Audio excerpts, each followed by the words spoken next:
Okay, free surfers, 8 minutes and counting until we get the first heat underway. I'm going to count down minute by minute. We need to start clearing the area right now. Just paddle north up to Dixon Park, everyone. Plenty of waves up there. Thank you.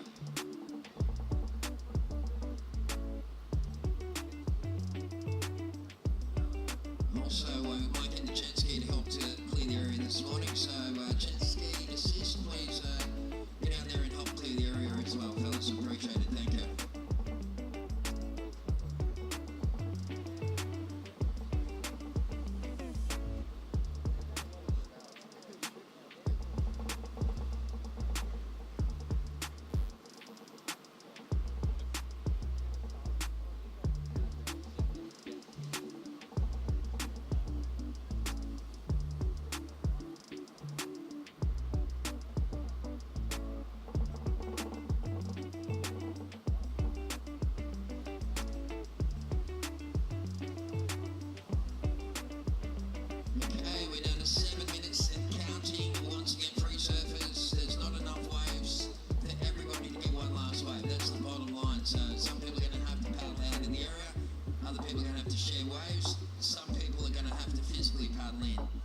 So clear the area right now, thank you.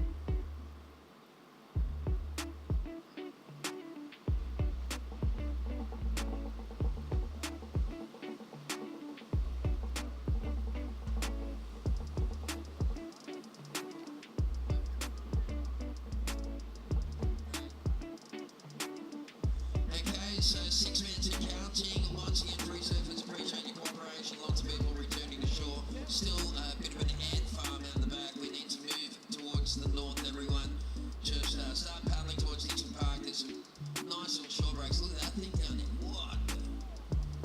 Wow, that was nice. There's a good left-hand shore down there, fellas and girls. So make sure that you clear the area right now. This is the final call for free surfers to clear the area. Thank you.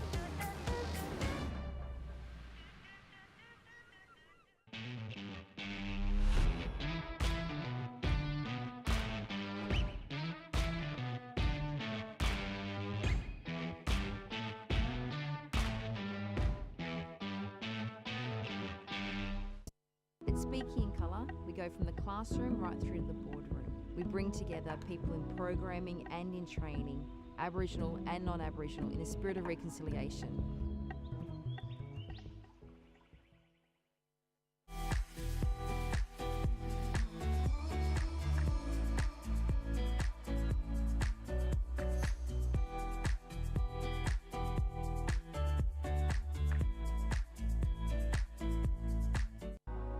For those that are renewed by the warm sun, fresh air and awakening winds.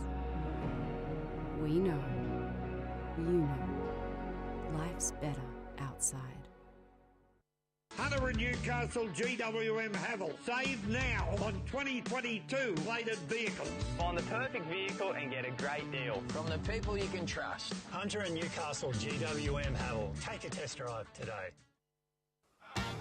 Wait!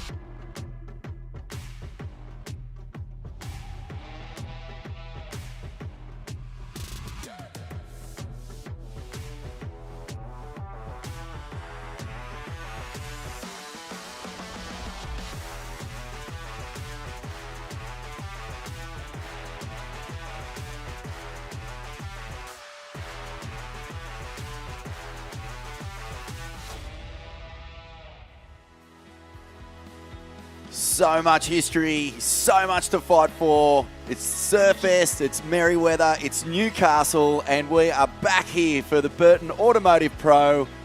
What a week, and incredible surf finally starting to break here on the beautiful sands of Merryweather Beach. Grainy sands, a little bit chilly at times, but look at that beach. It's perfect, it's empty. You can see all these surfers who are frothing to get out there this morning. Day one, and day one of the action was actually put on hold. Day two, we got going, but it was bumpy and lumpy, and this man, Geordie Lawler, he's going to be surfing later on. Vaughan Blakey in the commentary booth with Newcastle royalty, Mitch Ross. G'day, mate. How you doing? Look at that. Oh, this is so fun, mate. It's great to be back here for Surfest, the Burton Automotive Pro. It's just well established itself as the title sponsor, and basically we're here for just the big one, the last challenge, the last regional qualifying series event for the Australasian region, and mate, lots to surf for in this event. Yeah, absolutely. And even if you look at the first heat of the day, we've got George Pitter, who's one of those, there might be like 30-odd guys sort of still, mathematically a chance to make that Challenger Series. So, yeah, straight into it this morning. And, yeah, George will be taking on a couple of good surfers in Daniel Farr, Zane Asink, and Luke Brumby. As you can see, the waves have really come to town this morning. We're looking at maybe 3 foot, a couple of peaks up and down the beach here at Merida. It's not something that it's not typical Merida. There's a lot of sand sort of on top of the reef and whatnot down here, but the peaks are really fun. We're coming at a high tide around 9:30 this morning. Might slow up a little bit, but then we'll just open up the way for plenty of waves throughout the day. And I think we are going to run through the men, then enter the women into the fold. So a massive day down here at Merida. Women's action this afternoon, but right now we're going to see out this round of 96. Georgie Pitter, as you say, from Manly. Out there, here he is, the Carnival strongman. He's going to be feeling good. He's the defending champion, the first local to lift the trophy. Jacko Baker now on the CT, and it's been incredible to watch, guys like Jacko. The second they hit that elite level, their surfing just goes to another place entirely. And even from this time last year, Rossi, he looks so much more damaging. Yep, I totally agree. As you know, I do a little bit of work with Jacko, so I see most of his surf. And yeah, he's getting better and better, and unfortunately that the results haven't really sort of mirrored the performances, but it's like every time he surfs a good heat, the surfer he's going against has a better heat, and they're getting 15, he's getting 14, and yeah, great performances, and I'm sure he's looking to go back-to-back down here at Merida to do it for the family, do it for the local fans and whatnot. So yeah, awesome to see Jacko amongst the draw in 23. That's what I've loved about Jacko this year, is that you can pull moments from every event where he was doing either a standout turn or got a standout wave. So he can take a lot away from that, but he's still got 2 comps to pull something off. And these next two comps, Bells and Margaret River, really suit a big, powerful natural footer. Absolutely.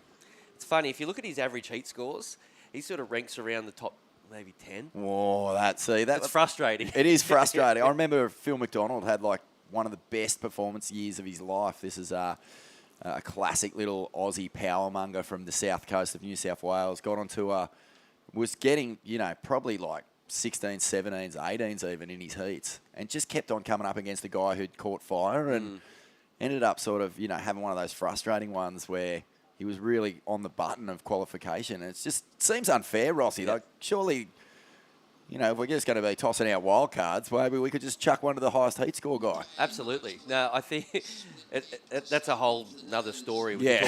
Well, here we go. This is Daniel Farr cracks it off the top and yet to pull on the Rashi here, the Burton Automotive Surfest Pro, and this will be his first chance. He's probably stoked that his heat got held off till this morning, because really tricky yesterday. I actually watched NBN News last night, mate, and it was so cool. The big Surfest wrap came up, and getting to see all the locals get their name up in lights there on the local news channel, and what a buzz. It's still a buzz, right? If you're a Grom and you're pulling on the Rashi for the first time, you see yourself get a wave on the news that you've been watching your whole life. Absolutely. Pretty cool. Couple of good results for the locals. Top of my mind, Angus Owens was good. We're going to see all those guys again today. So, yeah, a real strong showing from the local contingent as we see a replay of that backhand smash there. That was not a bad turn there for the Kiwi. Daniel Farr. Look at these peaks.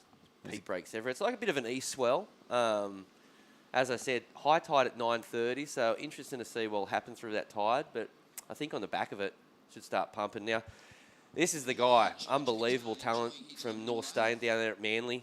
Oh, wow. How's this turn to get things going? Big hack back to the pocket and just gets the combos rattled off here. It's going to come right through, but that one fades. But a beautiful opening turn here from Georgie Pitar, and he's just been a guy who really announced himself, I feel, in those ABB, the board riding events. Sort of came from nowhere. All of a sudden, he's surfing heats against, really big names and doing stuff like this. Yeah, good. He's one of the guys I'd put a circle around for, maybe a future member of the Elite Tour. He's incredible. He had a big name when he was young, maybe 13, whatever. Then it sort of, I don't know, I'm casting judgment, but it's just sounding like he sort of tapered off a little bit. But over the last few years, it looks like he's super committed and in a pretty tight little crew with, I think he hangs out with, like the Sunshine Coast boys and like Alistair. Reginado, yeah. All those crew. And I don't know, there's something going on there that's pretty positive, and he's surfing so well. Yeah, there's all the little cliques that follow each other around. I guess the friendships form when you're a grommet. You do junior comps, Aussie titles, that sort of thing. You find your crew, the people who you feel comfortable with, who you enjoy surfing with, who take you to the next level, and those relationships just keep going so long as the dream stays alive to go all the way. Absolutely. 5-point ride. I'd put that down to that one manoeuvre. Yeah, so big time. Pretty good for his confidence. That big calf of the top earning a 5 with a little over 20 minutes remaining. Nice shot there. To the right of the screen, you can see a bit of a right-hander. That's mirror the local break known as the Rocks. And out the front, a couple of peaks. I'll never forget the Rocks. That's where Morgan Siblick took on John Florence, and the entire city was down here on the beach watching. Surfest crowd at its absolute finest, and Morgie gets the job done, just bashes lips. It was perfect surf for him, wasn't it? It was yeah. He's a compact little unit. It was just these steep little shories, and he was just blasting it. It's a pretty tricky wave to navigate, and I think, that's one wave that might get a little bit of to have a little local sort of flavour. It sort of helps, I think. Mate, I love what you're saying before about, Groms getting sort of earmarked as 13-year-olds and then sort of taking a bit of time out or just growing into their bodies, and, you can have that bit of an awkward phase. Here's Daniel Farr, and he's definitely got some nice, smooth connection going on here. So there's an interesting story playing out with the Kiwis. Olympic qualification is a big factor here. So it's not just about getting points or finishing a year on a high. It's like you got your eye on the 5 rings. He's a good surfer. That's a nice put-together wave there. That second turn was big from the man in blue. Waiting for the score to get locked in. To the backhand snap we saw, he got a 3.27. He's going to do better than that with 19 minutes remaining. This is the first heat of the day. Up next, another beauty. It's going to be big. Alex McGuffin, Corey Taylor, Ryuichi Inoue, and Spencer Kay from Victoria. So it's awesome, isn't it? You get up in the morning, you have your coffee, you get all jacked up for the day's action, and it's just on straight away. Big open face calves, backside tail drifts, and fin wafts. Good stuff. But what do you think of that, mate? I mean, the junior thing. I remember when Blake Johnston and Ace Buchan had a huge battle when they were little groms, and different pathways in the end, but surfing is just whatever you want it to be. As we stick here with Zane Asick, he put in a good performance yesterday. He looked really nice out here from the sunny coast, Coolum Beach, Julian Wilson territory. Yep. I've seen him since he was a young little fella. He used to be so short surfing in Serious Fun. I think that event that Julian put on up there. Yep. I know Julian always sort of earmarked him as a bit of a future star, so it's good to see him starting to sort of feel into his body, and he's surfing good. Well, yesterday he was a real standout. He got down here. He actually said in his post-heat interview, like when you come from the sunny coast, like onshore 3-footers are as good as it gets. Yes, absolutely. I mean, it does pump up there. We know that, but yeah, there's no No harm here. Georgie Patel. Oh, no, it's Daniel, sorry. Good surfer. Isn't he? Jeez, he's linking this together beautifully. Coming Looks through onto the lean. inside. Nice and lean. In these sort of conditions, it helps, doesn't He it? kind of almost, that's the same sort of physique Oh, and yeah. style as George. He's another string beanie kind of character. Puts it together beautifully. Yeah, so another score on the way for the current heat leader, Daniel Farr. For the previous ride, it was a 3.83. Judges didn't like it maybe as much as us. I think it might have been a little bit sort of, I don't know, nothing major. I think the judges just love big turns, right? Yeah, of course. That was a big story yesterday. I mean, lots of good surfing was going down. Just trying to link away from this sort of weird, choppy apex out the back right through. Any section that came had to be annihilated. Judges gave nothing for just smooth, cruisy, keeping it together. Beautiful surfing, like epic style, incredible wave reading, but you've just got to have those exclamation marks in your ride. Replay of the current heat leader. Nice opening snap there. So this is put together good. That carve there, this is the wave that we're actually talking about. The third turn was good, but yeah, as you look at the replay, the first turn was pretty average, and the second turn was a little sort of in-betweener. The score looks as though it came off that final manoeuvre. So nice surfing there nonetheless. As we look at the man in white, he just locked in a score of a 3.6. So right now, it's Georgie Pitter with the highest scoring wave of the morning.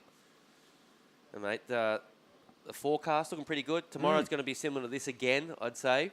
And then it might be a little average for a day or two, but then it's going to be waves for the weekend. Fantastic. That's all we need. If we smash through a big day down in today, I think we'll be looking in, pretty good spot. Fantastic, mate. Yeah, nothing better than a weekend at Surfest. I've had the great pleasure of coming here since I was 17 years old and enjoying not just the surfing, but all the local flavours. The food here in Newcastle is unbelievable. The nightlife is good fun. Way back in the day, you could go out and bump into all your favourite surfers all over the city, and it was a lot of fun. These days, you don't see them out too much these days.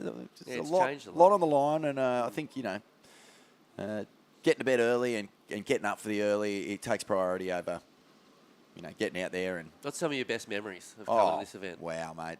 Best memories, probably the World Champs expression sessions were right up there. I loved seeing Kelly Slater, Sean Thompson, Mark Richards, Tom Carroll, Tom Curran, every single World Champ up till 2000 surfed in them. It's funny now, like sort of casting your mind back to that, how that actually happened. Because not all of them live within a few hours flight.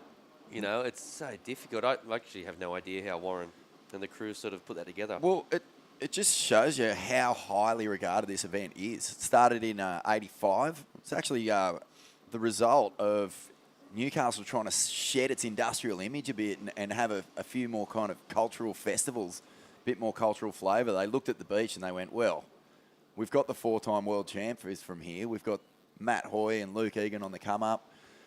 So many great surfers that come from this region. So they got together, all the local business heads, and they went, let's have a surf comp. And it turned into a surf festival. It's the richest contest in the world for the first 3 years it ran. Wow. And, It used to be ticketed, I want to say. Down at the main beach, it was ticketed. That's incredible, yeah. Well, I mean, the highlights reel, I actually did for when the CT was on. I went through a bunch of old archive footage and made these little kind of history snippets for the WSL to play during the broadcast. And the highlights were many. Surfing performances. Mick Campbell's highlight reel from his year of winning here was just outrageous, mate. It was so good. Pauline Mensah won here. Jodie Cooper won here. Pam Burridge won here. Slater won here. And then you've got like really cool names in that list as well, like Shane Powell won here. Ramelsi, Mike Ramelsi, one of the last goofy footers to win the Triple Crown. It was always a classic event too. It was flat for the first couple of days. Then it'd be 8 foot. Yeah, yeah, a mixed bag, wasn't it?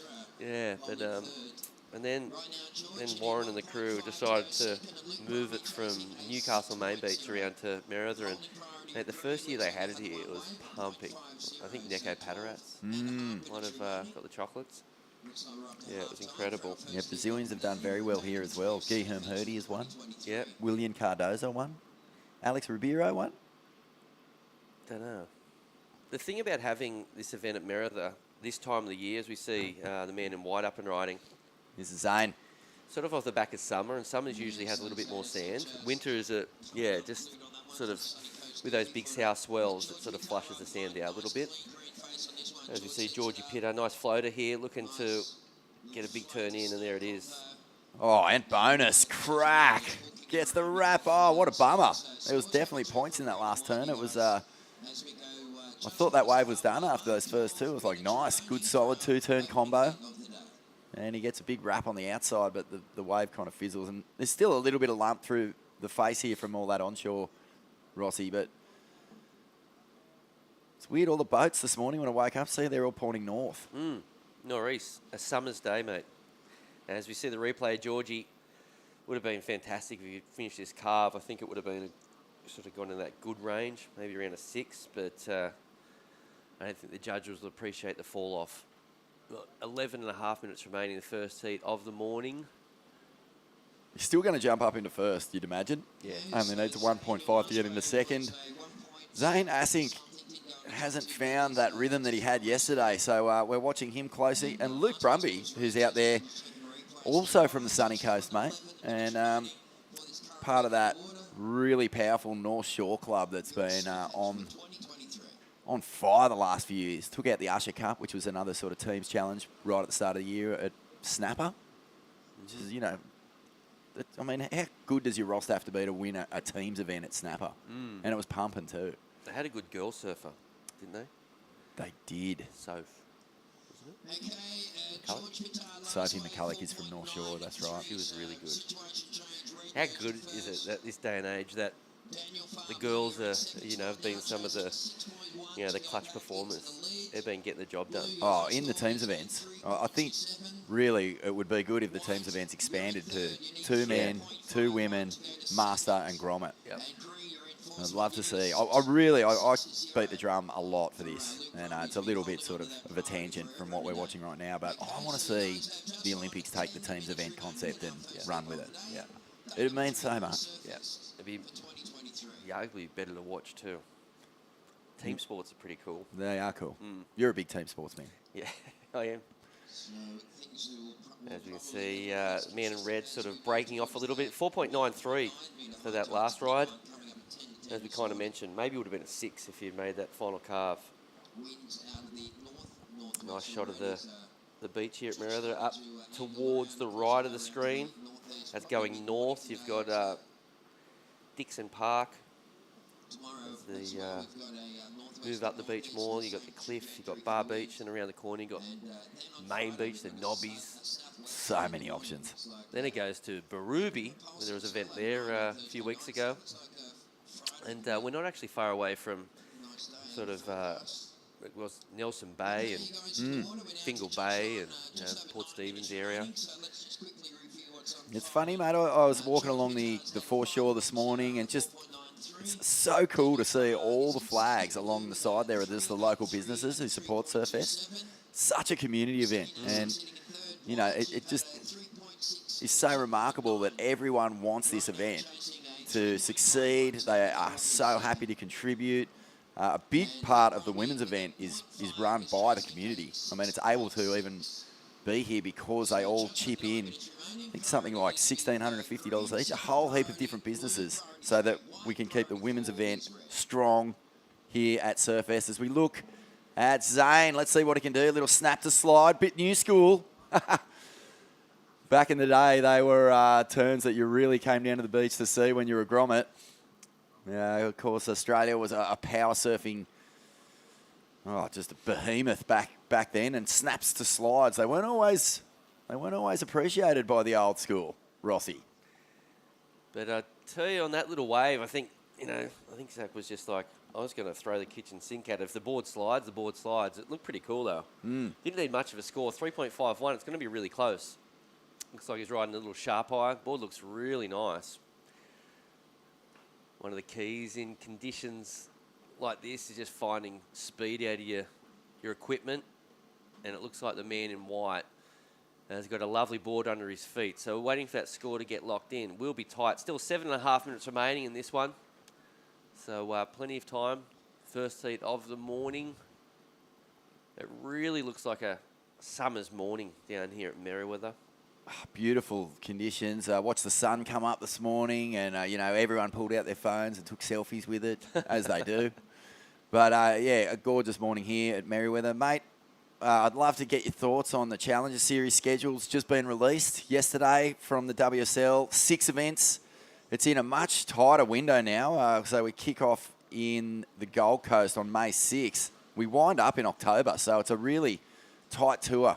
And we used to finish in Haleiwa. That was in December. So we've really, knocked a few months off there, and that makes life a little bit easier for the contenders. But I appreciate and enjoy a shorter window for the Challenger Series. It just keeps you more engaged, and you can kind of keep a bit more of an eye on what's going on and who's doing well.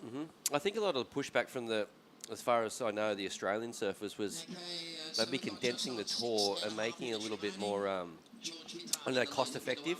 And even though you still have to do a couple of big trips here, I think you can, what the WSL have actually kind of said, you can tie in Portugal into Brazil, the one trip, sort of a little bit more cost effective. I think that's the goal because, as you know, a lot of these surfers, they're not on hundreds of thousands of dollars, so travel is quite expensive. So, I think it's a step in the right direction. Even next year, you might see maybe more events in the one location. It'd be pretty handy. Yeah. So it's 6 events, top 4 will count. We're going to stay with the action here as Zane tries to find a hookup. Been almost foiling his way through onto the inside here. He does get the tap. And he's needing a 3.51 to advance. Just wondering, was there much meat on that bone? There was a turn out the back, a nice one on the shorey. Interested to note, he didn't get the score required on that little left before, but we'll have a look at the replay in a moment for his last ride to see if that was enough. But this is the current surfer in second. Here it is. Nice snap there. Oh, so 2 turns out the back and a finishing turn on the shorey. What do you think? It's going to be... Yeah, it's going to be there or thereabouts, I think. I kind of think his last little left was maybe better. So, in saying that, I don't think he'll get the score. It'll be really close, though. You never know. The judges might like that sort of bigger wave. It was a little bit bigger than the little left he got. So, have to wait and see. 5 minutes remaining. Surfers getting ready for that next heat. That will be heat 9 in the round of 96, pushing through. The other big news out of the WSL, mate, is that we're not taking the top 10 from the regional qualifiers anymore. It's 7 plus a wild card on the men's side, 4 plus a wild card on the women's side. So we're condensing these fields on the Challenger Series as well, just to make the most of conditions. Been really quiet in this one. Hasn't it? Luke Brumby. Really quiet, so it needs to make this wave count. That turn was nice. And look, wasn't a great ride, but at the moment, you could basically say he's had no scores.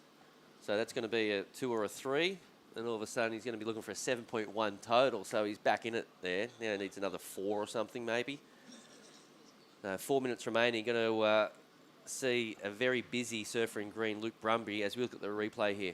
Yeah, he's got a wobbly one. First turn was really just trying to get back to the power source, and then the second turn he overcooks it a touch. It's a bit of a wobbly wave and not a whole lot on offer. But, he's got a 2.5, so he's reduced the score that he needs to get through, a 4.6. He's more than capable, this kid. North Shore represent. Sunny Coast, you've said it a few times during the last couple of days, Mitchy. Big push coming out of the Sunny Coast at the moment. Yep, it's a hotbed. There's a lot of the sort of surfers that are gunning for qualification in the Challenger Series live up around there. Even got Cooper Davies. I don't think we've mentioned him too much. Of course, led by Alistair Reginato. He might be the sort of shortest odds to make the tour in time. Powerful surfer. Big unit. Yeah, massive. Isn't he? They're all big. Besides Zane. The other lads are massive, yeah. Well, Zane and Luke look really young, don't they? They're probably just feeling their feet out at this level. It's a QS 5000, Surfest, the Burton Automotive Pro. It's a wonderful chance to really, put yourself against big names. Don't you hate this? See what's happening? The guy's in perfect position, the green. It's just like, please keep away from him. That's an interference. Oh, no. Yeah, you're not allowed to cross paths these days.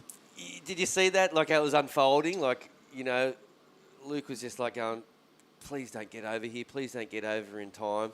But Zane was just like, no, I'm coming for you. Well, Luke's going to stay busy. He's just not going to let this affect him. Goes for the air reverse. And 2 minutes 20. It's been a frustrating heat for the North Shore lad, but off the bottom. And George Pitter, how good was that? The big tweak out of that carve. And even riding out of that was impressive. I mean, that's a lot of just nimble little adjustments to make sure he doesn't get caught up. Gosh, his board looks good too. I think he's on a CI. Looks so responsive, right? Carvey. I just had a big chat with Britt Merrick the other day for the Ain't That Swell podcast. Really fun. He was saying, you know, what was it like when you start getting orders from Dane Reynolds and, you know, or Bobby Martinez and all the team? You know, how did your dad react? Was he frothing for you? He goes, no, he was actually a bit jealous. He wanted to, he said, I'm going to be shaping Dane's boards from now on. It caused a full family rift. That's brilliant. Yeah. So, luckless heat here for Luke Brumby. And you're right, he's got the interference there. So, you know. It's an easy one to identify nowadays, isn't it? What Brumby did is, that's an easy interference. People weren't quite sure of it, but we saw two of them happen consecutively. I think one with Kelly Slater and John at Sunset Beach, maybe. And that was a weird one. Yep. But as soon as that crossover goes down, they mark it. Lights out.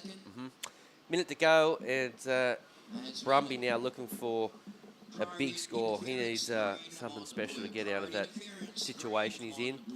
But the man in white looking for 3.51, so really tight for second spot as we see the current heat leader. And here we go. Zane busts the fins into a nice little tail blow reverse. He's going to take this one right through. He's needing a 3.51, Rossi, so he's definitely given it something out the back here. Gets a tap, finishes on the sand. Is that a little claim? I think it was. He's letting the judges know he feels like there's a 3.51 in this. 15 seconds remaining now, and Daniel Farr is going to be hustling because even though we didn't see the complete ride, no doubt, he's going to feel like he just wants to put it away, but there's no opportunity here. 5 seconds. That's going to be close.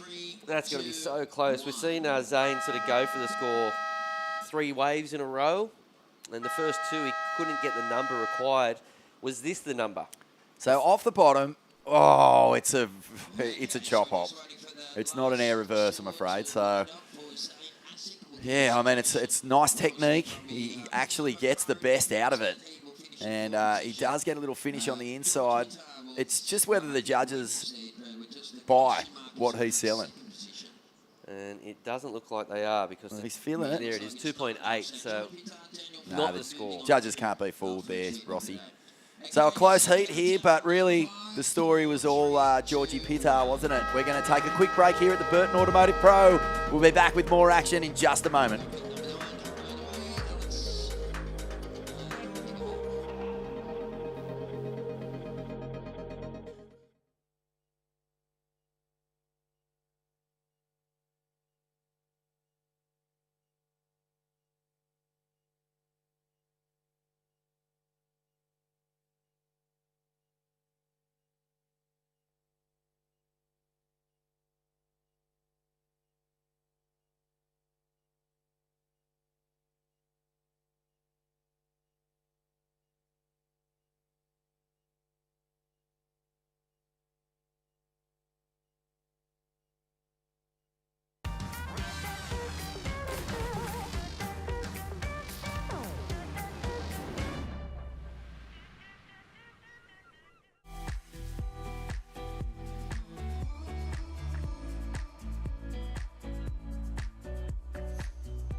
Merriweather Beach looking absolutely beautiful this morning. The sun is out. It is lighting up this classic surf city, Newcastle, for Burton Automotive Pro. We've had our first heat of the morning, and George Pitter out there from Manly getting the best of Daniel Farr, Zane Assink and Luke Brumby. So the Sunny Coast Groms unfortunately eliminated from that last one. Still plenty more action from up that way coming up in this draw. Out in the water right now, Tim Bain is going to be in the white. Rinta Uto will be out there in the red. Thomas Carvalho is this man right now from Burleigh, I believe, in the blue, and Adrian Kovacic, who ripped it yesterday, Rossi. Surfed a really good heat. Yeah, big, powerful unit, and a couple of big lip slams to get the judges very interested. Taco. Absolutely, His nickname is? Taco. Yeah. From Bronte. I don't mind that. I love tacos. You can call me Taco. Really? Yeah, I love them. They're my favourite. I'm going to start calling you Taco from Yeah. now. Are you, do you like the Australian tacos where you put minced meat and I like every tasty type of cheese Mexican, any of it. Yeah, right. Yeah, the original, the Southern Okay. Californian, the Mexican, the Australian. Yeah, me too. I'm a big Mexican man. Yeah. Love it. Do you like horchatas? The spicy milk? Yeah, I love it. Me too. Yeah, well, meant to be, mate. So, Thomas Carvalho, mate, what do you think of his surfing? Oh, hang on. We'll stick here with Taco. He comes off the bottom and, mistimes his first turn. That hurts. And he'll get a big finish, though. That's the kind of surfing that really, got him through yesterday. It was tough going. It was really hard to find those sections, let alone clout them. He's going to be disappointed it's a with bummer, isn't it? That first section was a goodie. Caught some rail. Finished it strong. But look, if he connected on that first turn... That would have been a meaty score, maybe for sure. 7, yeah, something like that. Well, he would have put some meat on the taco, big time. Hey, Thomas Carvalho, mate, he's just one of those guys who you watch surf and you're going, how good is this guy? He's one of those South American as well, yeah, half Brazilian. Yeah, really good, really powerful. Been around forever, actually, and always someone that impresses. As we look at that man right now on the back end, running a sharp eye. Big snap, of course, sharp eye is born and raised in Brazil. Yeah. Made famous by Kanoa Garashi and Felipe Toledo, Tatiana Weston Webb. Now Jack Robinson as well, so plenty of people relying on it as, wow, he's on fire here. 2 ways in 5 minutes. 2 pretty decent numbers too. Would have been good to connect a little bit better on that last one, but still sort of went up there and was thinking major, but little bobble halfway through the manoeuvre and just rode it out. But you can see just how confident he's looking. He loves those boards under his feet. And, yeah, a little mistimed, but a good start nonetheless. Couple of threes. And Kovac there, the taco in green, getting a 3.33. So at least 2 points went begging with that first turn. So it's a 3-man Mistimed. heat this morning, Vorno. No red in this one. Oh, Rinta didn't make it. Nope. So, yeah, only one loser in this heat at the moment. So the task at hand is a little bit easier for all 3 surfers. Last manoeuvre was great there. Lip line floater, sort of slash re-entry floater combo. Really nice. But, do you remember last year, Rossi, we had huge, it might have been 2 years ago now, massive dead man sessions. There's a wave out the back of Manly that just goes turbo, big slab. I think it was the best it's ever been too, and everyone was charging it. Big East Coast low. Well, Taco, was telling this story yesterday, was surfing at a place called Cemeteries near Waverley on the south side by himself. Same swell. I'm talking big surf. Like, we're getting up towards sort of 15 foot, 18 foot. only breaks every few years. Only breaks every couple of years. Big storm surf. While he was surfing, a rescue helicopter flew over him and was like, what's this guy doing?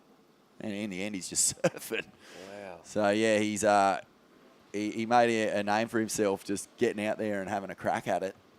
But I've been impressed with his small wave act in this event. Roughly how old is he?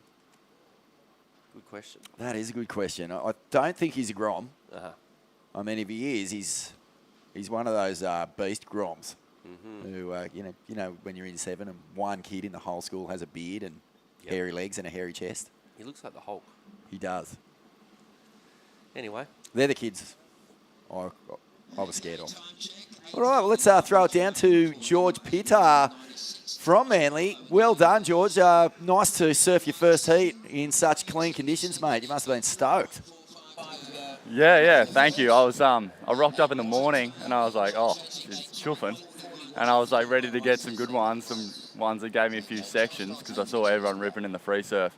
But I kind of went out there and it got a little slow. Jacko told me before, he's like, it'll fill up really quick and slow up. So I don't know, I was prepared for it, but I didn't think it would be that slow. But yeah, I happened to make the heat. Yeah, you look comfortable out there. You surfed Merida much, mate? Not really, eh? Just for the comp, really. I don't really come up here. I know that, like, I've been up here a few times, like, always had comps up here, but I definitely don't come up here much. But it's such a fun wave, like, off the rocks there. It's so sucky and a lot of push. Better than Manly. Mate, you look really, really sharp. I think that performance was really solid. And what's the go with your points and qualification? Do you know where you're at? Can you get into that Challenger Series? I think I can get into it. I'm sitting like 14 at the moment. So if I get a pretty big result, but I don't know, I'm trying not to think about it, but I guess everyone says that. Try not to think about it, but it's really all you think about. Then you got people like us just always asking us, right? Yeah. Yeah, just keep reminding me. Mate, looking at you this year, though, what's changed? Because, you know, as a surfer, it looks like you got 100% better. Have you been sort of just locking in a little bit more, or different boards or anything like that? Yeah, definitely. I went to Channel Islands this year. Well, last year, maybe even the year before. But yeah, they're just unbelievable boards. I love them. And I got like this magic stick, and it just, I don't know, works and everything. And then also been working at Chocolate Box at home, just doing a bit of gym stuff. But I don't know, I feel like I still got a bit more to give. Like, I haven't really like smashed a heat yet. So I'm keen to kind of try to do that this comp, but we'll see how we go. No, I'm happy with it. This might be a dumb question too, but has your goal always been to make the World Tour? Is that where you see yourself? Yeah, I guess like it is. I don't want to sound like cocky, but I guess you kind of got to believe it. You're actually good enough. I think you're one of the guys that can say that they want to do that and no one will laugh at you. You're really good. Oh, cheers. I hope it all goes out. But I'm kind of just looking at the Challenger Series as kind of a step that I'm really going to be like satisfied with. Yep. So, and because I just see all the guys on there and they're all ripping and they get such good waves up on that series, and I don't know, I just feel like I'd really like to give that a crack. But yeah, we'll see how we go. Well, mate, a great performance this morning. Congratulations. Loving your surfing, really sharp, as I said, and we look forward to seeing what you bring in the next round as well. Cheers. Appreciate it, guys. Have a good George. Thanks, mate. Yeah, he's... Can you tell I'm a fan? I can tell. Yeah, but I think you're right, mate. You know, Georgie has really in the last year stepped up to another level, and it is that Challenger Series level, and you can surprise yourself when you get on there. I think, you know, you can either kind of be overwhelmed by some of the names that you're coming up against, or you can lift, and I think that's what we've seen from him. So he knows he can take his surfing and improve upon it, and if he can do that at that next level, we could see him on the CT. Interesting to hear him say he's been going to the gym a little bit too. He looks stronger, you know. I think that's a... Is anyone on tour not going to the gym? Like, because in the old days, you know, Hoyo is probably the best example. He just used surfing as his training, never did anything else. Is there anyone who just sort of cruises on there, do you know? I think some people would go to the gym and cruise. Right. They go there to say that they went there. I think so. And then you get some people that go to the gym to actually get better and stronger and, you know... Here we go. Japanese contingent. Yeah, there's plenty in the event. They've been impressive. I think one of the best surfers from yesterday, Rossi,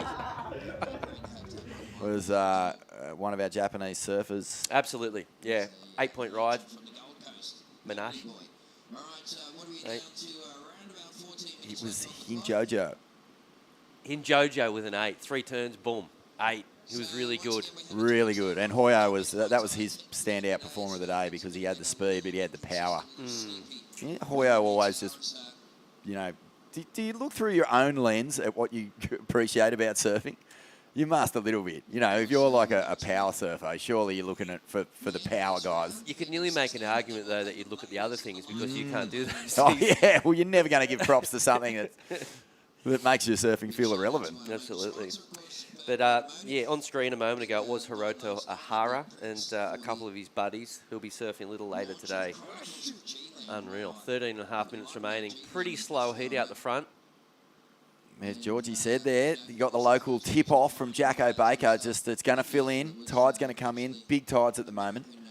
And he just used that to his advantage. Got that first wave straight off the bat. That was the one that set the foundation for him to get through that heat. And now that the tide is filling up a little bit, we're going to see a few less options for crew to get those inside ones. You know, little things like that, like, you know, tiny little sort of tactical plays can really, you know, benefit you. If, you know, it was a 9:30 high tide, something around there. So you've got to be on it. You've got to spot that the tide is coming. Some of these guys, I'm sure, well, I don't like to speak on behalf of people, but maybe not know what the tide is doing. You go out there and it just, you know, 10-minute lulls, 15-minute lulls. So, yeah, to know that the tide is coming up and it will get slow, maybe have alternative backup plans. I know to the right of the setup, you could go and surf at Ladies at higher, and it actually breaks over the rock shelf, and there'll be always plenty of rides there. You know, it's really interesting that you just keep sort of on top of what the tide's doing. I think after 9:30 into maybe 11 o'clock, it'll start sort of turning on again. There'll be plenty of waves, but at the minute, yeah, it might get a little too much water on this bank. So It's amazing, isn't it? Because you could easily just turn up to a surf comp and go, oh, it's all about performance. You know, what can these guys do? And these women when they get on a wave. But, yeah, like knowing that there's going to be all this water on the bank, that the mid-sized ones might not even break. You've got to be so sharp about your wave selection and what's going to be happening. And we'll stay here with Taco. Adrian off the bottom, slices. Nice, beautiful hack, and he'll get a bonus. Jeez, he throws some water around this guy. And a third turn. So this is going to be a good score from Taco Kovacic as he comes onto the inside. And a strong ride there is what you'd call that one, Rossi. yeah, brilliant. 3 turns, 3 big turns. Been waiting a while for that wave, Taco. Let's look at the replay. Perfect little right-hander. You can see that northeast wind sort of blowing into his face and creating a couple of sections. You know what's cool is that first turn wasn't really much, but because he's such a big unit and he had that wind blowing up the face, it looked really impressive. Look, and if you look at the scores that have been pumped down in this heat, I think Taco would have been, you know, he surfed that wave quite sensibly. Probably didn't have to go into his bag and go ballistic. He just did enough to get a number on the board. 4.07. Oh, geez, the judging's good, isn't it? They see it all. I mean, they could see that he was holding on to it there because he knew he didn't need a big score, as you said. But 3 turns for a 4.07, that's a low score for three turns. Once upon a time, if you paddled into that wave and you finished it, you're probably getting a 6 regardless. But now the judges are sort of, they don't really reward the waves as much. You actually have to dig deep. So, yeah, 4.07 for one of the better waves of the morning. What do you think of that philosophy, though, of Taco there, to take off and just get the score on the board? And Well, in this heat, I don't think it's a bad idea. You know, particularly when there's only 3 people out there. You look at the man in white; he's had a 1 and a, 2 1s essentially. So maybe Taco's just playing the smart heat. I think if it's a round ahead or something, if he surfs a wave like that, he'll be out. So I don't know. You get guys, just going hard all the time, and I do appreciate it. But sometimes it's probably sensible to do what Taco did and just surf the wave for what it was, and throw a 4 on the board. Yeah, one of the big. Oh, hang on, we'll stay here with Thomas Carvalho. Well, this is a nice looking face. Snaps off the top and cracks the fins out and free, overcooks it. So the opposite approach here from Thomas Carvalho. I mean, the first snap was a little mistimed. It was pretty aggressive. The second one, just the shock wave bumps him off here. Yeah, timing a little off on the first turn, but still made it count. And this was a big manoeuvre. The judges would have eaten that up if he rode it out, but... Yeah, interesting what you said, though. It's a completely different approach to what the man in green did on his last ride. But on that occasion, it worked out for Taco a little bit better. It did. One of the big tidal waves, where that extra knowledge of not just what you're going to be doing and how you're going to be performing and your preparation and all that, but one of the big stops on tour where tidal knowledge is super important is Bells. It changes so radically, that lineup, and... you have to go from the bowl over to Rincon and then back. Oh, speedy float here from Thomas. And a nice crack to finish. He's going to get a bonus section through onto the inside here too. So he's milking hard, but does not get the section. And we'll have a look at this one, but some pretty sparky surfing from Thomas here. He's definitely staying busy, Rossi. Yeah, flying across this way, a little cannonball. Unfortunately, the wave did pretty much nothing. That's going to be a throwaway score. But, yeah, looking good. I'd like to see a little bit more sort of, I don't know, power. I thought he sort of nursed that one a little bit as well. But just getting to Bells, mate, you know, you see a lot of crew getting down there and actually hiring locals, local coaches, local experts, local former pros to just give them that extra bit of advantage. Adam Robbo's. Oh, Adam Robbo's, Carl Bell Warrens. Yep. You know, guys who just live and breathe that wave. Morris Cole was always down there helping out the world's best. I mean, how important is it for just to be that onto it at that level? It's crucial. Particularly if it's like a 3 foot sort of swell at Bells, they're the confusing ones. If it's 2 to 4 foot, they're a pain in the backside. Oh, aren't they? Yeah, because then you're going from Bells to, you know, the bowl to Rincon to back and forth and around the corner. Do you remember the Bede Durbridge Kelly Slater final at Bells? It was real choppy. It was kind of in between, and they were sitting on the bowl for the whole first, I'm going to say 90% of the final. Bede had priority. Slater just beelines it to Rincon in the last, minute. And the clock's ticking down, and he just catches this thing that stands up perfectly on the reef, does a double grab air, wins Bells. I cannot remember that Bede was in the final with him. Yeah, it was. Wow. It was a heartbreaker for Bede. Yeah, many faces that wave down there. Tricky one to be on top of. Many moods. But this is kind of what we're seeing here this morning, like Jacko Baker was onto it. He tipped off his mate, Georgie Pitar, into a heat win this morning, just saying, get in early, mate. Get in early, Rossi. We've seen, stuff over the time with classic surf videos. Your memory's better than mine, but... Here we go. Was it Tom Curran, against Occy maybe? It was like... There was a big southerly buster coming along and he went out there. That's the all-time story from Surfest. Yeah, that's a ripper. As we stick with Tom Cavallo here. Crack upside down. Beautiful.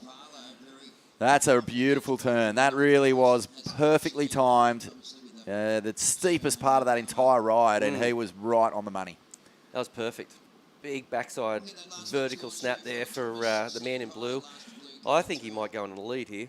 That may very well be the best score of the heat. Is there anything that feels better than a perfectly timed backside crispy nooner? Nah, it's a gorgeous feeling, isn't it? You just, I don't get them a lot. See when he gets low here and just finds so much speed and just projects into the lip. Oh, nice. If he had one more section there, it would have been a massive number. But unfortunately, that tide.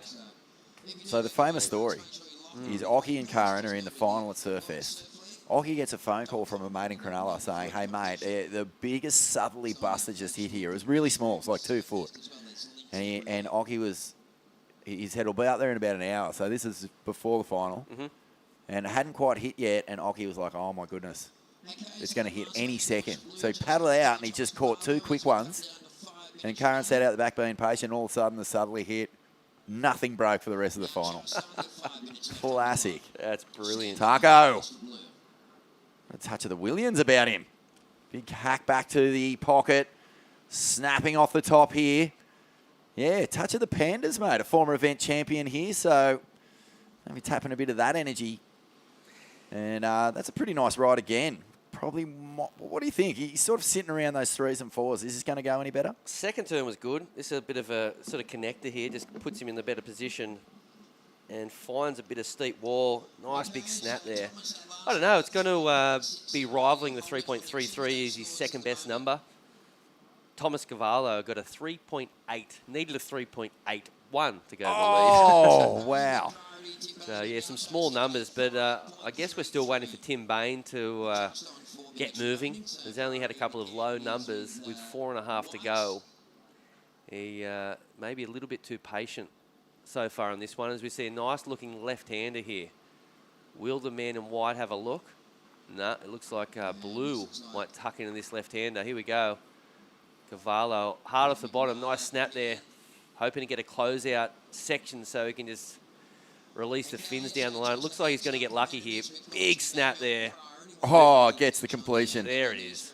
That's nice. That's going to put him up into first. Easy. And I'm really enjoying Taco's performance here. He's not really overcooking his strategy. He's surfing really solid as well. But this guy is going to take the lead. Yeah, without a doubt. Some great surfing. You could see the wave was sort of bending out at sea, just hoping that he gets some sort of closeout down the line. And, mate, he got that section, just blasted it. That was huge. And how nice is it when you're just lining it up, you get the double up section, it's just glassy. Like, that was smooth as. It almost looked like crystallised water on the inside. He's good, this Cavallo. Whole lot of talent. Hasn't had massive results, but he always looks like one that he could. 5-point ride there, so big score there. You know, it sounds like it's not a massive number, but judging off this morning's scores, 5's pretty decent. And Tim Bain is going to need a 5.53 to advance. 3 minutes on the clock. The likelihood of him getting 2 waves with how slow it is not huge. So he's going to have to do it on 1 wave. And it's going to have to be the best wave of the heat, Rossi. So the challenge is laid out. And Really Taco patient. is paddling over towards him. He's been so patient in this heat, Bainey. Don't know what he's been looking for. As we see Kobe Clements from the Northern Beaches. Good surfer. Really good surfer. He gets low. He does some of the lowest centre of gravity surfing you'll see. Charges too. 2.5 to go. We're still waiting for the man in white, Tim Bain, to get a score on the board of 5.53 to move up in a second. A few lines popping on through. Bainey from Noosa, and another one of our Sunny Coast representatives. Hasn't been a happy morning so far. 2 Sunny Coast surfers going out in the first heat. Bainey looking down the barrel here. It's 1:30, 5.53. Dolphins out the back, though. That's a sign, mate. Big Beautiful. set coming. Oh, is it? No. I hope so for Bainey's chances, that's for sure. I always remember this local legend, this myth that if you had a bumper mango season up in Queensland, usually meant there was going to be a bumper cyclone season. So big mangoes meant big barrels. How good's that? Love these little superstitions that happen in surf. So, if you see dolphins at Merriweather, big set coming, is that a fact? I'm trying to throw it out there, but I'm not quite sure if it's real, mate. 1 minute remaining. Carvalho in the box seat. Surfer in blue. Adrian Taco Kovacic in the green, holding down second. And Tim Bain just willing anything to come near him so he can have a shot at it at least. A 5.53. It'll be the best wave of this heat if he can pull it. But it looks very quiet out here right now. Yeah, not much doing as we approach a high tide at 9:30. You can see the conditions slowing up a little bit. 20 seconds remaining in this one, and it looks as though Thomas Cavallo has booked a spot in the next round. He'll be joining the top seeds, the Morgan Siblix, Jackson Bacon and crew. 10 to go, and it looks as though your mate Taco is going to excellent keep it pushing. Yeah, I really love Taco surfing. He's been fun to watch. And unfortunately for Tim Bain here, it's just not going to happen. So that is the end of that. Taco and Thomas stoked to be moving through into the next round. We're going to have a quick break here at the Burton Automotive Pro, part of the Surfest for 2023. Stay with us. Ronnie and Beck Woods in the booth next.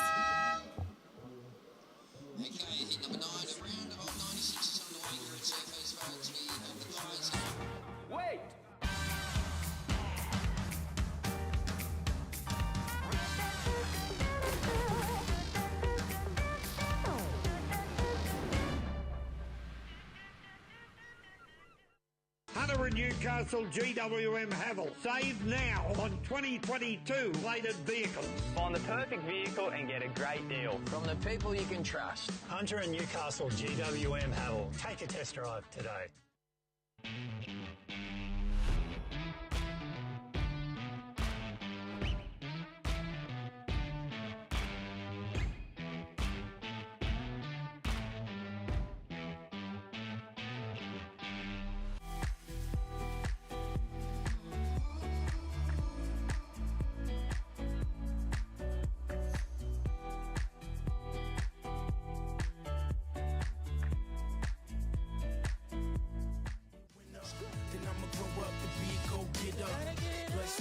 Well, welcome to the Burton Automotive Pro once again here at Surfest 2023.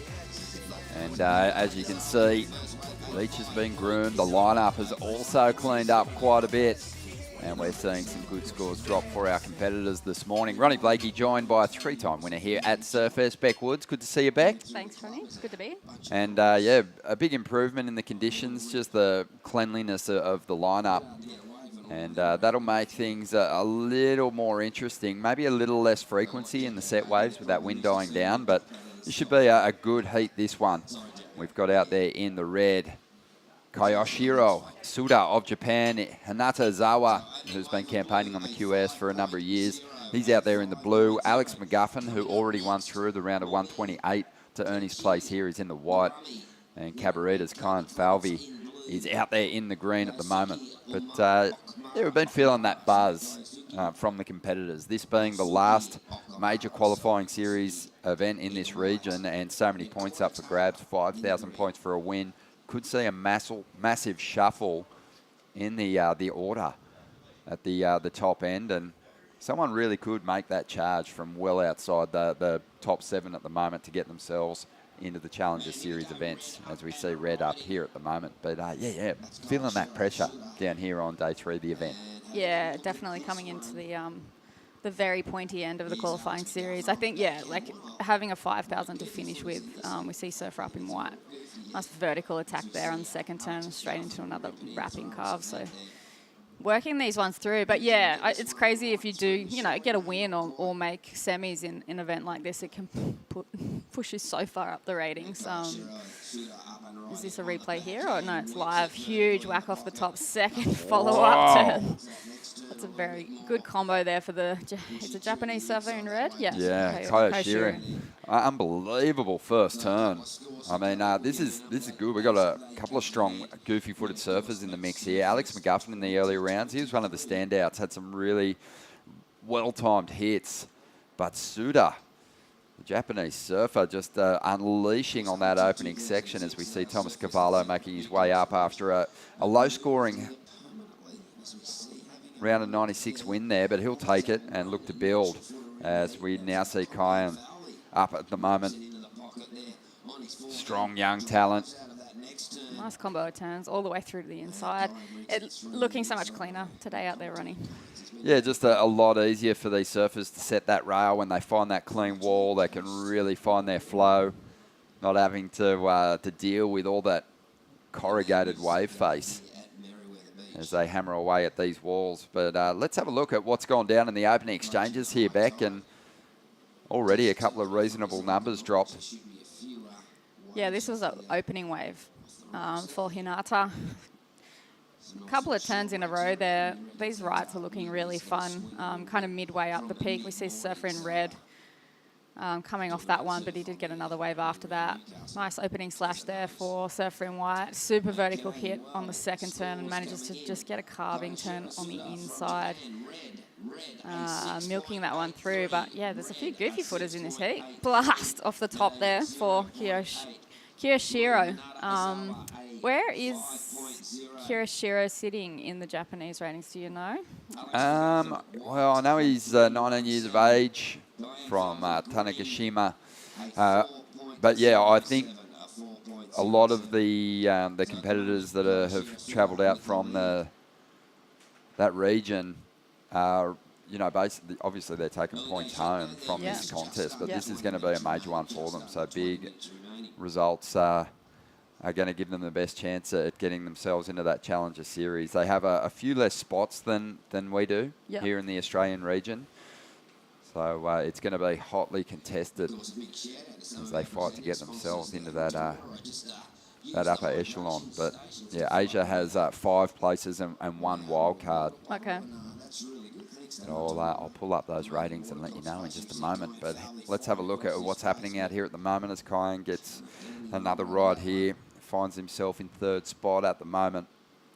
And the early lead has gone to Kyoshiro Suda on the strength of that 6.83. And really, I mean, all on that one big dynamic opening manoeuvre. Just so well timed. As we see Alex now, the surfer from Margaret River, Western Australia, just absolutely exploding out of the pocket. kind of struggled to regain control and didn't get much more out of the ride, but just a little preview of what he's capable of as Koyoshiro finishes off another one right there on the shore break. Yeah, he seemed to get the right off Alex's left there. So Alex surfed really well yesterday, super strong in that opening round. It was pretty difficult conditions yesterday with that onshore, very direct onshore. We see surfing blue up and riding. Nice backside attack there, but yeah, unfortunately that wave not really allowing him to do too much. But yeah, Alex surfed very, very well. Super strong yesterday. You can tell that he, I mean, coming from WA, it would be definitely different waves over here, but Newcastle does pack a punch, so it does help the surfers a little bit. See surf in green up and riding, open face carve, second little slash off the top, a little bit timing-wise, a little bit off in that one. So I think that Kayan will get back out the back pretty quickly. All right, so I've pulled up the ratings here for the Asian region. And as we know, there's a number of surfers who've performed really well. Yesterday, one of our Japanese competitors was one of the standout performers, I thought, of the day. That was Manojo Yahagi. He dropped an excellent score. And, yeah, I think they're going to be a real threat in this contest just with the performances that they've been putting together. Yeah. But, yeah, down in 21st position is Koyoshiro Tsuda, who's out here at the moment. So he's looking for a monster finish in this event to get himself right up into one of those top 5 positions. Yeah. He might even need to actually get himself a victory. Hanata Azawa, well, we'll see where he is placed. But right now we're going to check in with the winner of the last heat. And he was looking sharp out there, still trying to figure out this lineup today, though. Thomas Cavallo, good morning, mate. How are you? Morning. Good, feeling good. It's a beautiful day here in Merriweather. A magic day here in Merriweather, mate. What's it like? You would have watched the competition yesterday, I'm sure, but a big change up in the conditions. How did you find it out there? Yeah, definitely contrasting conditions. It's woken up really clean and still a little bit jumbled up from yesterday. Yesterday was super messy. It's a little bit easier out there now, so I was happy to get the heat in today. Thomas, just remind us where you're sitting at the moment on the regional rankings and what your goals are for this contest. Yeah, I think maybe in top 30. I didn't do too well this season on the regional QS, and right now I don't think I have a shot at the Challenger Series, but I definitely have a shot at going far in this competition, and that's the goal. That's awesome, and I see a lot of the work that you do away from competition, keeping yourself really fit, and also just educating yourself on movement and the human body. Is that something you focused on away from surf and heats? Yeah, I've always been into my training, and I have a pretty good team with at Holistic Pro Health Performance in Coolangatta, and I have the opportunity to work with them too. So, always focusing on my training and trying to pretty much complement what I'm doing here with the surfing and try to get the best out of myself. With the training that you're getting, are you also working with other surfers and helping them get to the peak physical condition? Not necessarily. I teach some classes at the studio, but still just using it to focus on myself and complement this journey, the professional surfer journey. So, yeah. Oh, man, we're loving the surfing that you've been putting together. I know you haven't had that big breakthrough result yet this year, but maybe it's going to happen for you here at the Burton Automotive Pro. Hope so. Fingers crossed. All the best, mate. Surfing really well. Thomas Cavallo there, powering through the round of 96. He's got a lot of spark in his surfing. He's really talented. But, yeah, like he said, he's kind of backing himself in other areas, which, Beck, I know that you can appreciate having moved into a completely different realm post-career. Yeah, so it sounds like he's working with Rod up there on the Gold Coast. And, I think really good to educate yourself. I think, if I had my time over and if they offered more courses that I could do and didn't have to go internal for, I probably would have done them, just to keep the mind a little bit occupied too, because you can get a bit one-track minded when you're competing and it takes over your whole entire existence. So, I think it's nice to chip away at other things, learn other things, but training is so important. The education has and data has come in and shown how important resistance training is, not only for your health, but just for strength reasons in general. So I've been at the gym now consistently, and it's crazy the effects it has on my surfing. A little bit of a up and off there for surfing white. I never had that consistency when I was on tour because I was always away, and then I didn't really know how to train myself. So I think it would have helped a lot. My legs would have been a lot stronger. Yeah, when you're surfing, especially in Hawaii and things like that, you get to the end of the year and you're a bit deconditioned. So really good to hear that. A lot of the surfers are cross-training, and you can see it in the way that they're surfing. They're killing it. Yeah, they got some mad spark. And have a look at this. One wave, 3 surfers having a good look at it. A couple of surfers even getting to their feet there. So an interesting situation, that one, but didn't really feel like to me there was, much of a impeding going on. Yeah, I don't know if anyone was getting in anyone's way. Yeah, it seemed like there was a bit of an exchange there, or an attempt at an exchange. But you can tell the wave, that middle section's flattening out a little bit. So looks like if you can get a few quick blasts out the back before trying to get a link up through the inside. It's kind of reminding me a little bit of Huntington on a high tide right now. See the surfer in blue. Nice open face snap off the top there. Bit of a roundhouse kind of back to the whitewash and trying to get a third turn here on the inside. But yeah, that inside's looking to fatten out a little bit. So most of the work, if you can get it done on the outside, seems to be where most of the points are coming from.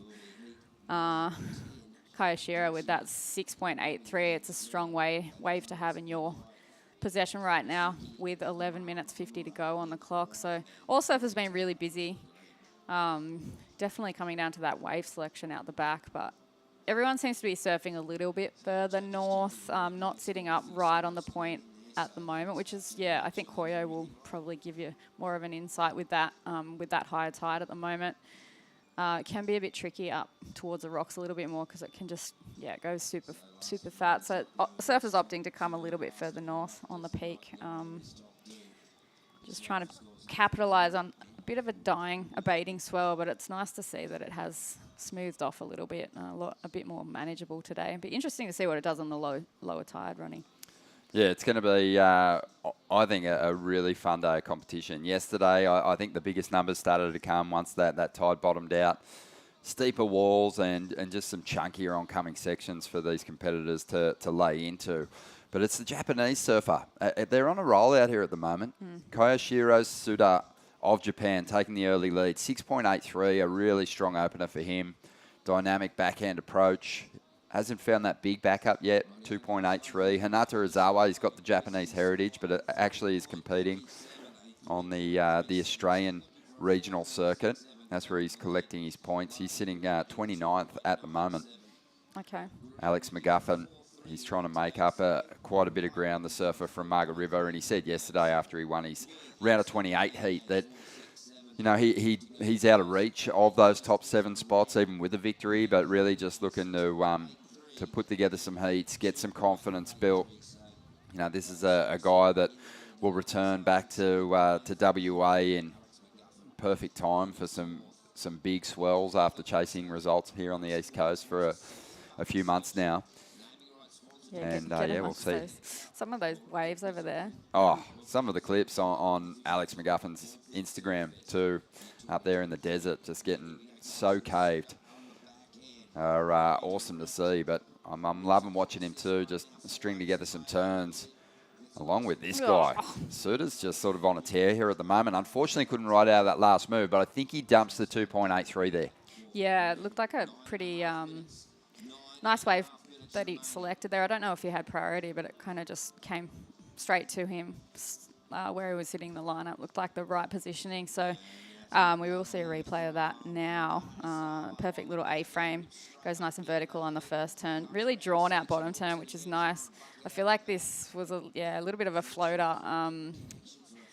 that would have been nice if you had cracked that one and landed it. But yeah, old Richie Porter, if you do a floater, he basically said to me, it's not counted as a maneuver. And I was like, what do you mean? It's a float. I love a float. Me too. It's the best. But apparently it's not a turn. That's what he said to me back in the day. So I don't know if that's changed. But yeah, I feel like maybe a little bit of the wrong selection on that one for Surfing Red. But he will drop that low score. Nice little lineup shot there. Yesterday, the day before, when we were watching the Surfest expression session and right through the round of 128 and into those first 6 heats of the round of 96 yesterday, I had what can only be referred to as JOMO, the joy of missing out. I was thrilled not to be out there or having to even think about going surfing. But today, the FOMO's real. Yeah. It just is such a beautiful morning down here at Merriweather. I think all the competitors, Thomas Cavallo is just beaming in that post-heat interview, just loving being down here. It's such a beautiful stretch of the coast. And one of my favourite things about this area is definitely those ocean bars, the pools, some of the biggest in the world, the ocean bars around Newcastle. And yeah, they're really fun to check out. Really nice that they're doing up the Newcastle ocean bars. So Merriweather bars have been quite busy, but yeah, I love coming down here and watching that sunrise over the ocean. And this morning was super pretty. A little bit dark when we woke up, but yeah, nice to get down here just as it's coming up over the horizon. And yeah, clean conditions. I walked past and was like, oh, it looks actually, yeah, I wouldn't mind going for a little surf. There's, you know, if you did arrive to Newcastle in the past couple of days too, and there was all that wind. We'll see Kyan Falvey here. What an opening turn that was. Drives up into the pocket again. So a wave that provided 2 good opportunities to throw down solid turns on the outside. And even if he doesn't make the connection, I think he gets himself out of trouble here in 4th place. Koyoshiro suit up there just with a little chop hop into a finishing turn. A little bit of acrobatics. Yeah, not a whole lot of points in it. Yeah. But, you know, it's still kind of impressive just to juice something out of a wave that's really not giving you a whole lot to work with. Floating re-entry there from Alex McGuffin right there on the shoreline. Taking out the seagull. Yep. Be good to see a replay of those last 2 waves to see if the guys got any turns out the back. But yeah, really nice to see Kyan's 2-turn combo as well. Be interesting to see what score he gets for that. He's carrying a 0, so yeah, this might change everything. In as far as where everyone's going, so we'll wind up with speed. Nice slashing off the top there for Suter. Yeah, okay. So he kind of got 1 turn out the back, and yeah, a little bit of a tricky chop hop into a finish turn there. So nice combo of manoeuvres. Should potentially maybe go into his top 2, but huge open face snap there for Kyan and a back up turn. So yeah, the 2 turns out the back seem to be where the points are at, but. Let's see what the exchange brings with the scores for that last exchange. Alex McGuffin on the replay, moving with a lot of speed. Finished this one off pretty well here on the shore break. Yeah, he did well to get through that one and go nice and vertical on the inside here. Super strong off the lip line floater. Lands on the shore. So just to update you here, it looks as though there has been an interference. That might have been from earlier on. And it's Kyan Falvey who finds himself back in that 4th position as a result of the interferences. That's a shame for Kyan. Looks like he might have had a couple, unfortunately. But yeah, 5 minutes to go. It's going to be really difficult for him to get himself out of trouble here. So does that basically mean he's only going to count 1 score? Well, it hasn't sort of been relayed to us just yet, but if it's a priority interference, if he impeded the scoring opportunity of a surfer with priority, he's going to lose his entire 2nd score, which will, you know, basically rule him out of contention in this heat. Yeah. If it's a paddling interference, it's really the only way in a 4-man heat, isn't it? Priority interference. Yeah, it might have been that one that we saw. Where the surfer, threw his arms up a little bit. There was a few people paddling for the wave, but that's a shame for Kyan. I think Kayashiro has improved on his position with that last right-hander and got a 4.03, so making things a little bit harder for competitors in that third and fourth position. Yeah, Alex McGuffin carrying a pair of pocket threes, needing a 4.81 with basically 4 minutes to go. So yeah, it's a priority interference because Kyan Falvey, he has a 4.07, but his requirement is an 8.37. So that suggests that score actually means nothing, the 4.07. And to get himself to second spot, he's going to have to get in the mid 8-point range to overtake Hinata Ozawa at the moment. So it's got to go big. Yeah, it's so hard to fight back from. In the early stages of a heat, sometimes when priority isn't established, you can get what's called a paddling interference, or an interference without priority. That means you lose half your second score, which would obviously for Kyan be still a nightmare, but wouldn't put him out of the heat. Yeah, he'd only be chasing a mid-range 6. But he's going to have his back right up there against the wall in trying to chase down that number. He's going to have to put together the best ride of the contest so far. So just under 3 minutes to go. We'll see if he can do that as Alex McGuffin loads up. Hits that end section, does well, likes the feel of it. With just over 2.5 minutes to go, he doesn't need a whole lot to get himself up in a second place. But a 4.81, the judges are going to be having a real look at this move. I mean, it's a chunky section. That'll work in his favour. Was there a lot of height there? Not really. No, I did well to throw forward with that momentum there. But what do you think, Ron? 4.81. I'm never great with scoring when it comes to airs, but it's hard today to land those manoeuvres, considering the tide's quite high. I think it's going to definitely put him back in the heat because he's carrying 3.57. So let's see. Yeah, it looks like he's got a 4.5 for that last aerial manoeuvre, which is good. I think, needed to get up into that 4 range to keep himself in the heat, and now only really needs a really low score. So a couple of combo turns out the back, and he'll be straight back up into the second position there. It's got to sting, though. He got so close. He would have loved the opportunity, just a tiny bit more space to get maybe 2 big pumps in to really get some height out of that section. And I think he would have got there. It was just a really fantastic job he did of just manufacturing a little bit of pop off the lip. But here he goes, chasing down that 3.88. Somehow finds a wave that's got some sections on it. Couple of decent turns already. He's fighting hard for it. And the wave does stand up. He's going to ride straight over the dry reef there and does well to finish it off. So 3 turns. Wasn't one of the bigger waves of the day. I think this is right there. It's going to be extremely close. Did very well to get that one through. We see the surfer in blue fighting back there, and he's done a combo of backhand manoeuvres. It'd be good to see both of these waves on replay.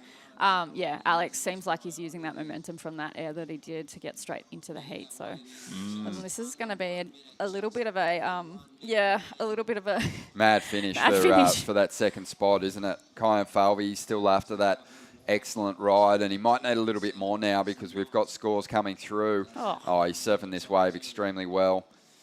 He knows he needs a big section though, so he's out of that one. Yeah, technically there, Kyan surfed that wave super smooth, super nice. He's got a nice opening wrap and fins free. So let's see what these scores come through as for these last couple of competitors. I feel like with 2 numbers, Kyan Falvey gets through this heat. Yeah. That's the heartbreaking situation for him, as we see the heat leader, Koyoshiro. Oh, gosh. That was a little awkward. Just getting tangled up with his equipment there. But he appears to be okay.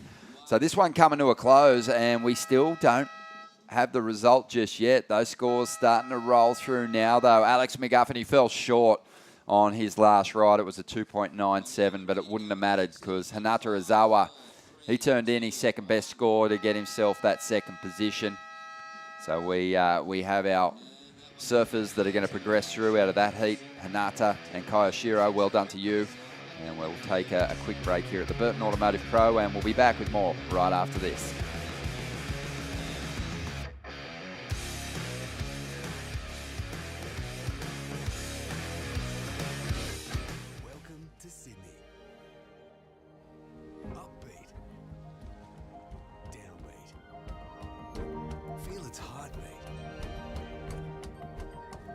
spaces,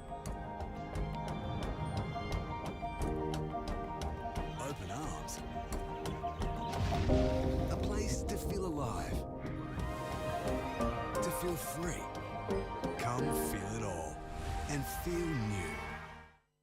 Hunter and Newcastle GWM Havel. Save now on 2022 plated vehicles. Find the perfect vehicle and get a great deal. From the people you can trust. Hunter and Newcastle GWM Havel. Take a test drive today.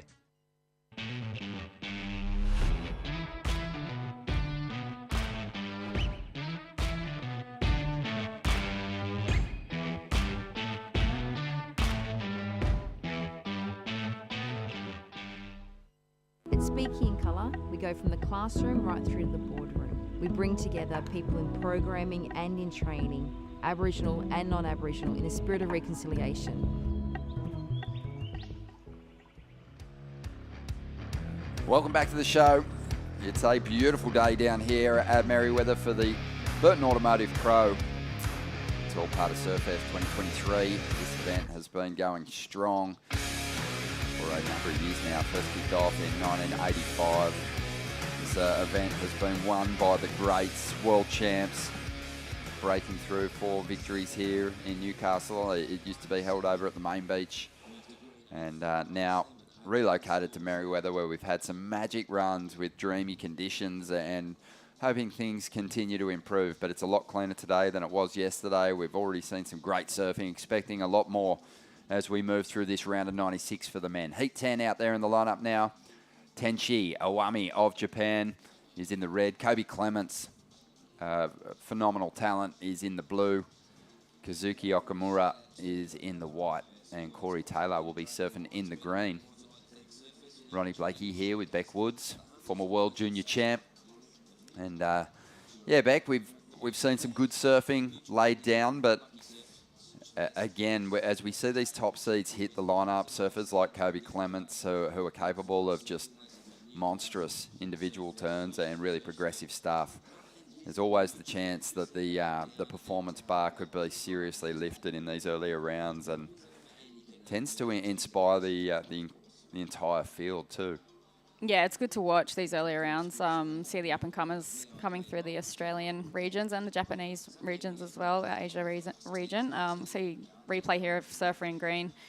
Nice to get a 417 straight off the bat. Super flary second turn there, throwing fins up and over that section there for Corey Taylor. So a 417 would have been a keeper in that last heat as a backup score. So he started well. He looks like he's staying away from the other competitors to try and get a couple of scores on the board. I think that's green down there with my eyesight at the moment.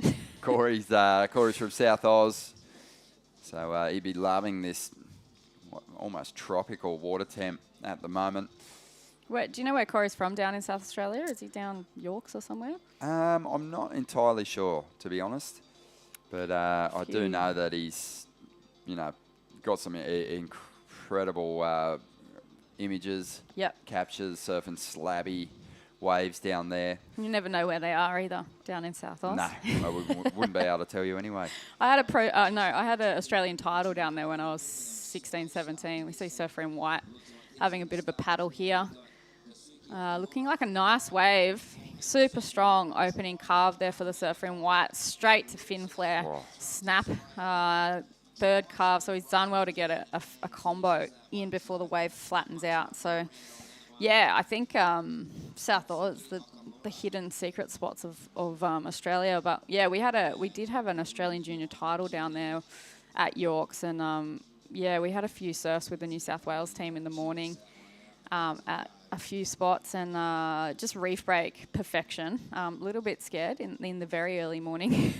Out at a few spots with the boys down there, but just amazing. Like we had contest waves that probably were up there with some of the best that I ever surfed. So yeah, South Oz is the hidden gem of Australia. I won't talk too much about it because I know that they like to keep it that way.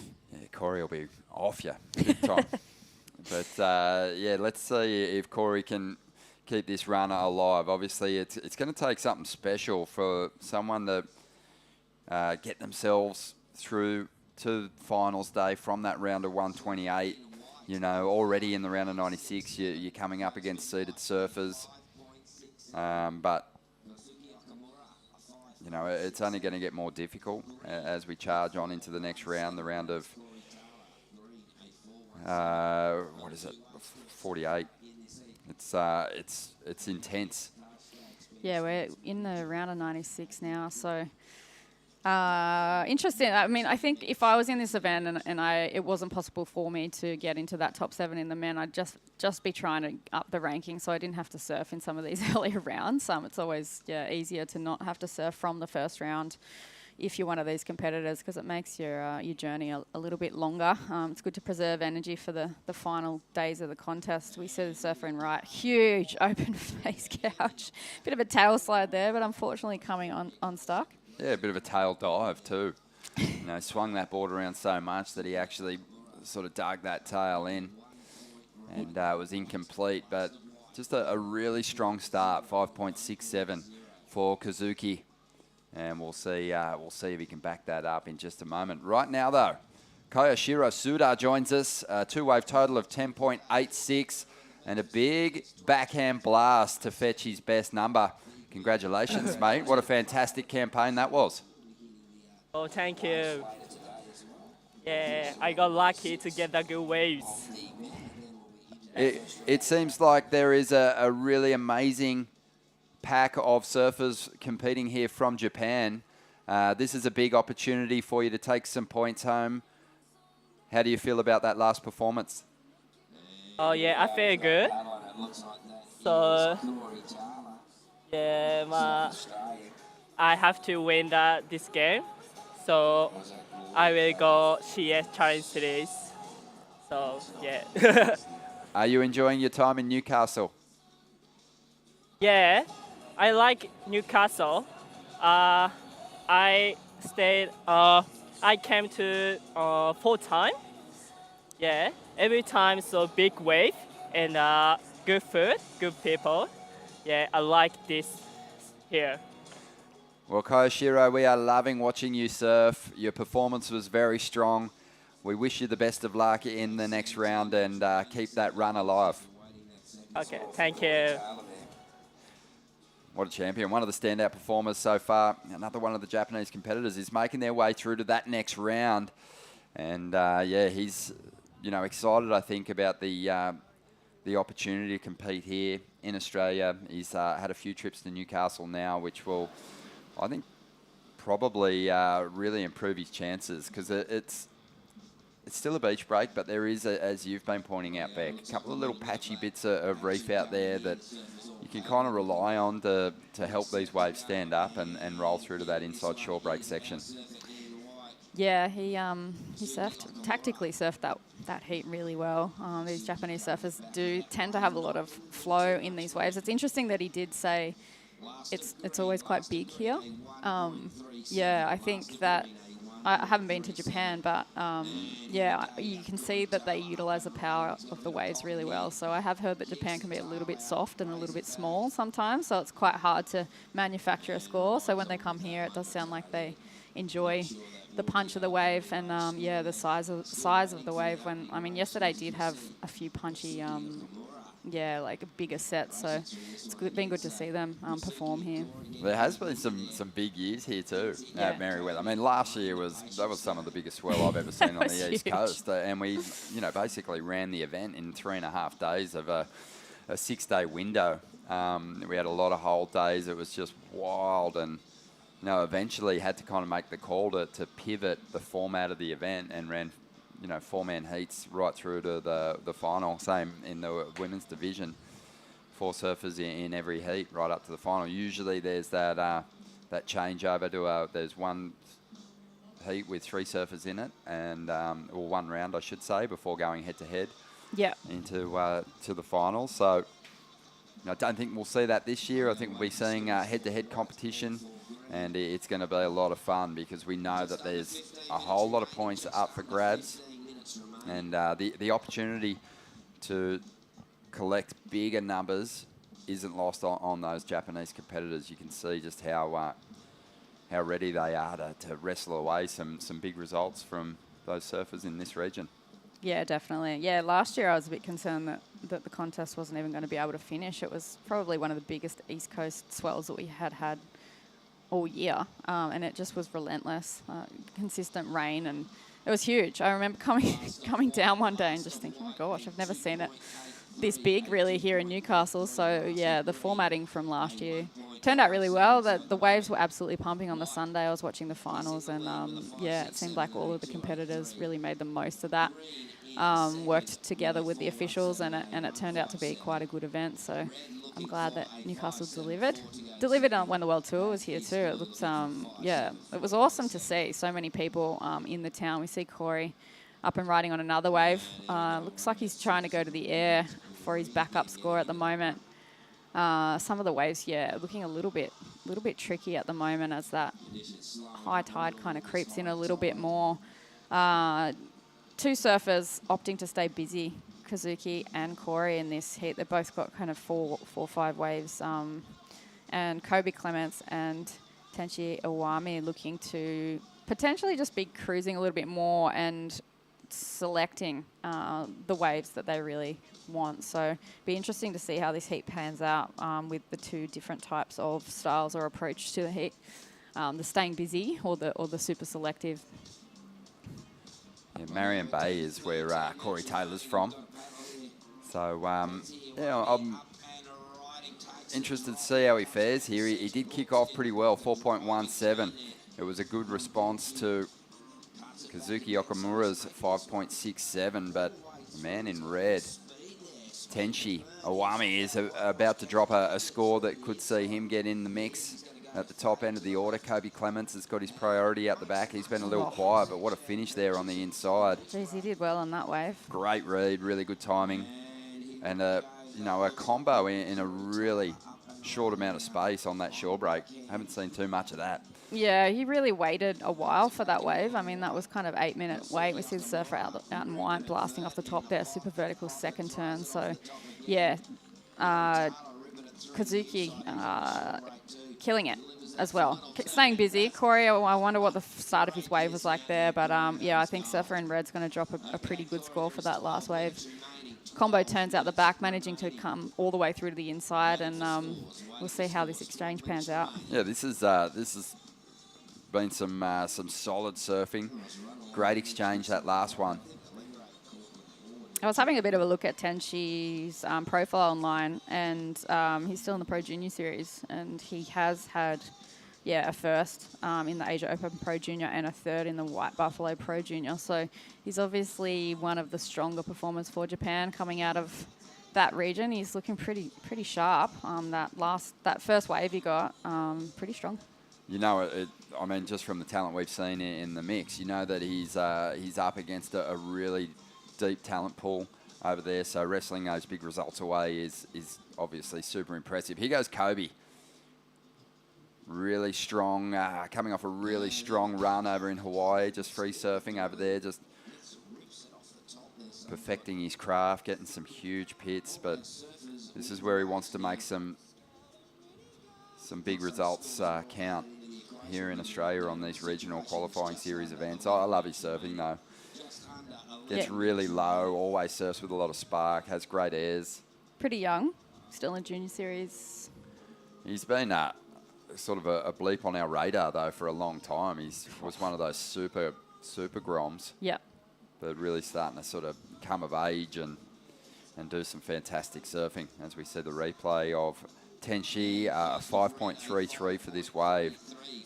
I haven't seen too many waves finished off on the shore break this clean. Just, you know, they're not moves that are going to set the world on fire, but that's a small amount of space, a lot of bump on the face, and he did well.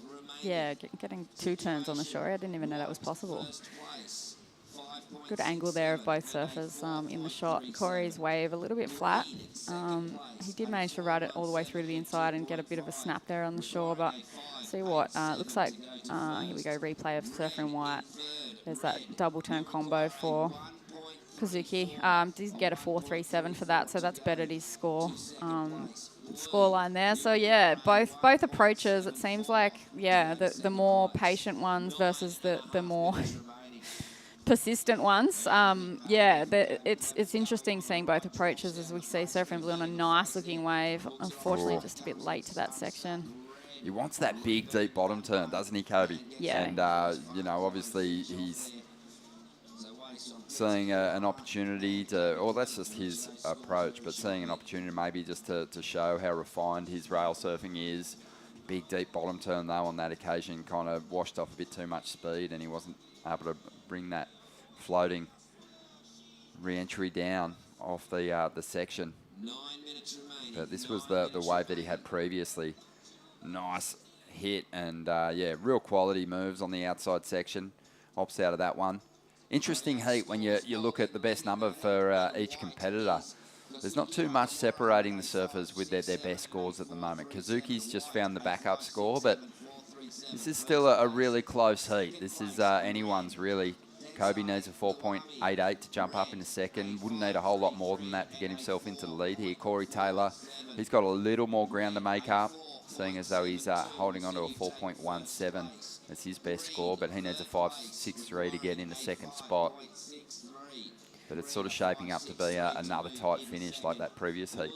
Yeah, I think now it would be good to see Corey just wait for a good-looking wave, stay a little bit more patient and build on what he's already done. He's got the 4.17, which at the moment is looking to be a bit of a backup score. So, yeah, second priority there for the South Australian surfer, if you can just wait for one of those good-looking waves that come through that it seems like the Japanese surfers have capitalised on so far in the heat, but there is still 7 minutes 45 remaining, which is a lifetime when you're out there for some. We see a bit of a warm-up from surfer in the next heat. Yeah, it's going to be a good clash. Ben Spence coming up against Taj Stokes, Matty Job and Nathan Cook. That's an exceptional lineup of talented surfers. Looking forward to watching that one unfold. As we get down to the 7 minute mark now, Kobe Clements trying to make his move and recover after a mistake on that previous ride. He doesn't like what he sees down the line here. And, turns his nose up at that one. And he'll head back to the takeoff zone. Yeah, looking like a few waves coming through on the outside. A bit of a lineup shot there with some waves on the horizon. So you could sense the urgency from Kobe too. He knows he's in a bit of a spot here. Yeah.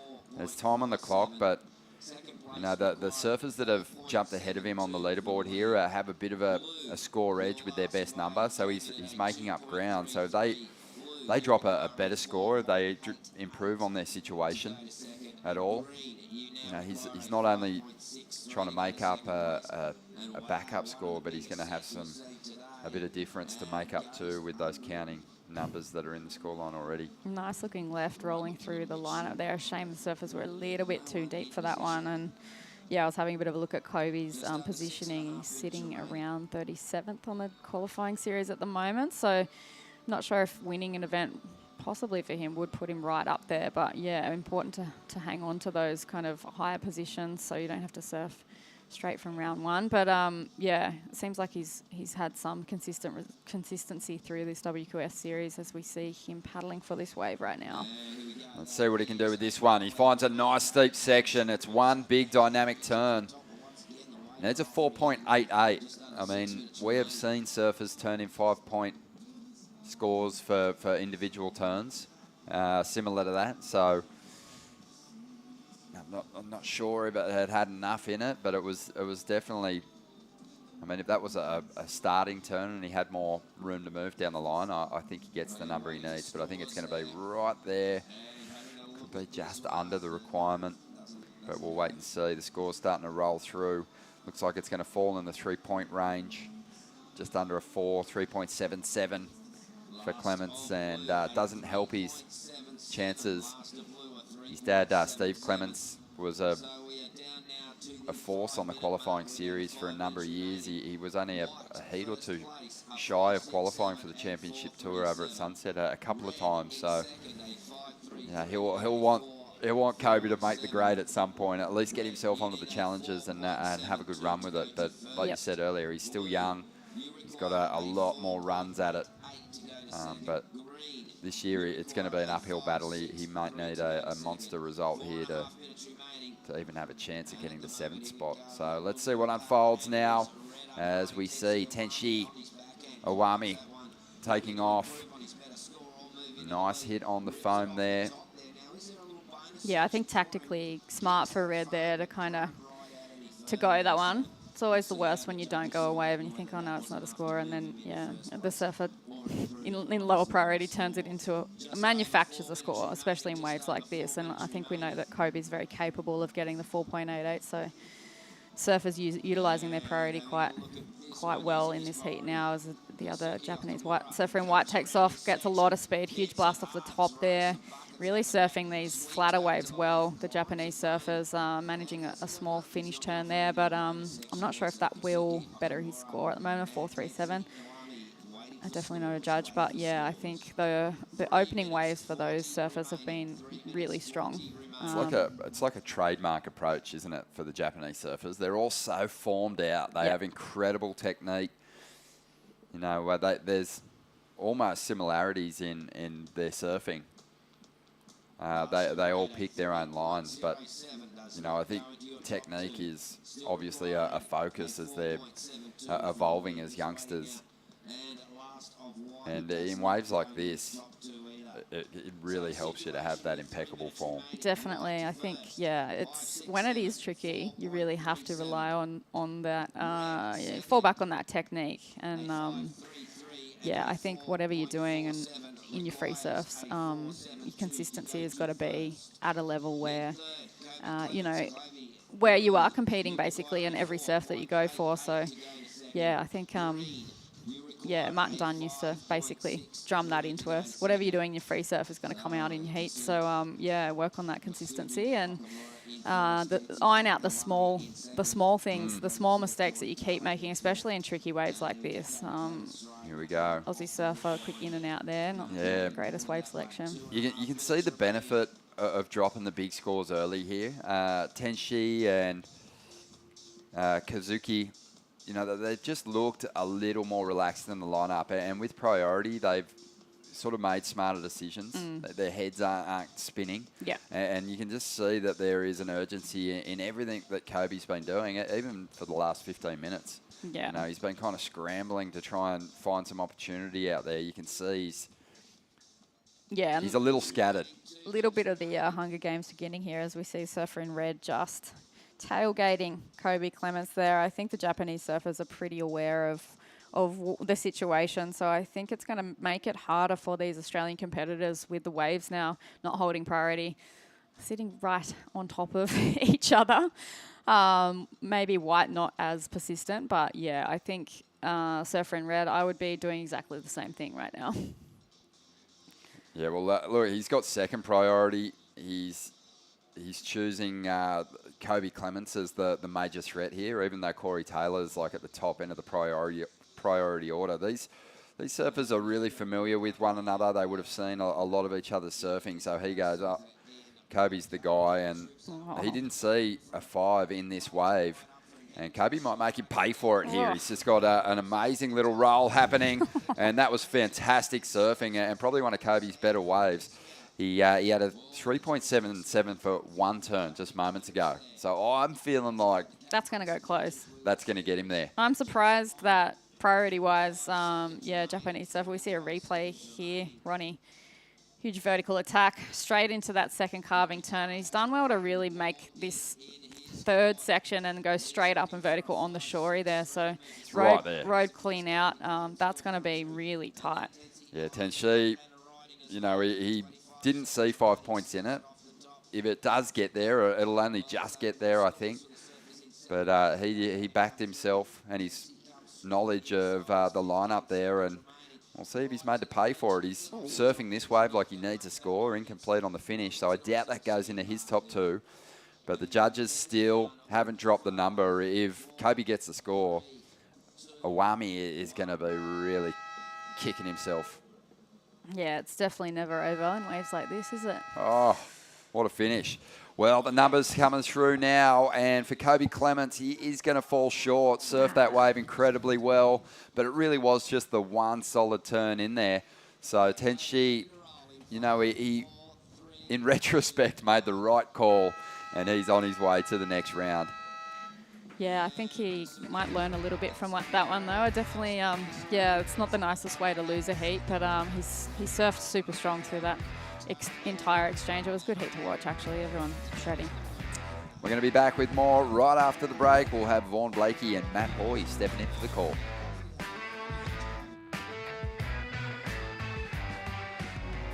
For those that are renewed by the warm sun, fresh air, and awakening winds. We know, you know, life's better outside. Welcome to Sydney. Upbeat. Downbeat. Feel its heartbeat.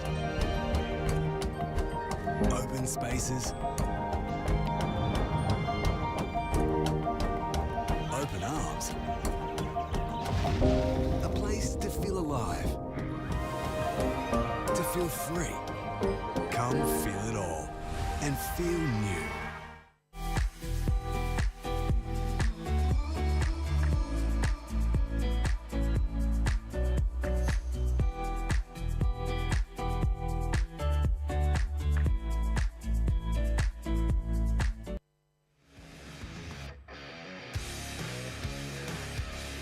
We're back to the Burton Automotive Pro Surfest 2023, and things are firing up here at Merriweather Beach, Newcastle, Surf City. And Surfest, 37 years since it first kicked off. And what an event it has been. It is a real staple on the Australian surfing calendar, and this year it takes on even more importance as the final event of the Australasian Regional Qualifying Series. You know what that means? It means that surfers are fighting it out for those 7 places in the men's qualification to get onto that Challenger Series, and the 4 places in the women's. Vaughan Blakey in the commentary booth with former event champion? No, I know. Sorry, mate. I shouldn't have brought that up. But Matt fine. Hoy, former CT legend, Bells Beach champion. Got Yeah, that one. I'll take that. I'll take that. Put that in your skyrocket. And, mate, really lovely conditions down here this morning. Couple of days of pretty choppy, wishy-washy garbage. It was. It was tough going. It was tough going. Hey, guys, how you going? So, yeah, we've turned up this morning in Merriweather, some really beautiful little peaks. There's a lot of sand, so we're not seeing that defined little Rocks Bowl or anything like that, but we are seeing plenty of opportunities for these surfers to get a bit of open face and unload. Unloading as they are. It's pretty good. The conditions are good. It's like a light northerly, northwest, and yeah, as you can see, it's pretty clean. And yeah, there's some fun waves if you get them. The tide's still not dead high. I don't think another hour maybe. But yeah, there's still some fun waves. There's a couple of maybe 3, what do you call it? 2 to 4 feet. 2 to 4 feet. But yeah, maybe 3 foot, generous 4 foot sets, maybe every now and again from the south. So and that northerly wind, it's making it pretty peaky. So it should be good all day. Hopefully the wind doesn't come up too much from the northeast, which would be good. Yeah, well, but it's very contestable. It's heaps of waves. Once the tide starts dropping out of this a bit, because it's still pretty high. I don't think it's even high yet. What time is it? Yeah, it's 9 o'clock, mate. I know, we've been up for hours. Normally be 3 in the afternoon for us. We were getting up normally. 100%. That's what I was asking. It's 9 time I normally get up. But yeah, so out in the water, Taj Stokes from the sunny coast, Ben Spence out there in the blue, Matty Job in the white, and Nathan Cookie in the green. He's he's spending a lot of time in Cabaretta these days, and yeah, really good surfer, big, powerful, goofy footer. So I'm looking forward to see what he can do. Matty Job from Burleigh, of course. I saw Matty. He was psyched to get out there. Well, if you've already surfed a heat, you're looking at this going, oh, yes, please. Yeah, after yesterday, yeah, for sure. You've already surfed your first rounder, so you got through that. That's a good start. And there's, like I said, there's plenty of waves to be ridden. If you're in the right spot, you just got to position yourself right, and there's plenty of waves still today. There are a couple of inside double-ups too that I watched that no one even looked at, that sort of capped out the back and then like held off and then doubled up on the inside. Right where this one's going to break, actually, by the look of it. See if someone wants to ride it. Nah, no one's even looking at it. See what that does on the inside. just went underneath them. There's a couple of those insiders that definitely get scores on that they're not even looking at. So, which is the rocks bowl, actually. That's just what I said yesterday. There is actually a little bit of the shelf right at the end of the shelf where a couple of the waves are hitting right now. I don't know if you remember this years and years ago when I first took over Waves magazine. RIP, by the way. Long gone. Long gone. What a bummer. I know, yeah. We used to have so many surf mags in Australia. Waves magazine, one of them. And, geez, kept Bosco rolling in the green for a few years as well. Yeah, kept us all rolling in the green, really. 95,000 covers for Bosco. Probably a half dozen for you as well. Yeah. But, I came up, and you can see just that little right-hander off the rocks. That's I came up, you, me, and Shane Powell. I did a story on YouTube. Yeah, sick. We had a day hanging out. Scoffed a whole bunch of henny pennies. Oh, I love it. It was awesome. Yeah, it was just down the road. It was the best. But, yeah, that little ride was so fun. Yeah. There was no sand at all. So what's the deal with the sand? Where does it all come from, Hoy? Is it all out of the river mouth or...? Well, it sort of is because dune rehabilitation. I hate it. Okay, fair call. It just doesn't let the sand go where it should. So all that sand's just from around the corners, really. All nor'east swells coming in all day, so... Well, while we wait for these waves to come in, we're going to throw down to Kazuki Okamura. Congratulations, Kazuki. A tough heat. Hard fought, but you did the job. Okay, thank you so much. Thank you so much. Mate, how are you enjoying Newcastle? Looks like you love it. I love it, love it. So good waves. Yeah, mate. You know, yesterday was very difficult. Today, much more fun. Yeah. Today too, I'm so happy. That's ripping too. Yeah, ripping. So, my style, okay? Go for it. Kamehameha. Nice. Yeah, got the old Street Fighter Yogo Flame going on there. I love it. Hey, mate, are you guys, you've got a big group together. Must feel, really good to be performing so well with your crew. Yes, my crew is so best. 3 people. So good. That's awesome, mate. I love it. Yeah, well, listen, we'll let you go, but well done. Do you want to give a shout out to all your family, friends at home? Say it again, sorry. Would you like to say hello, maybe to your friends at home or anyone who is watching? Okay. Yeah. Okay. 次もこの調子で、頑張りたいと思うので応援よろしくお願いします。Ahoya gozaimasu. Gozaimasu. Well done. Congratulations. Thank you so much. Domo arigato. Oh, I love this guy. Let's see him go deep into the draw. Yes. Oh, man, please. Can he get on the podium? How good would that be? Mate, he's ripping too. Here we go. Taji Stokes, Sunshine Coast, crack up and over. As soon as you start getting seated surfers in the draw, things start flaring up. Level changes, doesn't it? Out the back. Look at this set. Matty Job off the bottom. Already one nice turn. That one's just a little pulled back. Goes a bit flat, but he's got the link onto the inside. It's a much bigger wave. One of the biggest we've seen this morning, Hoy. Yeah, he told me he's going to go sit off the rocks. When he did it, he said what he was going to do, sticking to the game plan. I like it. That was the best interview ever. I love it.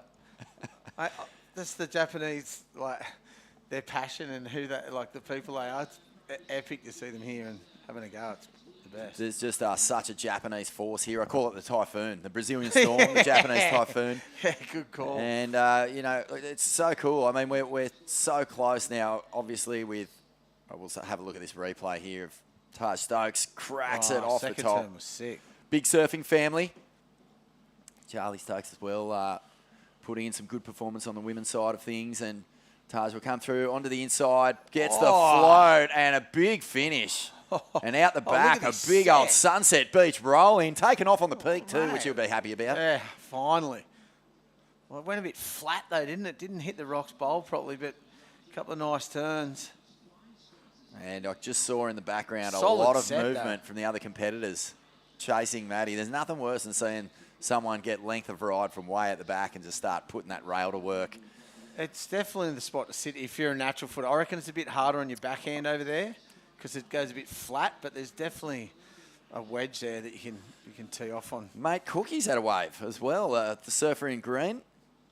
Look there. Look, it looks pretty fun, man. You can't complain about that, really.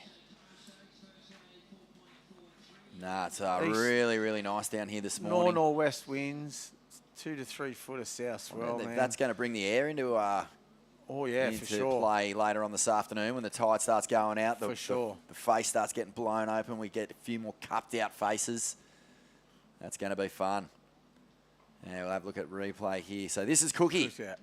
He's a big fella, and he really has that beautiful power game on the backhand. Slices off the top. Starts to get work now. Nooner. Nooner? Has an 12 o'clock. Noon. High noon. The high nooner, I like that.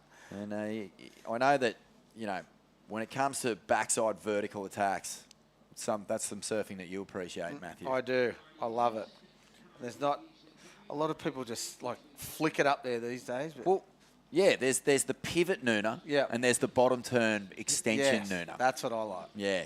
The pivot nooner looks good because it throws a heap of spray. There's a lot of people that's all they do that a lot. And then you've got Luke Get Egan near who the did top and both. then He combined both into one turn. He could kind of swing it really hard off the bottom and then at the very last second do the pivot and almost take it beyond vertical. Yeah, definitely. A lot of the time. So Cookie is in that mould big time.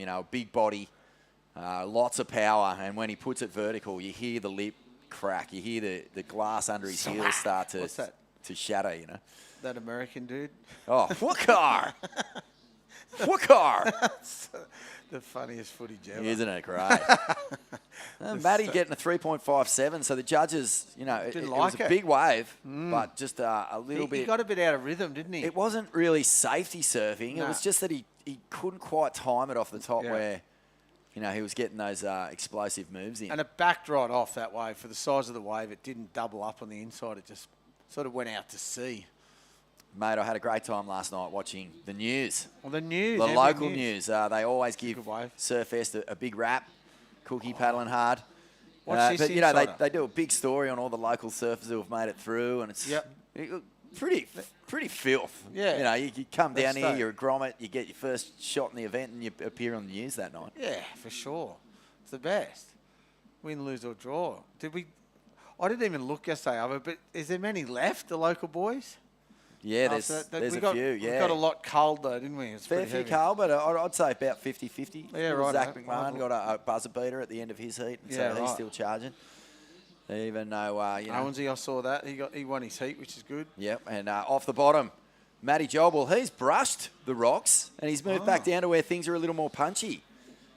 So I could see when he caught his first wave, in the background you could see the other surfers paddling over. And now he's just gone the other way. Maybe a little bit of gamesmanship here. Off the bottom, cracks it into a full rotation.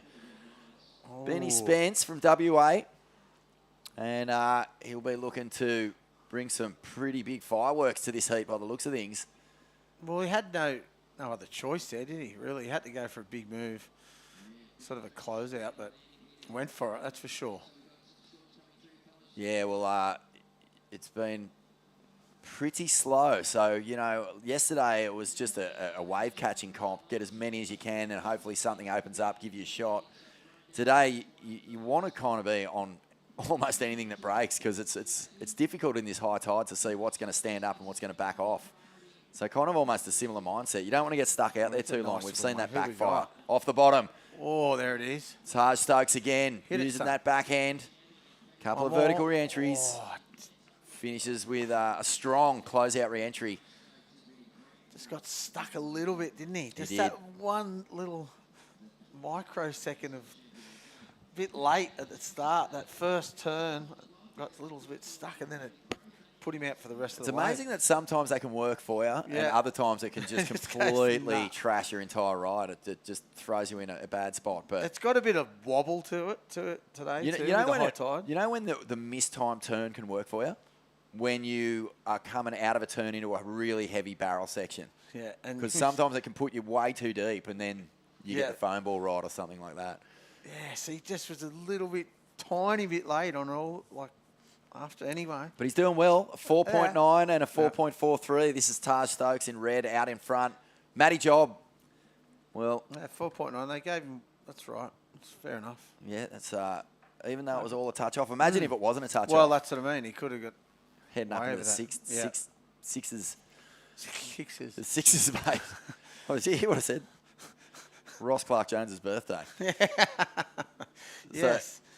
G'day, Ross. Reckon Ross is watching? Nah. No chance. Nah. He's not up. He's on different house than us. I, How good somehow Ross. went my whole career not really ever meeting or interviewing Ross. What? And then we had him on Ain't That Swell. He came to an Evoca show, went absolutely turbo off the wall. And next thing you know, I've been hanging out with him every weekend. It feels like off the bottom. Spenny. He's one of those little inside clean ones. Oh, nice. Halley Eva bowl here. It's just a nice little insider, and it's coming at him. Yeah. And Rocks bowl. There it is. Ben gets it done too. And out the back, this is Cookie sitting on 4.17. Any scorer will go into his top two right now. But Matty Job, he's changed tactics. He's come down the beach, and Stokesy. So plenty of action here. It looks like the tide. What were you saying? It's not high tide yet. I'm just tripping over my own tongue. Me too. I do it all the time. Monster coffee this morning. Just fall over it. Yeah, I don't think it's high till 9:30. Maybe even later today. So it's still coming in a little bit. Maybe it's just standing up on this inside bank a bit better than it has been. Well, that wave that Blue got, was it Blue? The little insider? Yeah. Ben Spence. Yeah, that would just hit the rocks perfectly. Well, the sand, whatever you want to call it, the peak of the rocks. They're the inside. It was 20 metres inside from where everyone else was sitting. So, yeah, they're the ones, I reckon. Just nice and clean. See what score he gets. Was it him? Yeah, it was. Was it White? No, it wasn't Matty Job, was it? No, Here it is. this Here it is, yeah, blue. So I thought, well, look at this wave. It's clean as. Bottom turn was sick. This turn, rah, it's a little bit slid out in this last one. Boom. Sick. That's a strong ride, isn't it? 3 back-to-back, beautifully linked turns. Out the back, Cookie. I thought this one might stand up for him. See, he's a little bit deep now. He's further. Look where he was. He's further past the rocks. Where that other foam line is, that's probably the best section. Couple of good backside attacks here, and a finish. How good's a drone view? Oh, wow, yeah. You can really see how deep on the reef Cookie is. That's a great angle from our drone. And you can see right to, it's just like, there's a spot. You can see it. Has it got a name? Nah, it's the Rocks Bowl, but there's a spot that you can sit in. It pretty much breaks in the same spot every time. Taj Stokes throws up. Again, little off. Someone can pay me to tell them. Okay. Well, I'm sure there's a lot of competitors listening to this. They'll be knocking on the door here in the commentary box in a second. What will you charge them? Oh, that's invaluable information. 7 funny. minutes There's to go. It's Taj Stokes holding it down, 4.9 and a 4.43. Matty Job is in second with a 3.57 and a 2.83. So some throwaways here. Nathan Cook is in a good spot. Is that all he got for that 3-turn wave? A 3.93. What? It can't be, can it? So last the blue getting... wow, they didn't like that. Do you think they penalised the second turn because the fins came free and it kind of wobbled a bit? Yeah, and even the first one maybe because he didn't hit it hard enough. I don't know, but I thought he surfed that wave pretty well. Here it is Look at again. this. I mean, it's inside. Great looking wave. Yeah, that turn's not so good. This one, he just sort of, but still, and finishes pretty good. That finishing turn was explosive. Yeah, wow. 3.93 is anyway perhaps a touch underdone, but I mean, in this heat especially. Can we see the 4.9? That's a good. What that was. That'd be hard, wouldn't it, boys? Just to put you on the spot in there. Can we see the 3.57 and the 2.83 too as well? No, just kidding. That last heat, we saw quite a bit of hassling towards the end of it. Real priority came into play. Oh, yeah, there it is. Here we go. Oh, this is that one. Okay. Production team right on it. So okay, the one we said was a little bit mistimed. Well, okay, fair enough. That's what it is. Well, that's a point less. Yeah. What do you do there? That's about even, if you ask me. But anyway. I would argue that Ben Spence's wave was actually, well, not better, but certainly kind of on par. More well-timed. Yeah. Yes, definitely. More well timed. Is that better surf? Is that grammar correct? Yeah, sounded more awkward. well timed. That's good. I don't know. Yeah. Anyway, This is why we're sitting here. Yeah, and the they're judges sitting are up there. there, That's mate. right. But Ben Spence is in fourth Thanks for place. that, boys. in this That was heat. good. Thank you. Yeah, the production team right on it. Yeah, aren't they? And But fair enough, I get it too. But I don't know if it's that much of a difference. the big difference between both rides was the size of the wave. I mean, Yes. Stokesy is a big kid, and that was a big wave. So And he went from A to B like that, and the judges are looking into that rocks bowl. He would have just come straight at him, no angle. That's what so I you lose the speed a bit. Do you think? Yeah, I reckon you lose the perspective of the speed. Do you remember at I reckon they do that a lot. In If the- you're going from here to here instead of going straight, Well, you get what I mean? I remember years and years ago sitting with yourself, Louis, and a few other crew, and we were talking about where the judging tower was at the Pipe Masters. Because Yep. it sits looking into the left. It's Yep. not right in the middle of the P. Yep. And that means you can kind of cheat backdoor sometimes and 100%. look like you're in it, Yeah. hug the wall, and then come out with the spray Yeah, afterwards yeah. and do your little nose blow and pull your shorts up a bit. And all of a sudden... Or do a real good claim like you can these well, days. CJ Hobgood was the guy who pulled Said it it. up in front of all of us, and Yeah. Louis was just all over. He was like, Yeah, you're it's right. it's a raw. Yeah, true. But I mean, they've got every angle covered with the cameras these days. Yeah, so yeah, true. There's no cheating, mate. There's no cheating, but I'm with you. Well, back when I was doing, they didn't even if they weren't all lefts, they didn't run the comp. Heavy. I've seen it perfect 6 to 8, like 6 foot with mainly rights. They go, nah, not today. It's the pipeline masters, not the backdoor pipeline masters. We wow. were just going. Randy's telling us that. We were just going. What Sonny? I remember Sonny just going. What are you talking about? It's got to be on. It was pumping. We're all natural footage are just going. Yes, finally. Nah, not on today. Oh, the Wild West, boy. The best. It's funny. I remember, That coming was to a good right and left. No one even got.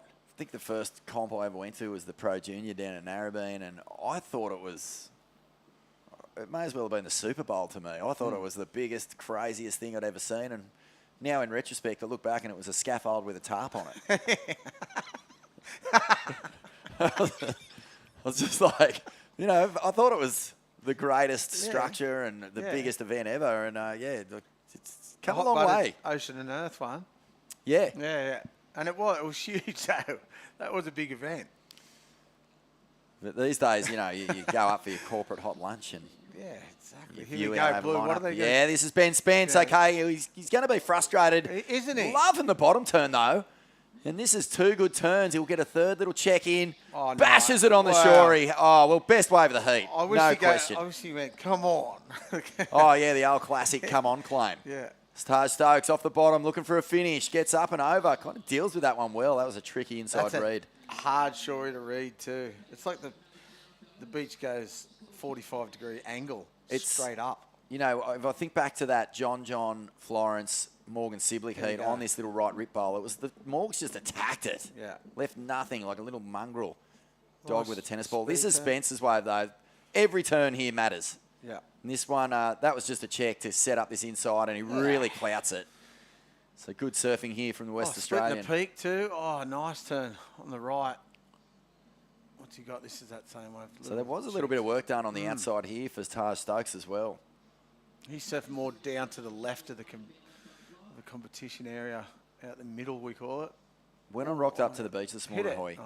there was a left rip bowl way down the middle of the beach that was churning inside out. Yeah. Like Further down the beach. proper thick barrel. Yeah, it's good. This left's probably going to get good as the tide drops.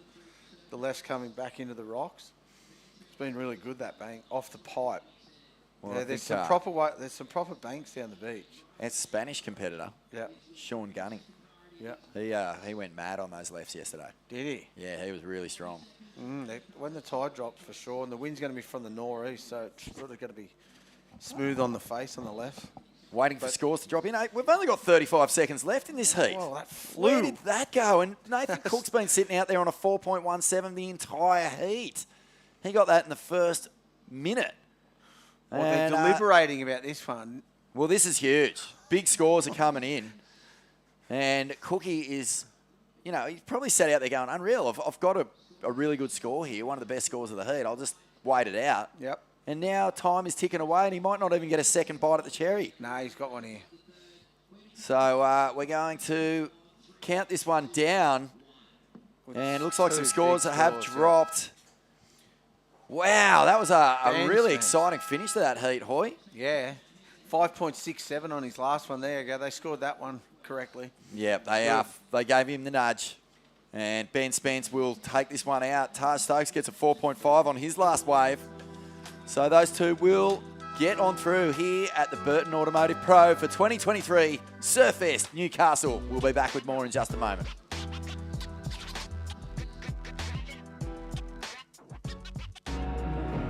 Where for the spirited, the grounded, the true outsiders. We know, you know, life's better outside.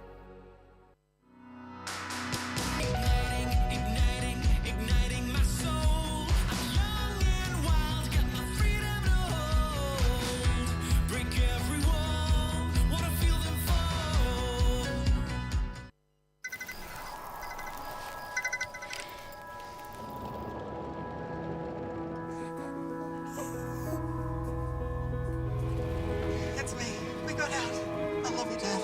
300 kilometers to your destination. No beds to Michaels. Get to the Royal.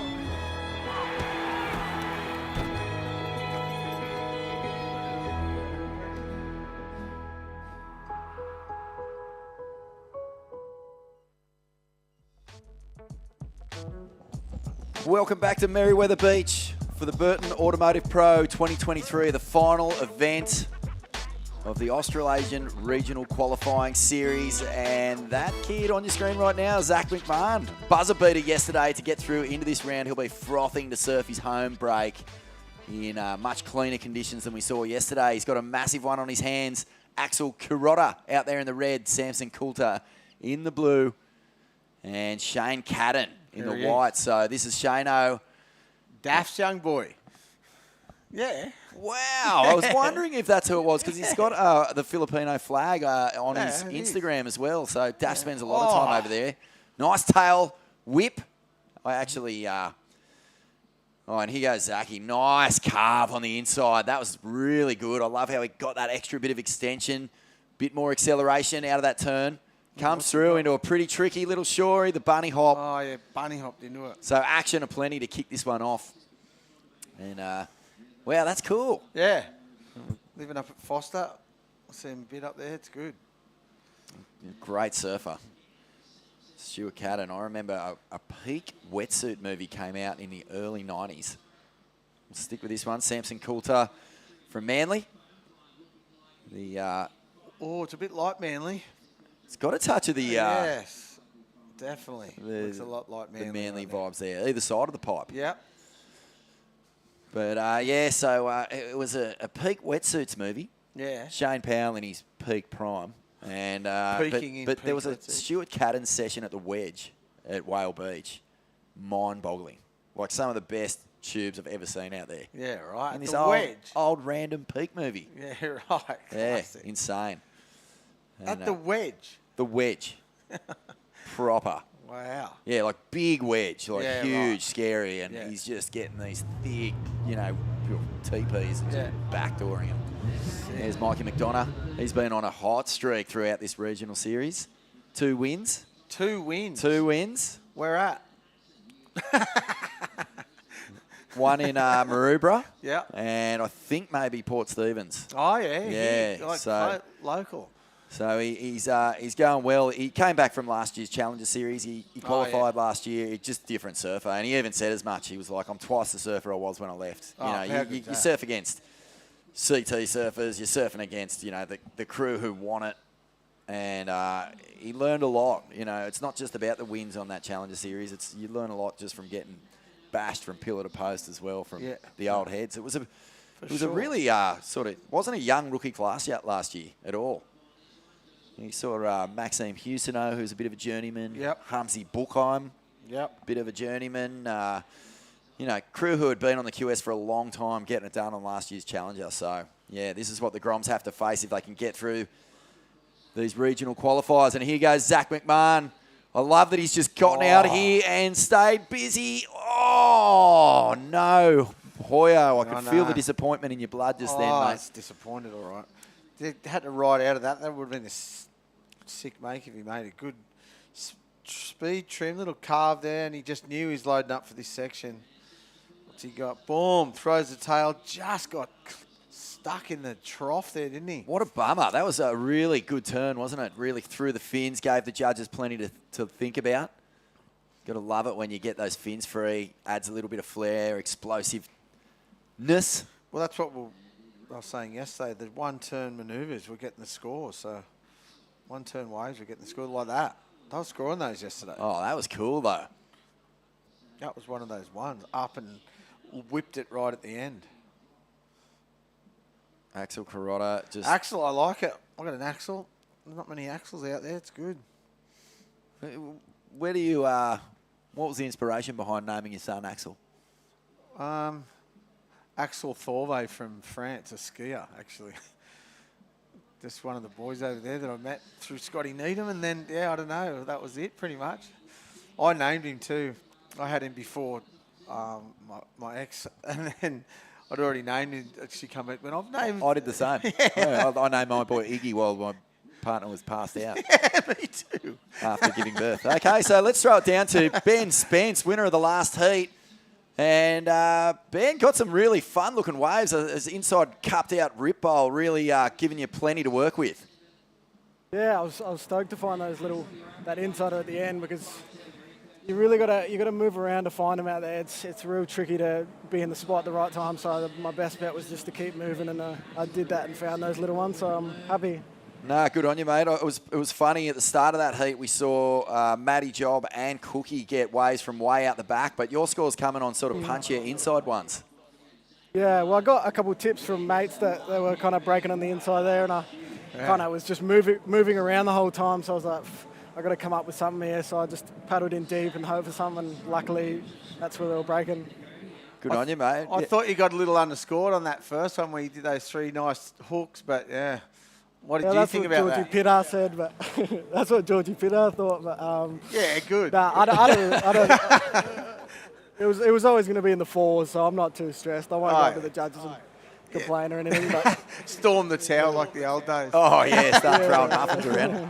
Mate, how have you found the Australasian qualifying series so far? Have you had a good run? No, I haven't had a good run result-wise.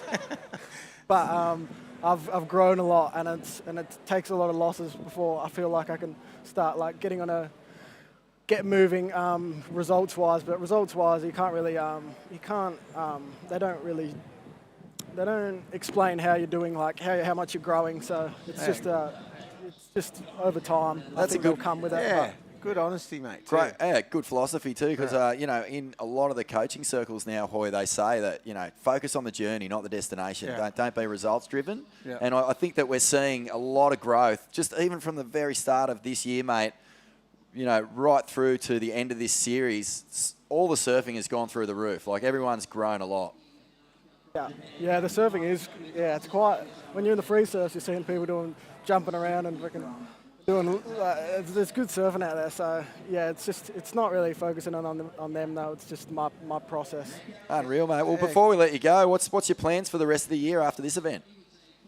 I'm going to go home to Margaret River and cruise for a bit and go on the Margaret River Pro Trials. Hopefully get into that again. I could use the money. And just relax there, and then come back and start getting training again and get going again. Yeah, sick. Have you enjoyed it though too? This whole Australian leg. Yeah, I have. It's been hurtful, but it's been good hurt and growth, and I have. I've got good mates with me, and I've been enjoying it. Good on you, man. Well, that was a really strong performance. We look forward to seeing you in the next round. And, best of luck as well when you get over there to WA. I know you've had good results in those trials before. So, all the best. Thanks heaps, guys. Cheers. Good on you, Ben Spence. Putting on a really solid show in those inside waves. You and I were really getting off on some of those rapid-fire turns. And I love that the judges, paid him for it in the end. Because Because good honesty in saying he's just like learning. He's not about all the results. That's good. Like most people go, oh, you know, I was spewing about it, the whole situation, but that was good. Good positivity. Yeah, what do you think of that, mate? I mean, I know that you were a guy who really enjoyed the journey, weren't always focused on results, missing quarterfinals and whatnot, says a lot about that. But, you know, it's a really healthy mindset to breed into upcoming surfers. You know, like if you're just missing out on everything around you just for the sake of trying to win. Yeah. And a lot of the time, all that extra anxiety and stress doesn't play into your strengths anyway. It makes it worse, I reckon. And you take the losses way harder too than the, you know, you got to weigh it up. Win's a win. You love to win, but if you lose, you got to cop it as well. What's I'd love to know this. I've never asked you this question, but we've seen in the make or break series, you know, Italo go into the back stalls, the locker room, and just jump up and down on his surfboards and start punching lockers and all that sort of stuff. What was your biggest dummy spit? Where was it, and what was it? I reckon it was in Mundaka, and there's no chance I lost the heat, and I'd have a big couple of weeks in France, so I was emotional, and in Mundaka I lost it. I just went, mate, and it's towards the end of my career too, and I just lost it. Went up, just went, mate.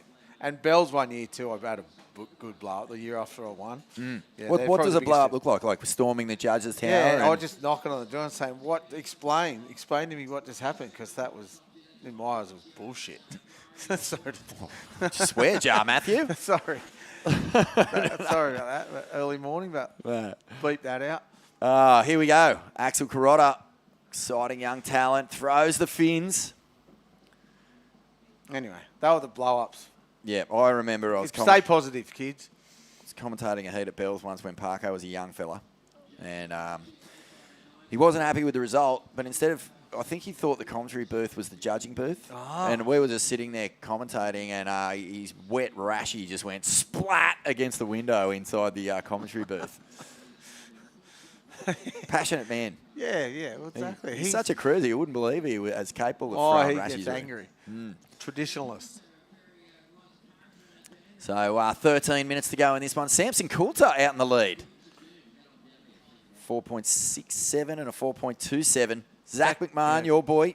Yep. Local by way of Evans Head. So g'day to all the crew up there in Evans watching on, and 5.17. So he's actually got the best wave of the heat so far. Yeah. That's a good platform to build upon. Plenty of time left. Axel Carrotta, just saw him then. You know he's got plenty of flair, but unable to stick that one. Still sitting on a 3.57. And Shane Cadden, yesterday, I can see a lot of his dad's style. Yeah. You know, he's really low off the bottom. He attacks that lip very hard. He was probably one of the most aggressive surfers we saw yesterday, Hoy. Really finished his waves with a kaboom. And crack off the top. This is Samson Coulter. I went on a surf trip with him once. Did you? Yep. Did a little Surfing World Grombash trip with Samson. I think Hanada Azawa was on it. Dakota Walters, Caleb Tancred. Where'd you go? Joshy Catlin from WA. We went to a secret place on the far north coast of New South Wales, which I won't name, but has a killer pie shop, and where you went plenty of times with Surfing World back in the day. Off the bottom, cracks it. There you go. Yeah, I love how upside down Axel gets. Yeah. He really banks it when he comes off the bottom and throws it. This is Samson's wave, bit of a throwaway. Axel's is probably the best wave of the heat, two-turn combo. Maybe Zach's got that 5.17 for that huge tail throw, so we'll see here. Very interesting how they judge this one. Like, so can we see that? Oh, yeah, they're judging it how it should be judged. Nice. This is what I like to see. Two good backhand cracks, and he's going to get a pretty good score. The best wave of the heat is going to be deservedly the best wave of the heat, too. Here's a set. What do we got here? Who's taking this one? Zach up and riding. It's hard to tell the green and the blue with that crystal clear water of Merriweather Beach. For me, my eyes are shot too, so. There it is, 6.33 for those two backhand snaps of red. Sick. Well scored, judges. Whoa, that was like a priority hold off there. From Shane, that was, I don't know what he was doing there. He went to go right, I don't know. Here it is. Here's Zach's last Zachy, wave. yep. First turn. Oh, yeah. Gets the completion. Yep. He's starting to feel a bit of rhythm here. That might have been his 5.17. Right, because he had a couple where he wasn't quite getting that ride out. Yeah. And the judges just Well, they just don't accept it. They'll just penalise you heavily if you don't get completion. Samson. Oh, he's going for it. Oh, wow, he really threw it at that section. Needed a bit more speed, you'd say. But Axel and Samson must surf a lot together. Axel like his from back North foot- Stain as well. Back foot slipped off, and that's dangerous. Not good. Back foot slipping off the board. Not healthy at all. No, we've seen some horrendous injuries with back foot slipping off. And none more famous than Mick Fanning's hammy off the bone. Oh, exactly. And they had to reattach that with a screw. It was one of the first. Look at this wave. Beautiful Whoa, looking wave. Here it cannon, is. and Yeah, yes. nice snap. Crack into the lip. Slice off the top. And this is really nice from Need to Shano. finish. Oh, needed a finish, you reckon? Or Did, two? but two big turns Yeah, and that right first in the turn was pocket. sick. Good looking wave too. This is good because he needed to pull the trigger. Here we go. Doesn't want to let Takes these off. guys run Good away. turn here. Look at that. That's so daft, isn't it, right there? Oh, yeah. Two. Does he fit another little check turn? Oh, but the first turn was sick. Biggest turn of the heat so far. And perfectly timed. Yeah. I mean, when you hit that pocket and you pull it round and you get that beautiful arcing fan of spray. Like, I mean, that's perfect timing from Shane Cadden there. Can we have a look at Axel's red 6.33 again, please, boys? Just to compare it. Boy wants to get Just in the judge. analyse it, yeah. You want to get in the judges' heads, don't you? No, thank you. Here it is. Look, nice little wave, good snap there, and then this second turn hits it perfectly. Yeah, right. So that was a 6.33. Fair enough. Well, sort of. It's going to be really interesting to see Yeah. where that score lands for Shano. I think it's, Yeah, it's in. 4.53. Here's another one for blue. Look, what? All right. Oh, wow. See, that would have been Score better than gone the red. begging. Yeah, wasn't it? Just Score. hit it too hard on that second as it was backing off, didn't he? Hoyo, Merriweather Beach, it's given us plenty to work with. There's some good little pockets. There's some nice down-the-line open faces, and this is a really tight heat now. All these surfers have got pretty good score in the bank. Yep. But it's All Axel needing a Carrotta from North Stain out in front at the moment. Samson Coulter, the Manly boys, holding it down. Zach McMahon now has been pushed down into third, sitting on a 5.17. It's a really good score. But Shane Cadden has answered back with plenty of time as well. So we've got a real arm wrestle on our hands here. And here goes Shane again. This one caught a little bit behind. And you can see the surfers are actually really in a tight little group here now too. So they're starting to get in each other's faces. Let's see what Axel can bring to the party. Slices back, just dealing with the wobble. He's going to look for something big on the inside as he flies into the section, gets a little Larry in. What's he trying to replace there, Hoyer? 3.57, yeah, okay. Yeah, maybe it did, eh? Maybe not either. Yeah, 4.53 for Shane's wave. Sorta.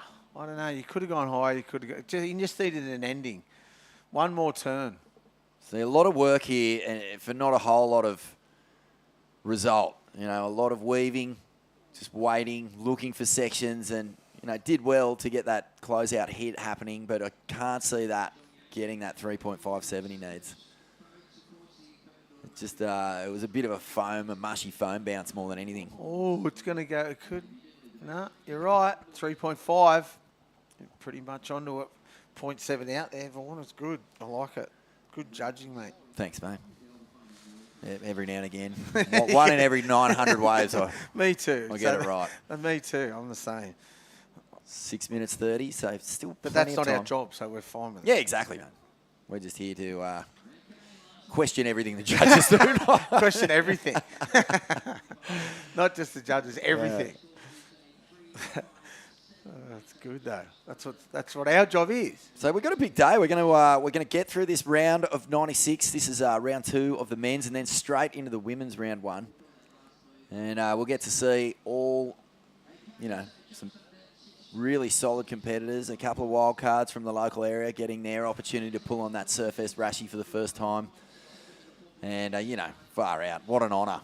to be a local, to pull on that rash vest, to know who's worn it all the way to the victory dice. We're talking Mick Fanning, Kelly Slater, Pam Burridge, Jodie Cooper, Beck Woods, our fellow commentator, a 3-time winner here. 3 times. He should be commentating the whole event. The whole event. Whole of the women's. What's your favourite win of all time from Surfest, Hoy? Ockie beating Curran that was the second year. Here it is.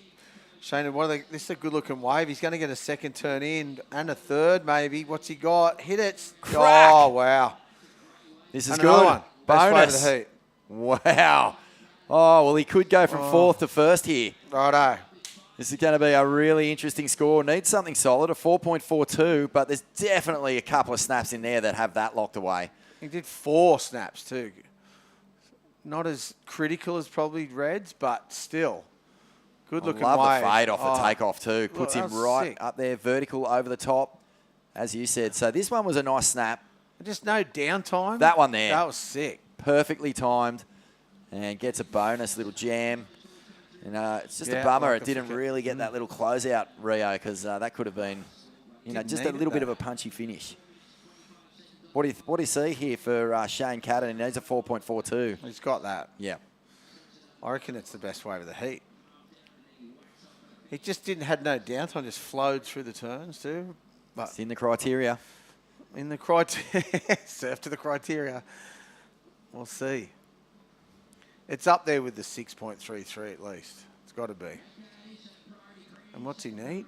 He needs a 4.42. 4 minutes remaining. Taj Stokes just caught a wave. Oh, sorry, not Taj Stokes. Axel Corral. That was the last heat. Here goes Zach McMahon now. Down in third. Snaps it off the top. Good opening hit. Gets a second. Can he get a third? Because this will be an important ride. Hammers it. The local. Getting it done here. That was a really good ride at a perfect time for Zach McMahon. Still 3.5 minutes, but just keeps himself in the mix here. Definitely has better to 3.67. No question here, Hoy. Oh, and Red got one too here, the heat leader. Axel, what did you like about this one? Well, he's got a beautiful technique with that backside Rio, but that's not going in his top 2. I reckon it's better than it did, 3.93, so it's all going to change. I got that one completely wrong. But this is nice from Zachy. Good, yeah. 3 of the sort of the same turns, though. It's going to be... All right, 5.83, which is fair enough. You said it was pretty close. So Shane Cadden's gone to the lead. Second is Axel.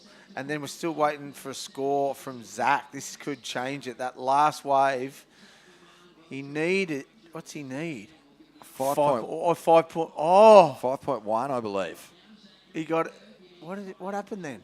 4.57. Is that what happened? There it is. So, yeah, right. It's gone in. So the judges wanted to see a bit more sting Yep. in Zach's attack. I thought he might have got there, but... sort of the same turns, 3 in a row. Yep, it was a little bit. I thought for sure. I was like, it's going to be really close.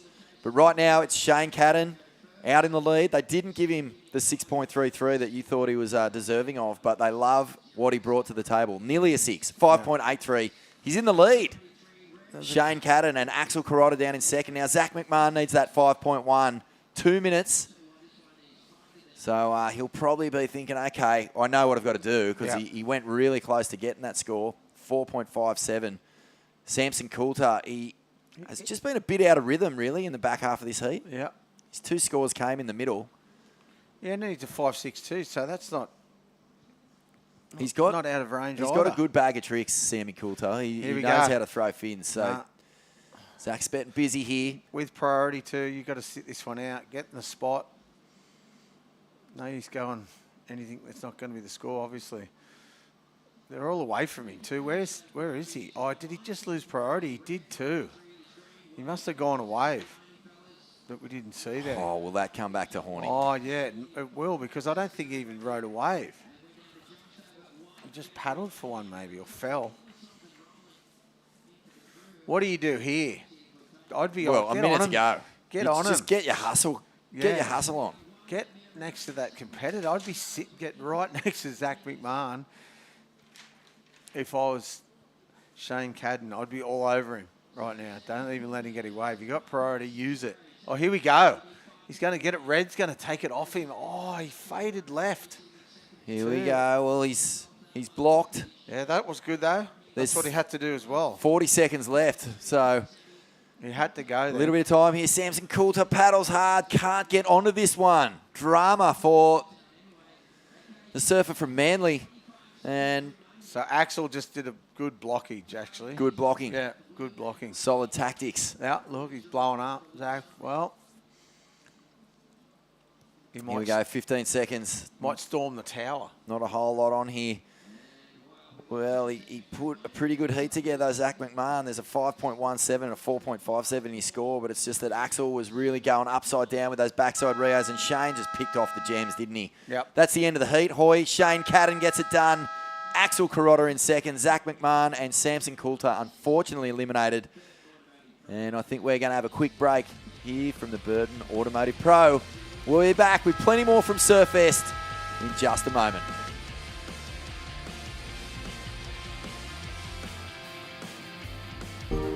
Welcome to Sydney. Upbeat. Downbeat. Feel its heartbeat. Open spaces. Open arms. A place to feel alive. To feel free. Come feel it all and feel new.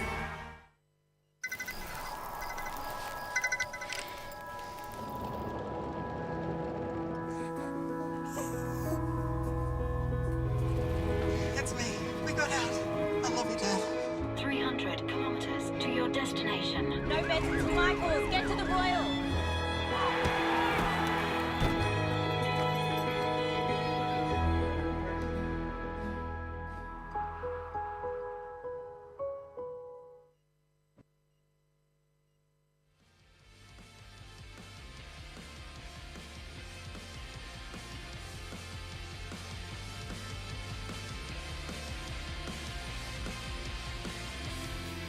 As we move through more heats in this round of 96. Heat 13 hitting the lineup now.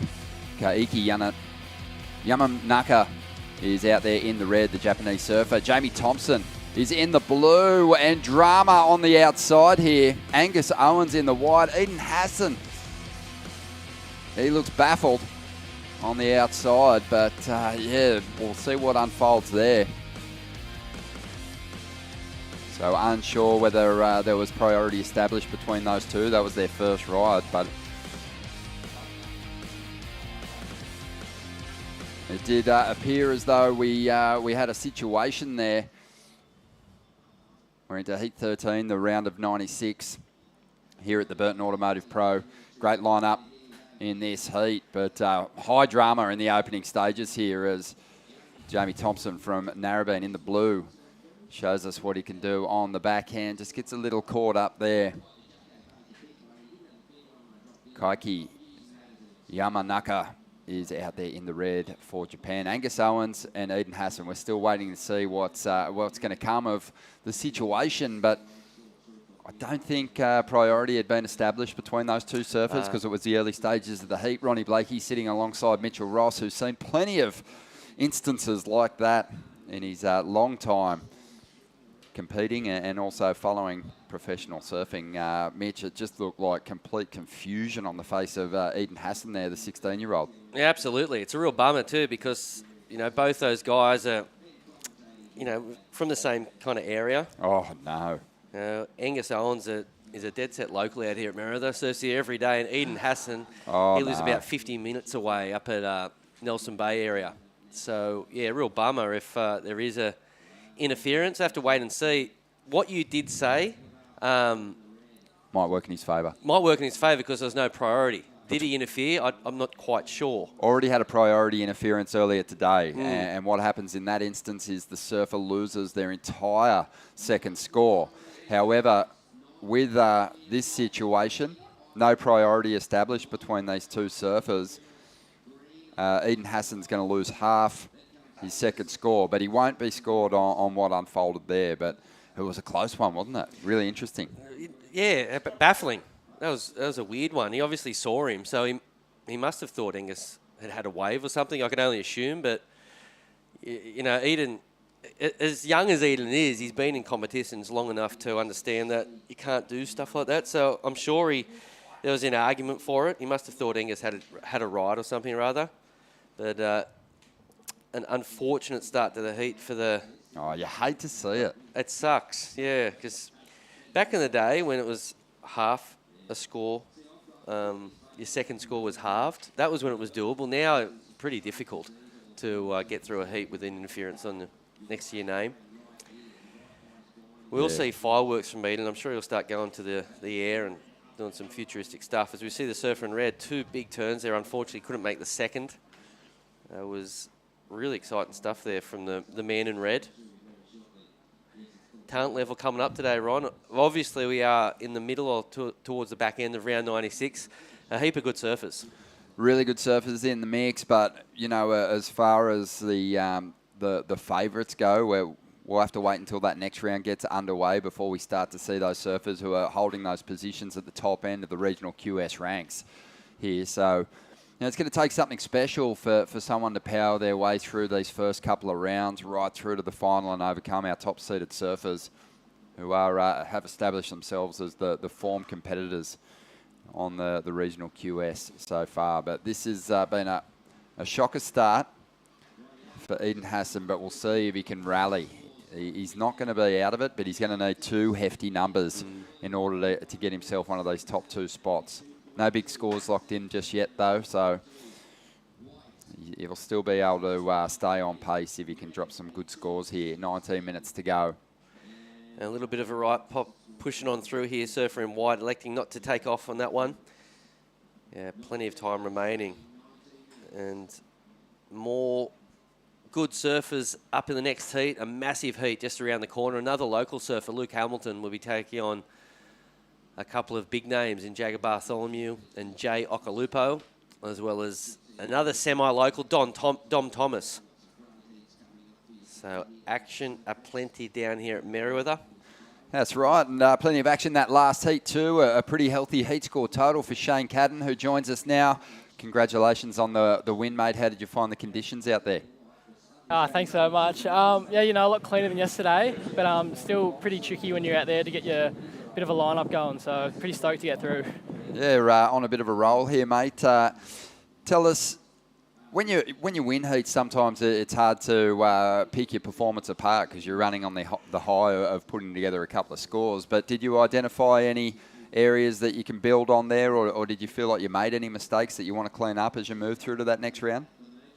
Yeah, no, for sure. That was, I think I surfed, it was like a 12-minute heat by the end of it. I kind of drifted up towards ladies for a while and didn't get a wave, so if I can start my next heat a bit quicker, it'd be nice. Yeah, awesome. Awesome to get a win from, you know, last 3 or 4 minutes. I think you're in 4th spot, so had to dig deep in that one. How did it feel once you saw that wave sort of come through and you got an opportunity?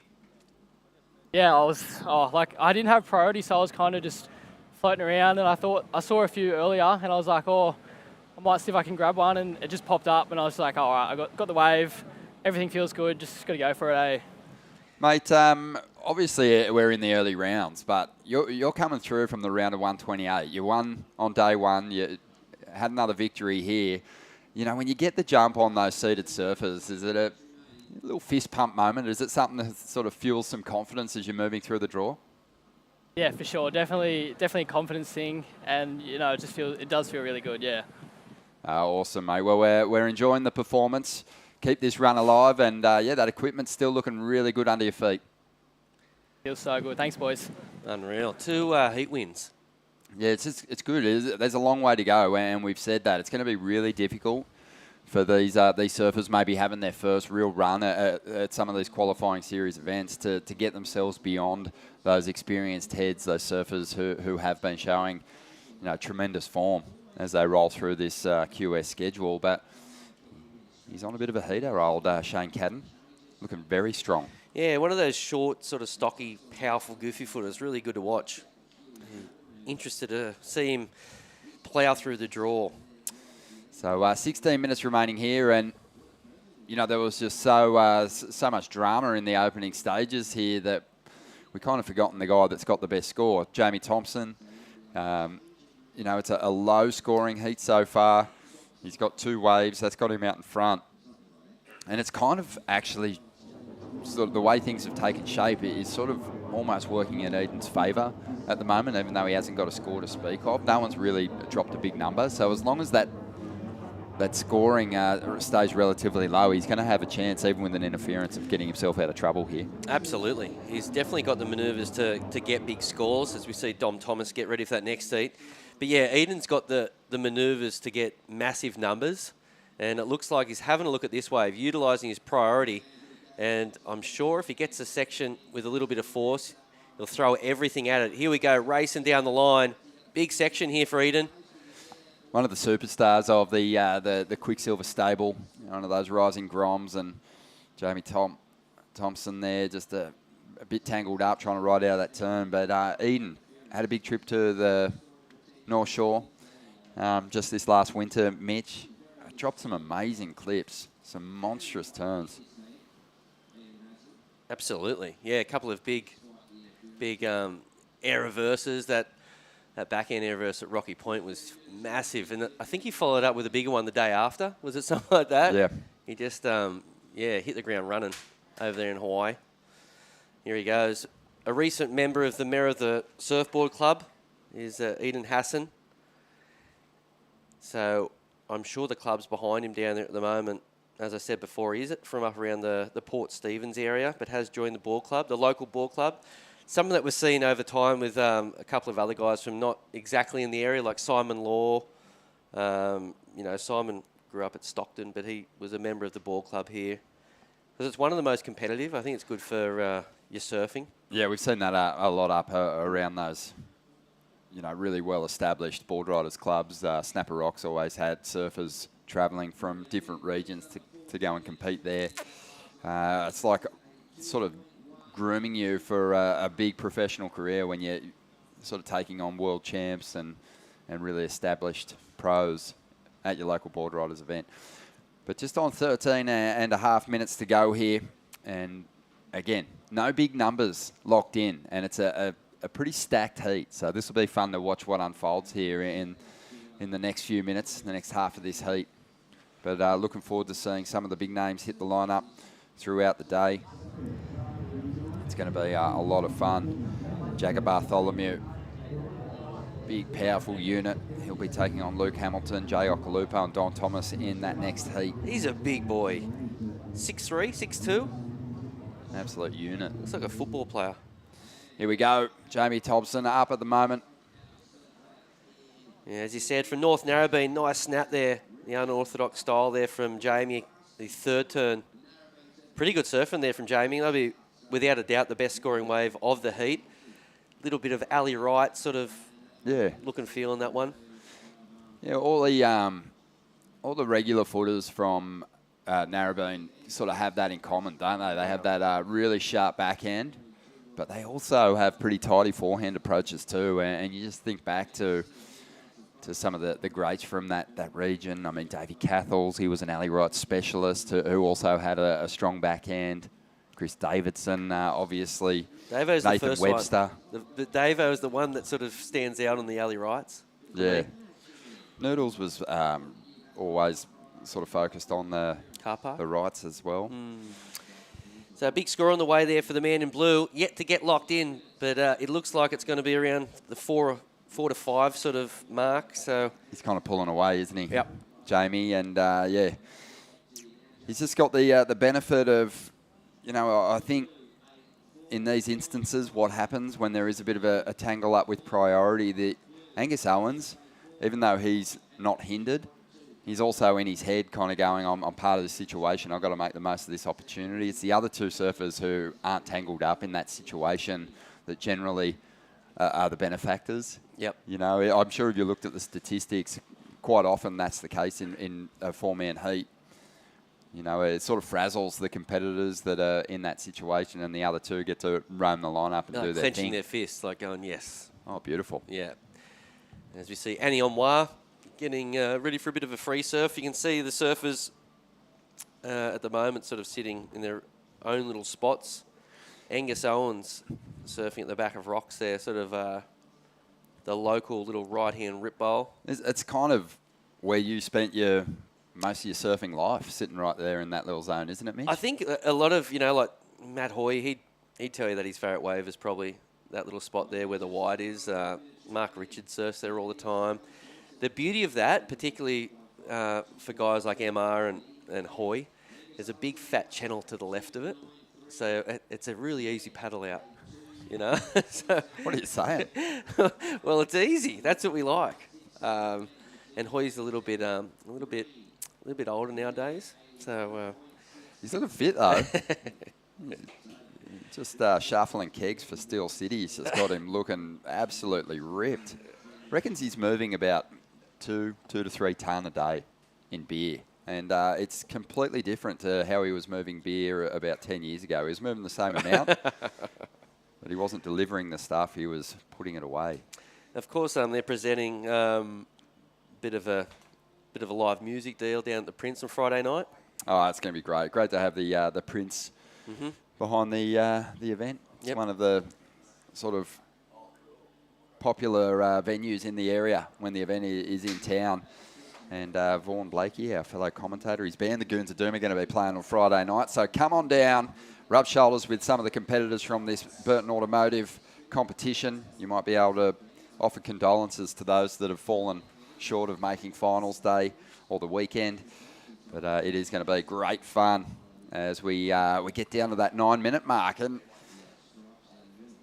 Jamie Thompson has got himself in a good position here, but Angus Owens has got to be careful not to let this opportunity slip by because Eden Hassan's well and truly within reach. The surfing that he did yesterday was impressive to me. Much like Huey Vaughan, he just has unbelievable form and technique and a maturity in his surfing that sort of is well beyond his years. Absolutely. As we see big air reverse there, I'd like to can't quite make out what colour that is. Cause I think it was Jamie. Was that Jamie on the right? In the blue, yep. Oh. I believe so. Okay. Well, if that's the case, he's got a backup score. Nice air reverse. But, yeah, very tight heat, this one. And just like that, we're down towards the business end. Bit of a set rolling through. 8.5 minutes remaining. The two locals are in 3rd and 4th spot, Ron. So looking for something to happen as we see Eden Hassan. Eden's got to be careful here. And Angus Owens is going to take this wave. Eden had a pretty good look at that one. There is a lot of closeouts out there. I don't think you could say he was responsible for shutting that one down, as we see now in the red. The surfer from Japan, Kaiki Yamanaka. And, nice flow. We were talking about it. I was chatting with Beck Woods about it earlier. We were calling a couple of heats. The Japanese surfers have been super impressive. One thing they've all got in common, incredibly clean rails when they surf. They're always formed out. Their technique's always spot on. And, Yamanaka there, just another example of that. Just low centre of gravity, keeps tight to that pocket. But he's got to be careful here. He needs some bigger numbers because he's hanging on to a 3 and a 2 at the moment. Yeah, absolutely. Eden's just licking his lips going, I'm still in this heat and I've had an interference. You're right. The man in red looking really good but can't get anything better right now than a couple of threes, a 3-2-3 and a 2-7-3. As we see a bit of a set, it looks like the man in red or blue. Blue's going to shut it down. The current heat leader up and riding. Loading up for something big here. Jamie Thompson just in transition at the moment, searching for a section that just didn't stand up for him. 7 minutes to go. Mitch, I'm not sure if you did, but the number of heats that you would have surfed as a pro junior and a QS campaigner, did you have a couple of interferences at the end of it all? Yeah, I think you made those stupid mistakes along the way. How hard is it to sort of keep you cool? Because it just feels like Eden hasn't been able to keep his head screwed on here. He's hanging on to a 2, and he's really, if he wants to get into that second position or even take the lead here, he's making up points already. You've got to split that 2 in half, basically, and the requirement's going to be difficult to chase down, but here's the wave that he needed. Nice opening turn. So really putting it on the line on that first move, pushing hard, gets a finish on the inside, banks it off the foam, and might even find a little reform here on the shore break. But we're going to cut to Jamie Thompson now as he looks to solidify that first position by getting rid of a 4.5. Didn't look overly excited about that ride in the body language, but yeah, Eden might have just got the score that he needs to get himself right in this heat with a chance. Yep, he surfed it well. Unfortunately, the wave didn't stand up quite as sort of steep as he would have liked, but you know what? He surfed it pretty good. Here we go. The first turn was solid, just puts everything into it. He's epoxy chili surfboard looking really good, really responsive. And I love how he got a couple of more sections down the line here. That turn was actually quite big, second glance. And now we're looking at Jamie Thompson, a nice left-hander.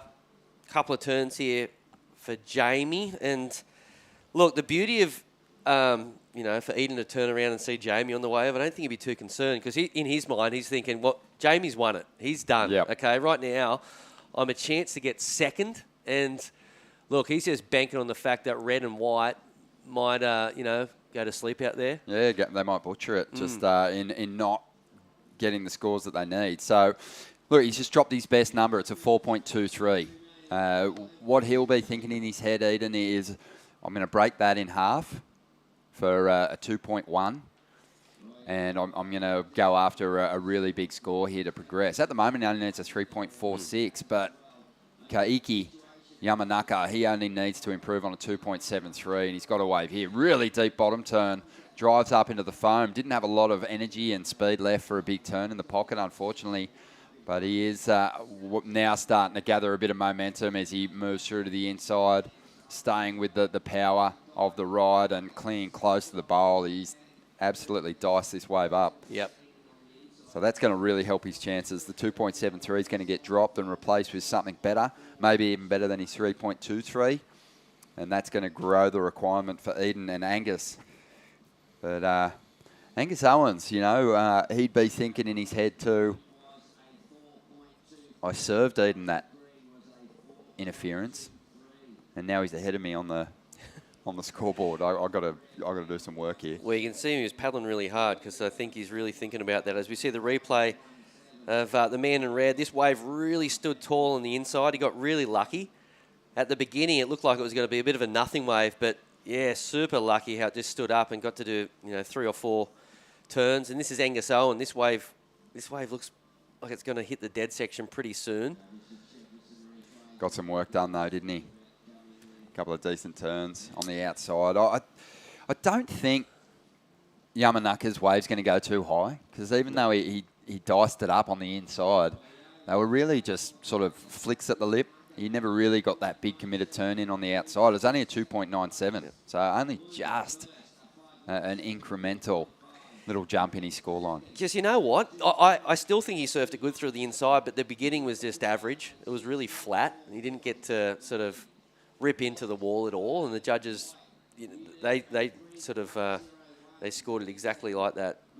The judges love a beautiful, long, drawn-out bottom turn, but it has to be comboed up with a really strong move after. If you wash off all your speed in that big, deep bottom turn and you've got nothing to give when you get to the pocket, you're not really going to get any kind of credit for it. Here he goes again. And as you said, he's just such a good surfer, but he's just put himself on a couple of average waves. Duds. And that's another sort of another waste of a minute or so. So he's heading back out there now. He's still maintaining that second place in a position to progress, but he's on thin ice at the moment. That first turn was pretty decent, moved a bit of water. Nice combination, but again, it's not going to kind of take him to the lead or anything like that. Jamie Thompson well out in front now. So 2 minutes remaining. It looks like Eden Hassan, after all those scores have been locked in, still looking for a little over a 4, a 4.32. Now, if you ask Eden at the start of the heat, you had an interference and you only needed a 4, I think he'd be quite chafed. Chafed or chuffed? Chuffed, sorry. He'd be pumped. He was chafed at the beginning when he got the interference, that's for sure. But he's so capable. I mean, he's got a 4.23 and it won't take much more of a wall for him to turn in something better. So let's see what he can do. Okay, Angus looking for a 3.24. First turn was nice. Second turn it went over the lip. It was pretty decent, but he got caught up in the lip for a second. So a minute remaining. Was it a 3.24? Not quite sure. This is the danger man who's currently holding second spot. And that's going to help him. I think that's a little bit better than the score he's holding at the moment, you'd have to say, Ron. He's going to ride it right through to the inside. Eden Hassan's going to need something big on the outside. Goes the rotation, and he can't ride out, unfortunately for him. But he was, I think, going to be chasing a little bit more than a 4.32. Felt to me like Kaiki Yamanaka was potentially on his way to him lifting his two-wave total, if only by a small margin. Everything he can add to his total at the moment is danger signs for Eden Hassan and Angus Owens. Angus falling short of the requirement on his last ride. Just a 2.33 for him on that last wave. 15 seconds to go here. Is Eden going to get another shot? He is, but he's really forcing it there. You saw that back foot just slide off the traction pad. And a frustrating heat for him. It'd be interesting to find out exactly what he thought in that opening exchange where he got that interference. Because clearly he must have thought Angus already had a wave, right? Yeah, there's interesting scenarios that can happen at the start of heats when that priority is neutral too. For example, in a CT heat, when it's man-on-man, if you have a real intentful paddle at a wave and you're on the inside and you kind of hold someone off a wave, they will flick priority to the other surfer. But I'm not sure if that happened. And that's a good point. And usually the on-site announcer is pretty onto it, is watching what unfolds there, especially someone of Terry McKenna's experience. He's seen a lot of heats go down. So, I think it was just one of those unfortunate situations. What I think happened with Eden was that he got into the wave a bit earlier. He was sort of paddling and into the wave maybe earlier than Angus Owens and maybe thought that gave him right away, but they sort of did get up at a similar time. Anyway, it's in the bag, and Eden finished in 4th place. Angus didn't progress either, so it was Yamanaka finishing in 2nd spot. Jamie Thompson getting the victory here. We'll take a quick break and be back with Heat 14, the round of 96 here at the Burton Automotive Pro in just a moment. Welcome to Sydney. Upbeat. Downbeat. Feel its heartbeat. Open spaces. Open arms. A place to feel alive. To feel free. Come feel it all and feel new. Wait!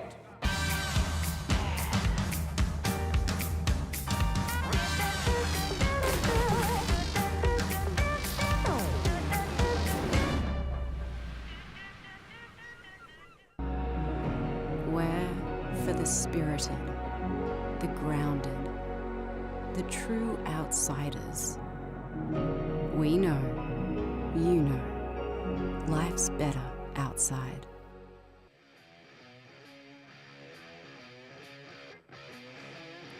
Loving having your company here on day 3 of the event window for Surfest 2023, presented by Reflections Holiday Parks. And you are watching the Burton Automotive Pro. We kicked off the week with the Surfest expression session. That was great fun. Seeing Pam Burridge, Jodie Cooper, Pauline Mensah and Beck Woods out there in the lineup. And then it's been all about the men's event, the Burton Automotive Pro.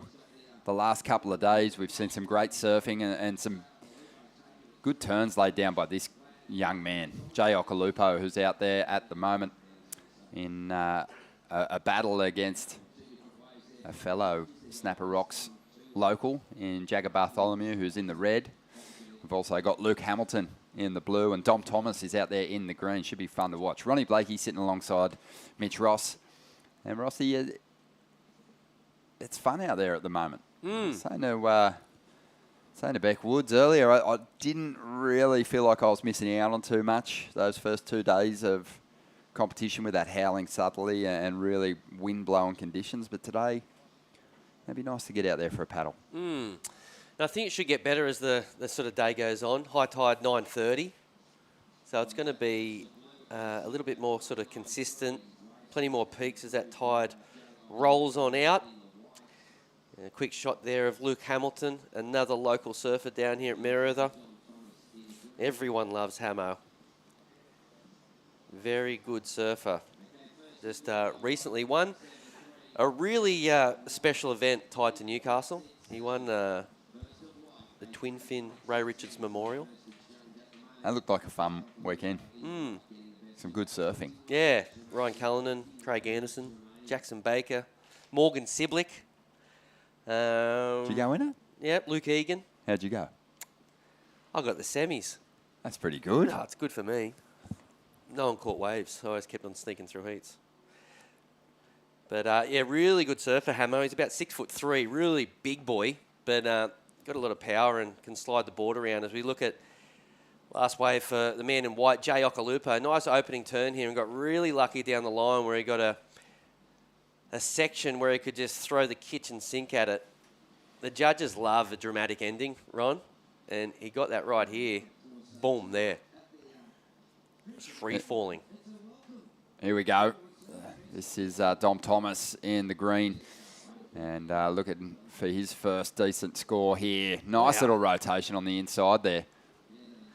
Now, we saw his old boy yesterday after his heat, and his name's Dale, his dad, and Dale wasn't really happy with his boy's performance. I think he just wanted him to catch more waves, and it looks like he's going to do it on this one as he started early, and he's just going for it. That thing was nuts on the rocks there.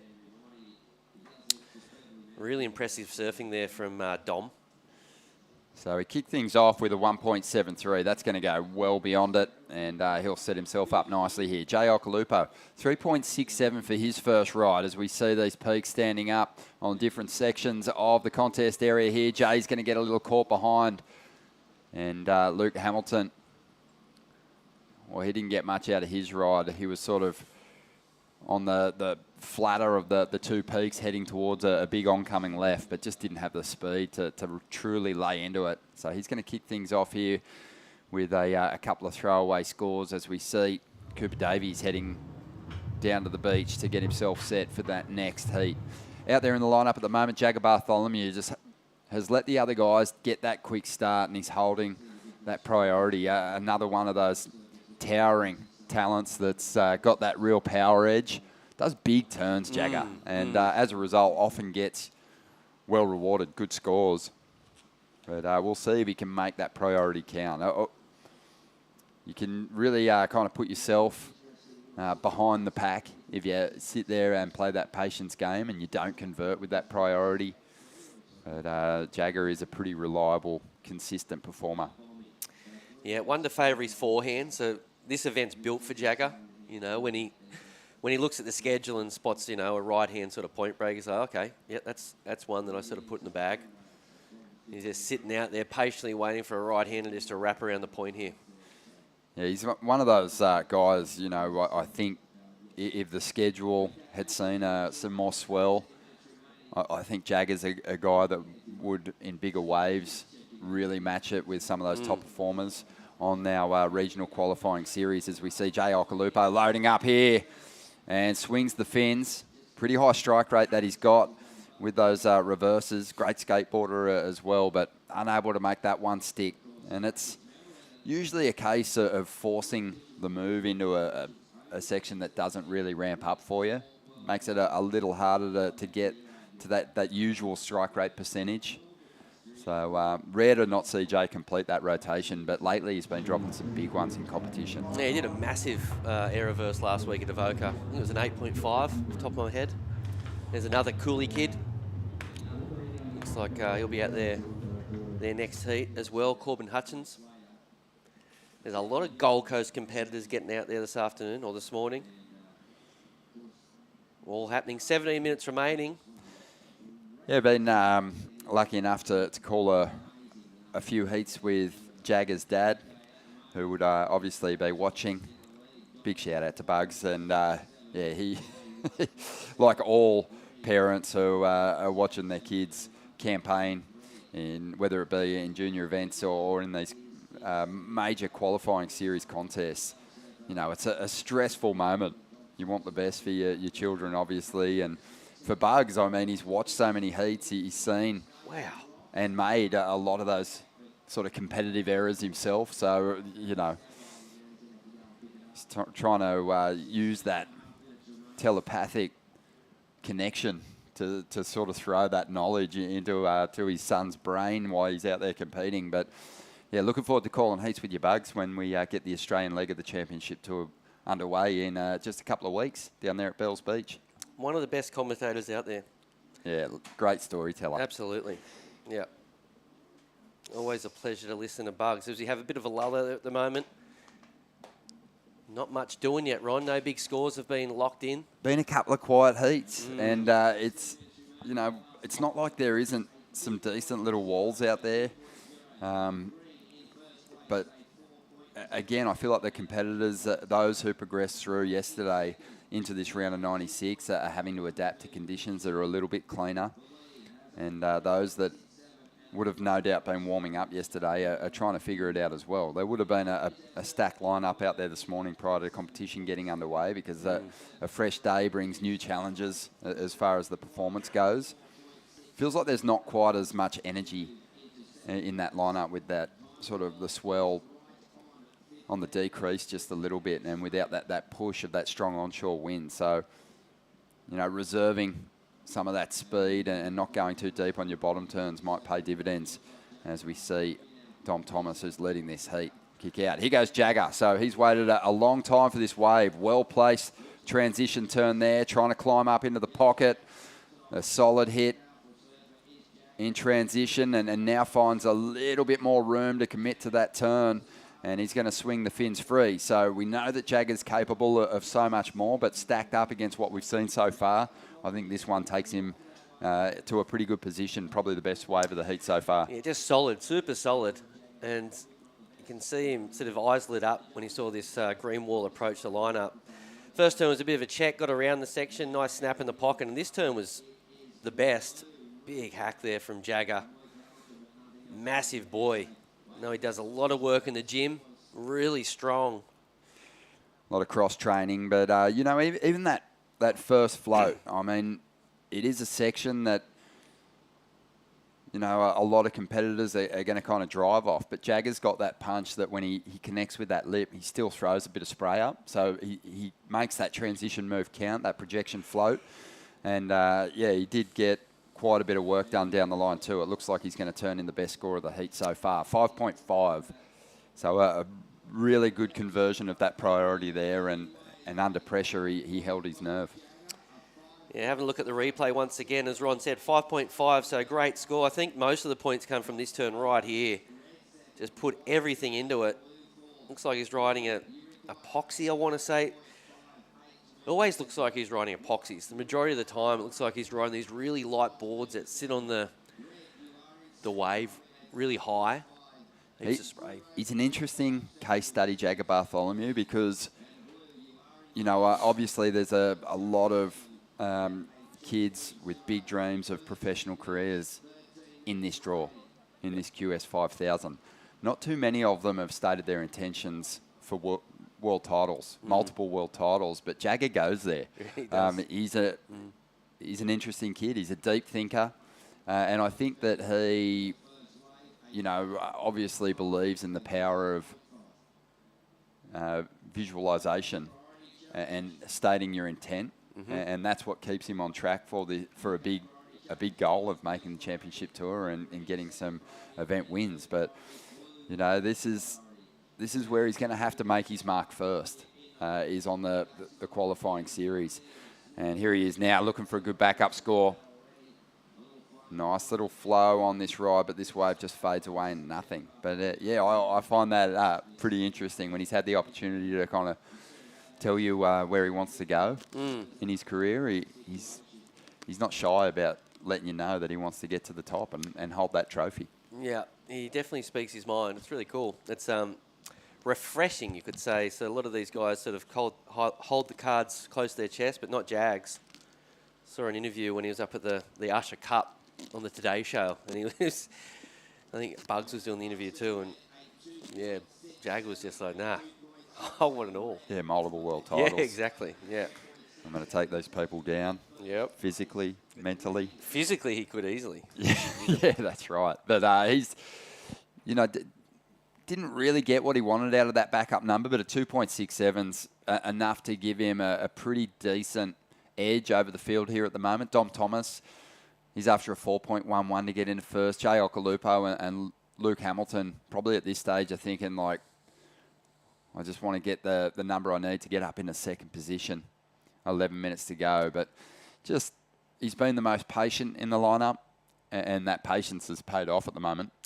Absolutely, looking good at the moment. I reckon an 8.17 will get you through most heats today. So, job almost done. As we look at surfer in red and blue, this is Luke Hamilton, the local surfer.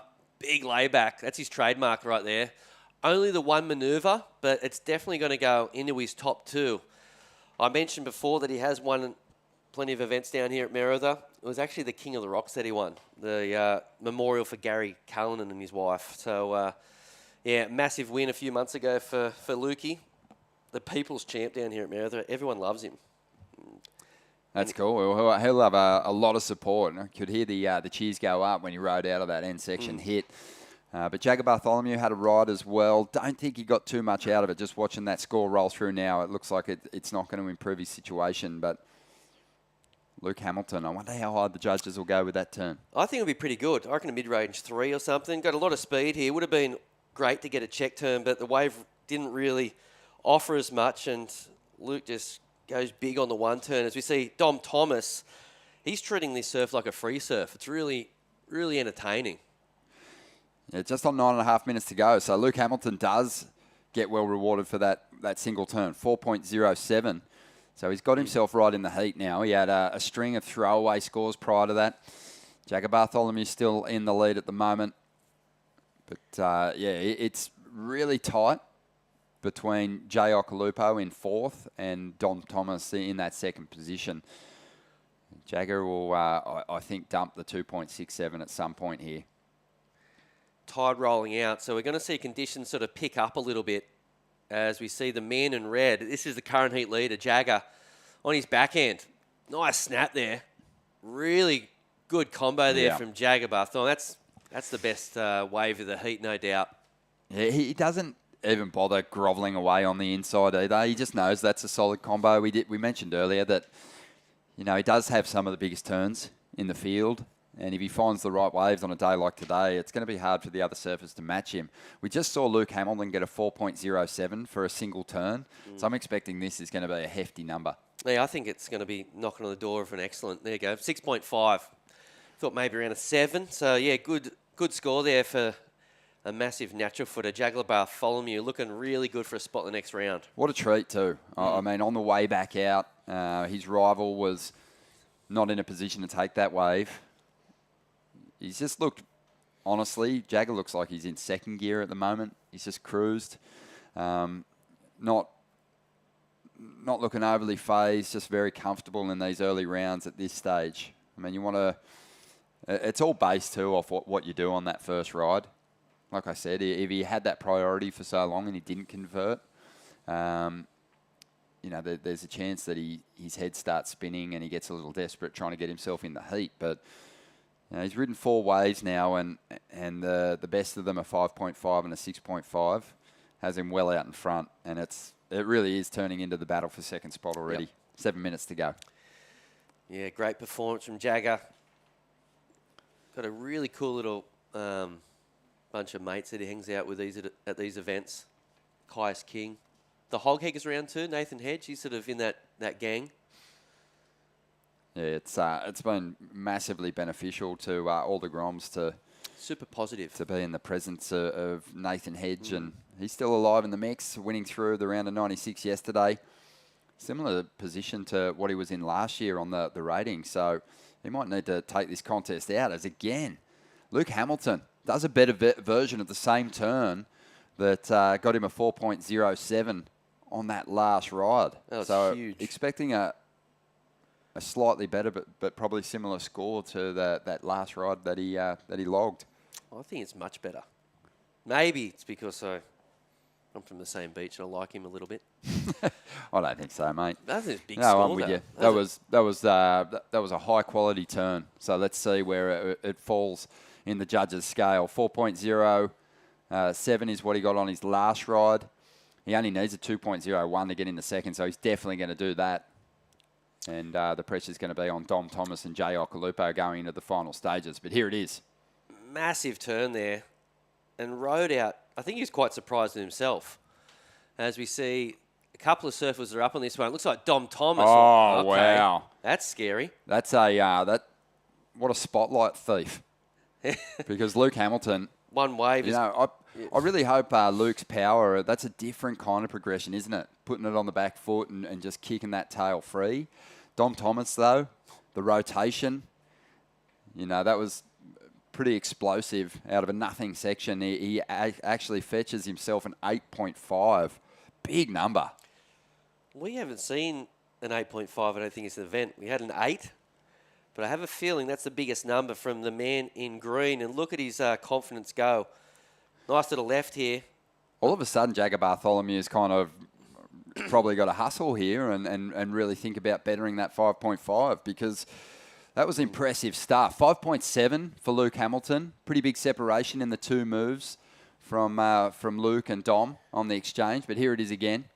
I mean, that is a nice little chopper. That's a good little helicopter turn, that one. One wave generated around 14 points. Not bad. Great observation. Yeah, it was just so clean. We'll get another replay of it, I'm sure. I'd love to see it in slow-mo, if possible, because I think what the judges are loving is just how clean he rode out of it. There's no time in recovery. He just stomps it, and he was pretty happy with himself. We'll have another look at it. Have a look. Loads up, spots his ramp, and definitely completes the rotation. 8.5. That's a big number. It doesn't leave a lot of room in the scale if someone's able to do a similar turn and combo it up with something else. But the panel know what they're doing. Dom Thomas out in front. Member of the Burton Toyota family.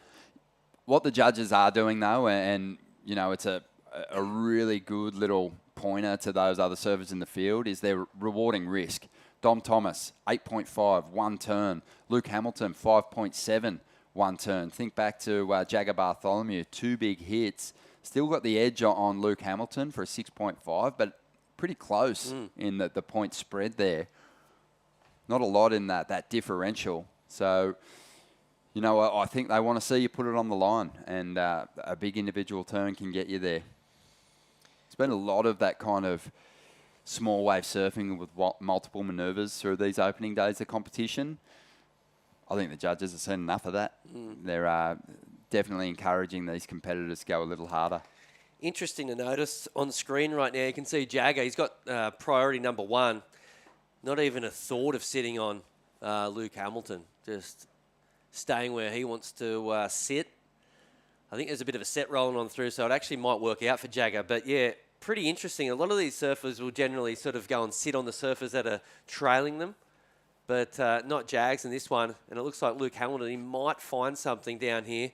Looking for a 6.31. Ooh. Not quite. Yeah, Luke Hamilton is the danger man because he's proven that he doesn't need a lot of room to move to get himself a big score. 5.7 for one turn, and he's only after a 6.3. So Jagger, he's giving him a lot of breathing room, and he's found some space. Great carve to get started. Drives up into it. Again, goes to that rail and digs on into it. And can he find a connection through to the inside? Doesn't have a whole lot of speed to hit the foam. But, 6.31 is what he's after. And, you got to, again, make some comparisons to Jagger's 6.5 here. How do you think that one stacks up? Looking forward to a replay. Those turns are really clean. A lot of power throughout the calves. Let's see if they do rival Jagger's 6.5. I have a feeling it's going to be close. With just under 2 minutes remaining, here it is. Here's the replay. So first carve was huge. Second might be even bigger, but unfortunately the wave sort of went to sleep after that. I have a feeling this is in comparison to 6.5. I think Jagger's is better. Jaggers is better, but the thing is, Luke Hamilton doesn't need a better score than Jaggers to get ahead of him. Well, here he goes. He can really, well, that wave just absolutely faded away to nothing. Didn't even get that oncoming section. Score's starting to roll through. It's right on the line, and don't count out Jay Okalupo, who's been throwing down some huge airs of his own. He can't ride out of this one. The score is right there for Luke Hamilton. Just when Jagger Bartholomew was cruising, all of a sudden, Luke Hamilton is going to add some stress to the situation for him, but that number has come through, and it is short of the requirement, 6.1, but Luke Hamilton now only after a 5.91, and he is back out there with 40 seconds to go. Jagger still hanging on to that second position at the moment. I think the judges got it right, too, in seeing those replays. Yep, I agree. Really close, but even Jay Okalupo, if he made that air, he got the number 2. So it's funny how quick this gig can change. Yeah, it was all going Jagger's way in the since he took off on his first wave and dropped that 5.5. He just got such an edge on the opening exchanges. He has backed it up well, but there's been a couple of big individual turns thrown at us in this heat. And, a bit of movement on the outside. And Luke Hamilton, he gave it a good nudge, but he's going to fall short and not get an opportunity in the dying stages here. Jagger Bartholomew did enough to hang on to second, but it was Dom Thomas who really lit the place up with an 8.5. An excellent score to earn his place in the next round. We're going to take a quick break. We'll be back with Vaughan and Beck in the booth right after this.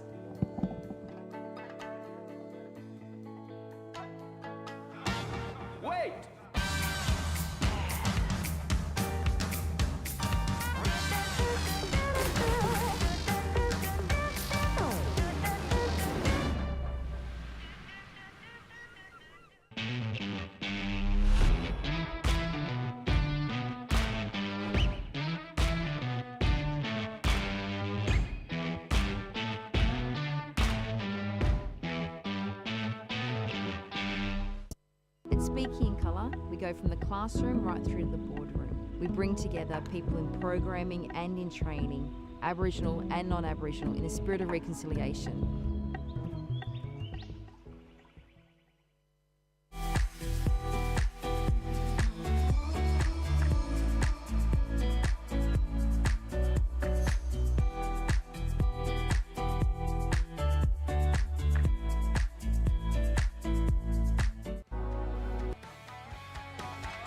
Welcome back to the Burton Automotive Pro as part of the wonderful week that is Surfest here in Newcastle, Surf City.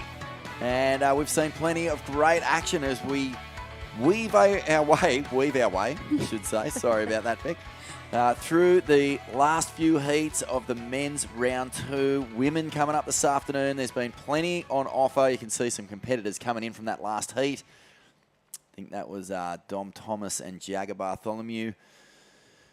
And walking up the beach, and Jay Okalupo, on the inside there. And wonderful scenes down here. Vaughan Blakey and Beck Woods, the 3-time Surfest winner, in the commentary booth with me. It's absolute honour to be sitting here with you, Beck. What have you made of the conditions so far this morning, and what are we expecting to see this afternoon? That last heat was pretty explosive, wasn't it? Dom Thomas. I haven't seen much of him surfing, and just taking everyone down, full mass air. I was just out in the other room and I was like, oh my gosh, that was huge. So it was a really kind of stacked heat, and they all surfed really well. Interesting to see the Bartholomews and the Okalupos in the same heat. A little bit of history there. And waves look fun, a little bit more manageable than yesterday. Not as choppy. It seems like the tide, has the tide peaked? I think it has, yeah. We're past the high tide now. So, and there's this, I think the air games, it's going to come into play a little bit for sure. There's a nice puffy little wind blowing straight into the right-handers. So that's going to raise a few eyebrows with crew who have that in their artillery. But it was just, that's a good point you made. Bit of a giggle. If you're Rip Van Winkle and you fell asleep, I don't know. Let's see. When would the crossover heats between Occy and Rabs have gone down? There would have been a couple. Maybe early 80s. You just open your eyes, Next gen. 30 years later and Yep. see the same two names in a heat. Crazy. Yeah, pretty nuts. Well, out there right now is Cooper Davies from Noosa. He'll be in the red. Corbin Hutchins from Kira in the blue. Actually, by way of Gisborne, Corb is one of our New Zealand competitors. Spends a lot of time on the Goldie these days using the HPC. He's always in there getting the leg presses going on. Jack Thomas is out there from Dunsborough yelling up Western Australian Eddie Hamady, who is originally from Western Sydney, now representing Sand and Point board riders, and so spending a lot of time on the south coast of New South Wales. Eddie surfed a good heat yesterday. Jack Thomas also having to get through the early round. There was some pretty tricky conditions, so they've really earned their place in this round 2. And they've got some work to do, though, because Cooper Davies and Corbin Hutchins are fine surfers indeed. Yeah, it'd be good to watch this one go down. Surfers kind of from everywhere around Australia, which is exciting. And, yeah, I think for those who did surf yesterday, probably looking forward to having a kind of a round in better conditions, because it's always tricky when, I mean, it's onshore and there's waves breaking everywhere, so it has cleaned up today. I think tomorrow's supposed to be quite warm as well. The water's super warm, which is nice. I think it's almost the warmest I've ever felt it, which is wow. Yeah, it is nice and warm, isn't a bit unusual. But, yeah, it's to be still in boardies and not even be getting cold at all. It's a nice day out there, so, yeah. See who gets busy first in this. Yesterday was just a scrap fest, wasn't it? You had to just scratch, fight, eye gouge. You had to do everything possible to just get through your heats today. Or we might see a little bit more, open-faced carving. People relying on talent rather than just the luck of whatever they find. Here off the bottom, cracks it up and over. Beautiful, powerful manoeuvre here from Corbin Hutchins to get things going. This is a big heat here for Cooper and Corbin in particular. Both, on the bubble. Cooper is currently 15th on the Australasian Regional Qualifying Series ratings. Oh, nearly sucked over the falls there. I don't know what happened on that right. Did you see the right off that left there? There was a bit of a double paddle happening. So Frank Green looks to have taken off there as well. But split peak. Yeah, I think interesting. It'd be good to see a couple more airs actually with that little bit of onshore. I heard the wind's supposed to come up a little bit later, so that could make things a little bit trickier for surfers later on in the contest. But yeah, it looks like Corbin Hutchins has drawn first blood there with a 4.0. One turn, impressive. And another impressive surfer from that last heat is Dom Thomas. Far out, mate. Explosions. Fireworks in that last one. Must feel good to get the win. Yeah, it feels amazing.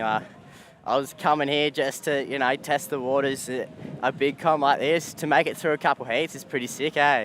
Oh, that's awesome, mate. Yeah, you're on fire out there. What's it like, when you're coming up against these names? Bartholomew, Okalupo, Hamilton. Is it a rattle fest? Yeah, it is, but I just try and focus on myself and what I can do to get through the heat. It's just, more focus on myself. That's good, mate. And getting a pull on the Rashi here at Surfest, such a famous event. Is part of your focus just keeping the nerves in check and sticking to your game plan? Yeah, it's just like learning how to control your nerves and, work with your nerves and everything else that comes along with it. And I felt like that heat, I did a pretty good job of it, so I'm pretty happy. Yeah, well, there's nothing better than being able to really let fly when a big section comes at you. Obviously feeling comfortable at the moment. Yeah, I've been really working on my airs, and to be able to put one in a comp's pretty sick. Oh, it's a good feeling, man, and a lot of confidence you'll get out of that going into the next heat, the next round. Congratulations, man. Anyone you want to give a shout-out to while you're on screen?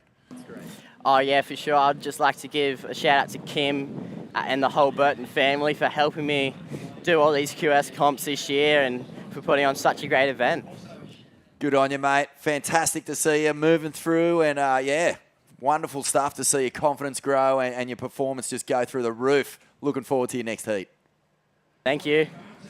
Good on you, though. That is Dom Thomas flying the flag, loving the local support here, the Burton Automotive family putting on Surfest, and it's just a wonderful event. It really is, one of the landmark contests that we have in the Australian surfing calendar. It's been around since 1985. Tom Curran taking out that very first one. First female winner. Come on, as a three-time champion. Who was it, Beck? Yeah, maybe Wendy Botha. I'm just throwing a name out there. But, yeah, Dom really, like, very mature. Very, yeah. I mean, competitive beyond his years just then. He seems like a little grom and, yeah, he's just basically gone out guns blazing and taken down some big names. So, good on him. That was really awesome to see. Good performance and good to see some of the locals rising up because it can be a little bit challenging when you're surfing in your hometown. But, yeah, I think he totally just took that one out. See surfer in red, nice big blast off the top here. Yeah, pretty, I mean, one turn wave, but getting score on the board, probably a good thing to do right now. You don't want to get caught out needing a 1.5 in the last 5 minutes. It's always something that really sucks. But, yeah, I think getting feet in the wax. Well, you know, that was one of the bigger waves we've seen, and he really attacked it. And just get the feeling that Cooper Davies is got one eye on going deep in this draw. He wants to come out here, make a big statement, doesn't want to really leave anything to chance. He's just straight into things here, and a 5-point ride for one turn. That's really good. That's going to feel fantastic for him. 15 and a half minutes remaining. You can see just how, you know, he's got a head like a chook at the moment, just looking left, looking right.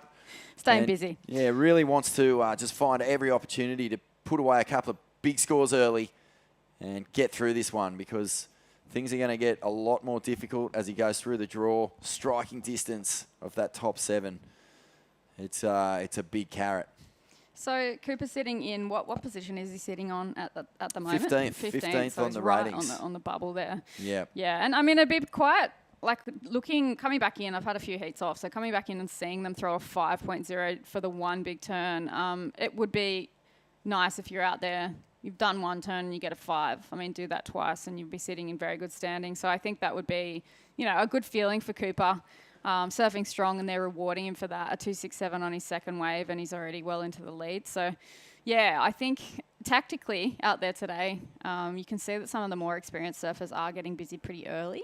And then I guess the others are playing that waiting game a little bit, but it's good to compare notes and see whether, you know, which tactics. I guess that's always dependent on what the surf's doing and how many waves are coming through. But, yeah, I mean, to be sitting in 15th, he must have had an incredibly strong year. Yeah, he has had a good year. He got a 5th at the Tweed Coast Pro. That was a 5,000. A 3rd at the Sunny Coast Pro. That was a 3,000. So they're good results. They're keepers. Yep. He's tasted victory too. He knows what it is to win a Q. He won the Sunshine Coast Pro at the Australian Open of Surfing back in 2020. So, you know, once you have lifted the trophies, you get a taste for, you know, not just winning and success, but you also know what it takes to get all the way to the top. And Cooper's one of those surfers who in the last couple of years just come on really strong. And he wants to capitalise on this, you know, solid campaign throughout the Australian Regional Qualifying Series. 15th, it's right there. And, you know, at worst, if he goes deep in the draw here, he can really improve his seed for next year. So Eddie Hamity from the South Coast off the bottom. Was impressive yesterday. He managed to fight his way through and just a bit off time here. So he's going to have a good challenge, Eddie. He's a very good surfer. Charges too, Beck. Really, like, not scared. Pity we haven't got, you know, in previous years we have seen Surfest fire up. Newcastle gets no shortage of swell. Yeah, it's good when it turns it on. It's turning it on right now, which is good. Surfer staying busy, surfer in white, bit of an open face carve and straight back up into a vertical attack there. So doing well there, Jack Thomas. We did see him get a couple of really strong waves yesterday. Surfed his way through into this round now. So we're seeing some of the bigger names come into the event, and yeah, it's exciting. It's good to see these experienced competitors too up against some of the young'uns. See how they hold their heads and hold their nerves. There's nothing more exciting than a boil over. Like, everyone loves it when a local grom, you know, pulls on the rashi for the first time and all of a sudden they're beating big names and going through the draw, and the excitement starts to build. I mean, you know, that's a story that's pretty familiar around these parts, especially with Morgan Siblick's just meteoric rise from QE. Yeah. Sort of, I don't want to say nobody, but certainly, like, you know, not one of the big names on the queue. He qualified from nowhere. Then all of a sudden he's on the CT and taking down the 2-time world champion in consecutive heats, and far out. It was just incredible. And that's the kind of momentum that you can get Yeah, it's it crazy. starts right here at your little home beach. Yeah. Once you get that experience and a few heats under your belt, and yeah, I'd say for someone like Dom Thomas, landing an air, like he said, he was really stoked. He's been working on his airs, and actually stomping one in a heat is like, yeah, under pressure, needing a score. It shows that he can, perform at that really high level, and that would give him a lot of confidence going into the next rounds. Well, there could be a lot more people on the beach for his next heat. But let's stay here with Jack Thomas. And some nice carving going on here, just trying to find something steep on the inside. He'll get out of there. A little bit of frustration, and I can understand why. You're trying your best to just get some scores up. But, if you're not going to improve your situation, I mean, he's going to. It's going to go into his top two. He needs a 0.51 to get in a second. So that will, in some way, add a little bit of pressure to the other surfers in this heat. Yeah, he's solid, Jack. Even Wasn't a yesterday. bad first turn. Yeah, technically he seems really solid on his feet. He's got good technique. He's got super good fluency and the power base, which I think it served him really well yesterday. And just watching him now, he's dropping a few. Looks like to be another possible, 3.53 there for him. So would be a little bit frustrating, but it is good to have 2 scores on the board. He has moved into second. It'd be great to see him be able to open up with one of these big sets. I think... now he's got his 2 scores on the board. Let's see if he can just pick off another better one and blast out 2 big turns. Corbin Hutchins, just the 1 turn. And Cooper Davies, just the 1 turn for their top scoring ride. So Corbin on the backhand, a big, solid hit, wasn't it? Really powerful turn. Loaded it up off the bottom and just cracked it. And Cooper Davies doing the same on the front side. So... so far, Cooper is looking for a backup, but here's Eddie Hamity. He hammers it. It's not as big as Corbin or Cooper's wave, so it probably won't go as high, but a good response here from the surfer in green. Yeah, staying busy. Probably knows that he's in need of a score. There's already been 10.5 minutes gone, which is just, it's so crazy how quickly. Wait, are they 25-minute heats? Yeah, so more than that. It's crazy how quickly these heats go, especially in waves like this, because it is quite consistent with that wind swell. So, competitors would be having eye on the clock, eye on priority. There's a lot going on. Having priority in the mix as well would be a new game changer for me. I think, we just used to scrap over the top of each other and just not care. So, yeah.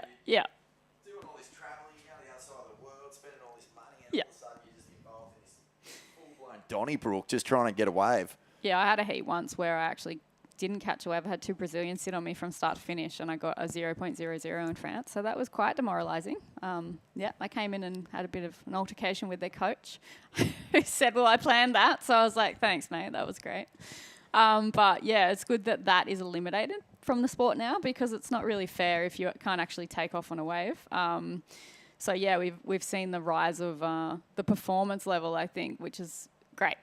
Some people are so good at hassling, aren't they? Oh They're my just gosh. so good. Like, I mean, without that priority, you could just get in scuffles with people who made it their life's mission to upset you, get underneath you, peel the skin off your skull with just pure frustration.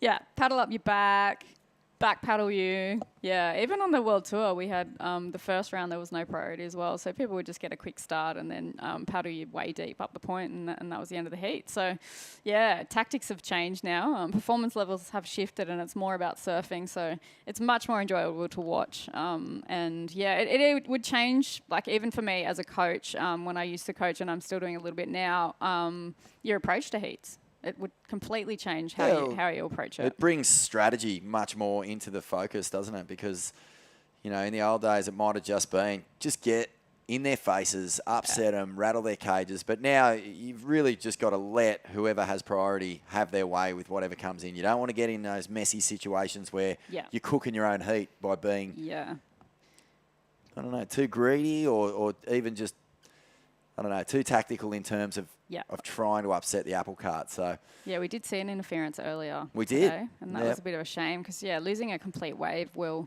just throw you under the bus. It makes it so much harder, especially in conditions like today. So I was discussing the rules with priority earlier with Glenn Elliott actually, and the crossover rule. Certain locations you can cross over with surfers and not interfere with each other.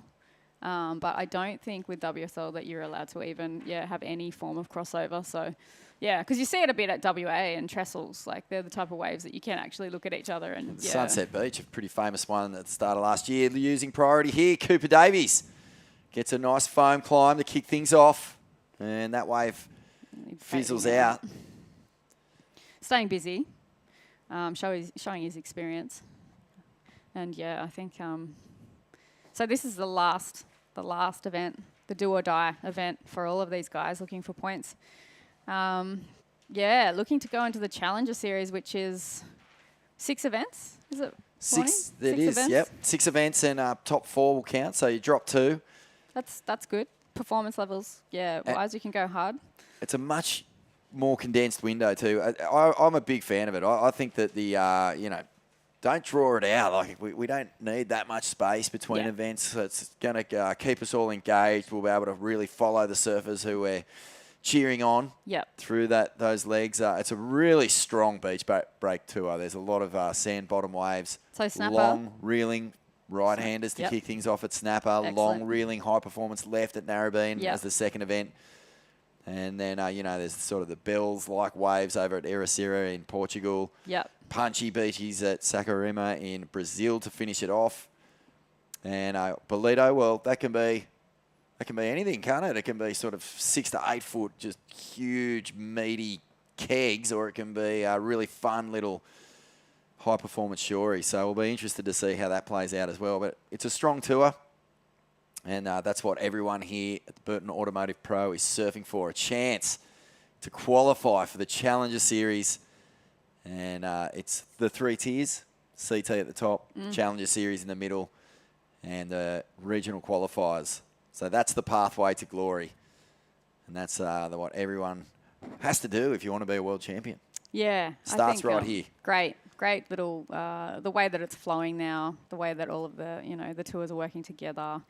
Like you said, it keeps you engaged. I think, starting at Snapper, that was always my favorite, one of my most favorite events on the world tour. So, just allows that high performance surfing, and as long as everyone stays busy in the lineup, it's very consistent. So, good place to start. Narrabeen's super consistent too, and takes the travellers around the world to kind of all areas. So, Bolito was always great. Like, I used to stay over there for a few weeks every year with one of my mates, and you'd score. That's like really a couple of really good right-hand little setups there, and I love going over to South Africa, Durban, also Pumps, and never got to J-Bay though. Would like to get down there eventually. Ooh, I think if you're a regular footer, you have got to go to J-Bay. Yeah. It's so good. Okay, Cooper Davies, 3 minutes 40. So time has flown by here, and he's still looking to replace a 2.67. Job done here. Crack on the inside. What? Spectacular cutback into a beautiful finishing turn and out the back on a solid one as well. Corbin, wow, he threw that one up. That was tweaky. Well, yeah. Maybe doesn't get completion. He's got a 4. He needs a 3.03. I'll be so curious to watch the replay of that. Just time is ticking away. You don't want to be really scratching around in those dying seconds for something. So he pulls the trigger. But have a look at this one. Cooper Davies on the inside. Up and over. So first turn, just a bit of a check. Beautiful wrap into the bottom turn and cracks the inside section. He'll definitely get rid of that. Low 2 out the back. Corbin just mistimes the first turn. It's still a re-entry. It'll count. I thought for a second, wow, he's made something out of nothing here and won't get the completion. So Corbin is looking for a 3.03. Close. Ooh. Cooper in that exchange, I didn't even think that wave was going to amount to anything. And then, he really just stomped it. So a bit of a smaller wave here for Green. I think he'll get back out the back, try and get another one. But, that was a nuts wave for Red. Showing his experience in the lineup there. That was, that should be good scores dropping. We can't see them at the moment. But well, we have to watch this so closely at the end of this heat. This guy in second at the moment, it's Jack Thomas from Western Australia, and this has kind of been the story of his heat. He's getting these ones that aren't really allowing major manoeuvres, surfing them extremely well. Gets a little bonus shimmy on the inside with a couple of taps, but really lacking that opportunity for a big, explosive main manoeuvre.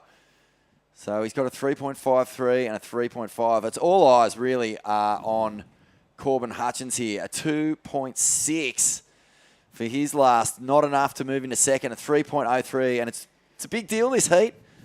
With Corbin representing New Zealand, and Olympic qualification is factoring into, you know, how the Kiwis go here.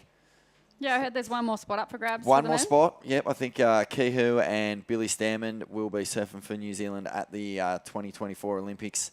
Chopu, can you believe it? It's the Paris Olympics, but we're heading to Epic. Chopes. That's so good. For those for that event. It's going to be pretty amazing. Eddie Hamady with 1 minute to go, needing a 3.76. Corbin is out there. He's got priority, so he's in the box seat. He needs the opportunity. And I think that Jack Thomas will be watching this nervously. Cooper Davies, a 7.17. Judges just absolutely loving that combo on the end of that ride. Big cutty, straight into a solid hit. So he's in good form here. And it looks like he might have even found a bonus ride on the inside. Cracks it off the top. Smooth. Deep bottom turn. Bit of tail release now. Hacks back to the source. Lets that one slide. He's put together a nice heat here. Where is Corbin? 15 seconds to go. Only needing a 3.03. It's right down to the wire. Oh, I think he might have kicked out on one. 33rd on the ratings. 5 seconds to go. Oh, this could be heavy. And there's the hooter. So Cooper Davies running away with it. A 7.17 and a 5. And this one is after the buzzer from Corbin, I believe. So won't count. And here's the replay. He needed a 3. Let's see. Oh, it's just a fizzer. Bad luck here for Corbin Hutchins. So Jack Thomas will get through that heat. But it's Cooper Davies to take the win. We're going to take a quick break here at the Burton Automotive Pro Surfest 2023. We'll be back in just a moment.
Speaking in colour, we go from the classroom right through to the boardroom. We bring together people in programming and in training, Aboriginal and non-Aboriginal, in a spirit of reconciliation.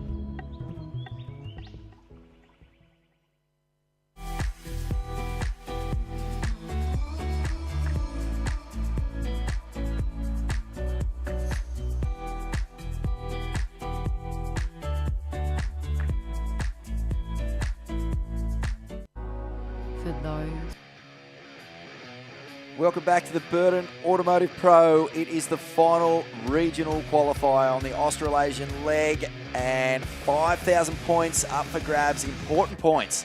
And right now we're into the final heat of round 2.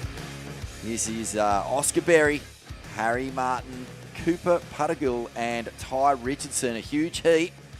And we're going to kick off into this action. Last heat, women up next. So this will be exciting. And this guy, Ty Richardson, gee whiz, he's been on the radar for a long, long time. One of those real child prodigies. That wave not giving him a whole lot. And this is Cooper from yesterday. Big carve off the top to get things going.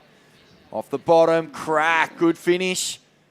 Will he get the bonus section? He does. It slices it off the top here again. And good start here for Cooper. Yeah, Fawn did Blake well. in the commentary box. Beck Woods, 3-time champion of the Surfest. It's been a great morning of surfing, but you must be excited to see the women hitting the line up next. Yeah, big exciting. I haven't watched a comp from start to finish with the Australasia leg as yet. Just been in and out with work and etc. But see a replay here for Surfer in red. I think this might be his 3.17 potentially, looking like a nice second carve there on the open face for him. All these guys looking super strong. Look like they've been doing their training. See the replay here for Cooper. Second turn here, super crisp above the lip. Oh. And then, it comes through to the inside and a little bit of a carve there. So good way to start the heat. Looking like just getting scores on the board there. Bit of a variety of scores dropping in there. Don't envy the judges today. There'd be lots of scores going on. They'd be definitely, at least they're not got glare in their eyes. Because I watched Portugal and that looked pretty hard if you're a judge. Towards the end of the day, there was glare It's famous. fog and... The comp always ends with sun beaming straight into your eyes. Okay, Surfer in white got a wave as well. Beautiful off the top to kick things here, and another snap.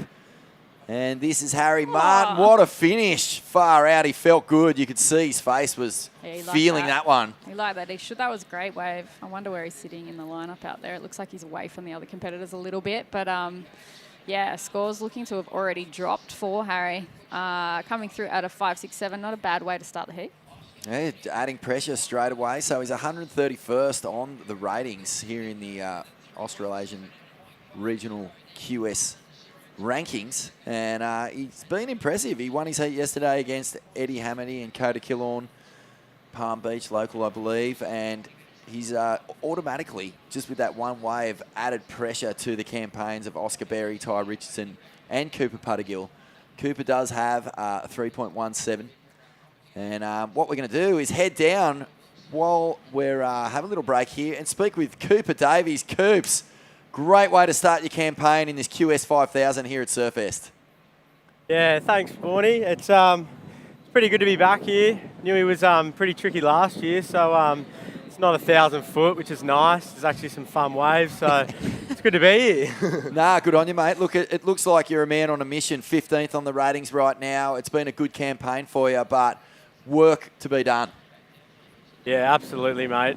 It's it doesn't finish just yet. It's this is kind of the start of it, the big finisher right here. So I'm hoping to make a few more heats and doing everything I can to have the best mindset and yeah, do everything I can to do well. So yeah, I'm looking forward to it. You've tasted victory before, man. Won that Sunshine Coast Pro a couple of years ago, and you know what it takes to go deep on the draw and to lift that trophy.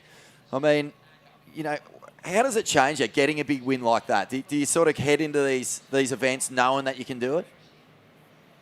Yeah, I mean, I've said it before, and the competition in these events is ridiculous. It's like you kind of just got to stick to yourself and not worry about anyone else, and that's what I'm trying to do, and just do the best I can and worry about my surfing, because I know that, you know, I can get there, and I know everyone else can. It's like the competition's amazing, so.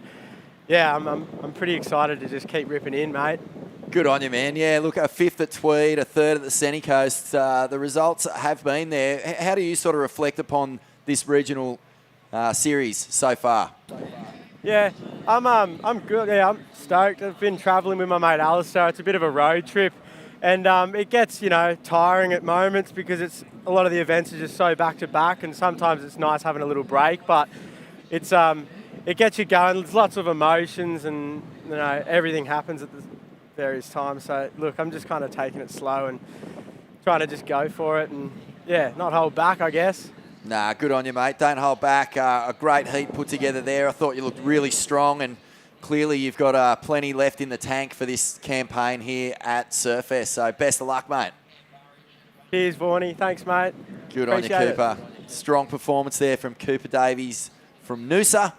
And I heard he was a gun tennis player when he was a young fella. Ah, yes. Chose the right sport, I think.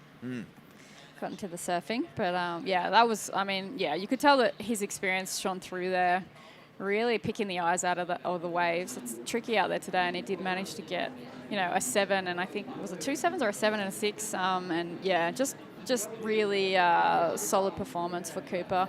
interesting that he said that, yeah, they've been going for a while. They've had a few contests, and it's definitely not a sprint race. These comps, they tend to go for a little while. And sometimes, like, it sounds like he's on a bit of a roll, got a result down on the Central Coast. So, yeah, he seems like he's kind of peaking at the right time. Round of 64, heat number 1. That's round 1 of the women's will be up next. Familiar face here. And Bronte Macaulay is a surfer of CT level, no question. You know, has had a little bit of time just cruising and resetting after, you know, tasting that elite level of competition. And I think we're all hoping and expecting her to be back there. She's going to start her campaign against Arabella Wilson and Ellie Brooks. What a heat. Yeah, wow. Straight up. Well, they're not mucking around on the women's side of things. This is a really stacked heat to kick things off. That's going to be a lot of fun. So this is the last heat of the men's. Heat 16 around 96. And right now, Harry Martin with a 5.67. He's looking to consolidate that lead. Anything better than 1.37 will do it. Oscar Berry. Now, this guy is incredible. He's 16th on the rating, so this is a huge heat for Oscar. Let's see what he can do here. And he's one of those surfers that everyone loves to watch. He's a really big kid. Comes off the bottom. Jams a big, flashy air. Oh, well, it's a tail blow to reverse. Not quite an air, but a huge manoeuvre on the inside. And that's high risk, and the judges will reward that. So he's come flying through, and that's his go-to. He loves to really throw the fins. He's got a bit of a skateboarding background. He's a really top-level skater as well. So you can see that, you know, when skaters get in the water, they're just not scared. You know, the difference between landing in water and landing in concrete is much nicer. It's a very big difference, Beck. Yeah, much nicer. That was... you know, I feel like he's the type of surfer that you just don't know what he's going to do, and that just makes it so exciting. Yeah. So it's almost like he's taken a different line, done a bit of a check turn here and seen this section down the line and just blasting off the top there and riding out so smoothly. I was expecting him, you know, possibly to be doing a big jamming layback or something, and then he manages to go full technical with something like that. So it's kind of the type of surfing that does see him sitting at 16th because it's just it's so competitive. 7 spots for the man. Cooper heat before him was 15th, so there's 15th and 16th and a lot riding on these heats now. And you can see the experienced competitors kind of shining on through just at the moment in these heats, but early days. Well, Oscar is still a Grom. He's such a big dude, but he came 5th in the World Juniors. I think that Jarvis Earl took out in the States last year. Nice. So he's really on the up. Yep. And he's, as you say, just got everything in the kit bag. When he really wants to let fly, he will. But he's one of those surfers as well who just has such good foundation surfing in his game. You know, if he wants to go to the rail, if he wants to keep it solid, he can. But having the fireworks is just such a weapon. Yeah. Yeah, it's interesting you talk about the skating and surfing element.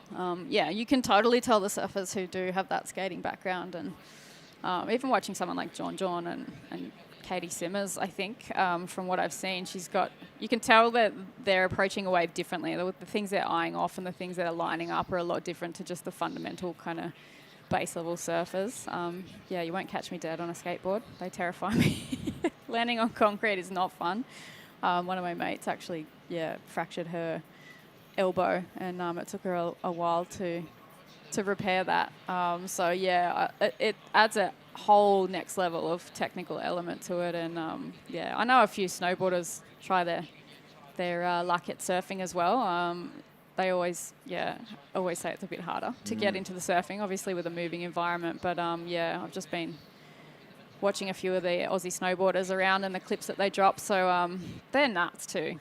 Just the aerial maneuvers and the torque they get in their bodies. I'm like, how do you even approach? Oh, it's incredible, isn't it? Yeah. And Oscar, he'll want to go deep in this one. He's had a pretty solid campaign. He's finished with 5ths in a couple of 5,000s. Nias late last year, he was one of the surfers who went over to Indo. Nice. Got some points over there.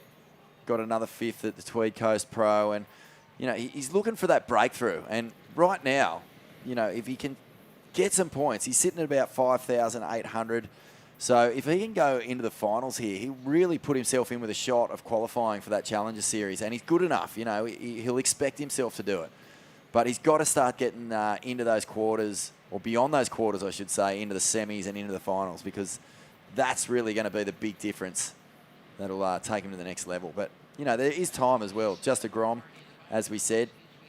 Big Grom, though. Let's stay here with Harry Martin, who got off to a flyer in this one, still sitting on the top score in the heat. Cracks it off the top, regains, but does not get the completion. Interesting, a 4.73 for Oscar Berry's last ride with that big inside finner to reverse.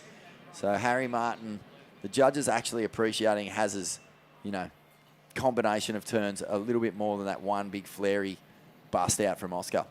Yeah, it's interesting. Scoring is something, yeah, you're consistently learning with the judges and seeing what they're actually looking for. And we did see a couple of one-turn waves earlier in the day be, you know, on a bigger wave, pretty critical turn being rewarded with a 5. So, yeah, you can tell the judging scale is more looking towards those kind of solid power moves. If you can get a combo of them, you're really well rewarded. But, yeah, I mean, personally, I thought that technical turn from Oscar was pretty good. All right, well, look at this. He's loading up, plenty of speed, flying down the line, goes for the air reverse. He's just got those things on lock. I mean, he didn't even hit that section, you know, as sweetly as he could, and he still manages to get the fins up and around. And he's going to try and get bonus points on the inside here. Oh my gosh. Snap to slide, gets it finished, rides out into the sand, bails before the fins can snap off, but so much speed, Beck. Riding through a section that's not even a wave. How does he even do that? That was nuts. Yeah, again, let's see what the judges give this. Well, yeah, he projected this one. This is he's loading up big time. You could see that the air rev was coming. He gets the fins up and over. Almost forced it. It was I don't like calling those things chop hops. It's a pretty legit air reverse, but at the same time, you know, he had to really push the tail out, and he'll get a little bonus hit here. And kick out. You can just see with that sand in the foreground how fast he's moving along the inside, and pretty spectacular. But interesting to see. I don't know if the judges are really going to highly reward that wave. You know, fair enough. If he hits that perfect, gets you know, a bit more pop, a bit more loftiness, then they might have thrown a big number at it. Yeah, so just coming in under his last wave, so 4.2. Well worth it. Well worth that extra little bit of push through into that last snap. Yeah, I'd love to see him get like a huge turn and then finish with one of those and stomp it and get, yeah, up into the 7s, 8 ranges. But yeah, very tight heat. 9.5 minutes to go. For Surfer in Blue, I feel like he needs to get a little bit busier or yeah, wait for a good one. If he's going to wait now, because it's been nearly 15, or has been 15 minutes of the heat, and he has got a 1.0 and a 0.57. So not really any scores on the board for him yet. It's just like he's got to reset and restart the heat. So sitting in third priority, potentially might want to get away and try and get a score on the board. See Surfer in White up and riding right now. Big air rev. Oh, huge here from Harry Martin. You can see he got the section, and that's really been the difference. Oscar Berry's been, you know, forcing his air revs, but Harry Martin has hit this one, and it is such a good launching pad. Can't wait to see the replay of this. Hits it, tail high, perfect technique, and he's feeling this heat. Harry Martin coming through from a good showing yesterday in the junk. He's getting a little bit more speed. Able to find some clean face and a really impressive turn there. That was huge. Yeah, he looks pretty young, Harry. But, yeah, staying super busy. They've rewarded that wave with a 5.47, so really technically advanced surfing for him, and they're giving him the scores. That was sick. Now he's sitting on the 2 best waves of the heat, so he's well really comfy, and he's feeling it. So he's in control here. Oscar Berry in second, 4.73 and a 4.2. Cooper, we saw him get a wave early. It's been pretty quiet going for him. And Ty Richo yet to get going. He had a good result at the Port Stephens Pro. I believe he made the final there, Ty Richo. So 32nd on the ratings at the moment. I think dreams of qualifying or a miracle win here still going to be touch and go based on the points everyone else will be getting. But, you know, he's definitely a name for the future. He's been on the radar for so long. And he surfs with Snapper Rocks. I think Uncle Joel Parkinson, I believe. Ah. You know, it's a rich surfing family. His old man, Mark's amazing surfer as well and a high-level coach. Yep. So he's got plenty of pedigree, Ty Richardson. He's looking to, you know, use these highly rated 5,000 QS platform to, you know, show what he can do. But he'll build into what will be a pretty spectacular career at some point. Yeah, just needs to get a wave right now. I'd love to see him take off on a good one, see what he's got. Coming down to the 7-minute mark in this heat. So it has been the surfery in red and white who have been holding down the fort, consistently getting waves, showing what they've got technically in the air. With that light onshore, I think the onshore might come up a bit stronger later, is what Hoyer said. But it is holding off today, which is nice. Conditions look pretty fun out there. Nice and sunny, the water's super warm, so it is a good day in Newcastle. Some waves around. Autumn is here, thank God. Here he goes, Ty Richardson. Off the bottom, jam, beautiful first turn. He'll only get the one. He kicks out in frustration. 6.5 minutes. There's still time on the clock. I mean, you can get a couple of waves within a couple of minutes here. The paddle out's not too long. There's not too much rip, but he's just got to keep his composure. Meanwhile, down the beach, Oscar Berry. That's a solid 1-2. He will complete. He's looking to replace a 4.2. And, you know, these heats are just so crucial. 16th on the ratings, a good result here. If he can get over those quarterfinals into the semis and the finals, he'll really give himself a shot at making that Challenger Series. Yeah, I think the difference between in 5,000s, even back in the day with 6,000s on the QS, the difference between making the quarters and the semis was like another whole event, basically. Like, it was really important to get through at least the semis. Obviously, you're hoping to win, but winning is difficult. But yeah, I think it makes such a difference just being able to step up into the semis and the finals. You can see when someone takes an event out how much further up the ratings they go, and that then holds for the entire year, which is great. Yeah, I heard it was Nias, Cabba, and here the 3 5,000 for That's our right. region. Yeah. Yeah. Nias looked like it was pumping. Pretty sure it was cooking, yeah. And, you know, be a fun wave to surf. Pretty actually, awesome in the to contest. have Indonesia incorporated into this Australasian leg. It just adds that extra element of, you know, the reef break, the perfection, the dream. Yep. A little taste of the dream tour over there. Good spot to go to for a One contest. of the world's most famous waves. And yeah, we've got. here we are now. You know, it starts over there at Nias and we wind up here at Surfest. And it's Cooper Puttergill also out there with priority. Saw him on the news last night. Yeah, local kid who managed to defeat Louis Dunn, who is a bit of a local personality and a great surfer. So he did well to get through into this round. He's looking for a 5.99. See, the requirement here is it's a big one. I mean, in the context of the scores we've seen today, needing a 5.99 is a solid score. And Richo, you know, with 4 minutes to go, he doesn't want to have to chase down an 8. So he might be well served to just try and get anything, get a couple of quick turns in and leave himself an opportunity to not need so much in these dying minutes. Yeah, it can be a bit frustrating when you try and mix it up and you haven't got a wave, and then, you know, you start incorporating different tactics and they don't work either, and sometimes you just got to sit there and reset and be like, okay, let's just, you know, will the ocean to send me a wave. Sometimes that works for people. I've seen certain people out there, Sonny Garcia in Hawaii, doing some arm movements and willing waves towards himself. I think it worked out for him because What about Kelly? Always does that weird little water slap. Yeah, he's got that going on too. I'd say Kelly has a few things up his sleeve. Some they just like summon waves from nowhere. Apparently Tom Curran was the absolute master of it. Could be setting a dead flat ocean and he could just, you know, I don't know what he did. But whatever he did, it worked because he always got waves in the dying seconds, much to everyone's just dismay. He was good at holding his composure too. I remember watching like certain heats. I was super young, but watching them back and being like, yeah, holding composure when you're under the pump like that definitely defines the good from the great. But yeah, difficult coming into the last 2.5 minutes. Ty needing a score, so too for Cooper there. But there's still time, so not completely out of it. There has been surfer in red and white who've held basically dominance in this heat from start to finish.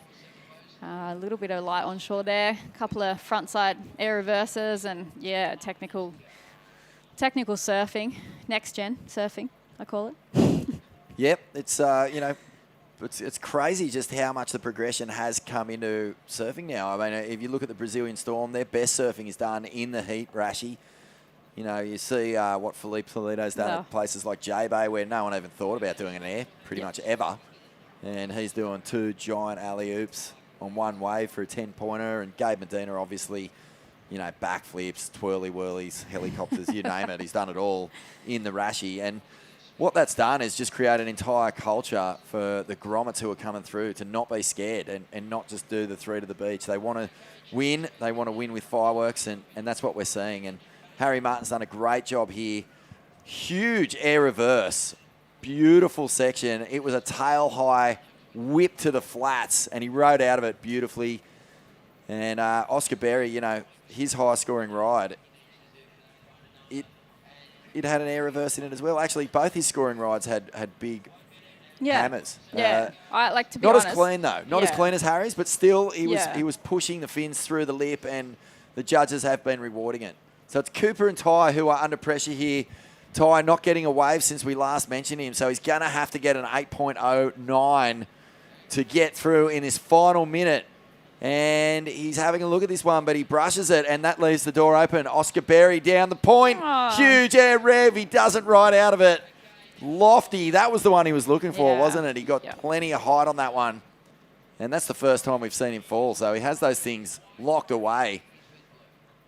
But he went huge. He wanted the win. A 6.41 to get into first. That would have done it. Yeah, that was super high. And seeing the first 2 waves, definitely consistent. He seems like he's got a large amount of consistency with that repertoire. So he's obviously been working pretty hard. But coming down to the final 30 seconds, it has been completely just red and white wash, basically, going on there. And yeah, good showing from Cooper. It's been a strong event for him. Unfortunately, just gone a bit quiet for him in the back end of this heat. I think he'll take a lot away from this. You know, it's been a good campaign. I know it's only been the 1 round so far, but, you know, to get the win yesterday, to get through, there's a lot of confidence there. Here's the winner coming in, Harry Martin. He's had a great heat. He'll be so frothing. That's a really cool thing to see from Palm Beach. So I know that there'll be plenty of crew up there cheering him on. We're going to have a quick break here from the Burton Automotive Pro Surfest 2023. Ronnie Blakey and Matt Hoy after the break.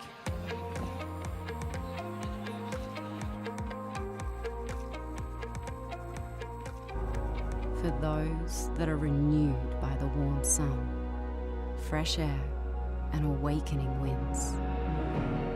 We know, you know, life's better outside. Hunter and Newcastle GWM Havel. Save now on 2022 plated vehicles. Find the perfect vehicle and get a great deal. From the people you can trust. Hunter and Newcastle GWM Havel. Take a test drive today. Wait!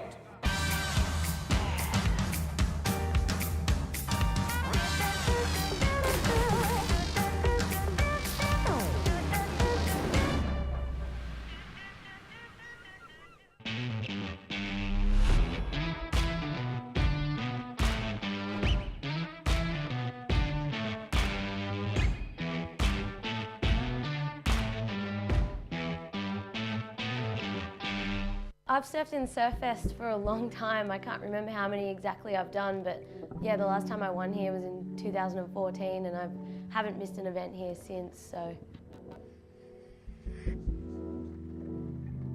The year that I won the event here in Newcastle, we had every conditions from like 2-foot Merriweather rock break, 8-foot Merriweather beach break, pumping harbour waves, so I kind of surfed all conditions that year. It was moved to the harbour the day before finals day. The swell just picked up so quickly overnight, and it was too big and wild for the open beaches here. There's a lot going on. There's big container ships driving past as you're surfing. It's just unique, and it's a wild venue to be in a pro surfing event, and to get the win felt really cool. Welcome back to the show. We've been watching the Burton Automotive Pro, but it is now time to transition into the Speaking in Colour Pro, the women's event, and we're going to kick things off here with the round of 64. 3 surfers out there in the lineup for this first exchange.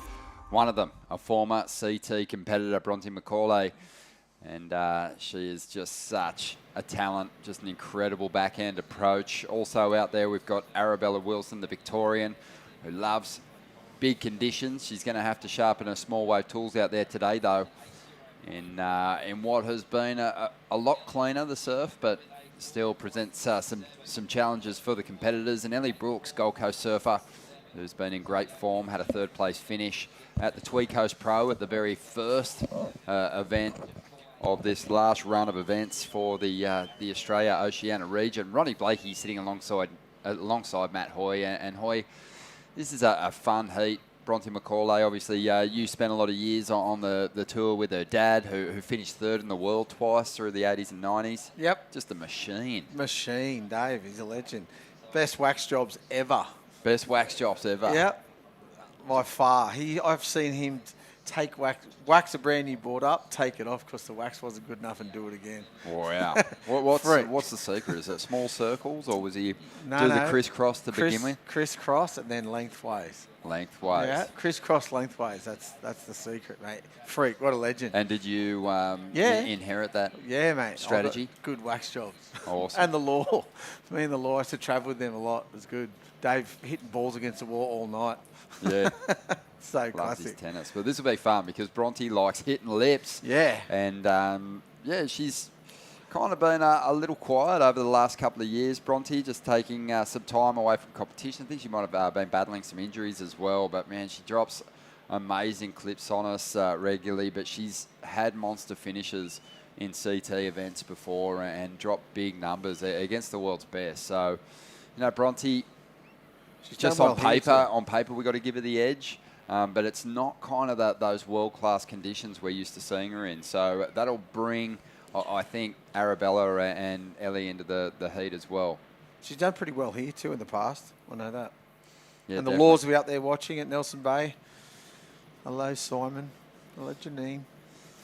Yeah, Ellie Brooks, though, has been in just great form. I really thought this was going to be her year to make a big push for a spot on the challenges again, but finds herself sitting in 21st position, and she's going to need a big finish here. Mate, the waves look really fun. There was pulsing when I was out there before. There was the biggest it's been probably all week right now.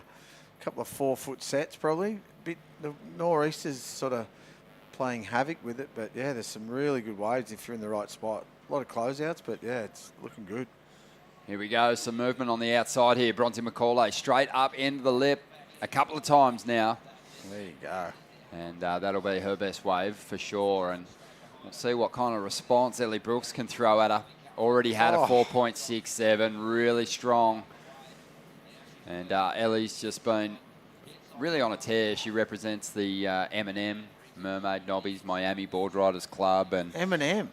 Yeah, and helped surf them into, I think, their best ever finish in the team's component of the Usher Cup event, which kicked off on the Gold Coast earlier on. But in all the board riders battles, she's been a star performer. That's a good event, eh, the Usher event?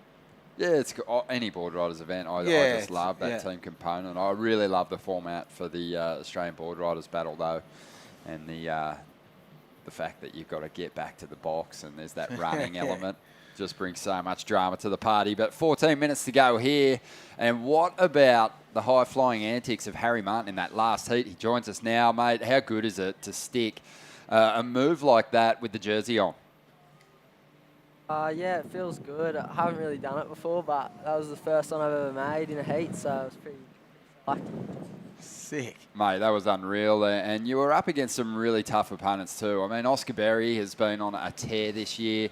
Had a great quarterfinal performance over there in the World Juniors. Is it a rattle coming up against those top dogs, or are you just throwing everything you got at these guys? Oh, yeah, I don't really care, but, like, yeah, I had a crack. Yeah.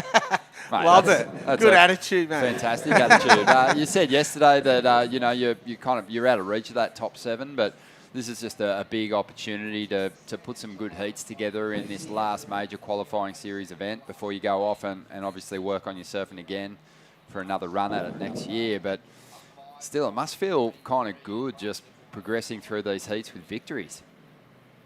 Yeah, it feels amazing. I don't really care where it takes me, but yeah, it feels good. Mate, talk to us about your equipment. You got to give props to your shaper and the guy putting the boards under your feet. Who'd you get this one off? This one's from Sparrow. Yeah, he shapes me a couple boards, and yeah, this one's my favourite. It feels amazing. So. Looks like it's working really well for you, mate. Looks like you're kind of entering that zone of, doing some of your best surfing with the jersey on, which I think is a goal for all the competitors in the draw. Are you sensing that? Yeah, it feels feels good making heats. So, yeah. Well, mate, keep ruining dreams out there and progressing through the rounds. We're enjoying the performances and love those big flyaways. So keep them coming. Yeah, cheers. Thank you. Harry Martin there. What a classic. Love it. Yeah, he's... Don't really care. Nah, well, it's a glorious position to be in. There's a lot of surfers coming into this final QS 5000, the Burton Automotive Pro, with, the fear of losing their place at the top end. And then there's those with the opportunity just outside the top 7 to really give a strong showing. And then you've got guys like Harry who are down the back end of the ratings who are just going to wreak havoc because they're just not feeling any kind of pressure at all. Obviously. No throwing pressure. rotations and making them stick. Yeah. So he got the jump on a couple of more fancied rivals in that last heat and he's looking good. But we have now transitioned over to the Speaking in Colour Pro. And we've got some exceptional talent out in this lineup. This is Bella Wilson. And just having a little bit of a look through Bella's Instagram profile and seeing her in some pretty solid conditions. And from Torquay? Or? Yep, down there in that region for sure. Yeah, she's looking sharp. She's got a hard heat here. This is a stacked heat. Really hard heat. She did semi-final in the QS event down there at Phillip Island. Her best ever finish in a QS, but this is a step above. With these major QS events, the 3000s, the 5000s, the field is a little different. It attracts those top seeds. That's why they focus their energy. So getting the big results is a little more difficult, but we'll see how Bella finishes in this one. But Ellie Brooks has taken the early lead here, Hoy. And seasoned competitors, really, these two. One's been on the CT and the other one's nearly cracked it before and had a lot of wild cards into a Quicksilver events and Roxy events. So there's the highest scoring wave of the heat so far. Bronte's 6-point ride, 2 good saps, and here's the 5.33 from Ellie on the next one. See, this is the standard right there. It's a hard heat for a rookie, like one of the rookies to come into. Just because of the experience of the other two. Yeah, Ellie's sort of, for a surfer that hasn't made it to the CT just yet, Ellie's got the kind of moves on her back end that could probably get her through some heats at the championship tour level. For sure. But this is a great test for her up against Bronte. These two are the favourites to progress out of this heat, obviously, just based on their track records. But for Ellie, she's going to be able to test herself against one of the best out here at the moment. But Speaking in Colour, great to see them get that opportunity. They're a 100% Aboriginal-owned, women-led business that connects people to the rich Aboriginal culture. Speaking in Colour educates, equips and encourages government, businesses and educators to understand and embrace Aboriginal culture. So that is fantastic to see. But one thing we touched on yesterday, Hoy, which I love about Surfest, is in 2016, 73 Newcastle and Hunter region businesses each contributed $1,650 to ensure that the women's event got back on the schedule here at Surfest. And each year since then, those local businesses and new ones have come on and contributed out of their own pockets to ensure that the women's event stays here. And each year we have a different title sponsor for the women's event. Out of the hat. And I love that Speaking in Colour is getting the opportunity this year. So it's so good. Congratulations. I'm pretty sure all the businesses get one of the girls, and if they win the comp, they get their money back too. Oh, that's cool. Yeah. Magic. So they keep interest in the comp for the whole time as well. So it's good. It's a great initiative, isn't it? Fantastic, yeah, and I think it could really, help keep events on the schedule if other Should be more of operators it, yeah. employed that same tactic because, it's tough times for a lot of businesses out there financially and finding the budget to cover the entire event cost, yourself is kind of difficult. So it's a fantastic initiative. As we see Bronte on the replay here, just trying to back up that 6-point ride, and she'll do it. This will go into her top 2. Love to see her back in that jersey. Looking sharp, looking alive, and really hoping that obviously all 3 competitors can tap into a high-quality wave out here because they're all strong. 4.57 for that last one for Bronte, and she is now out in front. Ellie needs a 5.25. Arabella's got to get herself a decent score on the board here to stay within reach of a qualifying position. You see Bronte there going there, a couple of those little insiders, nice and clean in there. A couple of wedges in that no one's even really looking at, but she's obviously identified those little double ups. They're just real clean and bowly, but there's a couple of roll-ins, but yeah, I reckon they're the ones in there. Boy, for me, the first sort of 10 years I turned up to Surfest to cover the event, the focus was the lineup, and I saw a few of the establishments around town and got into the celebrations post-event, but there was so much to see away from the surf, and in the last few years I've really enjoyed checking it out. Reece Smith, the son of Warren Smith, who's been running this event since it basically got underway, he has a mountain bike store here in town, and the other year he took us out over to Glen Rock Reserve on the e-bikes, and we went riding through there. Yeah. Just absolutely a magic way to sort of spend a day and check out some of the beaches at the southern end Some of the best the city. biking in Australia, apparently. Yeah, unbelievable. Yeah. Here's Ellie making her way through. Can she find a connection through the inside? She does. Just work through one more little carve there. But I was going to ask you, aside from hacking the rock section here at Merewether, how do you like to spend your time away from the beach? You don't want to know that. At the pub, drinking Steel Cities. There you go. No, surfing, of course. And then, that's about it. Seen the replay here of Ellie. This is definitely one of my favourite little promenades down here, though. Yeah. The little cafe there under the surf club. You grab your Java in the morning and just post up, and there's actually a good big social event every day. Cafe at every surf club along the beach now. So yeah, you can do a cafe crawl. Perfect. Yeah, coffee everywhere. But it is a magic zone. I mean, it's beautiful. It's a beautiful town, big town, little city we call it.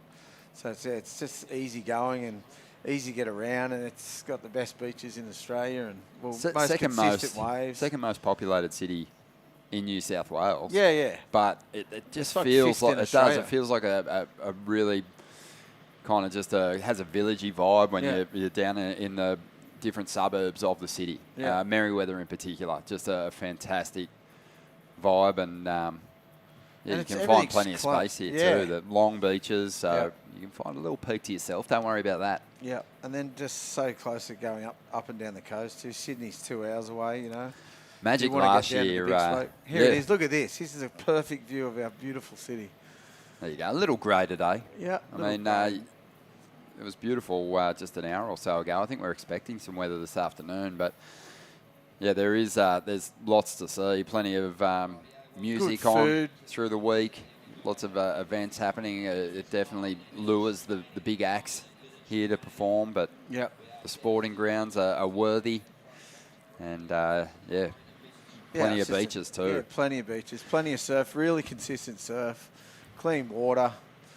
Everything's good about Newey. We had turbo swell here last year. Yep. One of the biggest swells we've seen on the East Coast in some time, and the event was on hold for a number of days, but really enjoyed just getting to the top of each of the headlands, above cliffs there, parked up above Merewether and just watching the ocean do its thing. Over near the harbour mouth, there was some waves inside the harbour, and Yeah, it was just awesome watching some of those bombies outside sort of come to life Mate, as it's well. crazy, that swell. Waves breaking across the road down over there. Crazy swell. Look at that. That's a good view of it. Perfect. Up to Bar Beach. We call it North Merriweather up that end. They don't like it. Over to Newcastle Beach, up to Stockton Beach, all the way up to Nelson's Bay. You can see ships rolling in, mate. It's beautiful. Does it get any better? Magic zone. Yeah, magic zone. Magic town. Great place to grow up, Hoy. Yeah, I mean, you left to compete in events, but did you ever consider moving out of Newcastle? Nah. Not once, eh? No, nah. Never. I couldn't. I'd feel weird. 2.5 minutes remaining here. This heat has flown by. Two of the real star performers in the Speaking in Colour Pro are out there in the lineup. Established names, Bronte McCauley and Ellie Brooks. Arabella Wilson, as we said, was always going to have her work cut out in this heat. She's still got a chance here. She's got the priority, but she is chasing a pretty decent score, 7.33. We've seen some big scores drop for big individual turns, but She has got a work cut out. With these two competitors, we said that at the start, they're seasoned competitors, both these two. She had a work cut out from the start, but she needs to get a wriggle on for sure. They just showed a beautiful view of Merriweather then. See, looking south, that was looking north, the last view, but the other one was looking south from the drone. All the rich people in Merriweather Heights, Mitchie Ross and crew up there. that's where I'm posted up. Yeah. Beautiful views over the beach. Yeah. Magical. Yeah, it is. It is. It's a magical spot. Minute and a half to go here. And, I mean... Look at it, and crystal clear. What, the sun's out now. Look at the... Yeah, starting to pop. Beautiful. Bronte has really not been pushed to get herself out of sort of third gear here. This is her having a very casual heat, just not overcooking her turns, just wanting to build her scores. It's kind of a nice pace start to an opening round for someone like Bronte. Make sure you get through right. It doesn't matter how you do it in these early rounds. It's just you just got to make it through, tick the boxes and get through. Yeah, it's obviously the great Kelly Slater kind of broke it down to me once and said, surfing a heat is almost like the last round of a boxing match. If someone's been jabbing away at you and has been getting the points and winning those rounds, you might need to throw a haymaker in the final moments of the heat. And that's kind of what Bronte and Ellie have done to Arabella in this heat. They've just been jabbing away. They haven't given her their biggest swings at it just yet. But Arabella's the surfer who's forced into a position to throw a knockout punch here, and we'll see if she can find it. Looking for the haymaker. 20 seconds Only to go. Jimmy could say that, though, probably. He's the only one that can control that stuff. Yeah, everyone else is just trying to scrape through. He's like, oh, yeah, I'm just throwing jabs. No, but then... He loves like a sporting haymaker. metaphor Yeah. as well. Yeah, doesn't he? But, He is a sporting metaphor. He is.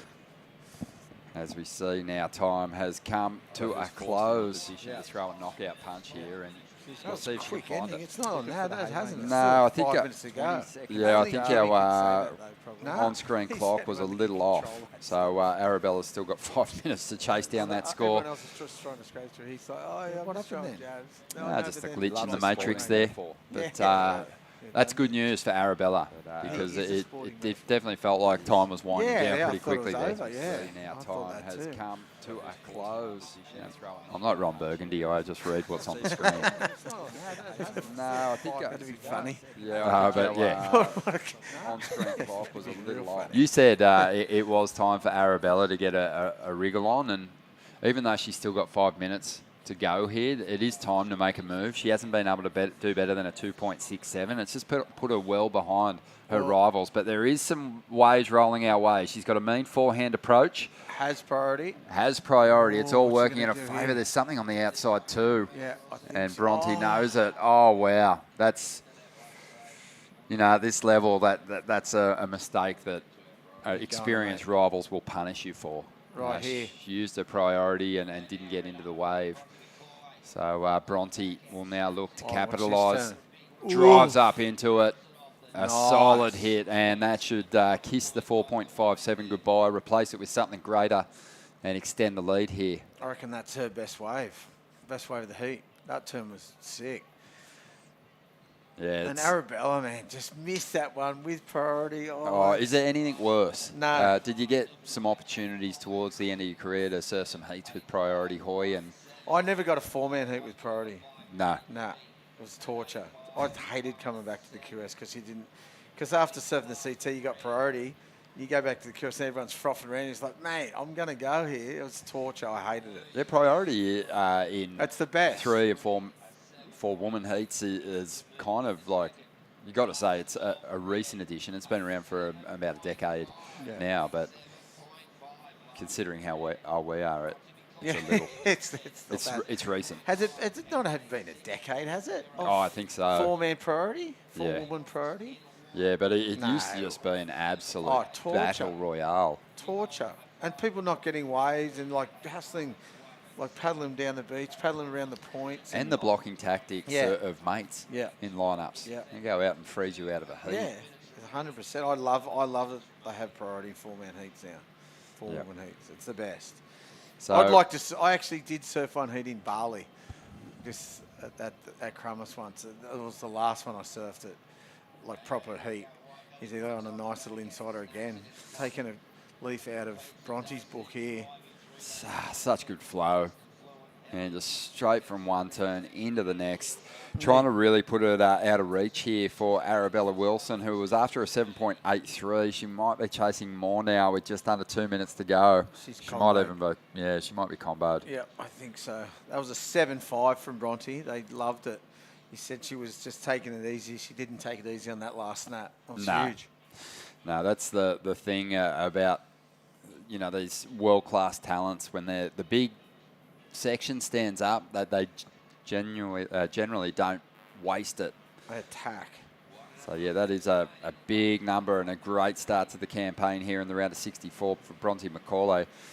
Ellie Brooks is about to put up another decent score too. 5.2 for her last ride. And that means Arabella Wilson's after a 7.86. Something rolling through, potentially. She's just a little too far out. That one was kind of solid from a little deeper. Wound off too. That was a good looking wave. So now we're down to the 1 minute mark. Yeah, we're onto it now. Good. And Arabella still, she's out there with priority. She's just got her fingers crossed. She's just begging for the opportunity to get just a crack at a decent section, I'm sure. She just want to probably just bank a score of any kind just to kind of salvage a bit of pride here. Yeah, for sure. And lift that heat score total. That's such a hard heat, first heat. These two competitors, seasoned, as I said. Well, Bronte going to left. She's not backing down here at the moment. And she's going to throw everything at the closeout section there. That one won't go into the top 2. 10 seconds remaining here. Macaulay is going to get the victory. Ellie Brooks likely is going to finish in that second position. And Arabella Wilson, the Victorian, who's got a lot of surfing left in her career and plenty more opportunities to chase big results on the qualifying series, will set her sights on next year's schedule and look to rebound. But we're going to take a quick break here. You are watching the Speaking in Colour Pro, and we do have some of the real standout performers coming up in the next heat. Don't go anywhere. Where for the spirited, the grounded, the true outsiders. We know, you know, life's better outside.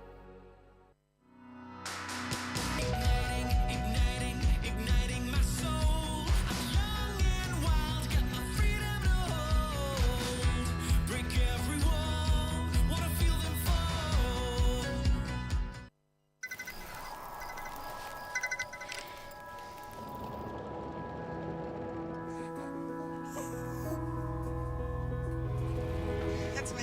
We got out. I love you, Dad. 300 kilometers to your destination. No beds in St. Michael's. Get to the Royal.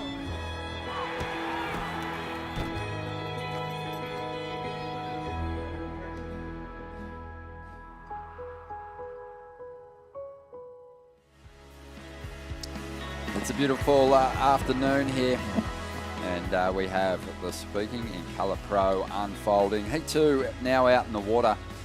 And it's a big one. Nixie Ryan, who had a huge victory, her biggest QS victory just recently.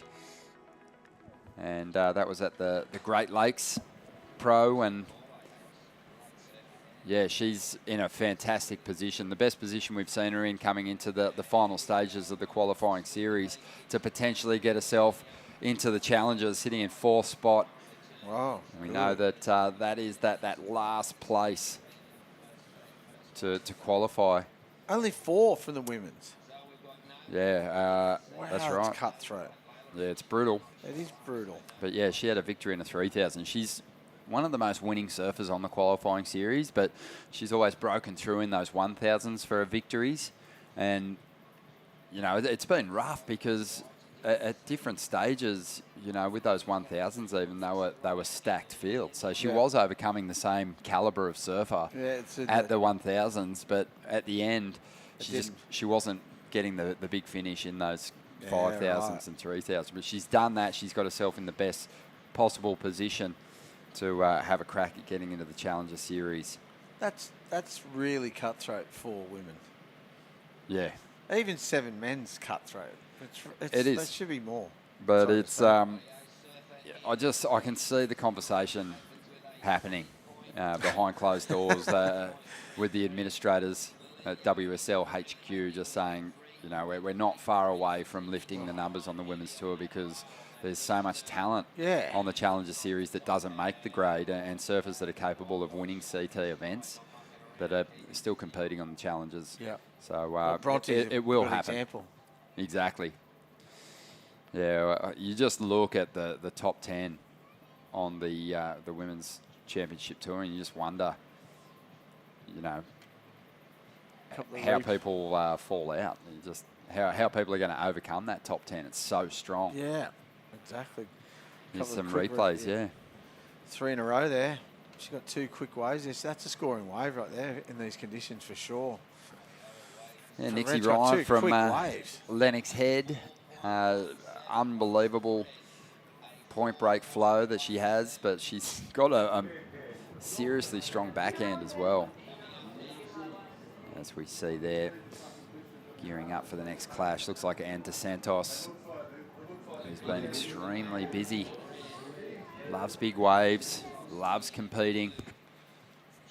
Always puts together some big heats in these qualifying series events. She's got a tough draw in that next heat. There it was, a 4.17. Thought that might have been a good scoring wave for Red, second wave. And a 3.83 for Green, so that's not bad. That last heat had a bit higher than that, but that's a good backup in these conditions for sure. Oh, this is Willow Hardy, who's from WA, Margaret River region, and we've seen her before don the jersey in a championship tour event. That was back in 2021 at Margaret's. She put in a good showing. She was just a grom then, but her surfing's growing, and she's another one of those surfers who's well positioned at the top end, ready to make a strike potentially for one of those top 4 spots, sitting in 7th place at this stage of the game. Here's the replay of that ride. Yeah, a couple of good snaps. Little inside wave, a bit cleaner on that rocks bowl section. Just goes a bit flat at the end and just tries to get it through this shore. It's so difficult. Look at that, it's got 5 lips. From a talented surfing family over there in WA, Willow. Yeah, the Hardys, is that? Yeah, okay. Brett? Dad? I heard that's Gene. Yeah, Uncle Brett. Yep, that's right. Yeah. Just all hard charging surfers. Well, you have to be. Western Australia, what are you going to do if you don't? You're not surfing that often. Yeah, and Willow's had big performances in huge surf as well. When she got that opportunity as a wild card actually over at Margaret River, the waves were thumping. Yeah, right. And she was out there against, you know, world champions. And as a wild card, obviously surfing against top seeds, and she was putting in great performances, getting solid scores. As we see Nixie Ryan, the current heat leader, up once again. 4.17 on her first wave. I don't know if you could give her credit for the completion. She kind of did all the hard work, but they like to see you get clear of that white water. That was a good turn too. That would have been sick if she rode out of it. So What about if you just do double rail grab when you're coming out like that? Is that... Do whatever you got to do. But, yeah, you just have to really demonstrate that you're in control for a... Even one rail grab or something just to help you out. Like, whatever. I remember Nicky Wood back in the day, he used to do forehand barrels and always grab his outside rail with his outside hand and just always do it. Especially coming out of tubes. Double drop knees. Yeah, no, just that outside hand, outside rail. I remember seeing photos of that. So, yeah, no credit for that finishing turn. See? It came through at a 2, so, you know. See, that would have been a best score if she rides out of that. For sure. Still looking sharp. Some real positive signs from those opening rides for Nixie Ryan. But Lillian Young from Iluka, she's sitting in second spot at the moment. Lillian overcoming a nasty foot injury suffered in Hawaii. Really big fin chop to her foot. And she's getting back to her best. Here she is. Yeah, nice looking wall standing up here. Banks through the lip. And not going to get much more out of that one. Got a little stuck, didn't she, in the lip in the first turn. Lost all the speed. Sort of backed off again by the look of it, the swell. It was pulsy when I was out there before, and that last men's heat, it was just set after set, and a couple of solid 4-footers, but yeah, it looks like it's backed off a little. That nor'easter cutting it down a bit. So everyone bar Layla Rich has had a ride now. The surfer from Bondi out there with priority. Well, actually, she doesn't have priority, but she also doesn't have a score, which is interesting. So obviously in those opening stages, she paddled for something. Yeah, that's a bit weird, isn't it? Don't you have to stand up? Can't even see a white jersey out there. So unless she's sitting a little farther down the line. Oh, she mightn't even be out there, you're right. There was only 3 in that first heat, so... Yeah, it looks like only three surfers in the lineup. So, yeah, no Layla Rich, unfortunately. That's why she hasn't got a wave. She's got no priority. Yep. She's not even out there. Yep. And she's still in it. But, yeah, Willow Hardy at the moment is the surfer, like playing catch-up, really, and looking for an opportunity. She's the one with priority in this instance. And she's going to let Nixie Ryan go this wave. Good little insider. Good first snap. Oh, it just went to nothing, though, that wave. It looked like it was going to bowl up in there, but the first bit did, but went to nothing, didn't it? She gets, you know, incredible speed off that bottom turn, Nixie. Really just must control that rail beautifully through the bottom turn. Have a look at just banking nicely. It's point break flow in beach break conditions. It always hard to do. Makes things look so nice. Yeah. Who were some of the masters of that, Hoy? Who did you just marvel at? Who was someone that could iron out bumpy conditions and just make it look so much better than it was? Tom Curran. Tom Curran was the man, wasn't he? Yeah.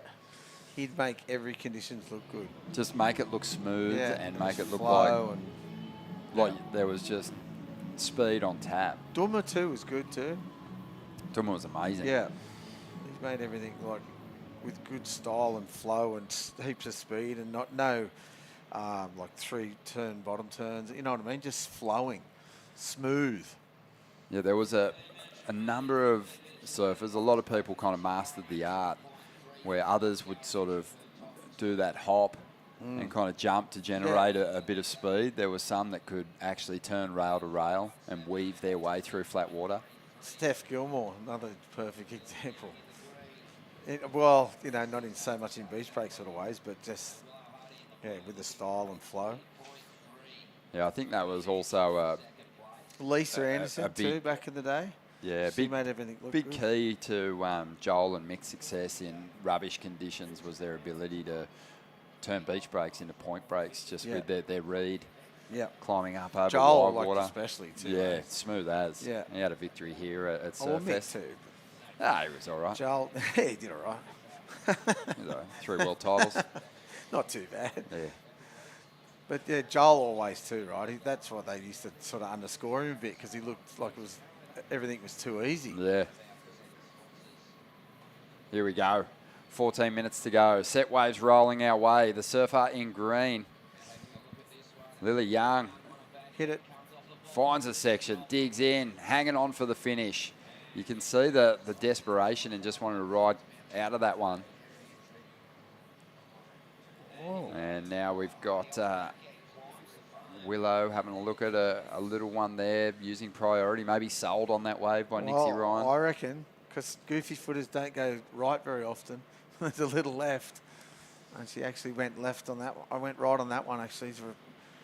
Sort of it looked like she was going to go left and faded right.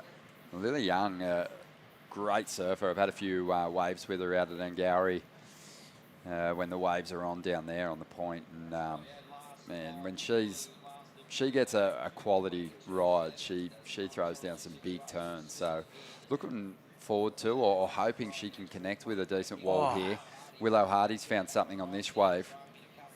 Staying close to that bowl. Oh, that was good. Nice little sequence of turns, incomplete on the that final manoeuvre, which has been seems like it's been difficult for each of the competitors out there at the moment, just finishing these waves off. But the work was done.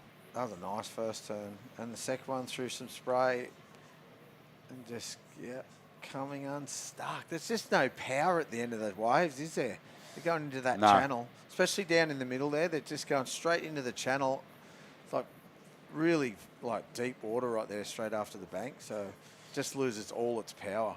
Always hard too when you sort of, the waves are split like that and you're coming from a position of no speed, no energy, no speed, no push into something that's pushing back a little bit harder. Yeah, for sure. So that was kind of really the problem there for Willow. Just couldn't get on top of that section.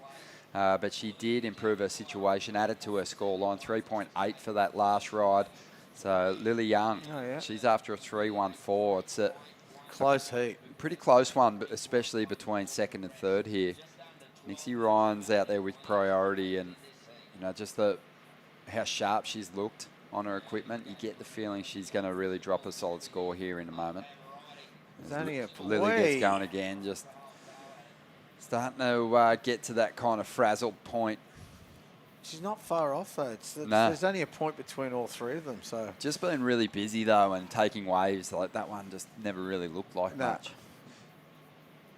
She's better off sitting over further, I reckon, towards the rocks bowl. Natural footers, goofy footers in the middle. This is what I would call natural footers over off the rocks. Go to the southern end. Yeah, goofy footers in the middle. That's my call. Lily's had some big performances, but she kind of really came to be in the media spotlight about a year ago, just over a year ago, when she was working as a lifeguard, and her first day on the job, a kangaroo jumped off the rocks, and she jumped in and rescued the kangaroo. Oh, wow. And she made like national news. But have a look at this one. Here it is. There's some of that flow that we were touching on earlier on. I mean, you can tell she's got the talent, but she just needs a bit more energy to work with. For sure. It's a smaller hot wave. Nice first carve. Another little carve there. Flicks the tail around a bit there too. Just doesn't get an ending on this one. Goes straight into that channel. That'd be dangerous, trying to rescue a kangaroo in the ocean. I don't know if you saw the footage the other night on the news. That kangaroo attacked that lady. It was heavy. Yeah. It's the heaviest thing I've ever seen. Imagine getting one in the water. Be radical, man. Oh, that's why they what call do you the... you just let it drown. Boxing kangaroo. Yeah, exactly. The scratching kangaroo. We've seen people kind of stand up the kangaroos before too. Yeah, so they kind of have a full fight with it. Yeah, trade blows. Yeah, wow. They're scary. I've kind of, too, the big males, like... they'll have a go. They're kind of... They look like they've been in the gym. They get a bit... They do. Pretty staunch characters. Here we go. Nixie Ryan on the backhand. Just one turn. Nixie, for me, in this heat, Hoy, has looked the most switched on, but she still hasn't been able to convert that form into numbers. Yep. Just the wave selection, too. Which is hard. It's like, what do? You just got to sort of go. 9 minutes to go here. Let's say a very big hello to the winner of the last heat, Bronte McCauley. Bronte, so good to see you back in the jersey and absolutely ripping in that last heat. How you been? Yeah, I've been good. Good to hear you guys. Happy to be back in Merewether. Love it here. Yeah, Bronte. What have you been doing? Because Yeah. I had a look at the regional ranks, and I mean, you're not up there at the top end, but I am glad that you're here. What's been happening? I pretty much haven't left Gracetown in about 4 months. So just been loving it at home and getting a lot of surfing and hanging out with family and friends. And yeah, I'm pretty lucky I got a seeding into the challenges from the last year's rankings. So just here really just to catch up with our friends. Got heaps of close family friends in the area down at Nelson Bay and here. So just kind of wanted to surf a few heats and yeah, catch up with some good people. We're glad to see you, and I know that the organisers of the event love having the past champs turn up and compete in the contest. What has this event meant to you over the years, and what was it like breaking through and getting your name on the honour roll here? Yeah, well, this event's probably definitely one of the most special for me. Like, I won my one and only Pro Junior here, which was pretty big for me because I was pretty average when I was younger, like always kind of in the middle of the pack. So yeah, won a Pro Junior and then won the Surfest a couple of years ago. And that was just really cool, especially because, you know, friends from Nelson Bay came down and friends from Merewether came down and we're kind of all together in a group. So yeah, it's just a pretty special place. I obviously didn't really need to come here for points, but just really wanted to come back and visit because, yeah, I just really rate Newcastle. We love having you Not here. a girl. And Yeah, Hoy, how were our eyeballs just hanging out of our head when Bronte dropped some of her free surfing clips from those pandemic years? Tell me, if you've been spending so much time at home, Bronte, have you been working on a new edit? Because we'd love to see it. I've been trying to, but it's been quite small over summer, and then as soon as we left, it's like absolutely pumping. My dad was a bit gutted. He was looking at the forecast going, oh my God. But yeah, I want to make a new edit this year, try to go up north and get a couple of waves up there and try to put something together for sure. I've got the time now that the calendar's come out and I can, yeah, just look for little windows and try to put something together. Oh, we're so happy that you're going to be on the Challenger Series, having a good run at getting back onto the CT. Love that opening round performance. Congrats on the win and can't wait to see you in the next round. Yeah, thanks guys. Have a good Arvo. Oh, we will. Yeah, if you didn't see it, you got to just kind of go back and deep into Bronte's Instagram there, and you'll find some of those amazing clips. I'm sure you can just Google it and find it online. Got to get the camera off her father. I think that He's year getting too many 2020, I think she might have been the most barreled woman on earth ever. It was unbelievable. She was getting like 3 barrels a wave. She was crazy. Taking on that deep section up there at Nalu, and a scary, scary wave too. Man, horrible. Coming into that real boil section from behind it, and yeah, just getting spat out of pits all over the place. But she is through to the next round, so we'll enjoy watching the former winner take to the lineup once again here at the Speaking in Colour Pro. 5 minutes remaining. Nixie Ryan, still hanging on to the lead here. 4.17 and a 3.73. Low scoring heat. Willow Hardy in second spot. And Lillian Young not too far behind. Only needs a 3.14 here, Hoy. She's right in it and just trying to find some space in this lineup. Yeah, isn't she? Yeah, look, they're all over it. She knows what's up. This is what it comes down to. See, Red's just leaving it alone here. Blue's all over her. She knows what she needs to do. Just sit on her. Don't let her get away. 4 minutes to go. It's a long time, though. This would be good. The good tactics. What do you do here? It's too long. It's this situation for Lillian Young is like when you're camping and there's a mozzie in your tent, just in your ear. It's annoying. That's what Willow Hardy is to her right now. Keeping you awake. Buzzing in her ear. She's trying to find some space. It's a good way to put it. Oh, that is annoying as anything, isn't it? Oh, yeah. You just end up slapping yourself in the face trying to get it. Exactly. Can never find it. She's still got time here, Lillian Young, so she's... It's a lot of time to be doing these tactics because, you know what you do here, which I got taught back in the day? You go and sit next to the other competitor and try and stay around them so it brings them into the into the picture. Okay. Derek Hine taught me that. I like it. Yeah, just so it could go either way. So Nixie Ryan uses her priority here. Let's see what she can do. Got big individual turns and throws a great one there. Rode out of that one too. And she's going to get another she one. Might even get, no, doesn't make that link through to the inside. Here goes Willow. So Lillian Young's now going to get her opportunity. And I don't think Willow's going to really improve on the situation with that one. No. That could be a mistake right there. We didn't see the start of the wave, though. She might have got a turn in. But, this is exactly kind of what she wanted. Lillian needed. She needed some space. She needed that priority. There's still time, just over 3 minutes to go, and she doesn't need a whole lot at this stage. But we do have a number to drop here for the surfer from Margaret River. But Nixie Ryan got her best number here, Hoy, 5.83. For that one turn, yeah. That's what they're looking for. They've been saying it for the last couple of days. One big turn is going to get you the score. Oh, here she is. Oh. So, what she wanted. Lily just missed She on might get that one a priority little bit. back here. She paddles. Oh, no. She's motoring out there. Yeah, she needed to just sit that one out, I reckon. Wait for that one good section or one good wave coming through. She had still 2.5 minutes. Now she's back in third priority. In a scrappy heat too, wave selection becomes really hard to let waves roll by, because you know you've got limited opportunities in a decreasing swell anyway. But yeah, you got it. It's a hard one. She didn't need a lot. No. But she wanted to push it hard at the end, but she's done that a couple of times now. Sort of forced it a bit on the final section. And that wasn't that good a wave with priority with 4 minutes to go at that stage.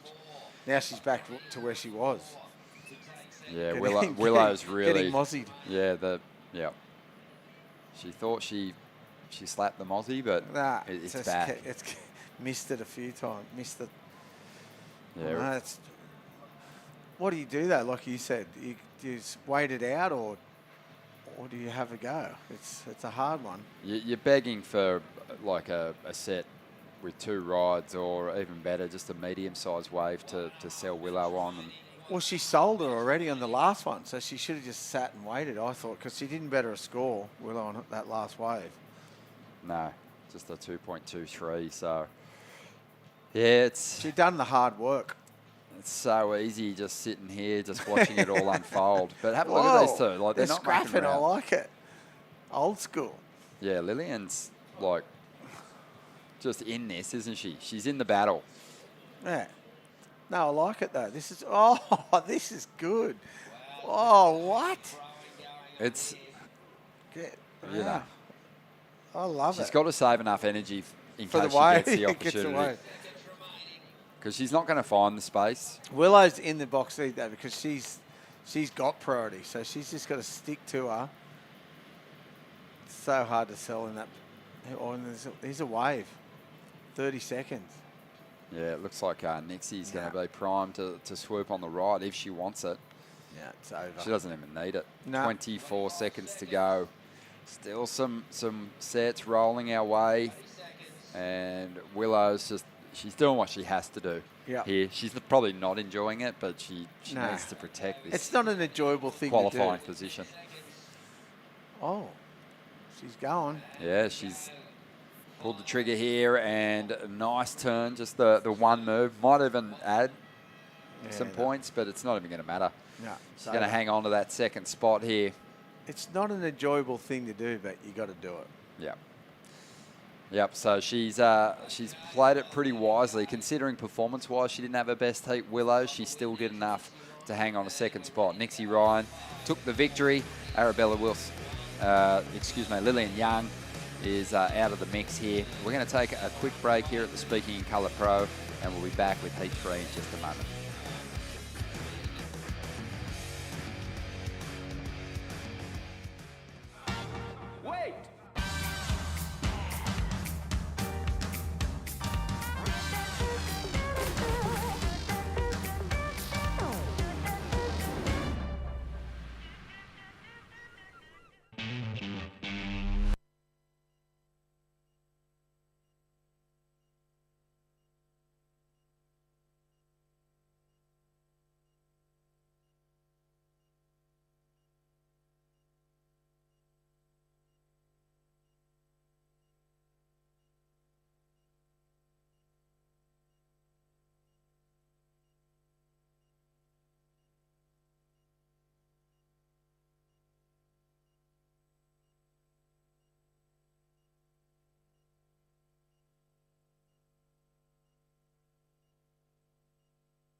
Well, here we go. It is round one of the women's here at Burton Automotive Pro. Surfest 2023 is well and truly firing right now.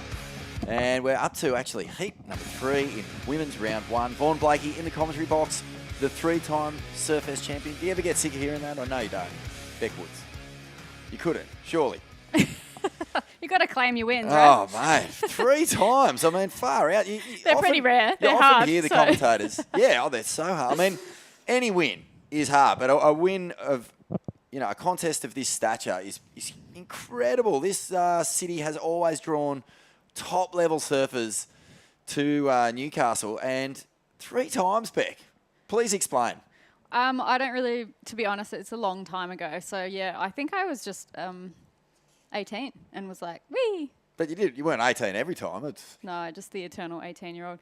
No, yeah. And then it was like, I think it was 18, 19, and then a few years later. So, yeah, I was definitely in those Grom years of frothness. So, yeah, I don't really remember a lot of it. It was at Newcastle Beach, so there was a lot of lefts. But it has been Anne De Santos in this heat. Brazilian living in Australia, probably knows the Aussie eastern coastline very well. She's drawn first blood with a 4.17 in this heat. I've seen her surfing in a fair few contests up and down the east coast for a long time now, Anne. So definitely no slouch to competition. Pretty stacked little first rounds actually now. I saw that first heat was like Ellie Brooks and basically, there's no easy heats, even from first round in Australia now. Nice replay there of Anne's first wave. A couple of combo hits on a backhand. See the Japanese surfer just blasting one off the top, getting her toes in the wax. Looking like the wind's coming up a little bit. It is coming up a little bit, but it hasn't really affected performance so far. I saw some big airs in the last couple of heats of the men's, and, it'll blow these little right-handers open. It'll hopefully cup them out a little bit, give the pocket a little bit of space before it starts crumbling, so this will be fun. And, Rina Matsunaga also getting a start here. But while we're waiting for the next exchange, let's throw it down to a young woman who is on a huge tear this year. It is Nixie Ryan. G'day, Nix. How are you? Hey, guys. I'm good. How are you? Yeah, awesome. Well done on getting through that last heat. A little bit grindy, but, a strong performance, and you're on a really, strong roll throughout the regional series this year. Yeah, it was super grindy out there. I was watching it before and there looked like a few fun ones, but I think it slowed up a little bit in our heat. But yeah, super stoked to get through to the next round. Unreal. And, you're doing so, as I say, so well. What is the big goal coming into Surfest? Win this thing? I think that's everyone's goal just coming into this. But yeah, just taking it heat by heat and hopefully get through some more rounds and just surf my best. Been away from home for a fair while. The regional series, a lot of comps back to back. Is it exhausting? I mean, you come from one of the most beautiful towns on the East Coast, Lennox Head there. Do you miss it? Yeah, I miss it all the time. We're so lucky to live where we live. But I've got my mum down here now, so it's good to have her here. Feels a bit more like home, so feeling good. And what would it mean to, get onto that Challenger Series and compete for a spot on the World Tour?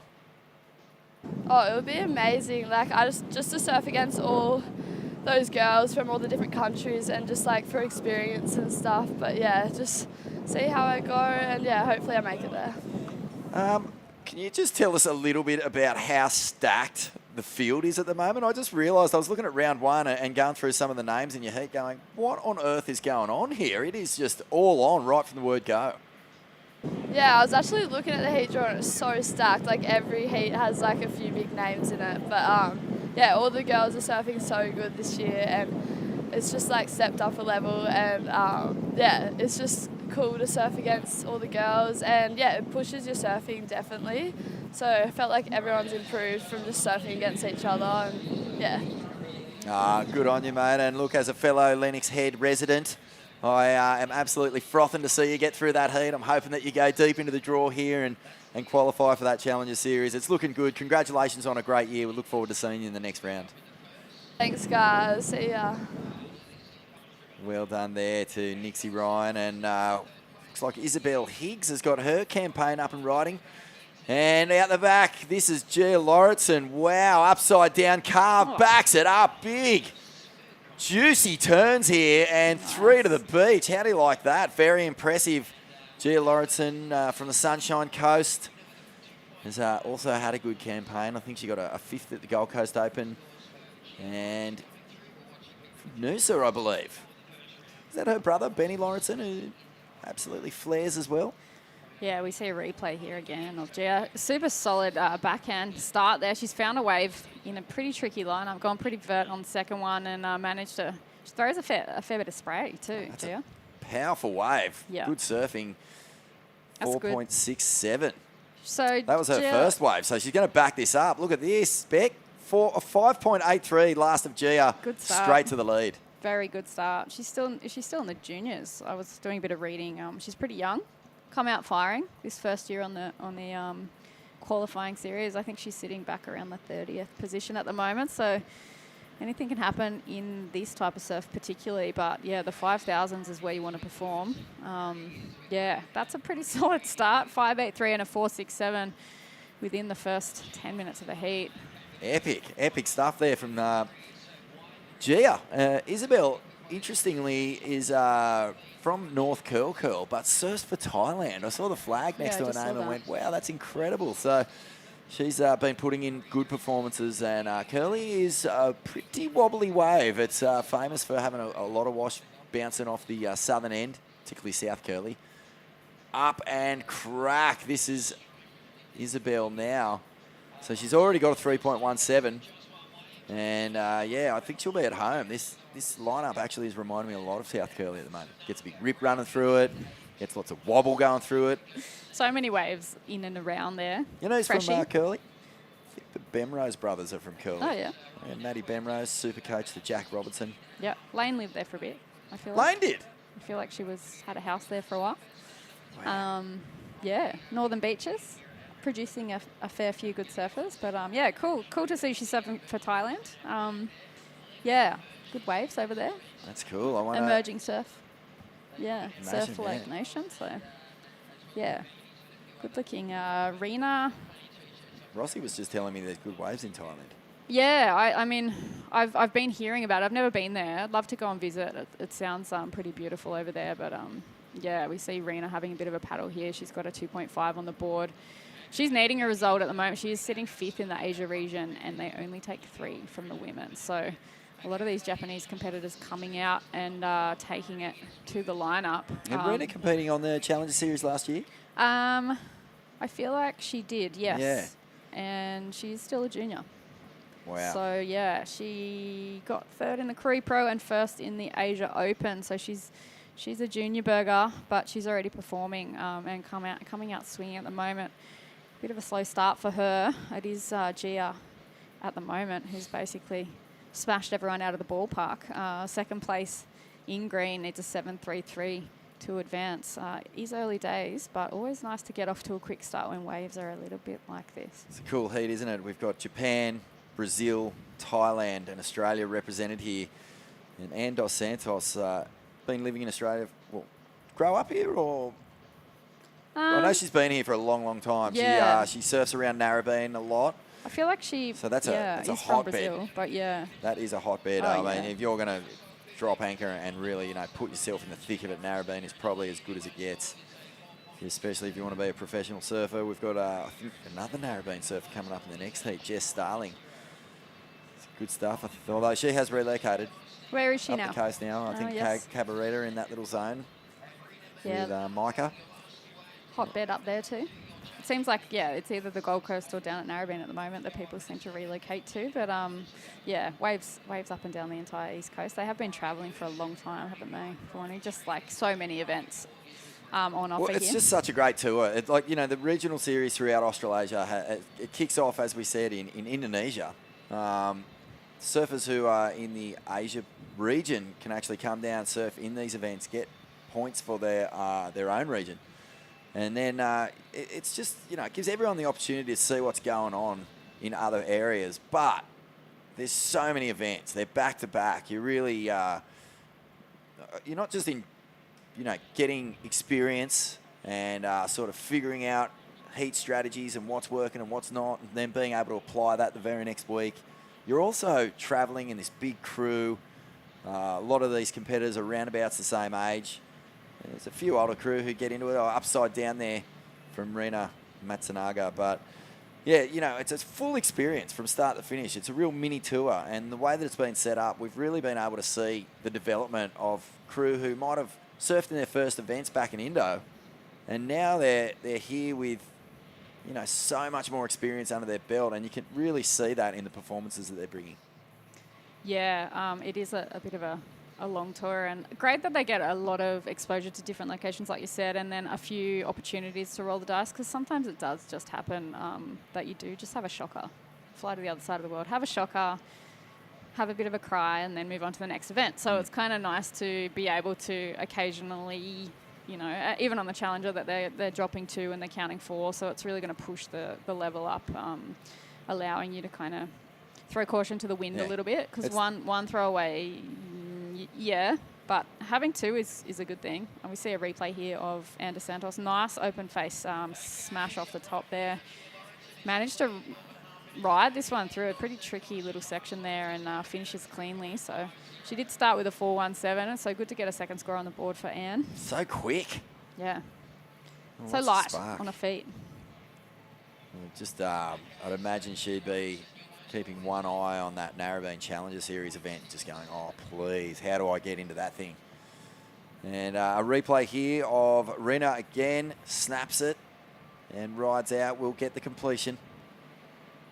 Yeah, she needed to get that one, I think, from previous wave where she fell off basically doing the same turn. So good to get a second score on the board, see what the judges give for that. But looking at the conditions, there are open face peaks as we see surfer in white paddling into this one. Good looking wave, racing down the line a little bit there and looking for the open face. So big carve to open up that turn, slash off the top, finish that very well. So Gia just having a bonza heat. Far out. I thought at first she'd let a section go. There was a big bottom turn, and I thought even just a speed check probably would have added a few points just to let the judges know you committed to that first section when it pops up. But in the end, you know, plenty of work done on that end section. It did fatten out a little bit. Here's the replay. You can see she's loading up here and just lets that one slide, gets around the section, but then hits that lump perfectly. So big buckets coming, and then boompa, cracks that end section. Yeah, what did you think of this? I think the judges would have liked to have seen her kind of attack that lip in that part of the wave. Yeah, I think really like managed to do a 2-term combo just then, and yeah, killed it to land that. I think they probably are replaying it a few times, but I mean, you could have done maybe a speed turn float or like, you know, like a transitional type of turn, but you do run the risk of coming down from that, hitting a chop and then stuffing up the rest of the wave. So sometimes risk gets reward, but I think possibly for someone like Gia in the position she's in, she could push a little bit harder now. Did not even slightly cop any penalty for that. The judges love that wave, a 6.07. I guess plenty of speed when she got the turn in. It was on a perfect little section. That little rib that she found really threw a lot of spray into the air and then straight into the combination. So 2 turns. Smart surfing. Tell you what, there was another 1.5 or 2 going begging on that first little tag, I reckon. But, you know, I'd love to see her. Not going to criticise her. She's way out in front right now. Love to see her over in WA, actually, with that heavy back foot that she's got. It'd be good to see her how much spray she can send in some solid waves. She's got the big R on the board. So someone in WA loves the power game. Gia Lawrenson, the rusty crew. She's running away with this one already. 9 minutes 30 remaining on the clock. Anne is looking for a 7.73. So we haven't seen a lot of runaway heats like this. Still attainable, of course, to get a 7, but tricky conditions. And Gia's she's kind of leading the charge at the moment. You see all the girls sitting quite close to each other with a bit of this wind swell that's come through.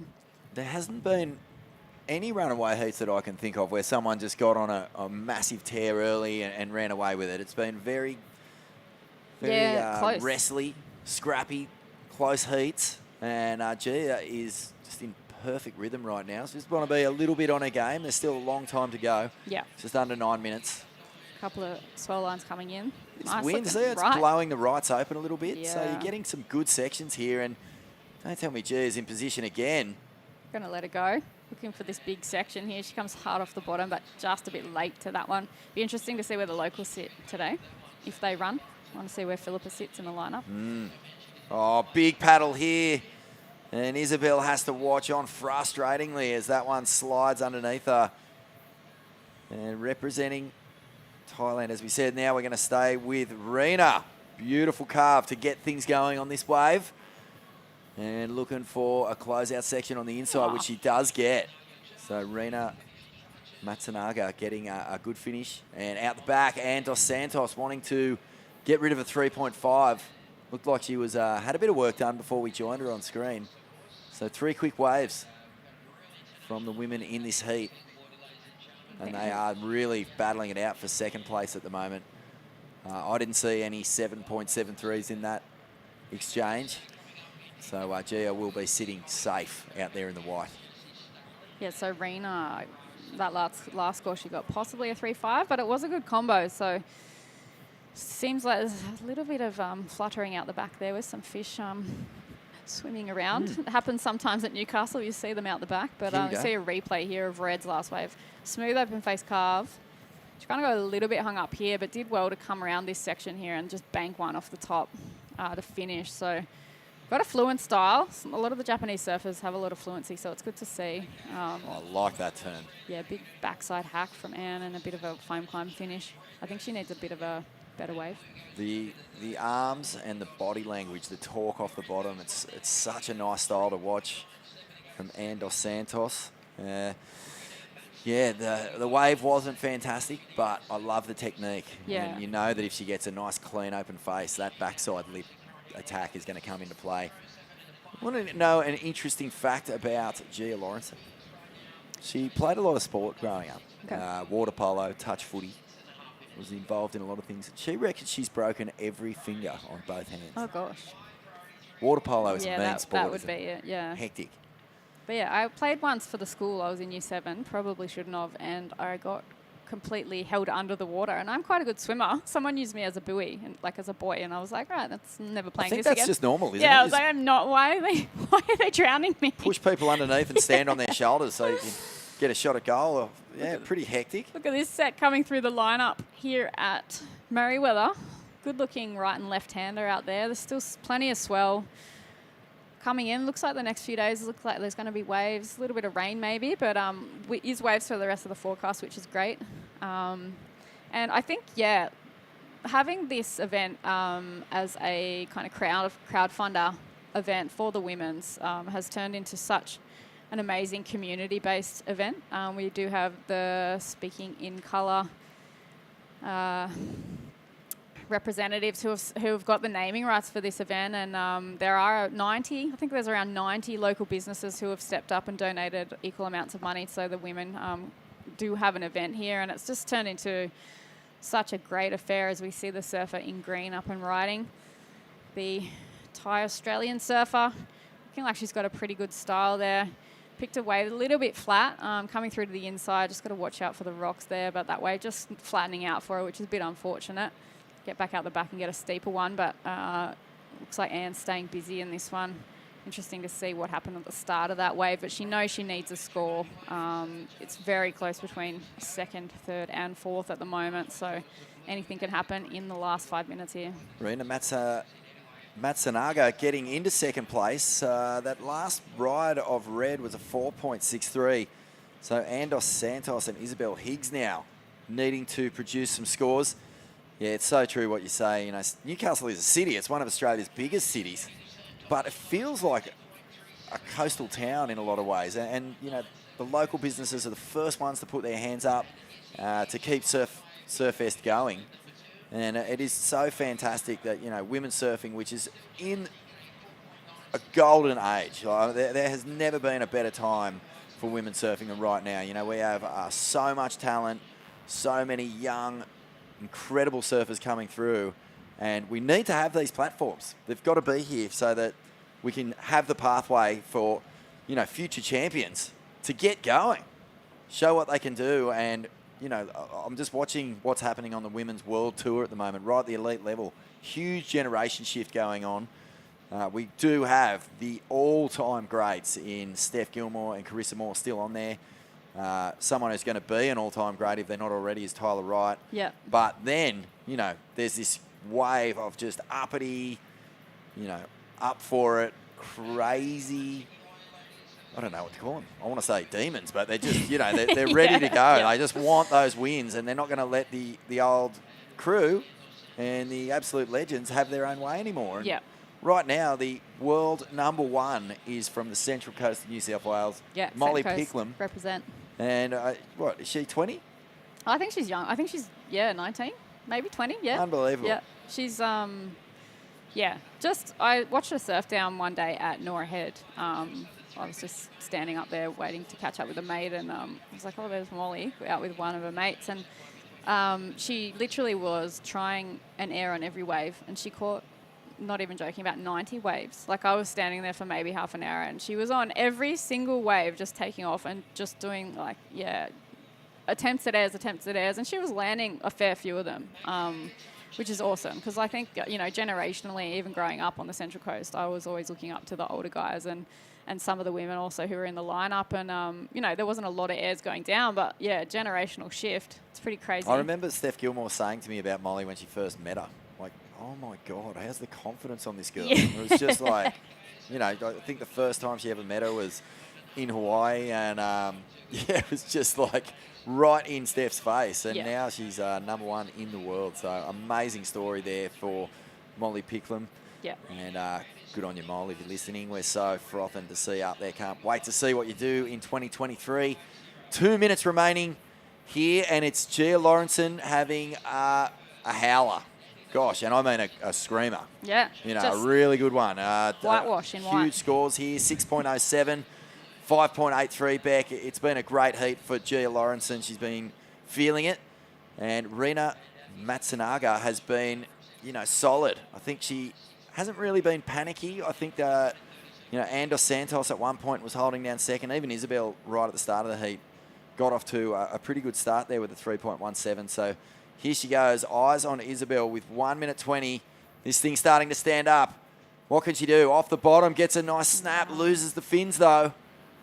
Unfortunately, just pushing a little bit too hard. A little bit of experience maybe coming into the play there, but it is, coming down to the final minute. It'd be interesting to see between red and blue what happens here. I know if I was in red, I'd be sitting pretty close to the surfer in blue, only needing a 3.97.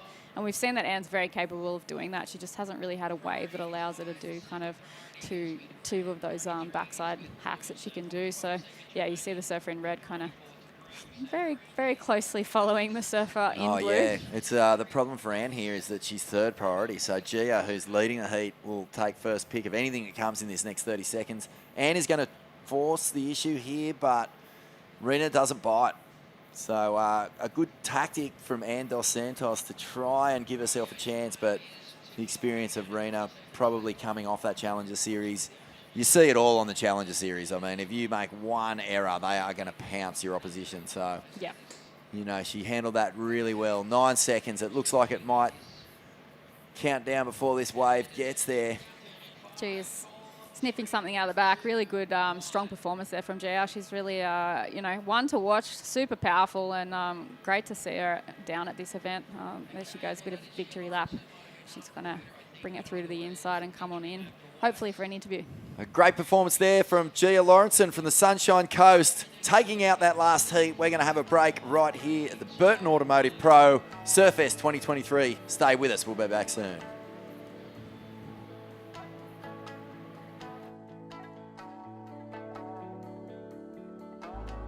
For those that are renewed by the warm sun, fresh air, and awakening winds. We know, you know, life's better outside. Welcome to Sydney. Upbeat. Downbeat. Feel its heartbeat. Open spaces. Open arms. A place to feel alive. feel free. Come feel it all and feel new.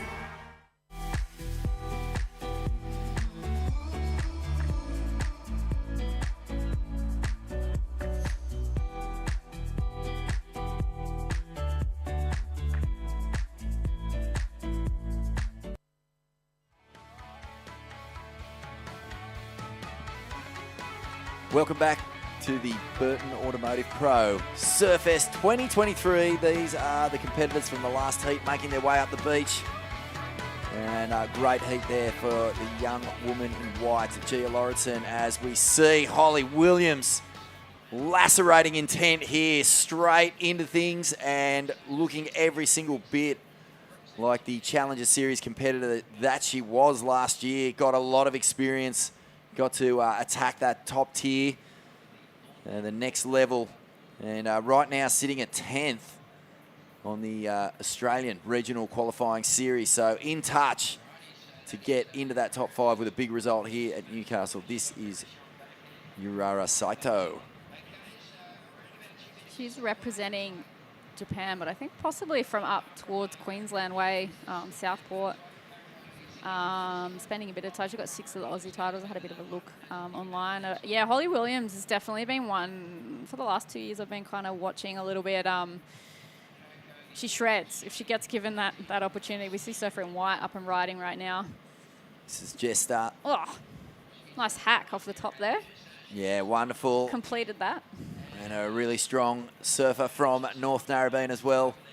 Off the bottom, slicing. Yeah, this is where we joined the action. And Holly Williams really does look like a surfer who's grown so much in the past 12 months. As we stick here with Urara and a good finish. So action. You know, I think when you watch a slow heat, you're sitting on the beach, you're prepping, you know, you're going through your routine and stuff. But if you're watching a slow heat, it just gets straight in your head. Okay, I'm going to get out there and I'm just going to get something. Yeah. Something on the board straight away. And Holly did not mess about there, got straight into things. Jess Starling, a good start as well. Yeah, solid start. Looks like a good score dropping there for the Surfer in White from Northern Beaches zone. 4.83. No slouch in definitely conditions like this, but yeah, Narrabeen, good spot in the world. Do like the lefts there, good fun. And we see a bit of a replay. Oh no, first wave for Coco Cairns here. She's got a good style on her. Such impeccable style. Millie runs over. Jess Starling, look out.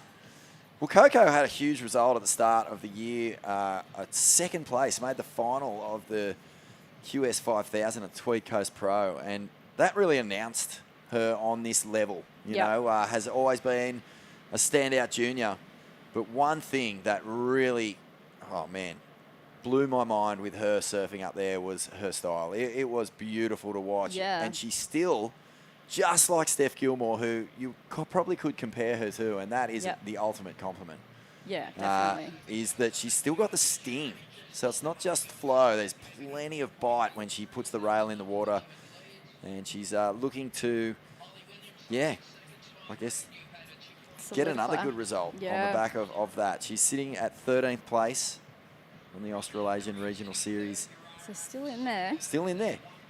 Yeah, I saw that she'd won a state title and an Aussie under-18 title, and that's definitely, even when I was back in the day, it was hard. There's like so many chompers at the bit for those prestigious titles. So, yeah, she seems like she's going to be a force to be reckoned with. Already got a solid result in a 5,000. As we see her a bit quick in and out there, I'm excited to see her surf, and a little bit more of Holly Williams too. She has been, getting into the Challenger Series, and seems like she's had a fair few results, like on and off with these qualifying series as well. So definitely the talent pool in Australia is very strong. Love to see that. Do you think that on the back of, what we're seeing with Katie Simmers, Sierra Kerr, Bella Kenworthy, this group of young women who have been really pushing the level of progressive performance through the roof, but also, attacking the traditional comp scene and getting big results. Are we seeing, the Coco Kansas and women from the same generation just saying, well, hang on a minute, I can get out here in this QS 5000 and get a result as well. I feel like they're really riding on the confidence of what's going on globally with the grommets in women's surfing. Yeah, I think a bit of a wide panning shot, so everyone getting busy here. Holly, oh, nice open face slashing turn there. She's got a lot of speed down the line, really banks that second turn. Very good surfing there from Holly. I think she needed to get away with 2 turns there, so done well to find that one. But yeah, I think you always have your eye on international surfers. I think when I was coming through, there was like Sofia Milanovic and Chelsea Hedges, and yeah, to see a replay here of Coco. She did really nice work there, solid surfing to get the 2 turns on that wave, but that was a really sharp, snappy turn there from Holly, and she's got a lot of speed, good style there, so finished the wave clean. Let's see what the score exchange for that last flurry of waves is for sure. But yeah, internationally, you always got your eye on the other competitors. I know when I came through, Sophia and Chelsea made the tour. Basically, I was still in year 11 and they'd already stepped up to the tour, and I was very aware that, you know, I had to lift my game to keep up with them, or, you know, you've got a short window as an athlete, and yeah, you want to get in. I think if I went too early, I was pretty emotionally mature, so I probably would have been swallowed up by a whole lot of the wrong thing. So there is a timing aspect, I think, for a lot of these competitors, and the more experience they can get, the better in events like this, for sure. As we see Jessie getting her second wave, she selected a good wave. Obviously no slouching contests either. This is cool. A great heat so far for Jess Starling. She's come off the bottom and just attacked that one. And, you know, a 4.83 for her first ride. And to get a back up really early, now she can really start to unwind. And this is a nice carve back to the power source. This was the turn. Good little finish. Yeah. And she's sitting on a 0.57, so that's out the window. And now the question will be asked of her competitors in this heat. But Holly Williams has locked away a 5.67 and a 2.37, so into the lead. And here we are. Urara Saito is staying busy with this one. Yeah, Holly's getting rewarded for that, you know, that first open face hack that she did there. Throwing a little bit of progressiveness into her surfing with that as well. You see a replay here for the surfer in green. Wave's a little bit flat. She did get a nice turn and you know, good strong finish turn there. A little bit smaller than the other Coco and Holly's waves, but I think she needed to get you know, a solid score on the board just to start the campaign. But it is Holly Williams at the moment with that 5.67. Coco, I feel like we might be waiting for one more score potentially for Coco, but we'll see if that drops through because, yeah, she did get that 2-turn combo on the previous wave, so she looks busy out the back. Oh, this is nice. Zappy snap and gets a finish, and that section demanded a little bit more aggression, and she met it. And that's a nice ride from Coco Can, so just trying to get the judges interested in that wave a little bit more. But let's have a chat now to Gia Lawrenson. Gia, far out, congrats. What a heat. You just got out there and it was all going perfectly for you. Couple waves, I was sitting around waiting, going, it's my turn. But I eventually got one after a couple minutes, so yeah, it was good fun. Yeah, what's it like when you paddle out? It's been tricky today. There's been sort of heats with lots of waves, and then heats that have been a little slower. But when you're just in perfect rhythm like that, it must feel great. Yeah, it feels really good. Waves kind of feel like home in a northerly. I'm from Noosa, so it feels like Sunshine Beach, which is my local. Yeah, it feels exactly like that. It feels like home. Hey Gia, what do you, when you come down to a contest like this, when it is a 5,000, what are you hoping for in an event like this? I've had a pretty rough season. I haven't had the best results. I've been struggling a little bit with my confidence, and yeah, I feel like for this event, I just want to give it my all. It's a little bit, you know, it's the last event for this run of comps, and I'm really excited for next season. So yeah, just to get a good little run at this would be really good, yeah. Yeah, ending on a high note would feel fantastic. What about just the journey of being on the Australasian Regional Series? Has it been a lot of fun? Yeah, it's been so much fun. I've been travelling the first leg with my brother and my boyfriend and his family. It's been a a lot of fun with my boyfriend and my friend for this event, which has been a lot of fun as well, yeah. And what about Newcastle, mate? Like, you know, Surfest is such an important event on the Australian surfing calendar. What's it feel like to pull on the Rashi down here? Yeah, it's such a cool atmosphere. It's so many people down here. The setup's like amazing. So it feels like you're part of like a really big event. It gets you hyped to surf really well in front of all these people. Oh, well, you wait till the weekend. It really gets crowded down here. It's Oh, God. one of the best ever. Yeah. Well, look, congratulations. Unreal to see you just blitz that heat. And we really look forward to seeing you in the next round as well. Yeah, cool. Thank you so much. Well done. Gee, Laurenson, one of the most dominating events, heats we've seen in this event so Killed far. it. Really killed it. Got into good rhythm early, found some big lefts and just hacked them to ribbons, and then got a couple of nice rights towards the end as well. So unchallenged really in that heat, and I'm looking forward to seeing Gia go deep. I think you know, to finish the year when you've had a bit of a frustrating campaign, you can finish on a high. It really sets you up nicely for the following campaign the next year.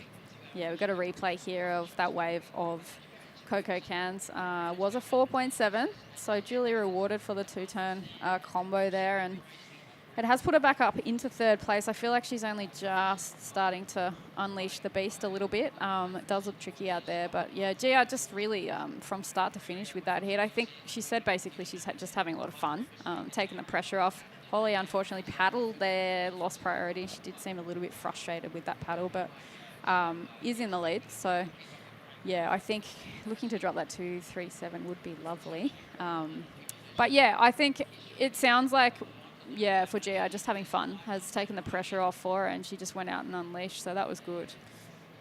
Jess Starling doesn't get the completion here. Can't ride out of that one. Those soupy end section hits. On tour, the number one most frightening end section is at Margaret River, without question. I mean, that thing is just two wedges heading completely at each other, and you just see the best surfers in the world really struggle to manage it. And, you know, it's funny because that can be like 8 to 10 foot sometimes and just foxtailing out of control. But to give you some sort of understanding of how threatening that end section is, just look at waves like that one of Jess's. You know, she hits the section, and this is like 1 foot onshore. It's a pretty gutless wind swell, and it still can be hard to negotiate those sometimes. Yeah, timing is everything. It really sucks when you're in WA and you need a score because you know that you have to basically hit the end section. And yeah, you definitely, I've had a few dry dock moments on that reef, but I've seen a few of the women and men over the years. Yeah, enjoying a nice splat on the surgeon's table, and yeah, I think you've got to have speed and you've got to hit it and hit it with power. That's the big secret, isn't it? You've got to have speed. If you're hitting any end section or any critical punchy section without speed, you're gonna get flattened out. Yeah, I think half the time it's just if you know you don't have enough speed, I would probably pull off, especially in WA. But if you see a lot of the crew just going at it, just super ham, because otherwise, hesitation will give you a few stitches there. But I think it is hard in these wind swell conditions to generate speed, and it's those surfers who are managing to generate speed and keep that really positive mindset and attitude where they're just consistently trying to build on their heat. Even in the men's rounds yesterday, watching a few of the competitors get in their heads and get frustrated, and then kind of it's starting to spiral for them. The ones who could keep their heads on in these tough conditions seem to really excel. So yeah, you'll see the stronger mental competitors come through in days like today, and yeah, we can see that happening with a lot of the surfers in red. We see Jess Starling, yep, off the bottom.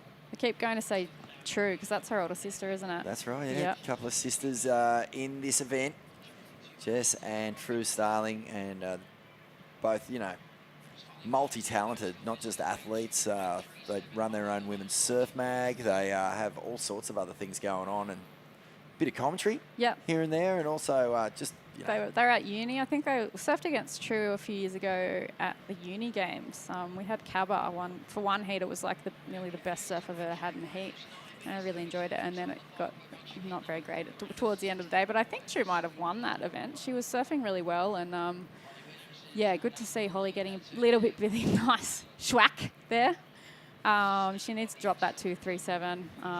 Yeah, it's not something you want to carry in, but there is still a lot of time. So trying to stay busy, trying to keep a head on, I would say. What's interesting is we saw Holly paddle. She had first priority. She missed a wave, and then everyone else caught these little like ones and twos, and so it didn't end up being too much of an error. So she'll be pretty relieved. And I think that wave, even though, you know, it didn't really open up, she gets that one little snap on the end and she improves her lead. So it's all worked out. 3.27 replacing her previous lowest of a 2.37. So she extends her lead. Yeah, and what could have been, you know, a mistake has ended up not being too costly for the surfer in red. Yeah, and I think with the lineup as it is today, you can still get away from your competitors enough, even if there is a bit of a priority error. It's not really going to factor in too much, but wave selection is. So, yeah, if you're away from people far enough away and can surf your own peak and surf your own heat, then I don't think it really is going to matter too much. And as you can see there, that wide pounding view, everyone's kind of separated a little bit, which is good. There's less of that Hasley kind of tactics to come into play. Quick in and out. Goes down. Yeah. So a real battle unfolding here between second and third. Jess Starling and Coco Cairns. Their top scoring rides are pretty much exactly the same, a 4.83 and a 4.7. So it's Coco looking to get a 3.31 to progress into that advancing position. 7.5 minutes, still plenty of time, and Coco's going to pull the trigger here.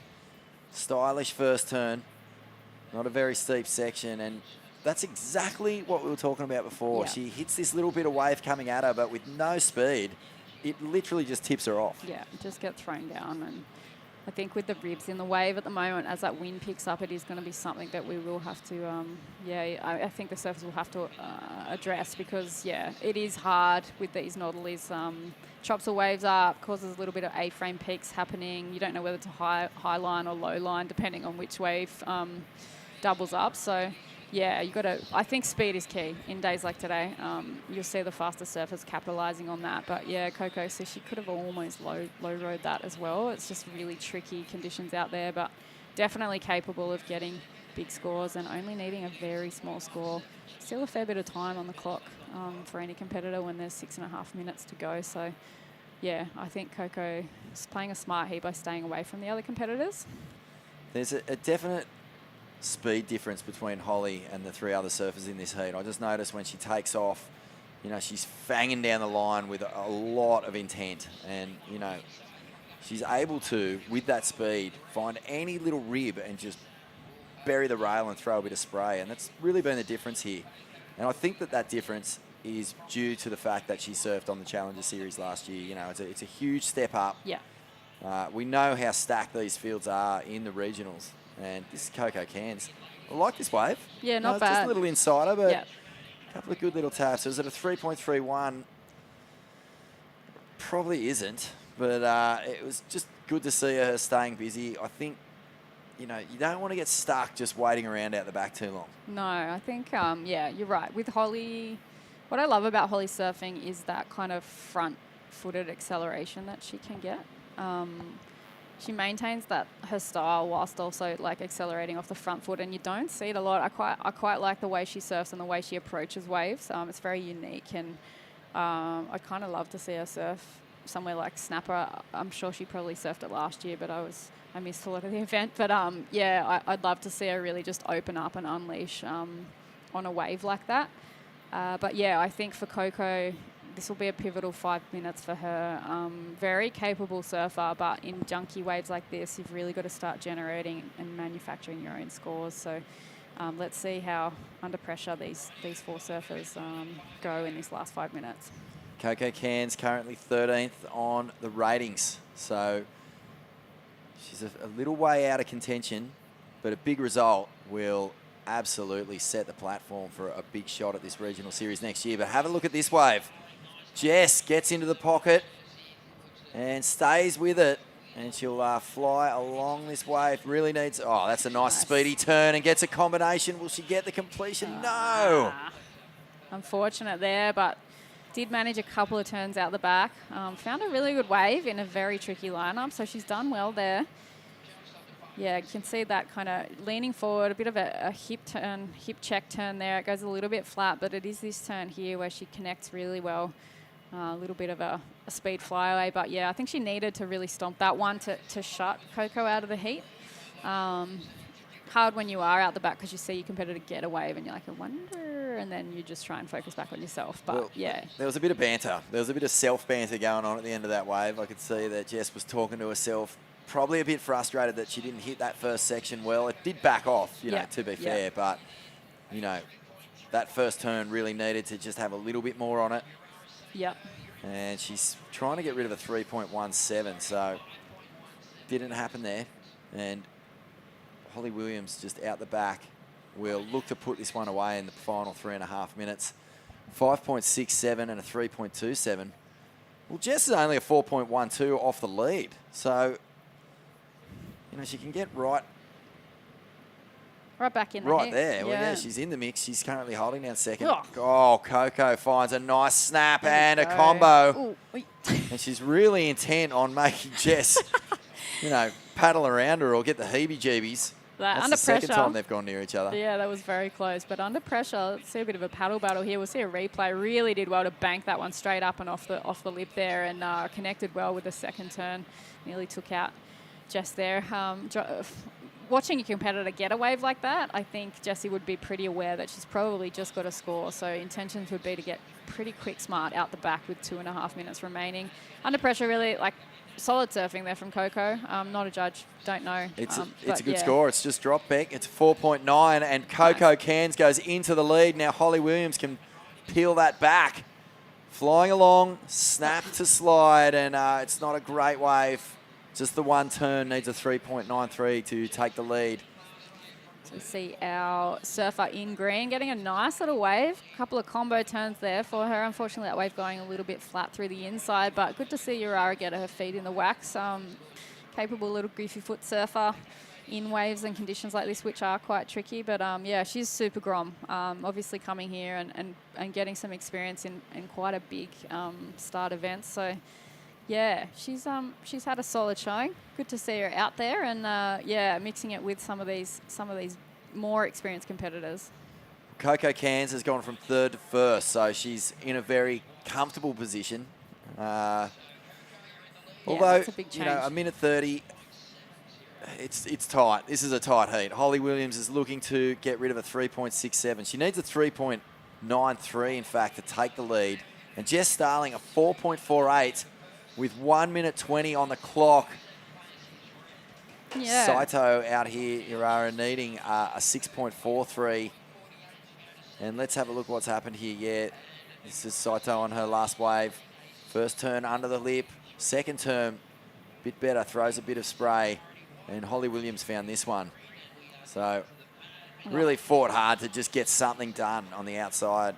Yeah, I think for Holly, a little bit frustrated at the moment. Nice backside, a little bit of a fin drift there, and looking at inside, get an inside connector. But I think frustrating for Holly because she has got the highest, like, you know, the 5.67 is a good wave score, but she just hasn't been able to back it up. She's really gotten onto waves with just one turn, which you can get a score for, but nice looking wave here for Coco. She's really just starting to get some momentum happening towards the end of this heat. 29 seconds to go.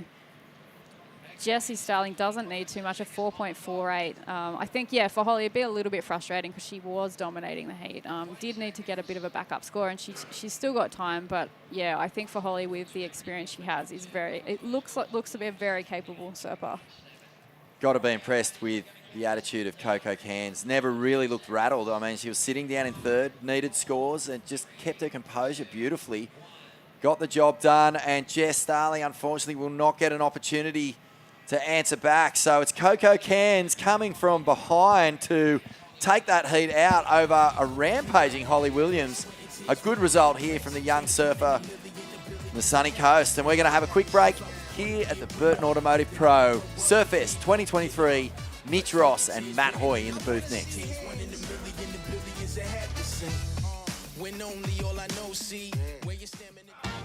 Wait!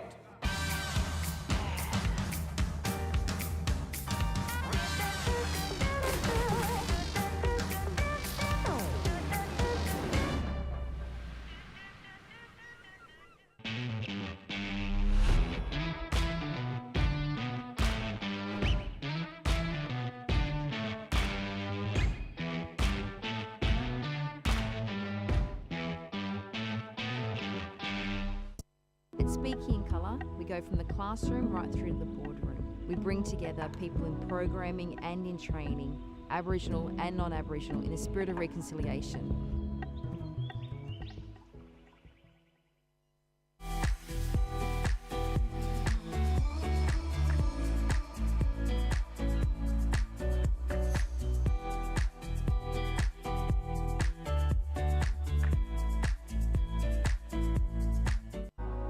For those that are renewed by the warm sun, fresh air, and awakening winds. We know, you know, life's better outside. Hunter and Newcastle GWM Havel. Save now on 2022 plated vehicles. Find the perfect vehicle and get a great deal. From the people you can trust. Hunter and Newcastle GWM Havel. Take a test drive today. Wait!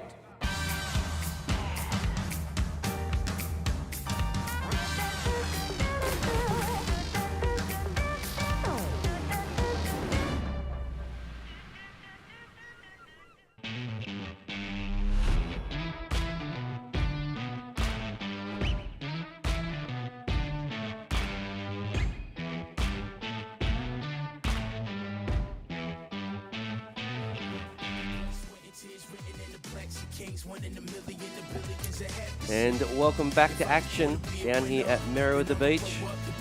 4 new surfers have hit the lineup. In the red will be Dimity Stoyle, in the blue will be Anissa Flynn, in the white is Sasha Baker, and in the green is Lila Pearce. My name is Mitchell Ross. I'm hanging out with one of my good buddies, Mr. Matt Hoy. How are you, Hoy? Yeah, good, Mitchell. How are you, mate? Look at this, straight into it. This is Dimity Stoyle. Good friend of yours over the years. Yep, classic, mate, classic.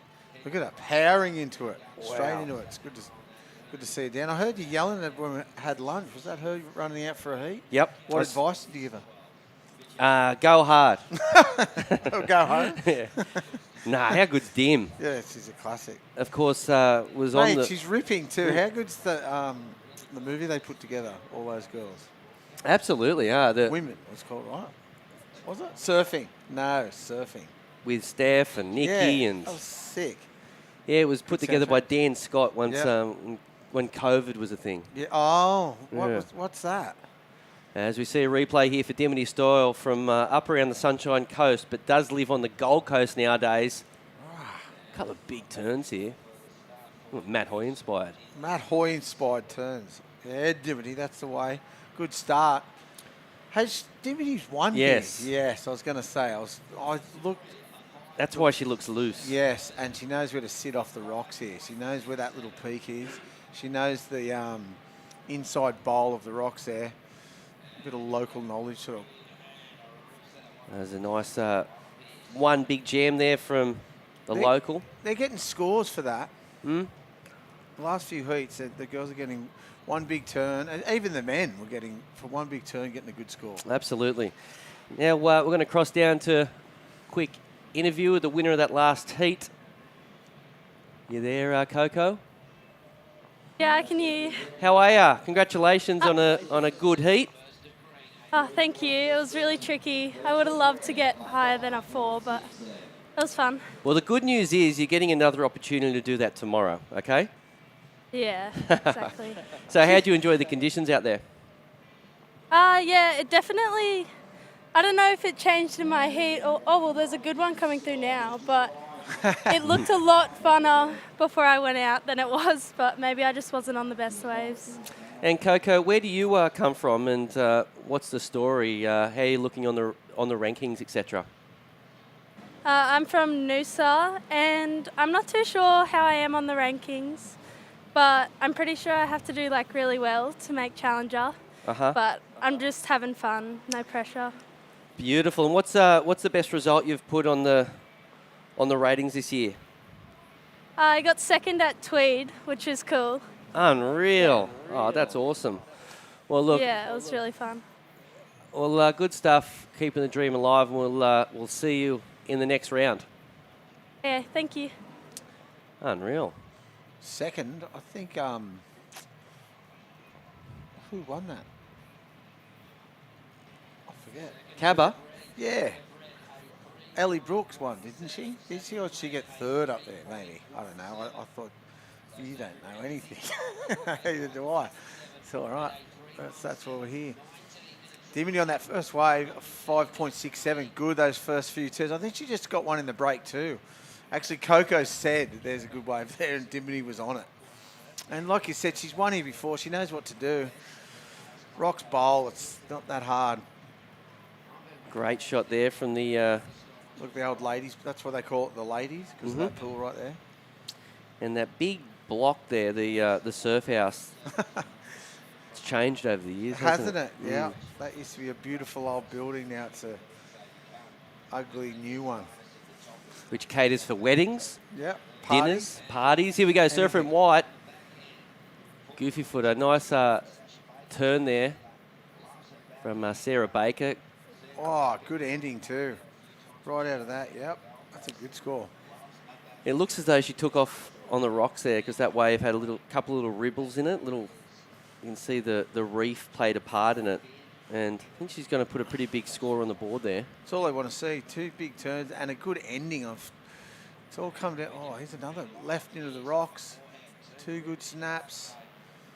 3.67 on the first one. That looks like a good one as well, Mitchie. Yeah. So the girls have got it moving straight out the gates with just under 18 minutes remaining. A score for green, 3.67. And waiting on a few other scores to get locked in. Big afternoon action down here, Hoy. Yep. The waves have sort of deteriorated a little. That wind's come up from the north. Tide has dropped. Here's a replay of white. This second turn's a 1. Just looking for the power section. Just whacks it up there. Big turn. Big turn. That's what they're looking for. 1 big turn or 2, like just to finish well, I reckon. Heaps of the waves that the girls and the men even were just not getting that good finish. That was a flurry of waves. That was a good little left there from back into the rocks. Lilla. It's funny, isn't it? Like, if you told these surfers what to expect at Merida, it's not really sort of doing that today. Nothing like what it could be. A lot of sand over the reef at the moment. It's a pity, isn't it? Because it would have been, these swells in the last few weeks would have been firing off the rocks if it had been there. But you've got to deal with it. It's just a beachy, really. It's just turned into a beach break. Have you ever surfed in this event since it was moved to Merida? 1 year, I think. I got the wild card. Got last in the heat. Was that like at the end of your career? Yeah. I never surfed in it as a... Was that when Neko Paderet's won, or one of the first years? Yeah. I think it was the first year maybe that it moved. And what do you think about the move from Newcastle to... Oh, it's good. I liked it. But I got last, so it didn't work. Can you remember the heat? Yeah, I had a shocker. It was pumping too all morning. Here's Dimity. Big hack to start that wave. Another one. Mate, she's got that little spot dialed. Who beat you? Everyone. I forget who was I just had a shocker. It was pumping all day, like 6 to 8, 6 foot solid, maybe a couple 8 foot third reefers. Pumping. And then when the wind went northeast just before my heat, and then I just didn't get anything. Capitulated. Yeah, just couldn't get a wave. It's heavy. Just saw a quick replay of Dimity. It's going to back up that 5.67. I think it will be the second best wave of her tally. That might even be a best one with that big turn, eh? 2 big hacks. Has been on the Elite Tour for a few years, but not for a while. I'm not sure what her goals are. I don't know how, she's a pretty busy girl these days. I don't know if she wants to do the challenges or the CT, but, she's always out there. Of course she does, doesn't she? You expect know. that she does a lot of DJing and, pretty in demand in that sort of space. So it'd be interesting to know. I'm sure she wouldn't mind travelling with the best mates in Macy and Steph Gilmore. Oh, good first turn there. Already got a 4.67. Another one. Going to get another good score, isn't she, Hoy? Yep, 2 big snaps right in the pocket. Perfect. Yeah, she could probably do that and just travel around the world and DJ and surf. Perfect. That's a lifestyle. Absolutely. I could do that. If I knew how to DJ and surf, be good. Here's a replay of Sarah Baker. You like this? Yeah, 2 good snaps in the pocket. Wave just flattens out at the end. She's going to get not too bad a score, I reckon. Yeah, Sasha Baker there. Good surfing. So 14 minutes to go. Looking for a 3.94 to move up into second. Reckon she's got it, Mitchie? Yeah. I reckon she's going to get that. Yeah, I do. Just a bit under the other one, 4-5. We should just be playing cards in there, betting. Right. Betting on the score. See how we go. As we see, Surfer in Blue up. Nice snap there. Oh, layback hack. Bit of aggro. Yeah. Hmm. Looked like, who throws those in? Forehand layback hack on the flats. Bit of a flat section at the end. She went left on the one before. Little snap at the start. This one, though, look, what's this? Ha! Old school. Mm. Bit on a flat section, though. I don't know how it's going to score, but I like the initiative. It's right down the beach. Here's Sasha. She did lock in the score required, so she moved up in a second, and I think this wave will be a throwaway. The current heat leader is Dimity Stoyle. Right now, 17th on the rankings, so got a bit of work to do. Oh, so she's right there. This comp could make a big difference. This is a huge comp. Yeah. So many points up for grabs. Huge difference for everyone, right? People will be looking over their shoulder at these ones coming through. I'm sure 17th spot, they'll be looking at Dimity, a past winner. Yep. Just going, whoa, watch out for her. As we see, nice put together wave here. Smaller wave there from Pierce in the green. Dimity, prior to this event, she'd moved up 8 spots, right? Ah. So she just needs to do that again. Yeah. You know, She's pretty in, much. yeah. And, you know. Look, she's got a good looking wave here too. Oh, just get a little stuck on that first turn. Maybe should have come out and hacked into it. Gone a bit further down the line than trying to hit the lip. Bumpy conditions, so it's hard to hit the lip for sure. But she's in the spot. They're both in the spot. They're off the... Because the rocks, that's what I was saying to the boys earlier, it's still got the peak. Mm. It's the rest is sand, but the peak's still there. So there's actually waves that can actually get a bit of a smoother face from there. And how about the wind into the face? Right now we're dealing with a nor'easter. Did you prefer, you know, a southerly pushing you down the line, or did you like sort of sections coming at you with a nor'easter? I like the sections coming at you a bit. Yep. I love it on a nor'easter when there's no one out. Yeah. Nor'east swell, nor'east wind. That's what we're seeing now, though, Yeah, right? Yeah. There's a bit of a south swell on it, so it's a bit like pushing off it a bit. Mm. But there's just too much sand. Way too much sand. The beach break. But you've got to deal with it. What can you do? You just got to get amongst it. And the do your best. forecast, there's going to be waves all week, right? Yeah, it looks like that. Looks like Fridays are pretty small and offshore, it looks like. Yep. And then Sunday looks good. I think a bit of weather too, a bit of rain maybe. But Does yeah, that it mean looks southerly, you think? Yeah, southerly. Goes southerly on, I think, Friday Arvo. Okay. So it looks pretty good. Looks like there's going to be, you know, contestable waves all week, which is good. I mean, leading up to it, it was really small, so Yeah, much better tiny. than much better than last week. Yeah. It was And 35 Norris- degrees. Too. Oh, it's rank. 40 degrees last Thursday. Mm. Just rank. Yeah, so a massive opportunity for all these girls down here at Surfest for 2023. So we got told upstairs that the naming sponsors, here they all are, got to... So they got put in a draw, so the naming sponsor got drawn out of a hat, and then the top one gets the number 1 seed, and if you get first place, you get $5,000. Second place, $3,000, and then third and fourth get your money back. Brilliant. So it's such a good initiative for local businesses to get involved.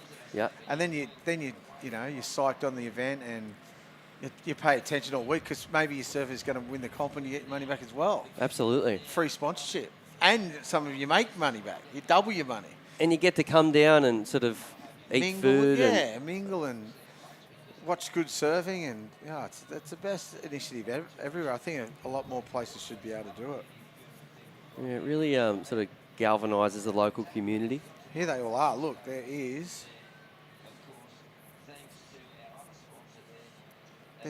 60 sponsors all put in. And all the names here. I can't even read those names. Who prints white on yellow these days? It's like blue on... Just can't see it. Yeah, a whole lot of sponsors getting behind this event to make it happen. We've got 9 minutes remaining. So it's such a good initiative. Yep. More of it. As we see a dolphin just cruising through the area. Oh, by itself? Maybe a couple more to the just above it. Wow, that's good footage. See the seal yesterday? No. There was a seal in the lineup yesterday. I've seen one seal here that a bit Randall on the leg. He's walking past it and attacked him on the beach. Really? Seal. Yep. That's what someone said to me this morning. Tell me that the seal died, Randall lived. Wow. Didn't know that. That's what someone said. Yeah. And then there was one in the lineup yesterday. I've never seen one in the water. So. Don't they like cold water? Yeah, that's what I thought. Mm. But yeah, seal. And now dolphins again today. There was a few dolphins around yesterday as well, by the look. Mm. Alive and well, the water clarity in Newcastle. Beautiful Newcastle. Absolutely. And screen, we see the surfer in green looking for a score, looking for a 5.18 to move up in the second spot at the moment. And Anissa Flynn from Thailand, being told. Thailand? Apparently. Wow. Looking for a 7.6 at the moment. Oceania. Yeah, Oceania. What do they call it? Australia? Oceania? Whole tour. Everyone come from everywhere. Indonesia, Japan, Thailand. Yep. Huge. Yep. So we are going to surf women all afternoon long. Looking at surfing 12 heats this afternoon of the girls. Right now it is Dimity Stoyle, a previous winner of this event. We've got a few previous winners in the draw. I know Philippa Anderson, the local surfer.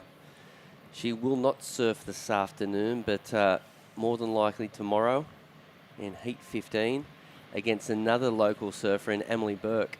Oh, they're the same heat. Mm. Oh, how does that work out? That's pretty weird, isn't it?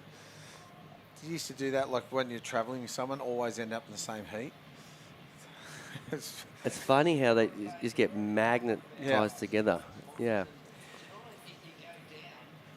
As we see a couple of waves push on through. The low tide is fast approaching. It was high tide around 9:30 this morning. So what you're seeing right now is not too much water on the banks. A couple of nice peaks. Tomorrow, a little bit smaller. Yeah. Just a tad bit smaller. I think we will run. And it looks like... Oh, Dimity on another good-looking bowling right. Look at this thing. Gets up quick. Big hack. Going to get another couple in. Another one. Yeah. 3 nice turns there. Sort of the same turns, but pretty big turns.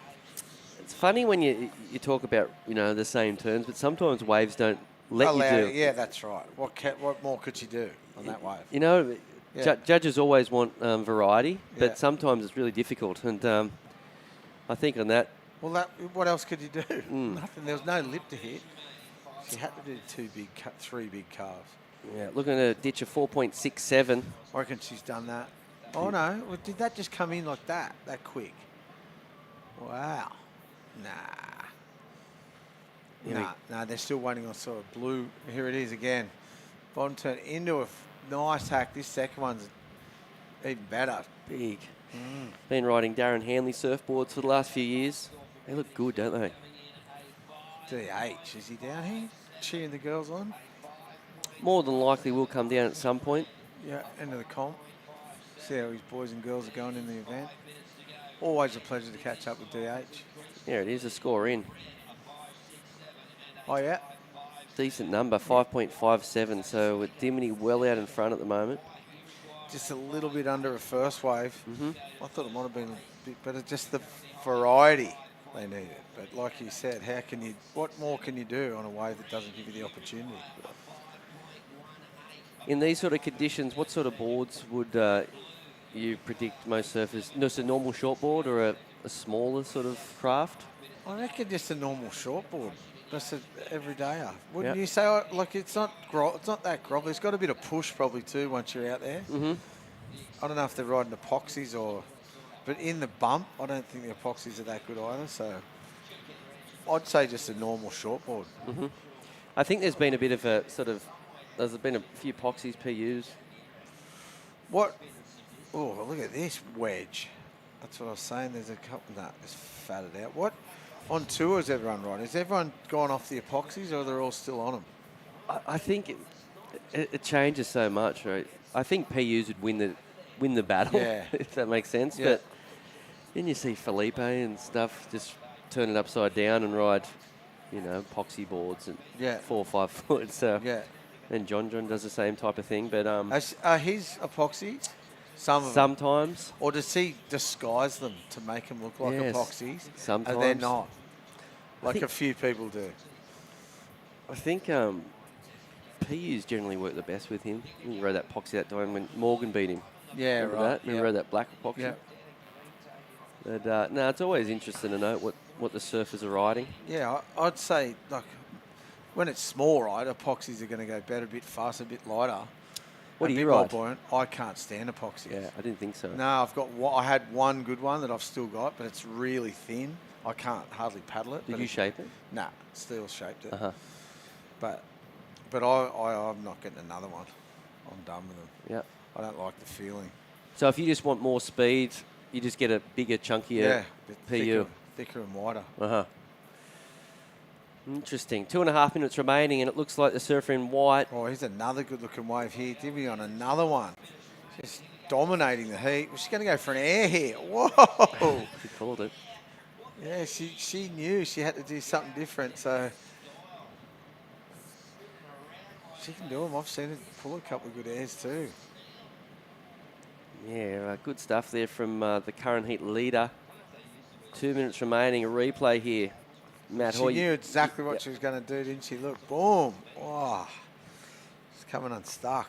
Seen a couple of big airs out here from the girls over the years. Yeah. Carissa Moore 2 years ago. That was crazy. That was a good one. That was probably the best air any girl's ever done in a heat. Maybe. Right? Yeah. Happened just to the right of the screen.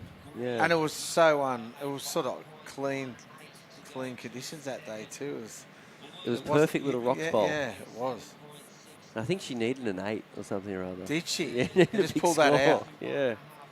There you Yeah. go. But nowadays, like you got Sierra Kerr and there's heaps of them. Ellie Brooks. They're doing airs as sort of consistent as a lot of the young boys. It's really cool. Just over a minute to go, and it's looking as though Stoyle and Baker looking pretty good for a spot in the next round. Right now, Lila Pearce and Anissa Flynn are both looking for big numbers. A 7.6 is the requirement for blue, and green after a 5.18. As we're seeing the current heat leader, have a look at this left-hander. Just keeping away from it because it looks like Surfer in blue racing down the line, looking for a big turn. Unfortunately, it looks like she will be bundled out of competition. Just couldn't get a wave to give her an opportunity to get a big score. Right now, all eyes on the Surfer in green. They're a big score still though, isn't it? Mm-hmm. Anything over a 5 is difficult. You need a good wave, or you need to go to the air or do a massive gouge. 10 seconds. It looks like it's just about over for Pearce and Flynn, and Dimity Stoyle and Sasha Baker have got the job done. Really impressive performances by those two girls, both getting over 10 points. Yep. And Dimity just dominating the heat, really. Yeah, absolutely. So, look, Heat 5 is over, and we'll go to a quick break and come back with Heat 6 of the round of 64.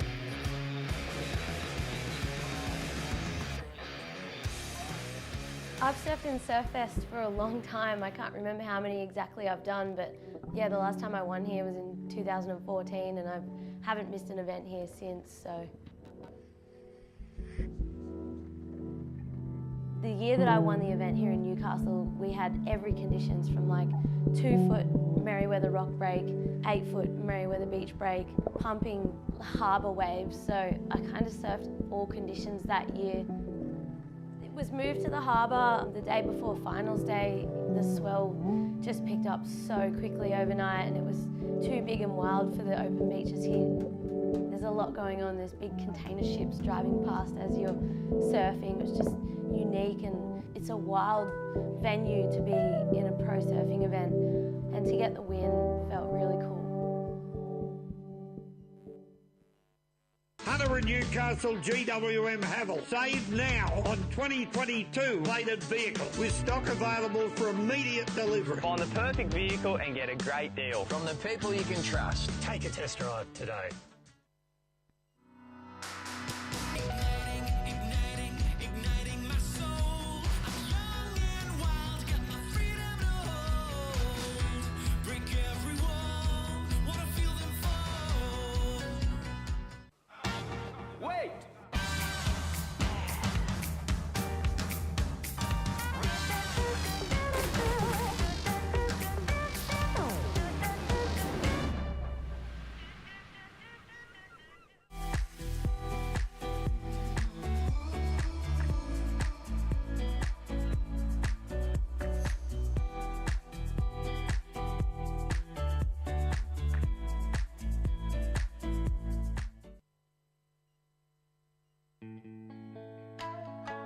And welcome back to the beautiful Merriweather Beach. How good's that look, Hoy? Mate, it's the best spot in the world, if you ask me. Doesn't get much better. A Speaking Colour Pro, all a part of Surfest for 2023. This is day 2 of competition down here at Merriweather. And been seeing some excellent performances by the girls this afternoon. Out there at the moment, we've got 4 new surfers. In the red is Inano Suzuki. In the white is Jasmine Sampson. Alyssa Cooper is wearing the blue, and Logan Dalton is in the green. Hoyo, we've got a bit of a local out at the moment in the green. Yes, this is what, we just saw Chris Dalton up there eating lunch. He said to give her a rap. I want some of his surfboards by the sound of it. He's got a good collection he's talking it up. The Japanese surfer there, good start, good turns there. As we now watch Jasmine Sampson, she's also a semi-local. A couple of quick wiggles there for the girl in white, and scores are in. Surfer in red got a 3.5, so won the early exchange. Is that Pa down there shooting photos too? Looks like a big Merriweather shirt he's got on there. I think maybe. Dave Anderson, of course, when you're referring to Pa, former president of the Merriweather Surfboard Club. And as we mentioned, I believe the girl in green is a part of that surf club. That was a good-looking wave, just went unridden. See that one? No one even looked at it. Here she goes again. 2 waves straight up. There's that wave that she could have been on the right. I'm just trying to find what sponsors these girls in the local sponsors from the, what are they calling it? I can't think of the words. I've lost takeover. I've lost it. It happens, mate. Big day. Big day. Just over 20 minutes on the clock. Oh, Jesus. And it was a 2.5, the last of the red. The Japanese surfer. Very, very stocky, little, powerful surfer. A natural footer. Hanging out with all the Japanese competitors earlier. I saw Hiroto Ahara and the crew. They're down there supporting. They're all down here. They love it, don't they? They all stick together. Men and the women supporting each other, the Japanese. It's so good to see. Like a little team event for them. Yep, for sure. Quick wave there for Alyssa Cooper. Now we're looking at Dalton. Here we go. Here she is. Oh, just getting whacked by that lip. Front foot grip too. I love it. Good to see. Old school but new school. Yeah, timing a little off on that one. You actually do the full deck grip, don't you? Yeah, we dreaded, yeah. In a bit of hiatus at the moment, but yeah, we'll be back. It's not too bad. It's good grip. Why do you use the full deck grip? Just no wax. Uh-huh. Then you don't have to deal with waxing your board up or dealing with anything to do with wax. You know, wax is not a nice thing. Mm-hmm. But yeah, my old man was an advocate for a full deck grip. Loved it. Quick replay there. That was a 2.5, and now we're having a look at a replay for Alyssa Cooper from the Northern Beaches, down there on the Sydney Northern Beaches. So it's narrowbeam quite a lot. They're diving off everywhere. Mm. Looking for lobsters out there. Here's a replay. This is the one just really dives off. Big turn there. Yeah, big first turn. It's getting unstuck though. It's hard to read. It looked like there was a good size set coming through then, but it sort of just dissipated into nothing. But looks really hard at the moment. That's mid to low tide. Waves are going every direction. South swell, northeast wind. Really choppy. Down here at Merra, the nor'easter, there's not much protection from it, right? No. Merra's protected from a southerly. Yep. Sort of goes with the wave. Yep. Northeast is just straight into it. Mm-hmm. But there's a couple of ways. The inside of the face is still pretty smooth, so you just got to get those double ups on the inside, not so much the sets. I'd be hunting for the mid-size ones. Mm-hmm. The sets have got that bump and a bit too off the bank. The mid-size ones are hitting the bank and a bit of a double up. The ones Dimity got was pretty much what you're looking for. Bit harder to ride in your backhand though, the ones Dimity got, because they're a bit flat. Mm-hmm. Still, they're a lot cleaner, that's for sure. What is the perfect conditions for here at Merra though? Depends. On this size swell, like high tide, no sand, northwest wind, which is clean. But I don't mind it howling north. This size, just when no sand at Merriweather, I think. Just when there's sand here, it takes the rock shelves out of play, and the rock shelves are the best bit of Merriweather. Over the years, there's been some good conditions for this event. Yeah, we usually get one day. Any come to mind? Some of the best sort of Well, days? that one, was it 2 years ago? Or was it the year before? Or was it last year? The one day down in front of MR's, which just lives down the road. 6 foot and offshore. Yeah, it was a lot of closeouts, but there was some big barrels that day. But it's probably the best day out here, I reckon. Even last year, and you know when the CT was on, the waves were pretty good for the CT, except they were all going left and doing aerials, and there was 5 foot winding rights. But yeah, last year's conditions on the last day were pretty good too. 3 to 4 foot offshore, and like Jacko prevailed out there, so we should have local knowledge, and it's good.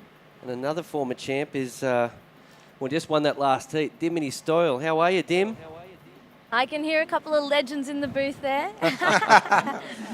How you doing? How you going, How are love? Yeah, good. I literally just saw the banner on the side of the contest site, and it said that I won in 2013. That's 10 years ago. Whoa, do you make you feel old?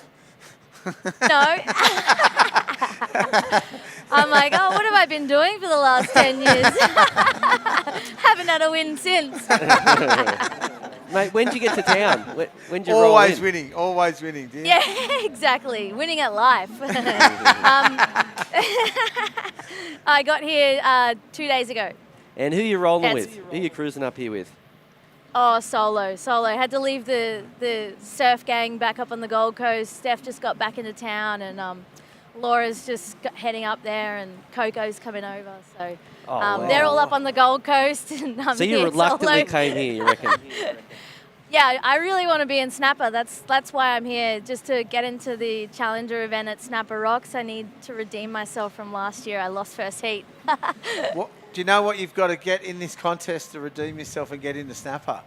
Because Mitchell said you're 17th. Yeah. Is that right? I'm in a hole right now. I need to win the event, and it's well. I didn't get to do any of the 5,000s last year in Indo and Taiwan. There was 3 5,000s I missed because I was just focusing on the Challenger series. So yeah, I'm just Yeah, but a win, I can get a win. I've done it before. I guess I'll try and do it again. You've done it 10 years ago, so I'm sure you can do it again. You know what you're doing. You did pretty well out there then. I think I'm surfing a bit better now than I was 10 years ago too. Mate, a couple of those turns in that last heat were brilliant. How's the board feeling? Yeah, this was actually I haven't ridden this one in a while. I've been riding a round tail in the last few contests. So, but this one felt really nice. It felt really fast, and yeah, it feels good to be back on a squash. Yeah, look good on your feet. And you're picking the right little waves out there off the rocks. It's good. So keep on the roll, and hopefully you get back into the Challenger Series, especially up there at Snapper, home break. I know, that'd be lovely. Yeah, I love the little rock break. As long as that out here, the Rockies breaking all week, it's going to be a fun contest. Hey, when in Newcastle, other than surfing, what do you get up to? What do you like to do in Newey? Hang with Hoyo. 10 points. Yeah, we got to hang. Yeah, for sure. Yeah, love coming back here. Have you got any gigs this week? No, I'll see how the contest goes and then focus on that first and then get on the decks after. Yeah. Jobs to do first. I got a job to do. Yeah, perfect. I love to see it. Unreal, Dimity. Well, congratulations on a great performance, and we'll see you in the next round, maybe tomorrow. Thank you, guys. Thank you. See you later. See ya. Unreal. Always happy, always smiling, always laughing. Ladies of leisure, mate. They've got a good gang. Absolutely. Yeah, they're always having a good time. It's good to see. It'd be good to see Dim, get on tour to give it another crack. Well, she's good enough. Yeah, 100%. It's funny she said she was concentrating on the Challenger Series and not going in those other events. So you got to wait up. She might have thought she was still going to qualify for it and just not even bothered. But remember what I said before, though? I was like, I wonder where she was. Yeah. Well, there it is. She wants to qualify. Yeah, well, exactly. It's good. That means she's on a bit of a mission too, so it'll be good. Good to see. The people will be looking over their shoulder going, whoa, Dimity's on a mission here, look out. How good's when you hear, she's come to town by herself too, just all locked in to get a result. Yeah, it's good. 12 minutes remaining in Heat 6, and not too much has changed. Alyssa Cooper has gone up in a second, but Surfer in red with a 5.67 is the top score. So looking pretty at the moment is our Japanese friend, Nanaho. Big score. Alyssa Cooper in second. That was for a first wave, I reckon. Was it? And this is a replay of last ride there from Alyssa Cooper. Little check snap there. Really needs a steep wall here. Wave flattened out, didn't it? So hard to read. That's just broken up swell, hitting the bank, not in the right. Oh, the two surfers either direction. So that 5.67, we didn't even see that. That wasn't a first wave. A first wave was pretty good. She only got a 3.5. So, boys, can we see that 5.67? I think must have been in the interview. Come on, boys, you've been on it all day. Let's see it. Yeah, it was a great score there for the Surfer in red, the 5.67. Having another look there, but it looks like Sampson up and riding from Port Stephens area. Is she? I believe so, yep. I'd like to get this. If I could read white writing on yellow paper, I'd be able to get what's going on. But I can't, sorry. Mitchell can't even do it. He's not even got glasses on. He's not even 50. Well, I haven't got glasses. That's what's happened. You've got glasses. Yeah, I know, but I still can't read it. It's like blurry. Yeah, we've got them. I've got my Caddis eyewear on, don't worry. Here we go. Still this is the score you wanted to see, Hoy. Oh, one turn. It's huge. Just made it. Yeah. Rode out, though. That's all you got to do. That was nearly not complete. Well, doesn't matter if it is. So big it score. nearly was or it nearly wasn't. You could go either way. Absolutely. But that comes back to what you were saying before. You just need to do one big turn. Yeah. And it's been with the men's as well. You seem to, if they're not doing one big turn, or they do one big turn and don't get an ending, or a medium turn don't get an ending, they're not getting the score. I hope people are actually watching this going, well, that's all I've got to do. You can simplify it a lot, can't you? Yeah. just by watching heats and watching what people are getting scored. Here it is again. Look, one like that sort of air. That was pretty sick. That was through the tail. I think that was deemed complete by about 0.1 of a second. Oh yeah, that was touch and go, wasn't it? See, here she goes again. A good-looking left. Good surfer. Yeah. What? Wow. She's got it. She's just going, well, if I get this 5.83 for one big, 5.67, sorry, for one big turn, I'm just going to go for it. And generally, she's got a solid stance too. And to do it an aerial with a northeast wind on the left doesn't make sense, but she seemed to do it. She seemed to think she could do it. Yeah. Which is good. Having a go. That was good awesome. To see. Here it is. A good looking wave at the start here too. I thought she was just going to belt this section. She just goes right out, boosting. Yeah. It was currently holding down the #1 spot, going for a big backhand air. But couldn't complete it this time around. Sitting in 4th position, you just saw her on screen a moment ago, looking for a 3.4, a 4.14 is Logan Dalton. Having a look at this wave, a couple of peaks here at Merrill the Beach. Looks like Red having a look, unfortunately can't get it. This is Alyssa Cooper holding on a 2nd position. I have a feeling she needs to get another good number on the board because very tight for 2nd spot at the moment, Matt. Yeah, I reckon she just might be better to score, but she just needed a better 2.7, so 2.17, so. Yeah, that last turn was big there from Alyssa. I reckon she bettered that at 2.7, eh? 2 turns, just though. The conditions are just, you can see how churning up sand on the inside. That bank's really shallow. It's dry on the inside at dead low, and the tides are huge at the moment. It's 1.2, what is it? 1.97 high, I think, today, and then a 0.2 low. So it's a big tide difference for here. It's as big as it gets, nearly. Here we go, the current heat lead. Have a look at this one. I know, priority use here. Just needs a big turn. Timing a little off on that one there for Dalton. The local surfer just still looking for a 5.04. Timing's just been off. She's done that a couple of times, Logan. The natural footer. Yeah, hard to get the timing on these waves. When an out-of-towner asks you, what's it better on? What tide? What do you say? Depends? Ooh, depends. Yeah. For sure. The rocks bowl, like, what do you say? High going low? Yeah, and when it's a beach break like this, it's a hard answer. Yeah. It all depends on what sort of banks are happening. I think it's always, like, the whole of Merrill is always better at high going low, though. On the incoming, it gets a bit weird all the time. On every swell, I think, it gets like, I don't know. Although the rocks, when it's on the incoming tide gets really good, and then it gets too high. So whatever I'm saying, don't believe it. So we are down at Merida here for the final qualifying series event.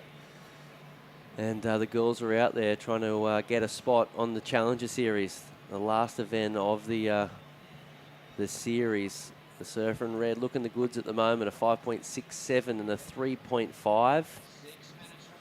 But it's all tight for second position at the moment. Be good to see where these girls are sitting on the ratings, actually, because like we said, Dimity's in 15th. Good to get some sort of, maybe the next few days we'll get a ranking and we can see where they actually are and what they need to do. Well, Alyssa Cooper's coming 9th. Oh. So she's right there. Yeah, she's on the verge. Yeah. So this is a massive, massive event for Alyssa. As we see, this is Logan looking for a section. Just once again, might be feeling the nerves. This is a massive opportunity for the local. I can't imagine she's been in too many events bigger than this. So, what's it like when you're surfing your first ever big QS hoy? Can you even remember that? Well, my first one was here. Surfest. It wasn't a QS. It was the biggest comp of the year. How old? I was 14. Wow. Yeah, it's crazy. And so this was my first ever biggest event in my life here. And it was all the boys went. It was the trials, of course. Like, you have to go through the trials, but yeah, it was pretty daunting. I got last. Do you get... I had an interference with Robbie Page, actually. So I had to go. Yeah. But it was pretty daunting, that's for sure. Oh, he's red up and on a good-looking wave here. If she finishes well, what's she got? Just goes into that flat section. So the section down to the left of the competitors area, it goes into that channel. It goes real flat, at least. If you're surfing over towards the rocks a bit more, it goes into shallower water, keeps a bit of a wall. Those ones just go so flat so quick. What about you, Mitchie? What was your first daunting task as a professional surfer? Oh, I used to feel the nerves really bad. I didn't like it. Yeah, I didn't like it. You see some people that, and that's why I sort of asked you, because I can't imagine that you ever got too nervous. There's some, oh, that was a good turn. Oh, nearly. So she could have really shut down the heat there. Yeah. So that was, Alyssa Cooper. Just not riding out of it. Well, they do in the other one to ride out of it, so maybe that she did again. Here we go, big opportunity here for Surfer in 4th position. Just needs one big smash down the end. Better looking wave she's got here.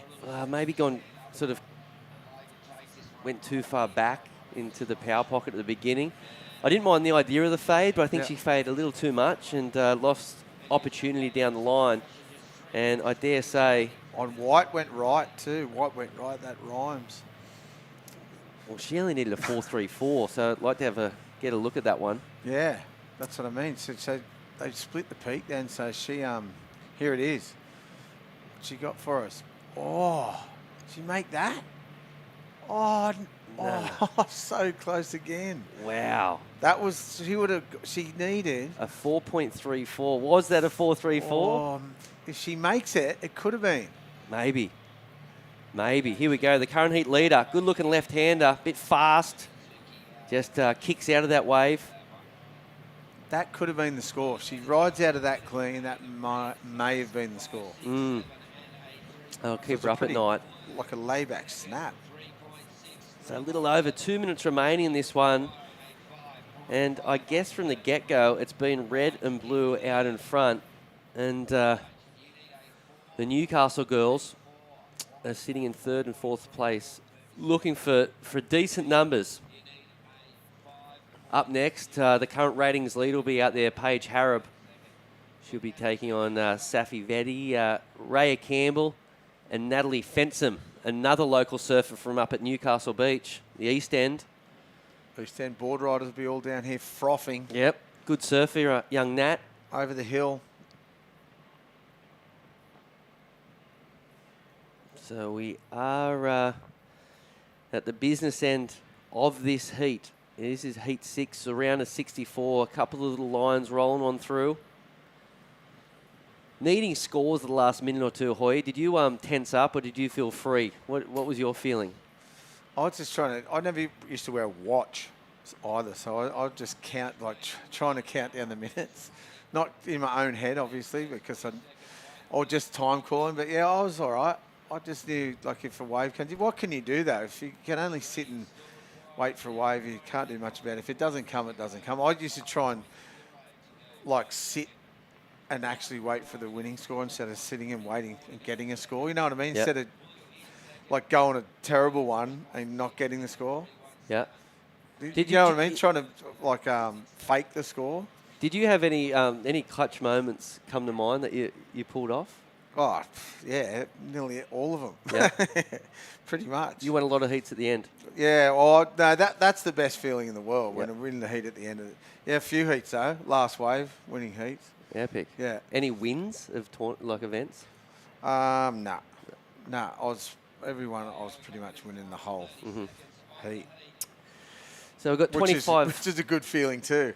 But you never know. You're always looking over your shoulder going, whoa, how am I doing this? Am I winning this? You're like, that's even nerve-wracking, I reckon. Yeah. Because you're looking over your shoulder, you're not just, if you know what you've got to do, you're not what they've got to do. Yep. I'd rather have that on me than have it on them. So 5 seconds to go, and it looks like this one is all tied up for Nanaho.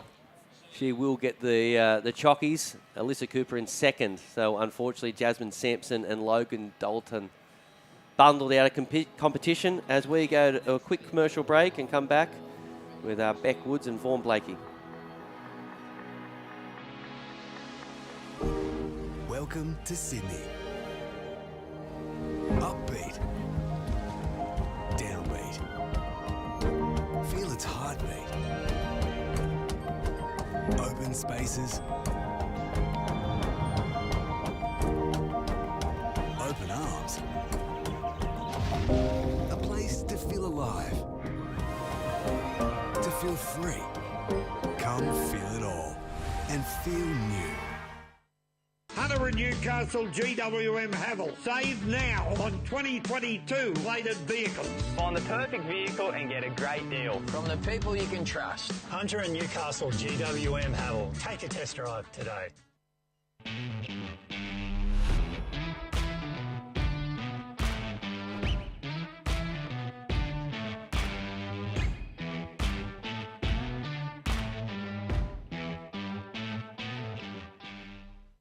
At Speaking in Colour, we go from the classroom right through to the boardroom. We bring together people in programming and in training, Aboriginal and non-Aboriginal, in a spirit of reconciliation.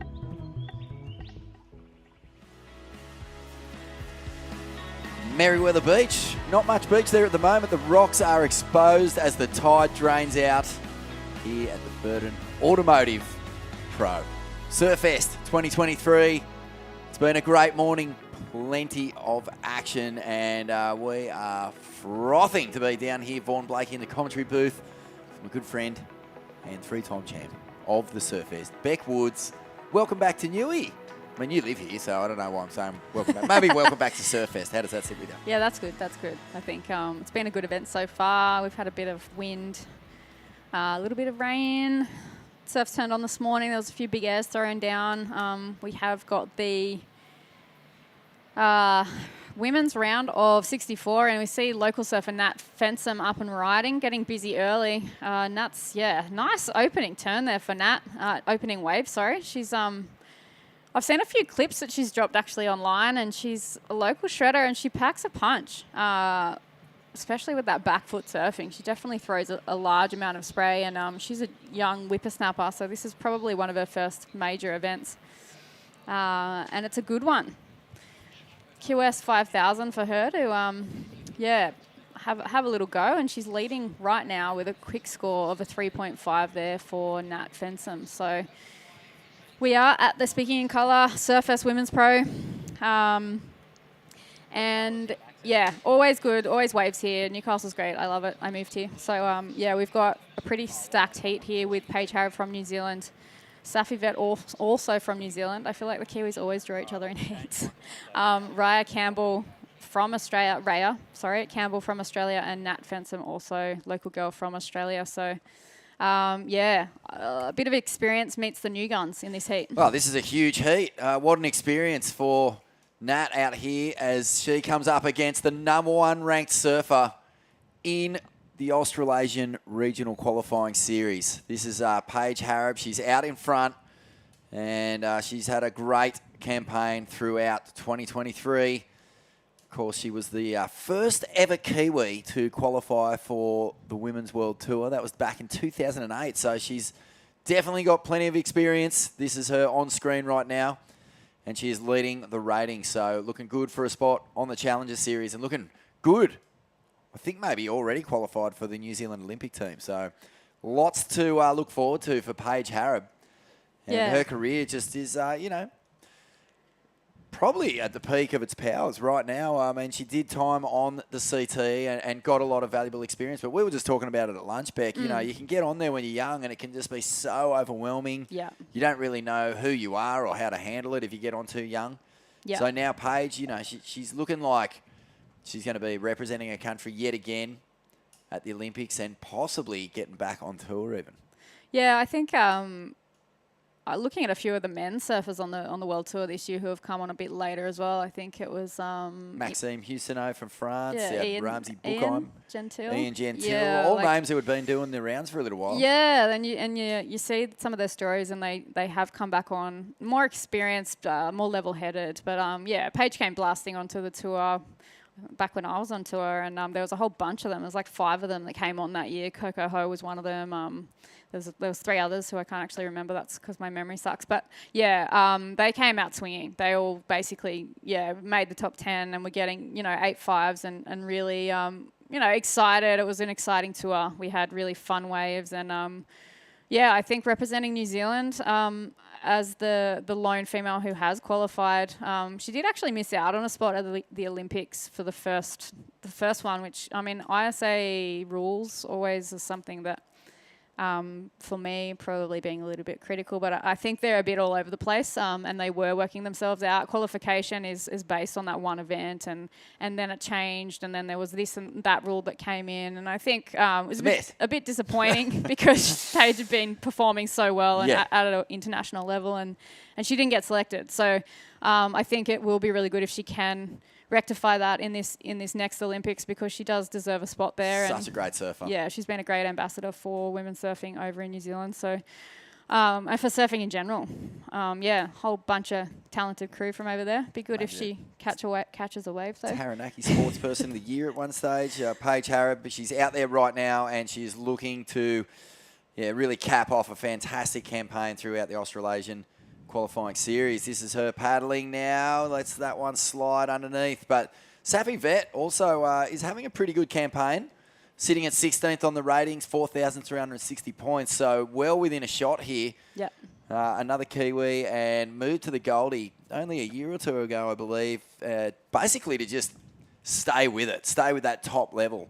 Yeah. And it's a good call. The Gold Coast is just one of those places that is so hyper competitive. If you're going to even just get waves in the lineup up there, I mean, no one cares if you got stickers on your board or how good you surf. Everyone's out there trying to get their fill. So, I mean, that's one thing. Secondly, most of them do surf really well. Look at this, Raya Campbell now. Backside snap. Yeah, Raya sitting in 27th at the moment. She did get a 5th in a 5,000. We've seen Nat. Bit of a tail slide there. She's staying pretty busy at the moment, and it does look like it's changed a little bit. Winds come up a little bit. Those right-handers are opening up, but you really got to select the right ones. But yeah, Raya Campbell, 27th at the moment, so still in with a bit of a shot. Has won a Pro Junior, Skull Candy Pro Junior in her career, and got a 5th in a 5,000 as well. So young up-and-comer from Aussie. Solid there. And Nat Fempson, well, you can imagine that there would be crew from all over Newcastle coming down to the beach this afternoon to watch this heat. East End board riders, just from over the hill at Main Beach. And, has plenty to surf for here. I mean, Sarah Baum is a fellow club member from East End, and so that sets a pretty high standard. And I'd say Nat would have learned a lot from Sarah over the years. As we see Safi hit this section, just missed times at a touch, comes unstuck. But a 3.73 to kick things off for Safi Vet. She has been busy in the lineup, Safi. I think she's won a national title, is from Gisborne over there. A lot of good surfers coming from that East Coast. I haven't been there, actually. I'd like to go and check out the East Coast. Oh, it's beautiful. Such a good zone, Gisborne. It's beautiful, plenty of waves from around that region. Yeah. I've been over there a few times, actually. I Lovely. love it. I absolutely love it. Worth the trip. But yeah, Maz Quinn from that side. I believe so. Yeah. And younger brother Jay, both multiple national title holders. Yeah. Yeah, I'll have to do a little trip Damon down Guinness there. from over that side as well.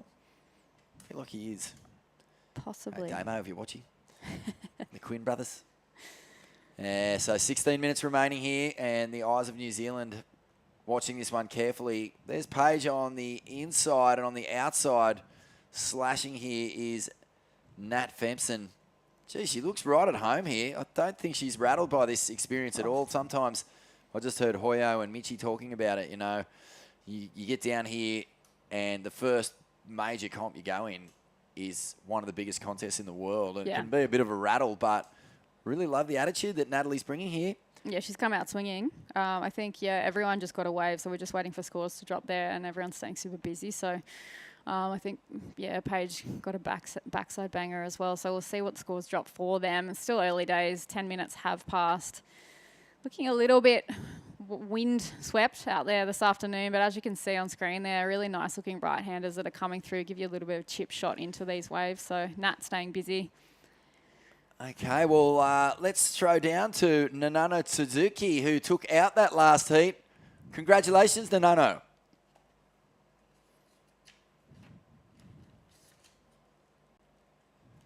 No problem. I think we've got Nanano, winner of the last heat. Oh, we're going to be on standby. We'll let you know when we can cross down to Nanano. But the Japanese surfers continuing wonderful run throughout this event. There's a big contingent here trying to get valuable points for their region. And we are just watching as the lineup has become very tricky. I mean, we were seeing a lot of opportunity, even, 2 or 3 heats ago, Beck, and it's really gone quiet.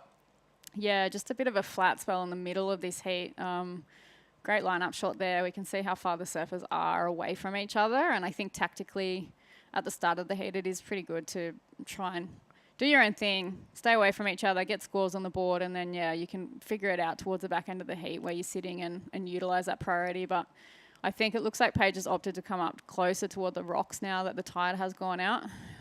Merriweather is a tricky spot. I struggled when the contest moved here. I got my wins at Newcastle, but... Oh, up and over here for Natalie Fenson, and that is a nice little response in second. Looking to replace the 2.63, and that was a really clean turn off the bottom now. Out the back, Raya Campbell. So Natalie is really taking it to the experienced warriors in this heat. I've got to ask you, Beck, when was the first time you paddled out in a heat? Oh, let's stay with this one with Natalie here for a second. Yeah, so Nat throwing fins, throwing spray. Good little turn there for Nat. Yeah, she's staying super busy, and we see Raya... 2-turn combo, bit of a windy wave there, but yeah, she did manage to get an earlier score of 3.1 for a solid backhand hit. So she's also opting to stay busy a bit further north on the peak. So yeah. Yeah, when you were a Grom. Yeah. And you were just, okay, well, let's This is a long hold the time phone. ago. I'm going to come back to you. I know, I'm saying when you were a Grom, so that's scary already, but... let's throw it down to Nanano now. Nanano, congratulations. Tricky conditions, but you did very well.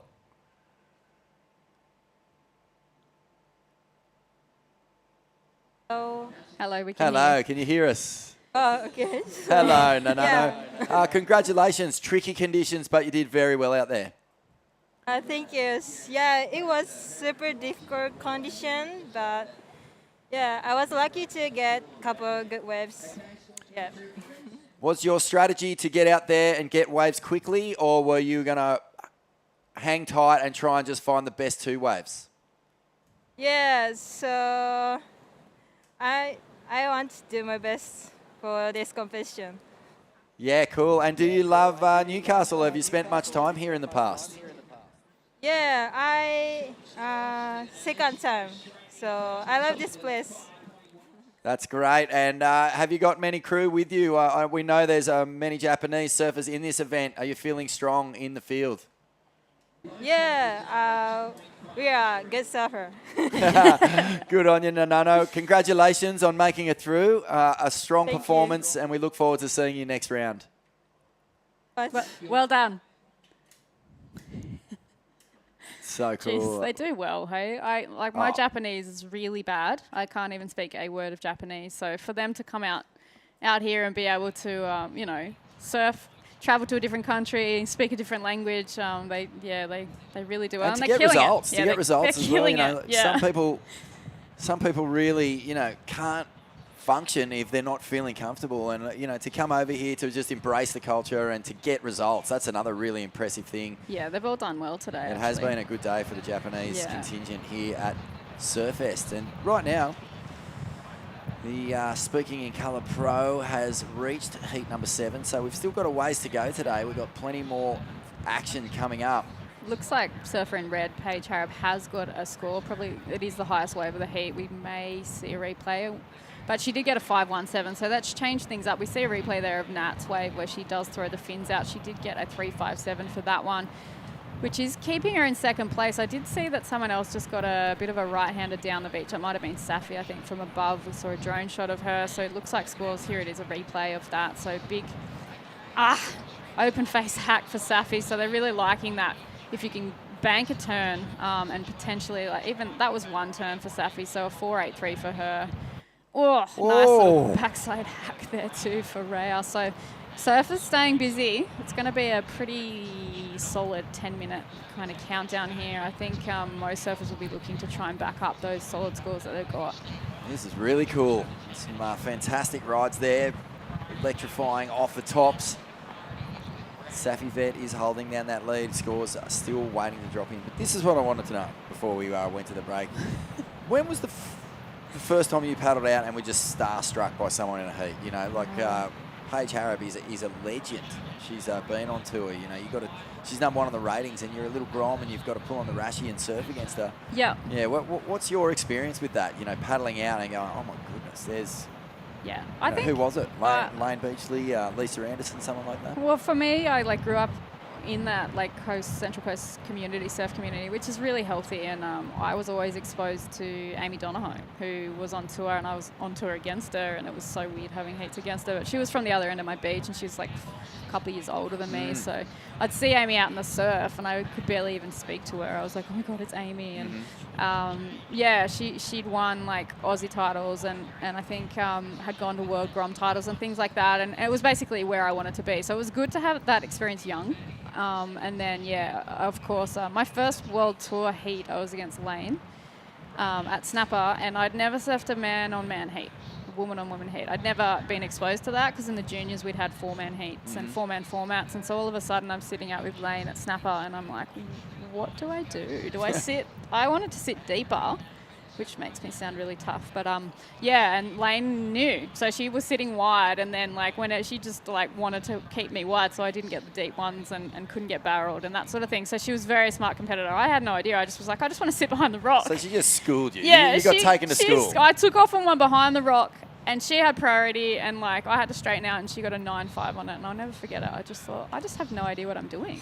And then that was my first year on tour, was learning how to surf man-on-man heat. So pretty interesting. But yeah, Lane was super intimidating. And she also would speak to you, and like she had some mind games. Here but we it was go. good. Well, that is such a cool story. And I just, you know, it wasn't so long ago that most QSs remained for surfer heats all the way to the finals, and they started to realise, hang on a minute, crew were getting onto the CT and just getting absolutely slaughtered by not knowing how to surf these surfer-on-surfer heats. So yeah, pretty crazy. You know, from quarterfinals onwards for about, 5 or maybe even longer years now, it's been going to just surfer-on-surfer so that everyone gets the chance to surf against one other person when it really matters most. And that's been a wonderful development. So you can see Rhea out there just looking for a score update or a time call. She has got a and she massive wave score there. Well, that was awesome. Backside attack. Yeah. Really put it up vertically. And now she's in the lead. Safi Vet slides to second place with a 4.83 and a 3.73. Paige Harrop, a 5.17 and a 2.53. And Nat Fenton, far out. I've been so impressed by the way she's attacked this heat. She just needs to get some quality on the board now. Yeah, I think if she just is a little bit more patient now, Nat, she's definitely got the technique and the power in her surfing. So I think now it's just honing that heat strategy a little bit. Possibly may come down to the battle of the second wave in the last 6 minutes of this heat, because, yeah, Rhea Campbell holding that 6.17. It is a pretty stacked heat. 3 really experienced competitors and the local girl. So a 6.17 in today's conditions is a really solid wave to hold. Paige holding that 5.17, but she really has to drop that 2.53. But small wave requirements for third and fourth. So we may see in the last 5 minutes a little bit more strategy coming into play. We may not. Depends on how each surfer likes to play their cards in these type of conditions. But yeah, I think tough, looking really tough. But there are a few really solid open face rights. You see surfer in blue paddling down the beach a little bit there toward her Kiwi friend in the lineup. Beck Woods, 3-time winner here at Surfest, in the commentary booth, sharing some of the wisdom, the insights. Beck, what sort of surfer were you? Like, if you hadn't caught a wave or put a meaningful score on the board with 5 minutes to go, you know, would you start getting a bit antsy, or could you keep you cool? Yeah, I definitely. Oh, Nat Fensom, she's found one here. Nice. Come back to that in a second. So a nice opening turn, gets the finish, and it's kind of going to stay around about the same as what she's scored so far, a 3.5. Out the back, heat leader Raya Campbell finds a beautiful pocket and will get the finish. Stays on top of that rib, and I'm just looking at her throwaway, 3.1. There's a couple of nice turns in there. Yeah, I'd say she probably will get rid of that one. Staying busy, the girls on this northern end of the peak. I think Safi's paddled down toward Paige now, so it's going to be putting a bit more pressure on Paige now that she's got priority, and a very small score's needed. So, yeah, Raya's really played a smart heat here. She knows she needs to drop that 3.10. See a replay here of Nat's wave. Nice open face carve for Nat. Looks like she's been working pretty hard on her technique and did well to finish that one off. Bit of a check turn there, and then banks it on that second turn and manages to just hit it nice and vertically and ride out of it with that rib in the wave, which was pretty hard to do there for the surfer in white, Raya Campbell. So she's done well. It's going to be interesting with both surfers in second and third. Safi and Paige are friends. Yeah, you would imagine they would like, be. Not at this point in time. No, this is a tricky one because they're both from New Zealand, and now they're in a position where they're kind of shadowing each other here, just making sure that if there's a little tiny mistake or an error in judgment, the other can pounce. And it's actually Safi who has priority and is kind of giving Paige a little bit of respect here, I'd say. Not quite right on top of each other at this stage. Yeah, but I think Raya Campbell has just made things a little bit harder for both second and third, and she did get a 5.17 on that last wave. Wow, that's solid. Really solid score there for her. She's kept her composure. She's really just thought play my own game, stay on task, and get a couple of scores. So, I mean, for someone like Paige, yeah, she's got the experience here, and she would keep her head on. I think we see Safi using that priority. Open face slash there. Ooh, the first turn was a little bit half-baked. The second turn's nice and gets a good sting on the finish. And Safi felt good riding out of that one, but that first turn, it might... Oh, well, hang on, what? A 3.73. Anything better than that will make life a little bit more difficult for Paige Harrop. Yeah. She didn't get the 6.51. We know that. So she won't go into the lead. But Safi Vet is probably going to, I would say, make the required score for Paige just a bit higher. What do you think? Yeah, I'd say a bit of a check turn here, like a bit of a hip snap check turn, and then she's managed to do a nice little, like a snap into fin flare there. So hard in these conditions, but she did get the 3 turns on the board. Possibly, I think, will improve a little bit there, and she did get a 4.5. Oh, wow. Beautiful carve back to the power source. Not a whole lot in that wave, but Raya Campbell is feeling it. Using the rail. Okay, eyes on this ride from Paige Harrop, number 1 on the ratings. Hacks it under the lip, just the one turn. 4.16. Yeah. I think I did detect just a touch of frustration as she rode out of that one. Hard to know, I think, just because Safi's just dropped another score. So hard to know. Watching a replay here, we see it hard off the bottom. Pretty solid off the top turn, but I think potentially maybe needed to go a little bit more vertical. But again, scoring at the moment has been pretty challenging, so I'm not going to get too involved with that one. But yeah, I think Safi's made things a little bit harder for Paige, and she may need Meanwhile, one more wave. Slash to slide. This is, and just goes over the handlebars. Nat Fensom. I'll tell you what, she does not look out of place at this level. No way. She's been really sparky. There's a lot to like about the way this young lady surfs.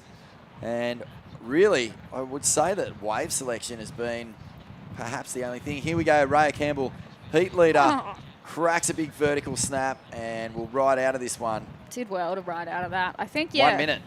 1 minute remaining. Paige needs a 4.16. So Safi and Paige fighting out for that second position. Nat only needing a 5.23, so not completely out of it, but really good experience for Nat. I talked to her early in the year, and she said she's just deciding on what she wants to do. She doesn't know if she wants to go hard at competing or whether she wants to follow other things. So I think dabbling with this contest has been really good for her. The countdown of 30 seconds is on. Pressure is on Paige right now, number 1 on the rankings. She's had a pretty strong showing, so I think generally anything can happen when it comes to people winning events. But yeah, I would say she's almost quite okay with points at the moment. There's a lot of people vying for points in this event, but there's only so many that can climb up above her. So a bit of a paddle battle going on between the Kiwis. It kind of sucks that it's come down to that, but tricky conditions out there today. Unfortunate for the #1 ranked surfer from New Zealand that she's been knocked out. What a huge boil over here. Wow. Paige Harab, #1 on the ratings and unfortunately eliminated here in the Speaking in Colour Pro 5,000. And it is going to be a huge result for Raya Campbell. We're going to take a little break and we'll be back with more action in just a moment.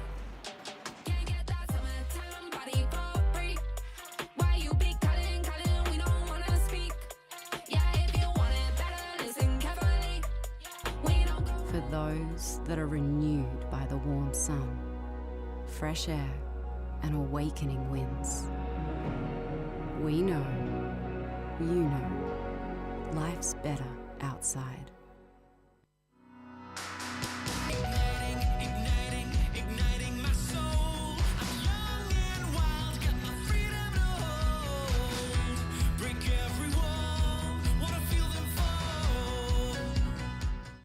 Hunter and Newcastle GWM Havel. Save now on 2022 plated vehicle with stock available for immediate delivery. Find the perfect vehicle and get a great deal. From the people you can trust. Take a test drive today. At Speaking in Colour, we go from the classroom right through to the boardroom. We bring together people in programming and in training, Aboriginal and non-Aboriginal, in a spirit of reconciliation.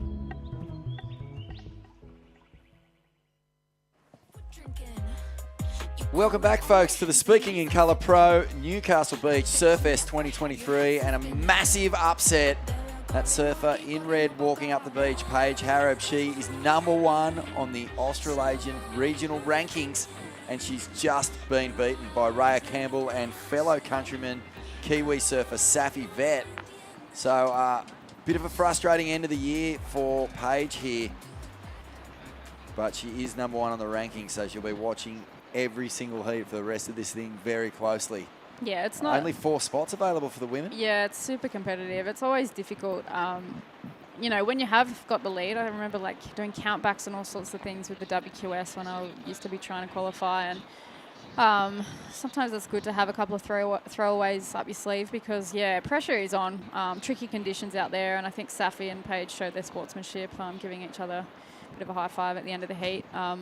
We've got #2 on the ratings in the lineup right now, Kobe Enright. She's had a strong showing as well. Second to fourth, there's only like 100 or so points or 200 points or something between second to fourth. So it's super close between those crew. And then I think Philippa's sitting just in 5th, so she might be a couple of 100 points behind the second to fourth getters. So it's very close. And then, yeah, all the way back to kind of 14th, it seems like. Yeah, there's all of the names in there. They're all throwing their hat in the ring, so it's going to be a good hit out this contest. As we see an aerial view of surfer in blue. Huge turn there. Sumumo Sato from Japan out there, and a nice start as we see Kobe Enright, and this young woman is a powerful force. Surfs for Snapper Rocks Board Riders Club. As you know, always sharing the lineup with heavy hitters, and as a result has turned into a real threat at any level of competition. Some of the real standout performances have come in the ABB, where you know everyone gets tossed into the salad there. It's you're surfing against CT surfers, former greats, world champions, up-and-coming grommets. Everyone's in the mix, and Kobe has been a linchpin performer for Snapper over the years. So it'll be great to see what she can do here. She's second on the rankings at the moment. So this is a big heat for Kobe as well. She doesn't want to do what Paige Harab just did and then watch people leapfrog and steal those spaces away. So let's throw it down to Raya Campbell, who put together a spectacular heat, some beautiful backside surfing and some vertical blasts. Raya, how are you feeling after that one? Oh, I was so nervous at the start. I'm pretty buzzing to get the heat win though, after exchanges and that, so happy. Yep, you had a mountain to climb, the #1 ranked surfer on the Australasian regional qualifying series. That was Paige Harrod. Like, how do you prepare for a heat against such an experienced competitor? Just go hard, I guess. Like, surf my love best and catch waves. But yeah. Yeah, he did well. Mate, it's tricky out there. Like, is there sort of much of a difference when waves are starting to stand up between what's a good one and what's a bad one? Yeah, well, I was just looking out for those double up rights, like a bit wider down. I've been watching them the past couple of days and been surfing them, so I just looked out for that. And I know a couple of surfers got stuck up near the rocks where there was waves this morning, but yeah, just looking for those double ups and been able to get a couple snaps in before it dies off. Rhea, you're coming into the back end of the year here for the qualifying series. What are you looking to do in this event? I haven't had many good results at all the start of this year, so I'm just trying to get my name up there and get as many heats through as possible and try and surf my best through every heat. So. Yeah, nice. Well, that was an awesome heat. Well done. Smashed it. Thank you. Thanks for that. Yeah, we look forward to seeing you surf again. Ray Campbell on fire down here at the Speaking in Colour Pro. And look forward to seeing you again. Yeah, spoke well. She seems like a grommy, getting her experience in, and she has had a 5th before in a 5,000, so she's made a quarter final. So she's definitely had some experience in these major events. Seems like for some it's just been a little bit of a challenge. Getting through the tricky conditions, negotiating, traveling, being on the road a little bit, trying to keep your mental health good. You know, it's a consistent tour. It can be a bit of a grind sometimes when you're in waves that aren't perfect, but we see Kobe Enright up and riding, staying busy here. She did do an open face carve on the first section there, but yeah, I think for some of these competitors, you've got to really find a way to turn it around if you have had a bad result. And yeah, I think for someone like Rhea there, she sounds like she's, you know, like, I just want to do the best I can, bring myself up on the ratings, finish well, finish strong. And yeah, I think it is, like, resilience is really important in a lot of conditions like this. I think, you know, keep your expectations in check as well. If you're coming out of the juniors or you're still a junior and you're going onto this regional qualifying series, we'll come back to that. Slashing off the top here, Sato from Japan, and a finishing closeout re-entry. So 2 turns done. But yeah, you know, if you're coming onto this regional qualifying series, you're up against, you know, future stars, you're up against experienced qualifying campaigners. And maybe just let the first year be a bit of an experience so you can get all those things together, you know, figure out how to travel well, figure out what your prep for your heats is going to be like and what your routine's going to be. Get to know each town and place where you're staying and not just sort of turn up, surf your heats and leave. Yeah. You know, make yourself as comfortable as possible. Yeah. And then you can build a strategy into the following year where you're like, okay, I know exactly where I'm going to free surf. I know exactly who I'm going to hang with. Yep. I know what time I want to go to bed and what time I want to get up. Yep. I know the coffee shop where I'm going to get my beans. I know everything. And then you can start sort of, you know, having some more realistic expectations about doing well. Yeah, definitely. I think making yourself comfortable and hang out with good people who make you feel comfortable as well is always a big part of travel.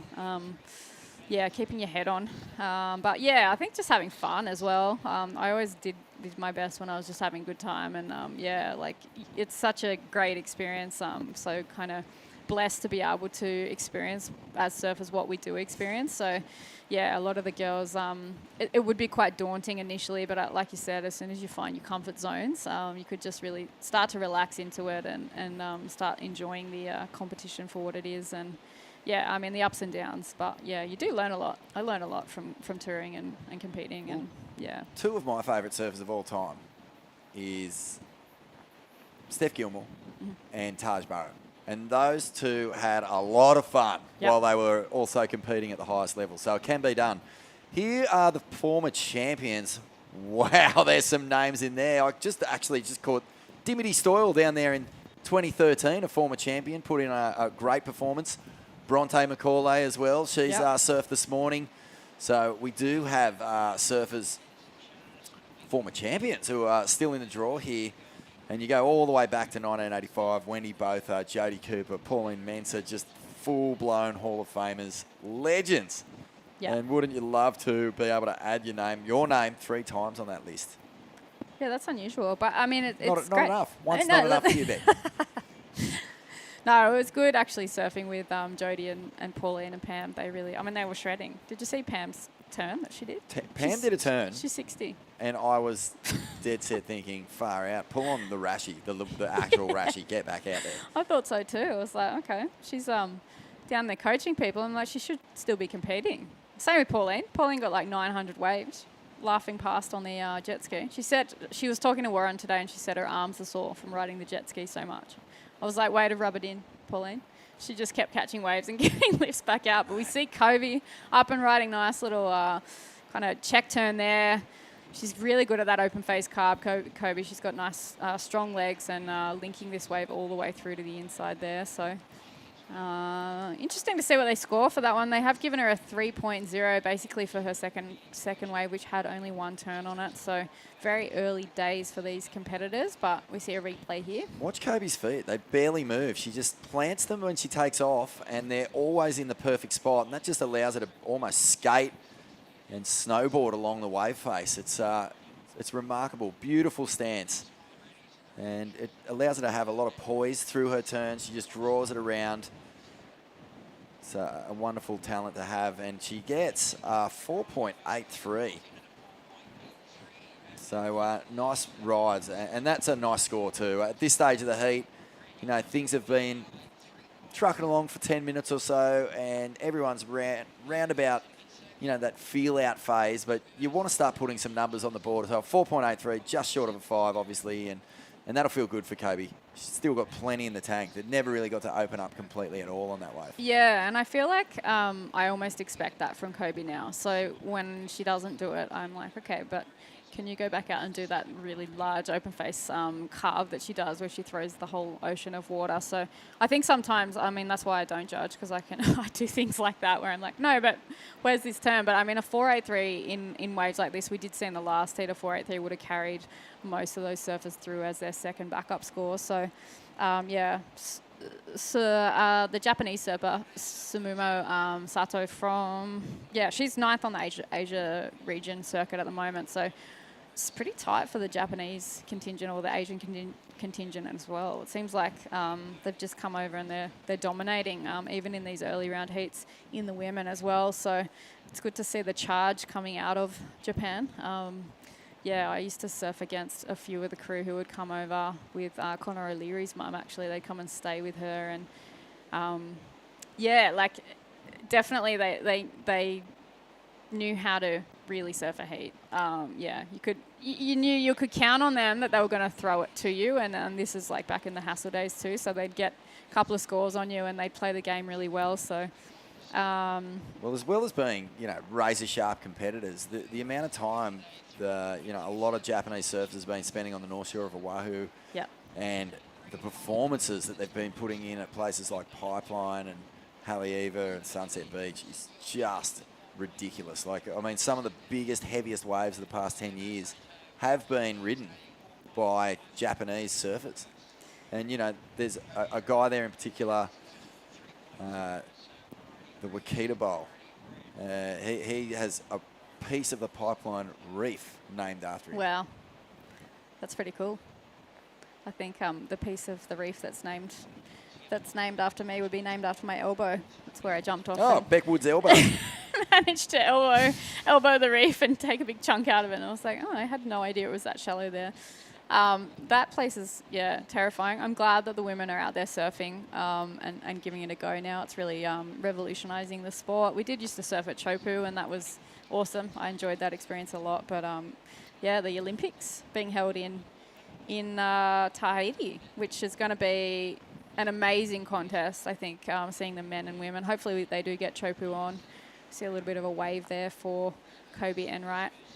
She has got a 4.83 and a 3.0, so I know she, being the competitor she is and sitting in second, she would be looking to definitely improve on that 3.0. And I think as, you know, an experienced competitor, you'd always be looking to at least get up, you know, in the sixes is something that you would aim for. You're always aiming for higher, but in certain conditions it can be a bit tricky. So WQS was always like try and get a pocket pair of sixes and then go higher if you can. But yeah, I mean, tricky conditions today. Surfers seem to be playing their own game a little bit here, but we have got Talia Henderson, who is from Point Lookout. Is that North Stratty? Yeah. Yeah. It is. So yeah, she got a 5th in the junior titles. I think she may be pretty, like this will be one of the first, I think it's the first year that she's done these contests. So good experience for her to be out in the lineup. Surfer in green. No doubt being watched on by many of the Point Lookout crew. Bede Durbidge, I believe he turned 40 the other day. Happy birthday, Bede. Yeah, happy birthday, Bede. 40 years old, the Pipeline Master, Triple Crown champion, world title runner-up. What a career he had. And still a young man. Been doing a fair bit of coaching, I believe. And he's just one of the all-time Aussie greats. North Stratty's finest. And of course, North Stratty represented heavily in the world title race at the moment with Ethan Ewing. And I can't wait to see what Heath's going to do at Bells. He'll be straight in my fantasy surf team. Don't you worry about that, Beck. Yeah, after last year, it was so disappointing that the Ocean went a bit flat in his semi. I really felt for him because I think by far he was like the in-form performer. So his mum's won a belt. That's incredible, isn't it? Yeah, I don't know how I didn't know that, but I didn't know that, and yeah, when I heard that, I was like, oh, that's, yeah, he had his mum's So there's one just in the house somewhere. Yeah, he had Amazing. his mum's name for International Women's Day on his back in Portugal, and then told that story, and I was like, how did I not know that? That's, yeah, amazing. But yeah, he's technique-wise, I think he's the best technical surfer I've ever seen. Just flawless. I love watching him surf. So. Yes. Big shout out to all the crew from North Stratty watching on. Talia in this heat. Yet to get going, but continuing on with this fantastic lineage of surfers coming out of the islands, brah. Those islands off Brizzy. And yeah, 8 minutes 40. Geez, things have been tricky here. Kobe Enright, I mean, one thing she'll be enjoying is that she got that 4.83 without ever really opening up. And that's more like it. So nice snap. There it was. Doesn't get the bonus section, but, you know, yeah, if you're going to do one turn, you may as well put I was waiting for that. plenty of muscle into it. Yeah. Here we go, Talia Henderson now. And we'll fly into this section, gets it up and over, just loses it in the whitewash. Tricky conditions here, lots of bump in the face. The tide kind of feels like it's wrestling with the wind. There's been a couple of weird little rip bowls forming up, but this one was incredible. Crack. Beautiful style. A little bit of power there, just a bit. She certainly packs a punch. I remember seeing her in the World Tour event down at Bells. She surfed at Winky. Against Steph? Yeah, I think I can't actually remember, but I think she got through the first round and then potentially may have bowed out. But surf's super strong. Nice to see her be able to do turns like that, throwing some fins. You know, she's got the height to be able to throw the board around a fair bit, and you see surfers like Steph and like Kobe with that height advantage when they do get on waves like Sunset and Snapper and where they can really open up and like huck into the wave. It's awesome to see. Yeah, so see if she can get another one. She got a 6 for that one, basically for one turn. So duly rewarded for that. I feel like Kobe's really searching for a win. She's had a couple of results. There's been a 3rd at the Gold Coast Pro. She got a 3rd at NIAS at the very start of the year. That was a big result because that was at 5,000 as well. But, you know, it's been consistent to get to this point where she's 2nd on the rankings. But really, you know, you want to be heading into the Challenger Series if you're fortunate enough to qualify with a big result under your belt. And a breakthrough win would be just the thing she'd be looking for to head into a home comp at Snapper Rocks. I mean, that's a huge advantage, right? Yeah. You qualify for the Challenger Series, and then where are you going? You're going home. That's the first stop. So imagine the hometown support. Imagine the confidence that she'd feel jumping off the rock, getting into position, pulling in and getting absolutely gargled behind and spewed out onto the open face and then just completely rip the lid off it. Oh, it feels so good. So plenty to surf for here for Kobe. No one else but out. What do you think? You know, there are years where you can win without winning. I mean, Joel Parkinson's world title year is probably the best example. He just had so much consistency that by the time it got to Pipeline at the end of the season, he was battling Kelly, you know, and they were switching the lead. Kelly won 3 events that year, but for some reason just couldn't find any consistency. Parko ended up beating Kelly, won the Pipe Masters final at the very last season. So how's that for pressure? Got it done, and very different to his 2009 campaign where he won 3 of the first 5 events. Then copped an injury and watched it sort of run away. So I think that consistency it'll help you get to so far, but you really do want to highlight your year, your campaign with a big win, just so you're getting the job done. Yeah, I think if you are, I think that's the one thing that I think back to, and I was like, I just got to a fair few semis, and it really was annoying to not get a major win. That was something that I always think back to and be like, it would have just been nice just to take one event out. So I'm sure for someone like Kobe, for sure, she's got the ability to do that. She's sitting in second on the rating, so she's obviously quite consistent, and it wouldn't be.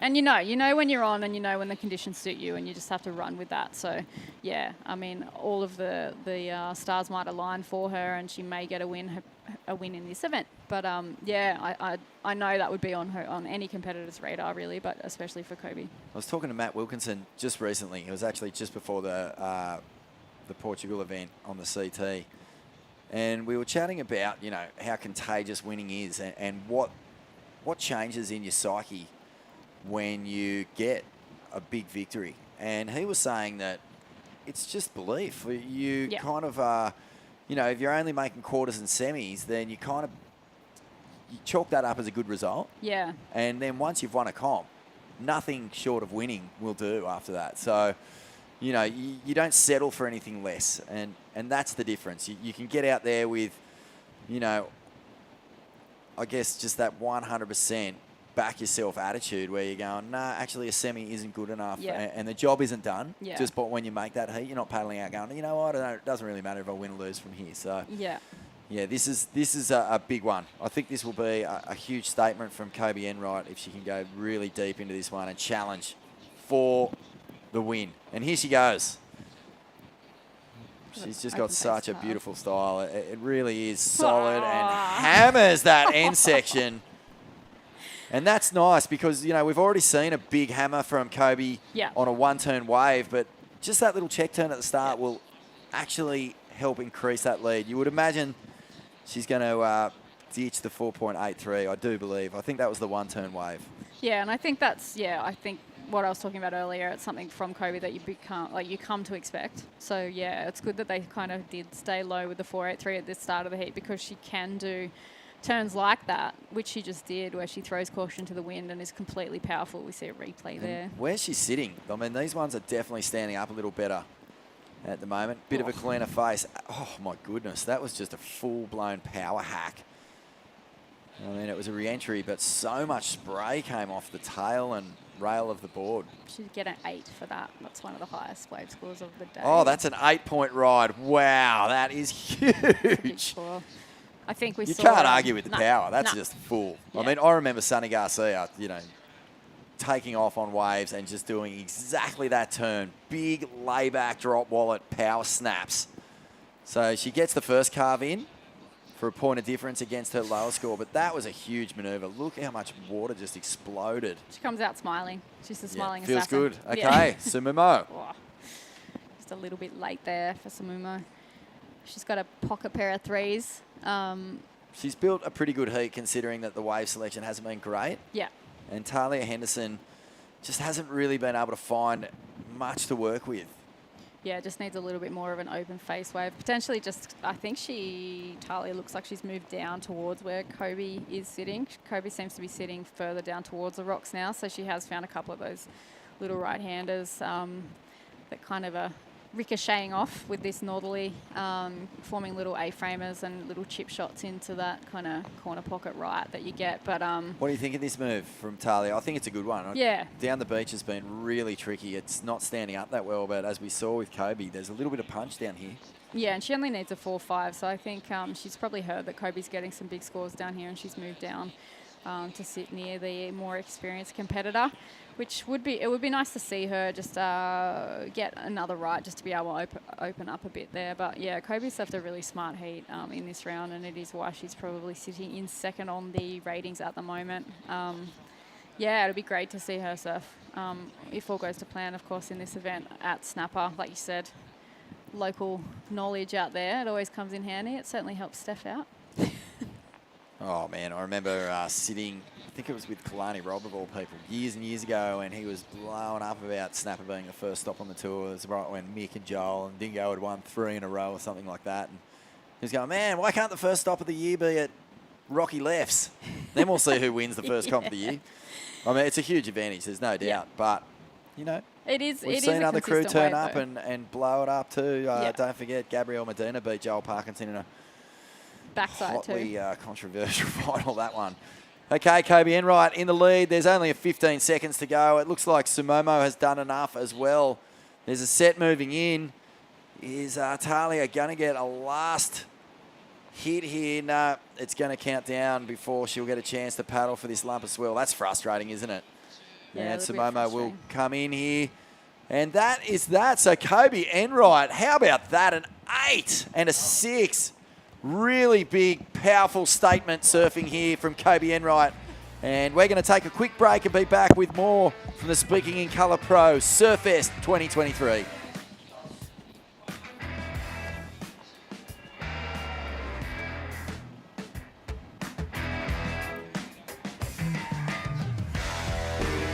Welcome to Sydney. Upbeat. Downbeat. Feel its heartbeat. Open spaces.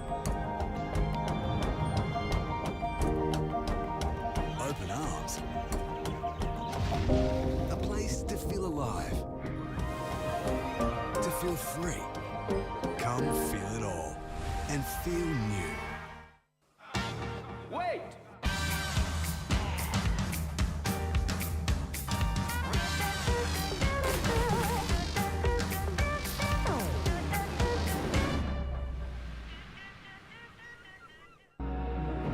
Where for the spirited, the grounded, the true outsiders. We know, you know, life's better outside.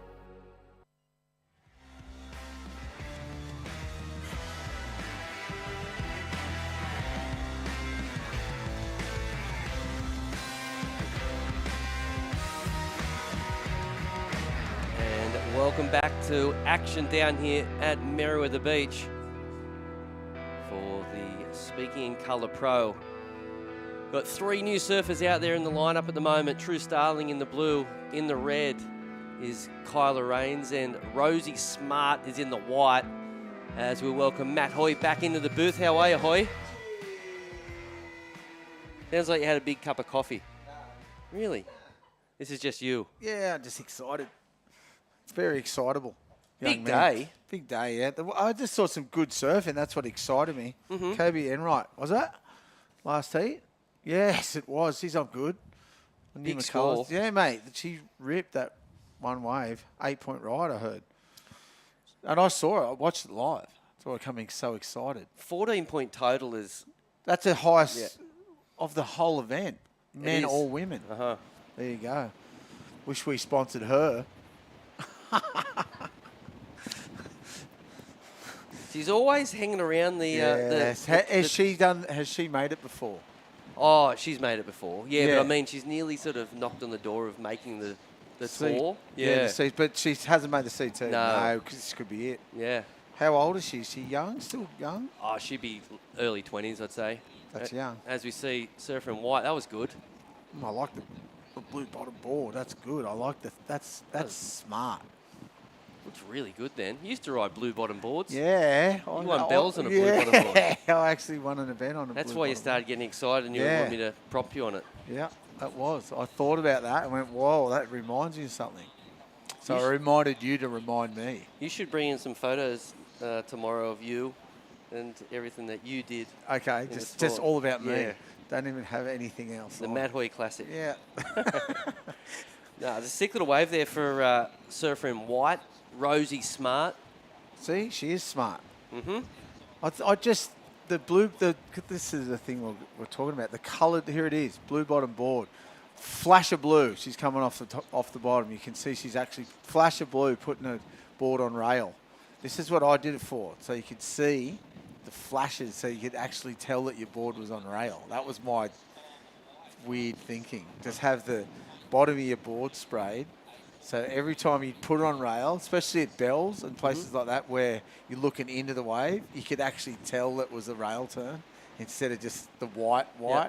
Looked like you were flat. Yeah, okay. That was my thinking. Was that your thinking or someone told you to do that? No, that's my thinking. No one told me. Your dad didn't help you? No, he wouldn't have known to do that. That's what I was thinking.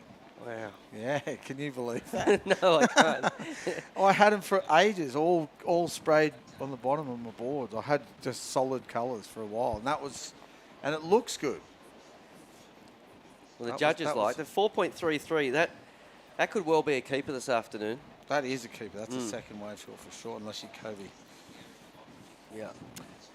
So just over 20 minutes remaining in this heat, out in the water. Only 3 girls, so 2 will progress, and only 1 will lose. As we look at the replay here. What do you think? You see what I'm saying? Flash of blue. Flash of blue. Yeah. I think put her in a good wave and she'll get a massive score. There's a few people on tour actually doing it too, I see, which is good. Yeah, put her in a good wave. She'll get a big number. Yep, she'll get it. That's a good start, though, just getting the feet in the wax. It's getting them warmed up. It's always good to get a wave straight off the bat, I reckon, just to feel it out. Feel the power, feel how much power's in the waves. Feel your board out a little bit. It's so hard to get like a massive score off the bat. I reckon it's better to get your scores at the end of a heat anyway. Why? I reckon here we go again, 2 surfers up, different peaks. Do you think they get more excited, can chuck you a bigger number? Is that what you mean? Because they just want to see how the heat's going to pan out. And go, righto, well, that's going to be the best wave. There's no way they're going to give her a 9 for first wave of the heat, are they? Do you reckon? Oh, I do. Do you? I think, but I know your logic. But then I watched a couple of heats. Was it Portugal? Oh, no. Sunset final, right? Gave Griffin a 9 first wave. There's no way it was a 9. And then they were like, oh, well, what have we done here? Now we're in strife. We have to up that. And then Toledo went nuts on a couple. They had to up it. They had no choice. So I think they realised there's no way that Griffin's wave in that first wave in the final was a 9. Whatever it was. More than a 9, wasn't it? But they did it. They did it, I know. So but they wrecked the scale.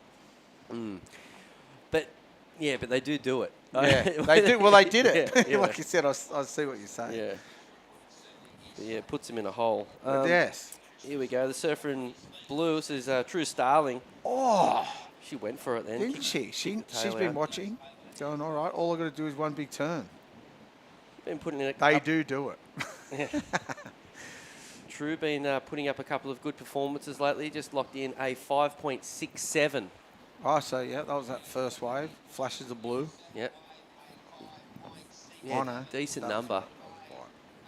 We didn't even see that wave, did we? Here's that wave again. This is White's first wave. Yep. Yeah, that's what I was saying. Brought us up on the coloured bottom surfboards. And here's the first of blue. Yes, True Starling. Yep. Currently coming 19th on the rankings. In with a showing? Absolutely, yeah. But needs a big result. Even listening to Dimity before, she seems to think she has to win. So if you're around that, late teens, early 20s, you're going to have to go for a win. Be good. We'll try and find out tomorrow what the cutoff is. Whether it be, because it depends on people's throwaways too, I suppose. Is it best certain amount of results? Oh, you could go through it now and get a bit of an understanding, but it'll only help as we move through the rounds. Is there throwaways? Yes. Or they count them all? No, they don't count them all. Okay. I have to get back to you on exactly they wouldn't how many. Count them all because there's only a certain amount of bigger ones, isn't there? So you wouldn't count them all. As we see a couple of girls splitting the peak, the left didn't do much. The right-hander will have to have a look as we're panning back. Some safety out there on the ski. Yep. Monitoring the lineup at the moment. Can see that nor'easter has picked up this afternoon. As we go down to the heat winner of that last one, it's Kobe Enright, who put up a huge performance this afternoon. A couple of massive scores, Hoyo, as we welcome Kobe. Congratulations. How'd you feel out there? Looked good. Yeah, thank you. It's hard work out there, to be honest. I kind of struggled for most of that heat. I just got lucky and put just one good turn together twice, so I'm stoked with that, but it's much of a muchness out there. I like that. Put one good turn together twice. that was sick. That was a really good surf wave. So coming into this event, ranked number 2, have you sort of put some numbers together? Do you think you're safe, or do you need another good result down here at Merida? I haven't really looked at the numbers or anything. I do know that before Evoca it was pretty close between everyone, I'd say in like the top 10. So definitely I think it's just going to be whoever makes it the furthest in this event. There's 5,000 points up for grabs, so that's a big chunk of numbers that someone's going to get. And yeah, I think we'll all be in it till the end. Okay, and have you surfed many events down here at Merida before? I have. I've been very lucky to be here lots, actually. I think I've been coming here like every year probably since I was like 15. I think the first event I did was a pro junior here, and then now we're doing the QSs, back when it used to be an international QS too. So yeah, we're so lucky. We always get waves at this event. It's a great place to come and see this part of the world. Did you have a plan, sorry Mitchie, did you have a plan to go sit to off the rocks, or did you just wing it when you're out there? A little bit of both. I think before my heat, I was looking at it and I was definitely eyeing it off, and then I saw Paige make her way over there a little bit, which it's always hard when you're the first person that goes over there. So it gave me a little bit of relief seeing her go over there and catch a couple. I knew that there was definitely some potential over there. So, I mean, it's hard out there no matter where you are. So I guess it was just whoever got the waves, and yeah, I got lucky with that one. And how's this series been? I know it's been a grueling couple of weeks, back-to-back events. How have you found it? Yeah, it's been tough. I actually missed the middle chunk of events. So I've been at home a little bit, and it hasn't been too crazy on the road. I know that a lot of these girls have been away since the Gold Coast event. So it's been a chaotic couple months for them, but this is the last event, and then, yeah, it goes on to the challenges, which hopefully some of us are in. I mean, the first event's at Snapper, so that'd be a dream to be in that one. Yeah, well, good stuff, Kobe, and congratulations. We'll see you tomorrow. Thank you. Thanks, guys. Yeah, the best performer of the event thus far. Yep, men and women. Yeah, so it was pretty good to watch. Pretty calculated. That's cool. why I come in so pumped up. I saw that wave and where she got it. She was sitting in the spot where we'd be sitting, Mitchell, and she nailed it. So Attacked right at it. the rocks. Pretty much. Inside Bruce's. Uh-huh. Yeah, and then the next set was like proper Bruce's that just wound out. They all got it on the head, but no, she said it was hard. It looks really difficult though. You got to be lucky. That was nice top turn there. Good combo there for the surfer in white. Currently in second position, looking to back up a couple of 4.33s. I think that score's going to be maybe around around the same sort of. Maybe a little higher. The last one was pretty good. So it's the surfer's best 5 results, right? Okay. I mean, right, yeah, no worries. Surfer's 5. So look, there's a lot of events, but as we heard, Kobe she took a couple off. Yep. And saved herself for the 5,000. So yeah. I'm sure each surfer is a little bit more tactical. You've probably got surfers, that are coming up through the ranks. They want to do all of them. But then you've got the seasoned vets that maybe sort of pick the eyes out of it. Top 5. How many was there? 7. Okay. That's a good leg, isn't it? 7? 7 or 6.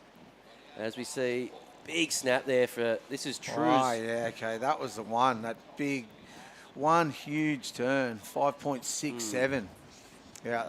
Worthy. Here she is again. Another replay. Oh, that was just that second one coming unstuck. But one big turn. The girls have been onto it today, and the men yesterday. Yeah, big score there. 5.67 for the North Narrabeen surfer, True Starling, out there in the lead. I believe she lives up around the Cabba area at the moment, which has plenty of days like this on some of those back beaches. So I'm sure she feels really comfortable as we see the current heat leader up into that one. Wow. she's throwing tail. That was sick again, wasn't it? She just needs to wave with a bit more open face. A couple of those turns, one big carve and one of those at the end. She's going to get a huge score. Absolutely. Do you think the Surfers go back into their mindset saying, okay, all I've got to do is one big turn, now I'm getting that score, so why even bother trying to get 3? Sometimes. Yeah, but don't you think we've been raised to look for these long waves? Yeah, for sure. It's sort of breaking what we've always grown tradition, up. for sure. I'd never look for a wave where I could do one turn. Yeah. It's like you just need the biggest wave of the heat, the biggest closeout. Yeah, and just go for it. But and it's at every level nowadays too. It used to be maybe, I think it sort of started at the top tier in a way. You know, that was when the world's best would do, you know, a big air or a big turn and they got rewarded. Then it sort of leaked down into, you know, back in your day, I think there was a little length of rider part of it. 100% it was. Didn't even have to turn. As long as you went from A to B and got 4 of them, you'd win. You get 4 6s and smoke someone. As you see, the Surfer in blue, this is the current heat leader, Hoy. Well, this is what we wanted to see after those other turns. 2-turn combo, right out of it and rode out of it. There you go. Well done. The beauty of True's stance is a little bit wider. Yeah. And on that sort of final manoeuvre, it really helped her out to sneak out of the whitewash. As we see Surfer in red also up and riding. But that's going to be a big number. I dare say that'll be better than the 5.67. Yep, for sure. Well, that was the 1-turn manoeuvre, so you got 2 in there. And the second turn was pretty good. Yep. Probably not as good as that 5.67, but still, 2 of them, it's got to add up. Still a good ending to that wave. Yeah, waiting for the She's number got a to drop. spot too. She's just going straight back to that little bit of, you know, little bit of reef, little bit of rock shelf. It's not a reef, is it? You wouldn't call it a coral reef, would you? Rocks bowl. Score locked in there, Matt. Oh, yeah. 5.9, so a good number. There it was. Yeah, great number for the Surfer in blue, True Starling, who is out in front. As Here's the replay. Perfect technique, Oh, just that was hard not off the bad bottom. turn. Realised she had to get through that first turn real quick to go into the second. And as I said, that sort of low centre of gravity and the wide stance really helped her sort of cannonball out of the whitewash. Could have been more, really. Go wide up and riding. Oh, nice snap. Oh, one more. Nah, just got caught on the coming down off the lip there. Unlucky not to get another turn in, but a good first snap there again. Yeah, so a score coming through there for Smart. Just the one manoeuvre. Didn't really click it the way she would have liked. And right now, the Surfer in red, Kyla Reens, is local girl. Looking for a big score too. Yeah. Looking for a big number at the moment, a 6.79. So I think the tactic should be maybe getting a couple of 4s rather than maybe the big number. Because we've haven't had too many scores up around the 7-point ride. Pretty difficult to get. Pretty rare today, haven't they? For the men and the women, really. It's been an average heat score day. Not too many excellent scores being thrown out all day in both divisions. So these are the days you've got to scrap through. Got to take the win whatever, in any way you can. And build momentum towards the weekend. Plenty of points up for grabs down here at Merida for the QS 5000 event.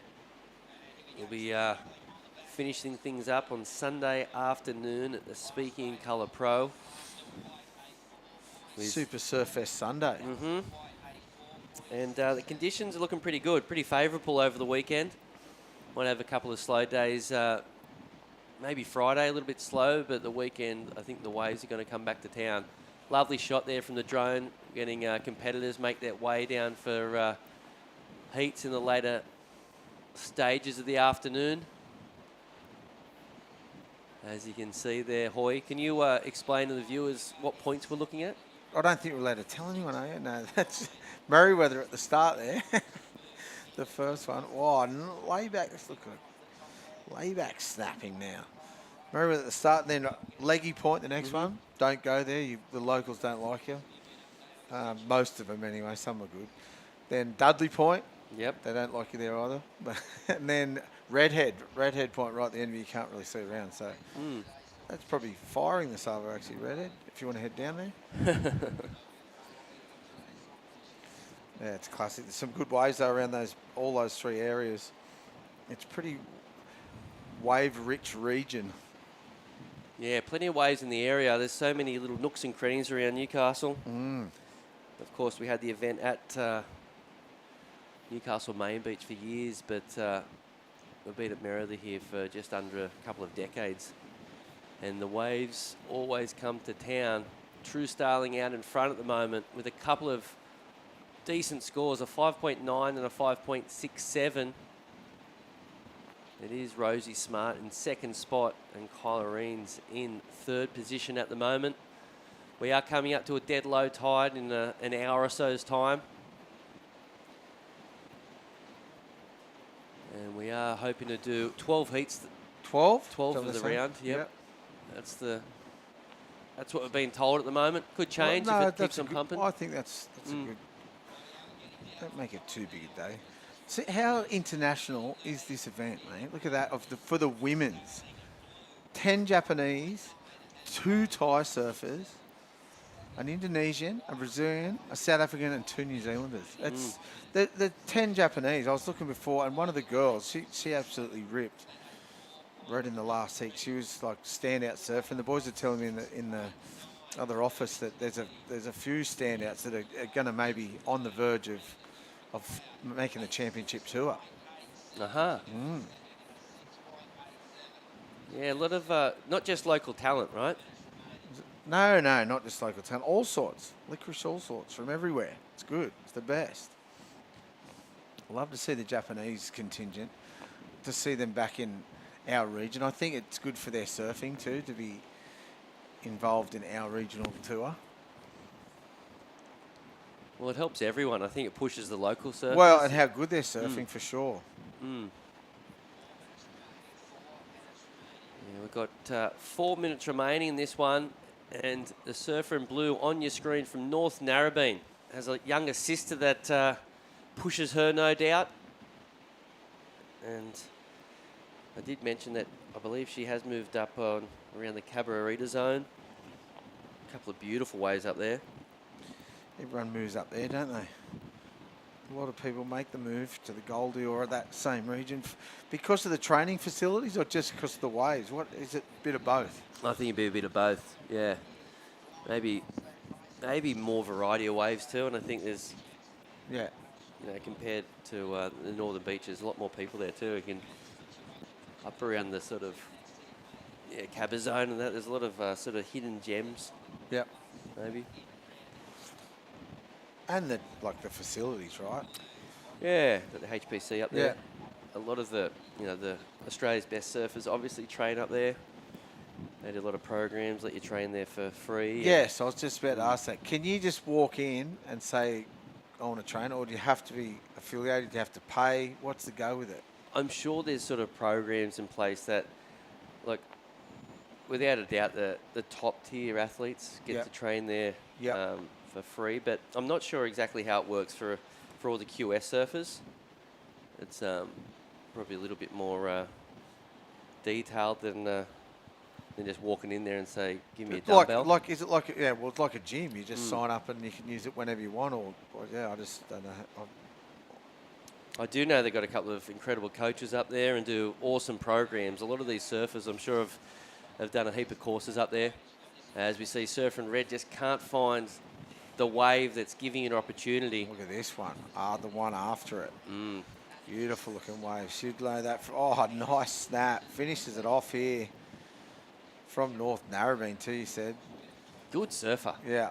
She just would have gone, whoa, this looks exactly like Northie right here. That second turn was really big. Yeah. Dare say that'll creep up in the top two for True. Just getting your feet in the wax. A really solid opening heat here for True Starling. As you see the replay. Look how clean this wave is too. Oh, no, that was sick. I think majority of maybe the best waves today have probably been right-handers, but there's been a rare left. As we just saw another nice little wave there for Rosie Smart.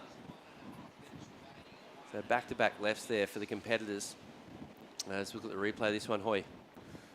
Oh, nice first snap then, and then another one. Yeah, well, that could be an all right. That could go into a score there. Just needing to better a 4.33, so 2 snaps, so mate, it might go into there. I think she just got the 4.33 for 1 turn too, so, and they were committed turns, going with a lot of speed. I think they've moved further down the point, have they? Yeah, more into the middle yet. They have. Yeah, you got all the other girls are out there in the lineup though that are sort of ready for the next heat. So 40 seconds remaining in this one. A couple of scores getting locked into the computer. The lady who's looking for a score is up and riding, surfing in the red. This is Kyla just looking for something. Can't find the section that she's chasing. Needs a 7.74. So it looks as though she might be bundled out of competition. As you can see, she's right on the inside with a big paddle out. And last of white, 6.20. That was the best wave of the heat. I was at a 5.20. That's not a 6, Matthew. Open your eyes, mate. Here she goes again. Oh. Big bottom hand turn there. Unfortunately, caught a little bit of rail, but looks like job done. Heat over. Really good performance there from True Starling, who it looks as though dropped a 5.37 on that last left-hander, so it wasn't enough to go into a top 2. No. But not to worry, she will be winning that heat. As we take a quick break and come back with Heat 10, the round of 64 down here at Merewether.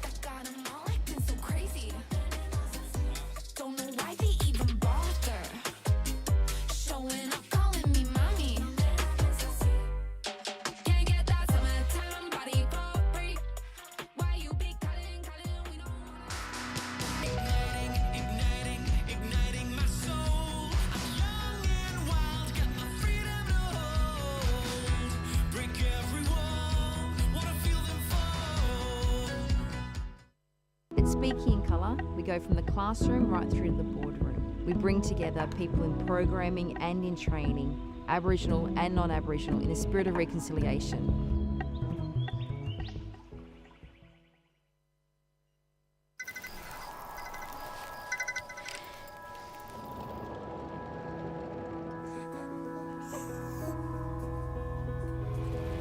It's me. We got out. I love you, Dad. 300 kilometres to your destination. No beds to Michael's. Get to the Royal.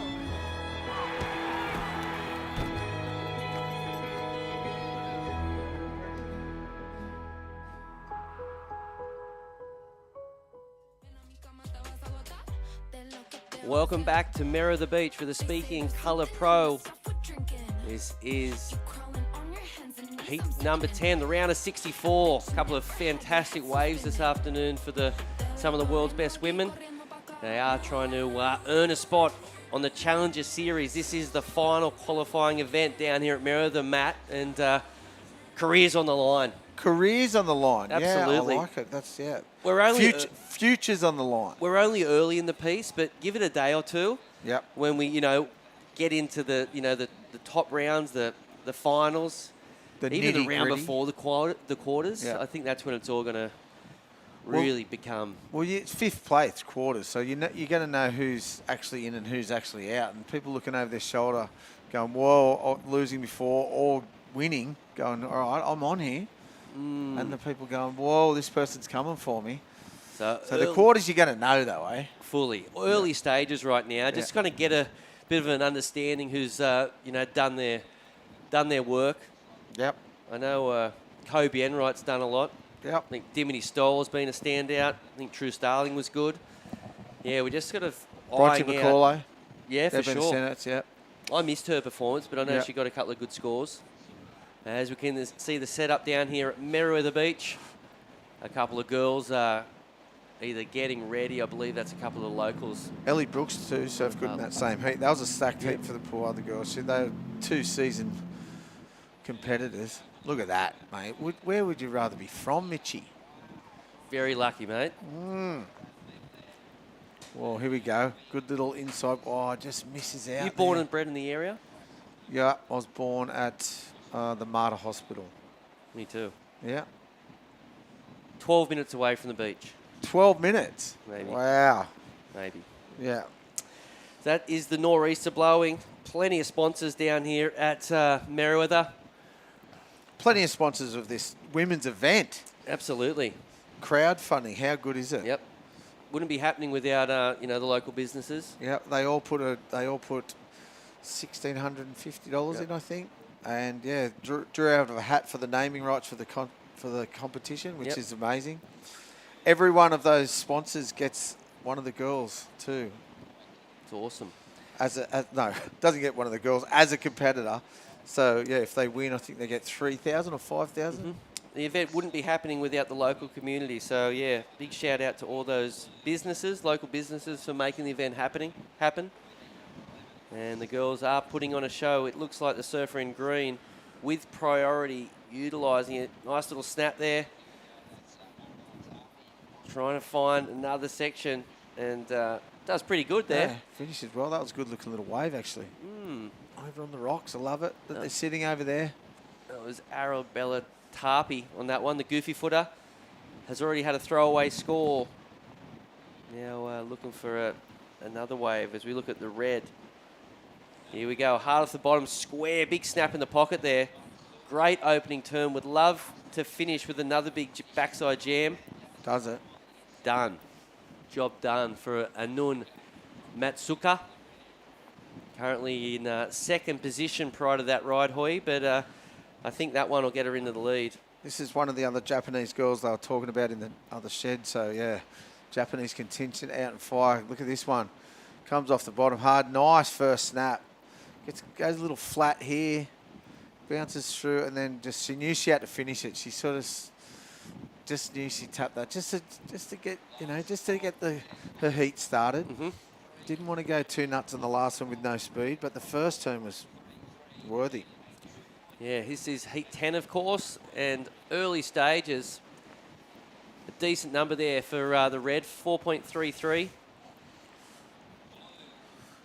Got the call that we're only going to go to heat 12 will be the last of the day today. So 2 more heats after this one. They're going to call it and leave 13, 14, 15, and 16 till tomorrow morning, first thing, and then they'll give us the schedule tomorrow then to see if they're going to run all women's or a bit of both again tomorrow. Okay, we could see a couple of the top seeds of the men hit the water tomorrow. That'd be nice. Jackson Baker and the crew. Yep. I believe he's the top seed. He'll be taking on another local, Manning Gregory. Was they in the same heat? Yep. Oh, yeah, I suppose he'd be the lowest seed, so that's why. Manning actually won the trials, right? Yes, he did. Huge up result. At Ruby. Yeah. So, yeah, fingers crossed that we do see a start for the men tomorrow. We have welcomed the top seeds of the girls this afternoon, and they've been putting on a really good show. A low tide expected in the next half an hour or so. It's pretty much bottomed out now, hasn't it? Yep. Some big tides too this whole week. That's why it's such a change in conditions from this morning to this afternoon. Nice clean conditions this morning. Light northwester now. It's not howling northeast, but it's pretty strong out there. Yeah, White's just going, what is going on here? Give me some either priority or scores, please. Yeah, the surfer in white is Bonnie Hills, looking for a bit of a score at the moment to get up in second spot. Arabella Tarpey is holding down third. Mariah Inida is in second. As we see the surfer in white up and riding straight into one. Real low centre of gravity there. Tries to ride that final manoeuvre out. Not going to be a great score, but something to get started with. Get that those feet in the wax, sort of loosen up, as they say. Already rode a couple, but real low scoring waves, the first two. That's what I don't know what if she was trying to find out if she had priority or she didn't have priority, or is there certain hand signals you got to do these days for that? Don't know. I think they're all the same. Are they? Just like this, just 2 hands up, white, what's going on. Well, if they're throwing up really fast, they're probably disappointed with the score. Yeah, true. Like, what's going on? I know you never wore a watch, right? No, so, I never used to wear a watch. So you'd be always just asking for a score. No time call. Just tap your wrist. Tapping of the wrist. Now on the championship tour, they're wearing Apple Watches. Oh, no. What's the go with that? Do they have to wear them? They don't. I got told they had to wear them. Is that true or not? I don't think all of them are wearing them. No. Well, you couldn't say to someone that doesn't wear a watch, you have to wear a watch in your heat that you're not even used to.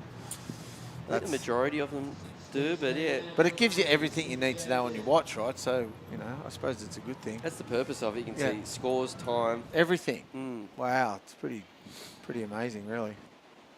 Yeah, it be good in spots like when it's howling on shore, or spots at like sunset where you're so far out you can't really hear, and yeah, absolutely. Spots That's like today and you can't really hear what's going on. Totally. As we see Surfer in red, couple of snaps off the top. Not a bad ride there for Red. As we say good afternoon to True Starling. How are you, True? And congratulations on an awesome performance. Thanks, guys. Appreciate it. It's actually better than I thought out there. So. You look like you had fun. Yeah, I did. I was just saying to some of the guys before that I kind of felt like throughout that whole heat I had a little zone to myself. I was just trying to zigzag away from everyone. So, yeah, I had heaps of fun and stoked I got a little left at the end. Yeah, the little left was actually quite cool. It looked a lot like North Narrabeen, and I thought you felt quite comfortable on that one. Yeah, for sure. I spent a few days back at Narrabeen, or back at the first home, I guess, in between Port Stephens and Maroubra, so it was really cool to be there and see, the family and everyone. So, yeah, it was nice. And how have you been enjoying the series? You've been having a lot of fun. I know at times it probably gets quite grueling because there's back-to-back events for quite a few weeks. Yeah, this year I've had heaps of fun. Yeah, I was kind of a bit umming and ahhing if I was going to come back, but I didn't want to kind of stop competing without feeling like I gave it my best shot. So I was really happy for this year and how I'm doing so far. I've had a couple of breakthrough moments within myself in heats, which has been really cool. So, yeah, just learning as I go. Can you explain some of those breakthrough moments for us? I feel like it's just... Talk yourself up. It's just a feeling, I guess. There's just moments where I'm out there and I'm like, I feel really confident in myself, or I feel really confident on my board. I feel really lucky because I've got such an amazing support network with my mum and dad and my sister here, and I've just started coaching with Adam Dufner, which he's just been incredible and really opened up quite a few doors for me. So I think kind of just approaching heats in a different way has been great. And Nathan Hedge is in the crew as well, so we all know how amazing he is, and he's such an important person in my life too. So yeah, it's pretty cool. So what is the magic around your head coach? Because it seems like all you guys are having so much fun hanging out with him. Yeah, he is pretty awesome. He I don't know. I think it's different for each person. For me, it's just kind of gaining that confidence, and I just go, this is what I'm going to do, and if he agrees with it, he backs it. If not, he's like, yep, but maybe we can do this, and just kind of, giving me the confidence when he thinks that I need it, and bringing me back down to zero when, I kind of am running a bit hot. So it's been pretty good, and I'm lucky my boyfriend Mike is in the crew as well, so it's been interesting training with him and figuring all that out between us. So it's actually been an amazing ride. I get the impression that you're surfing for a lot of fun and just trying to figure yourself out, but you've also got an opportunity to make the Challenger Series if you get a big result on the board. Are you thinking about that much? I'm trying not to, but I would lie if I say I wasn't. But I feel like I'm just kind of going to take it heat by heat and see how I can go through the event. The last few 3000s I've been just knocked in the round of 16. So I'd love to just make it past that in this last event and see what comes from there, but we'll see what happens. Just trying to keep it as simple as possible and not overcomplicate it. Unreal. Well, it's been a pleasure watching you this afternoon, and we wish you all the best for the next round. Thanks, guys. Appreciate it. Have a good afternoon. Awesome. Thank you. So good.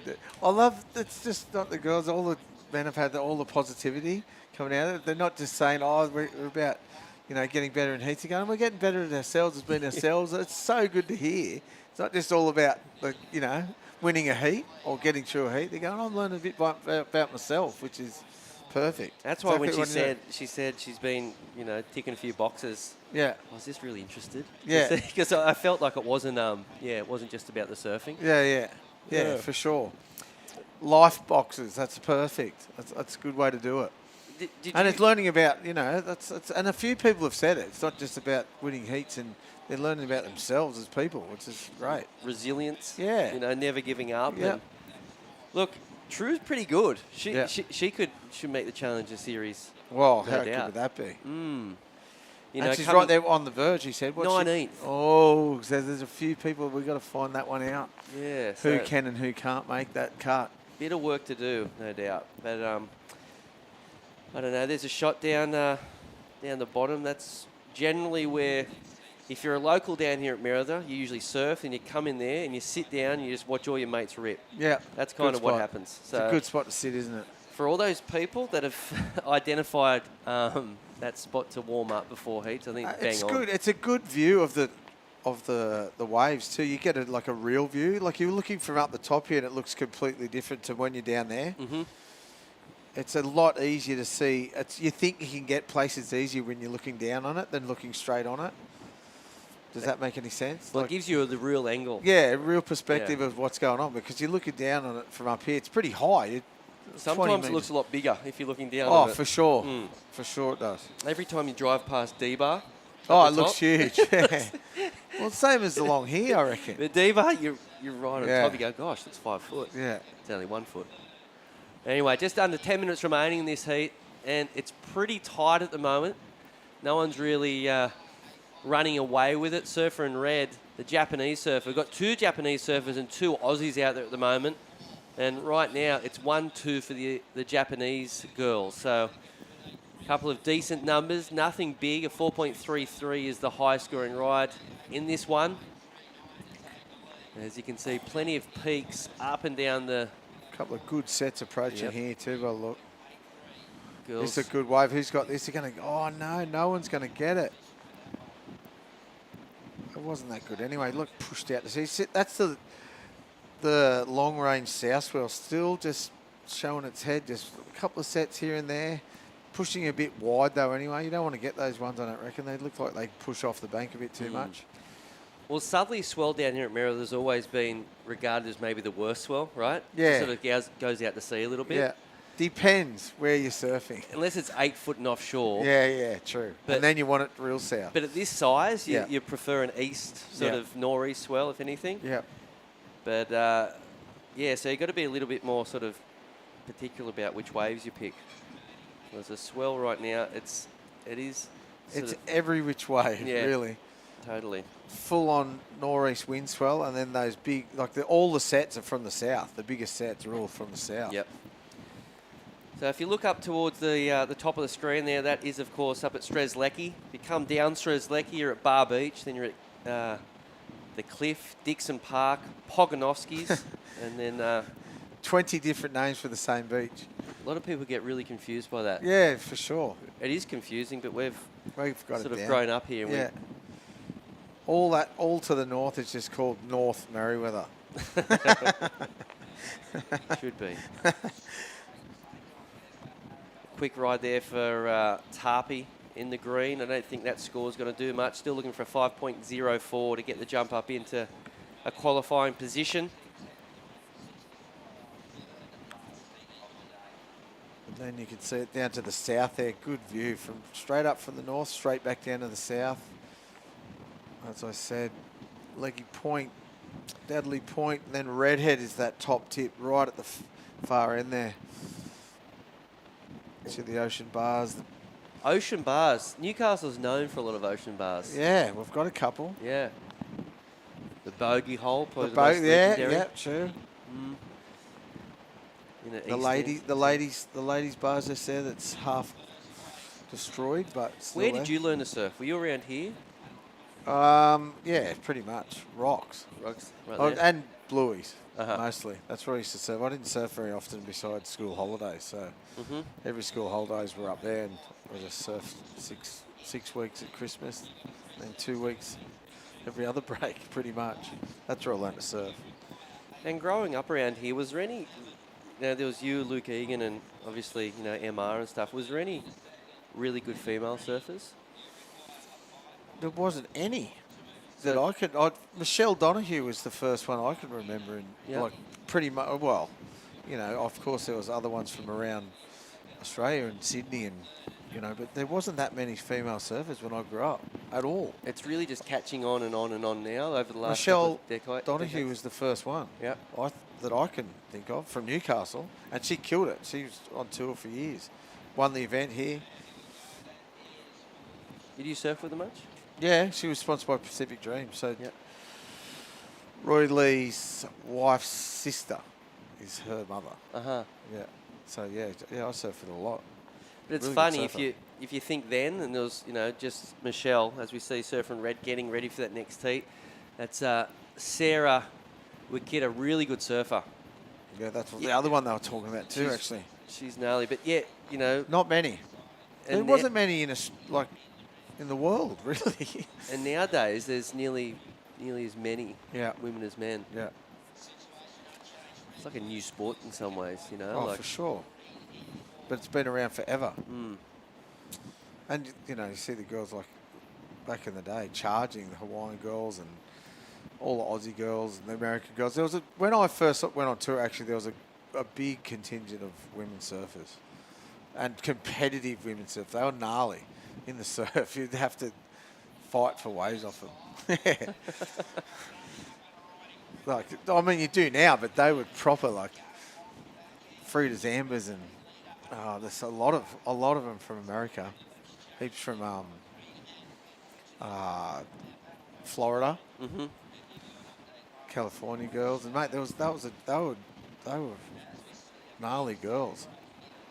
Is And that as you right? see, Just competitive girls. Quick replay here for the surfer in red. This is the current heat lead. A couple of snaps there. Looks like the conditions starting to slow down a little bit. Maybe getting a little bit smaller this afternoon. Not quite as many opportunities, perhaps. A little over 4 minutes remaining. This is the round of 64, so we are sort of getting through these early rounds as we see a couple of girls getting ready, making their way out into the lineup. That will be the second last heat of the day down here at Merewether. As you can see, that nor'easter sort of up, making a few white caps out here this afternoon. Pretty low scoring heat, this one, so it's probably good to get these heats finished this afternoon. I think the conditions are dead low, a bit not as bit sus, as you say. What could you say? A bit deteriorated from this morning anyway. Just gets a bit too low, and with those tides being so drastic, it gets really low and really high, obviously. So yeah, it's a bit closing out. As you can see, the rips running down the beach there. There's a lot of water moving, and there's a bank down there that could actually get good for the next few days, perhaps. Yeah. We have really shallow. We have surfed events down there before, so we'll have to see what happens with conditions over the next few days, and we might be up the beach a little bit as we see the surfer in red, the current heat leader, up and riding here, Hoy. What you got in the lead? She needs a better of 3.87. So, yeah, I think that's about the same sort of range score. Not really getting a vertical face to do those snaps on, but yeah, I reckon, I don't know, it's about the same, I reckon. Yeah, not even. There you go, 3.17. Surfer in green, up and riding, just snapping it out. It's so hard, those lefts just push away. Yeah, not a big number there for the man in green. The girl in green, sorry. Looking for a 4.57 to move up in the second. Still looking for the number. And unfortunately, that score's coming through. It'll be a throwaway. 0.87 here. Matt, 2 minutes remaining. Well, that was a good overview of the contest site there. You put that back on there to see, just from the front on view, you can see what the lineup really looks like. looking from the beach, checking out where the competitors are actually sitting. That's the beauty of the drone shot. You can get a real a different understanding of the lineup. And that front-on view, it just showed like the messiness. It was 2 swell directions. The south swell with the northeast wind swell hitting it. How messy it was. There you go. Look at that. It actually doesn't look that messy from there. Looks like the wind's sort of cross-shore. But you can tell, the south. Oh, now it's completely black. The south swell hitting it and the northeast wind making it the face pretty choppy and splitting that swell up more than anything. Which isn't a bad thing, really. Yeah, I reckon I agree. It makes it peak up a bit more. So if it was a straight southerly swell, it'd be probably a closeout. As we see, Surfer in Blue currently in second position. Looking really good. Just hasn't had the rides. Right out. Just can't quite get out of it. Maybe back in the day that was judged complete, but not these days. You actually have to ride in front of the foam. How far out do you have to ride? That's what I'd like to know. Much further than that. I don't get that, but is it a foot? Is it like, do you just have to? Yeah, it's a debate every time. It is a debate. You're meant to be out in front of it, though. And how far? I want to see. That's what I said before. I can remember Nick Wood used to grab his rail and get tubed. Why doesn't people just, when they do that, just come out, just grab the rail? No one can see it, and come out and whoa, made it. Just maybe they will now. They won't. There's no chance of listening to me. But if it's that critical, do you have to ride it out? There's got to be some other way to fake it or make sure you do ride out. Just grab both rails or. As we just saw Bonnie Hills get a wave on the buzzer there. Was it enough? Looking for a 4.27. No. Just a pretty average ride there. And it sounds like Matt thinks, no, not going to be the number. I don't think it's going to be the number. Okay, so we'll wait for that score to get locked in. But in the meantime, we're going to have a quick break, then come back with the second last heat of the day. It'll be heat 11, the round of 64 down here at Merriweather Beach.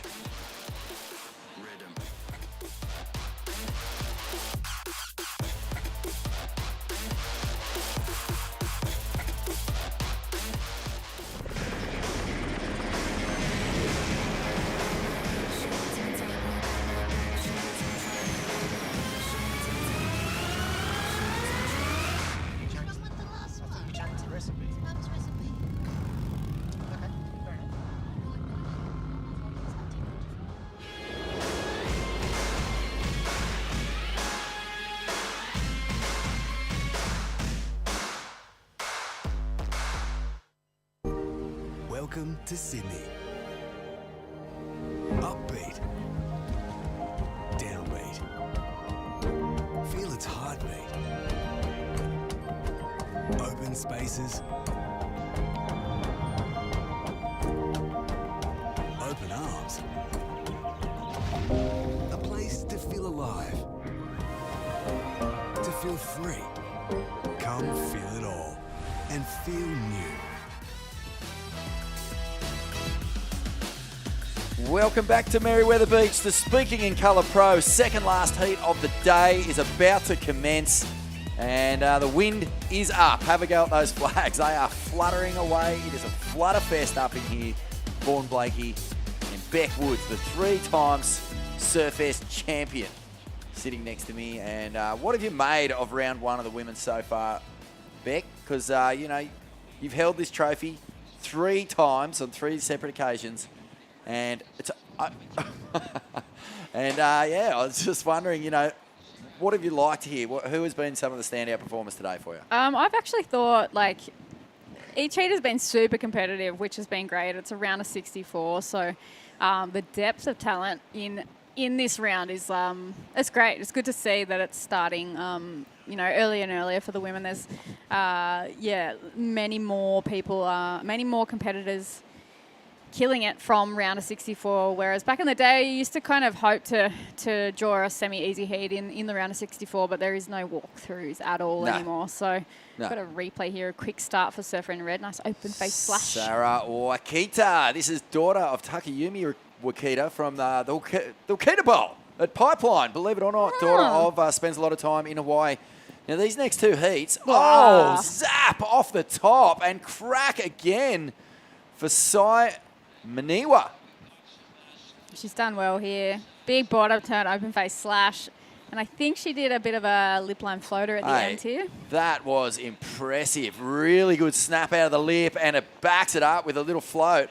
So these next two heats, this one and the next one, actually has huge ramifications on the Asia ratings. So the rankings points up for grabs here. Sarah in blasts a beautiful two-turn combo here. How did she get out of the back so fast? Well, maybe we saw the replay of her first wave from the break. Yeah, she did very well. But Sarah is spends a lot of time between Japan and Hawaii. Spent a lot of her youth there. Mason Ho actually said she surfs a lot like Coco, a lot like my sister. Yeah, right. Which Yeah, is a I can see that. That's massive true. compliment. Yeah, for sure. But yeah, so between Sarah Wakita, Sai Maniwa, Shino Matsuda in the next heat, and Nao Amura, there is big points up for grabs on those Asia ratings because Sarah is at 6th on the ratings, Sai is at 13th, Shino is at 8th, and Nao is in 12th. So this is, you know, the second last heat today has two Japanese surfers who are trying to rack up points on that Asia ratings system, the regional ratings, and a backside re-entry there from Kelly Mitchell, who has surfed 3 events in this Aussie leg. Oh my goodness, there is so much action going on here. How good was this wave? Yeah, wow. Sarah Wakita. And she already won an event on that Asian series this year. It was actually the White Buffalo Hyuga Pro. So has experienced a victory and he's looking to get into that top 3, I believe, is the Asia qualification for the women. number for the women. Yep. So, right, you know, tight, very lots tight. to surf for, and a big win here, or deep into the draw here at the Speaking in Colour Pro 5000 will go a long way to sealing her place on the Challenger Series. Big scores there, dropping for Sarah Wakita for that last wave that we saw. Big open face carve and then finished nicely with a bit of a lip line off the whitewash. So she did get 2 waves within 5 minutes. Just a machine, basically holding a strong lead there with a 5.6 and a 3.83.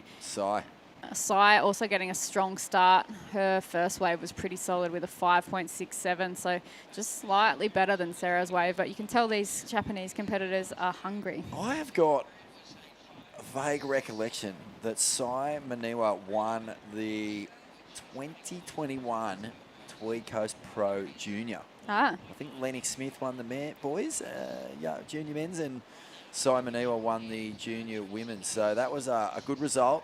Yeah, we all know how hotly contested all the junior events are and have been over the past couple of years as surfer in white in that next heat is preparing. Yeah, it says I had a quick look at Sai and basically said that she's had a first and a second this year in a couple of pro juniors, and she's sitting in and around, did you say 13th there, Borny? Yep. Yeah, so still a junior burger, shredding, getting quick starts, and I won a couple of juniors this year too, so hotly contested that Asia region. Only 3 spots is pretty brutal, but 4 for the Australian series is also pretty brutal, and 7 for the men. Yeah, if you are just tuning in and you're wondering what we're talking about, in this event, the Japanese surfers are actually surfing for points in their region, the Asia region. Yep. So even though they're competing against Australians, the points will go to their Asian qualification points and rankings. So, you know, if you get through, if Kelly Mitchell gets through, she'll get the points for the Australian region. So it's an awesome system that they've set up because it just means you can, surf multiple events all over the place. Yep. And a nice little top turn here from Kelly Mitchell. I believe she started her own sustainable swimwear label a few years back. It's called Elation.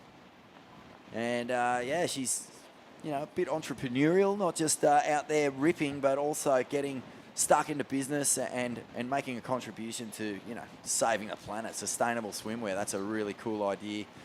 And Kelly, a local girl who will, no doubt have a lot of support down here at Merewether Beach. We've seen a lot of local talent get the opportunity to surf in this event. I know that's something that you really love to see.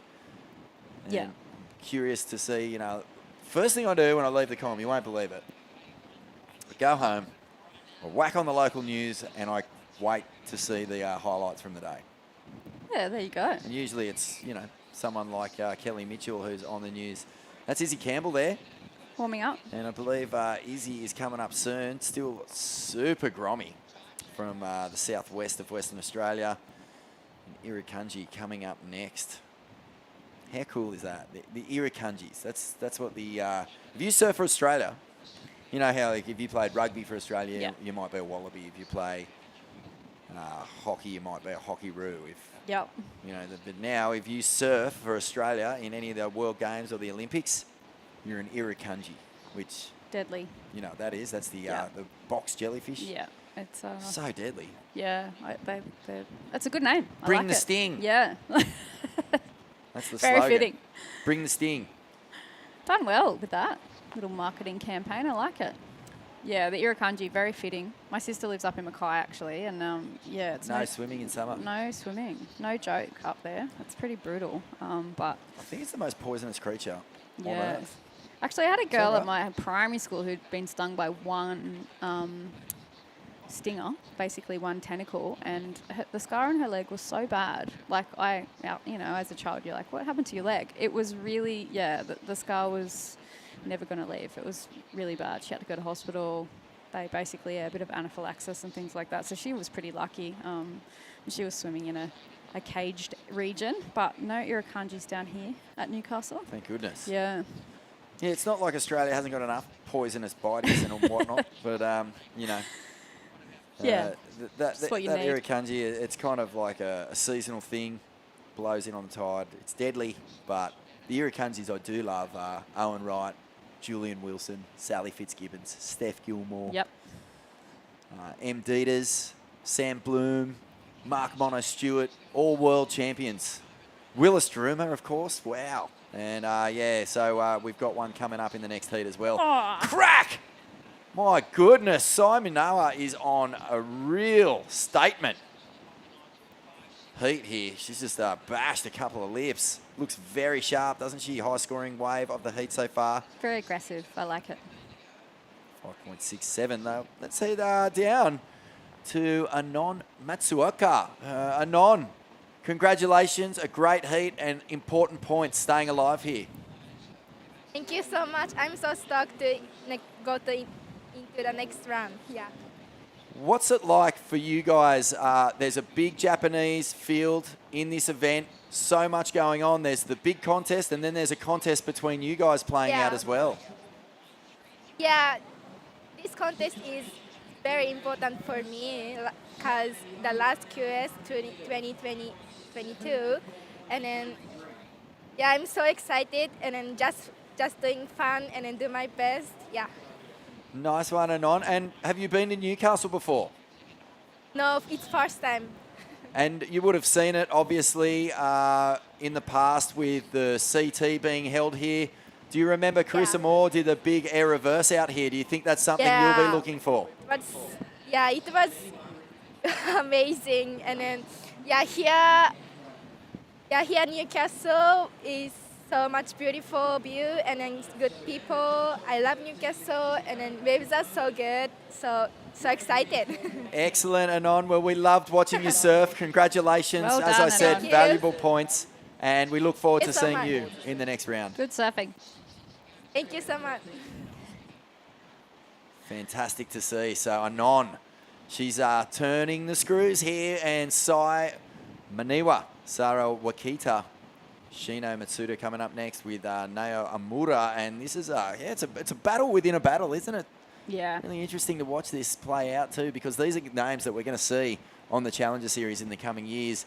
Nice snap off the top. Yeah, Sarah really does have that Coco-esque front lead arm, and I just saw her do it. She did unfortunately fall off on the last snap she did, but super crisp, great technique, bit of a whippersnapper, hungry and aggressive. So I think like you said, there's another battle going on underground at this event. So important for all of the Japanese competitors to come out and throw down for the last event, vying for those 3 spots. It's pretty cool because we are really just getting to know a lot of these competitors. There's a few familiar names. Wakita, of course, is a famous name in surfing. Her father Takayuki is so famous, a real charger over there in Hawaii.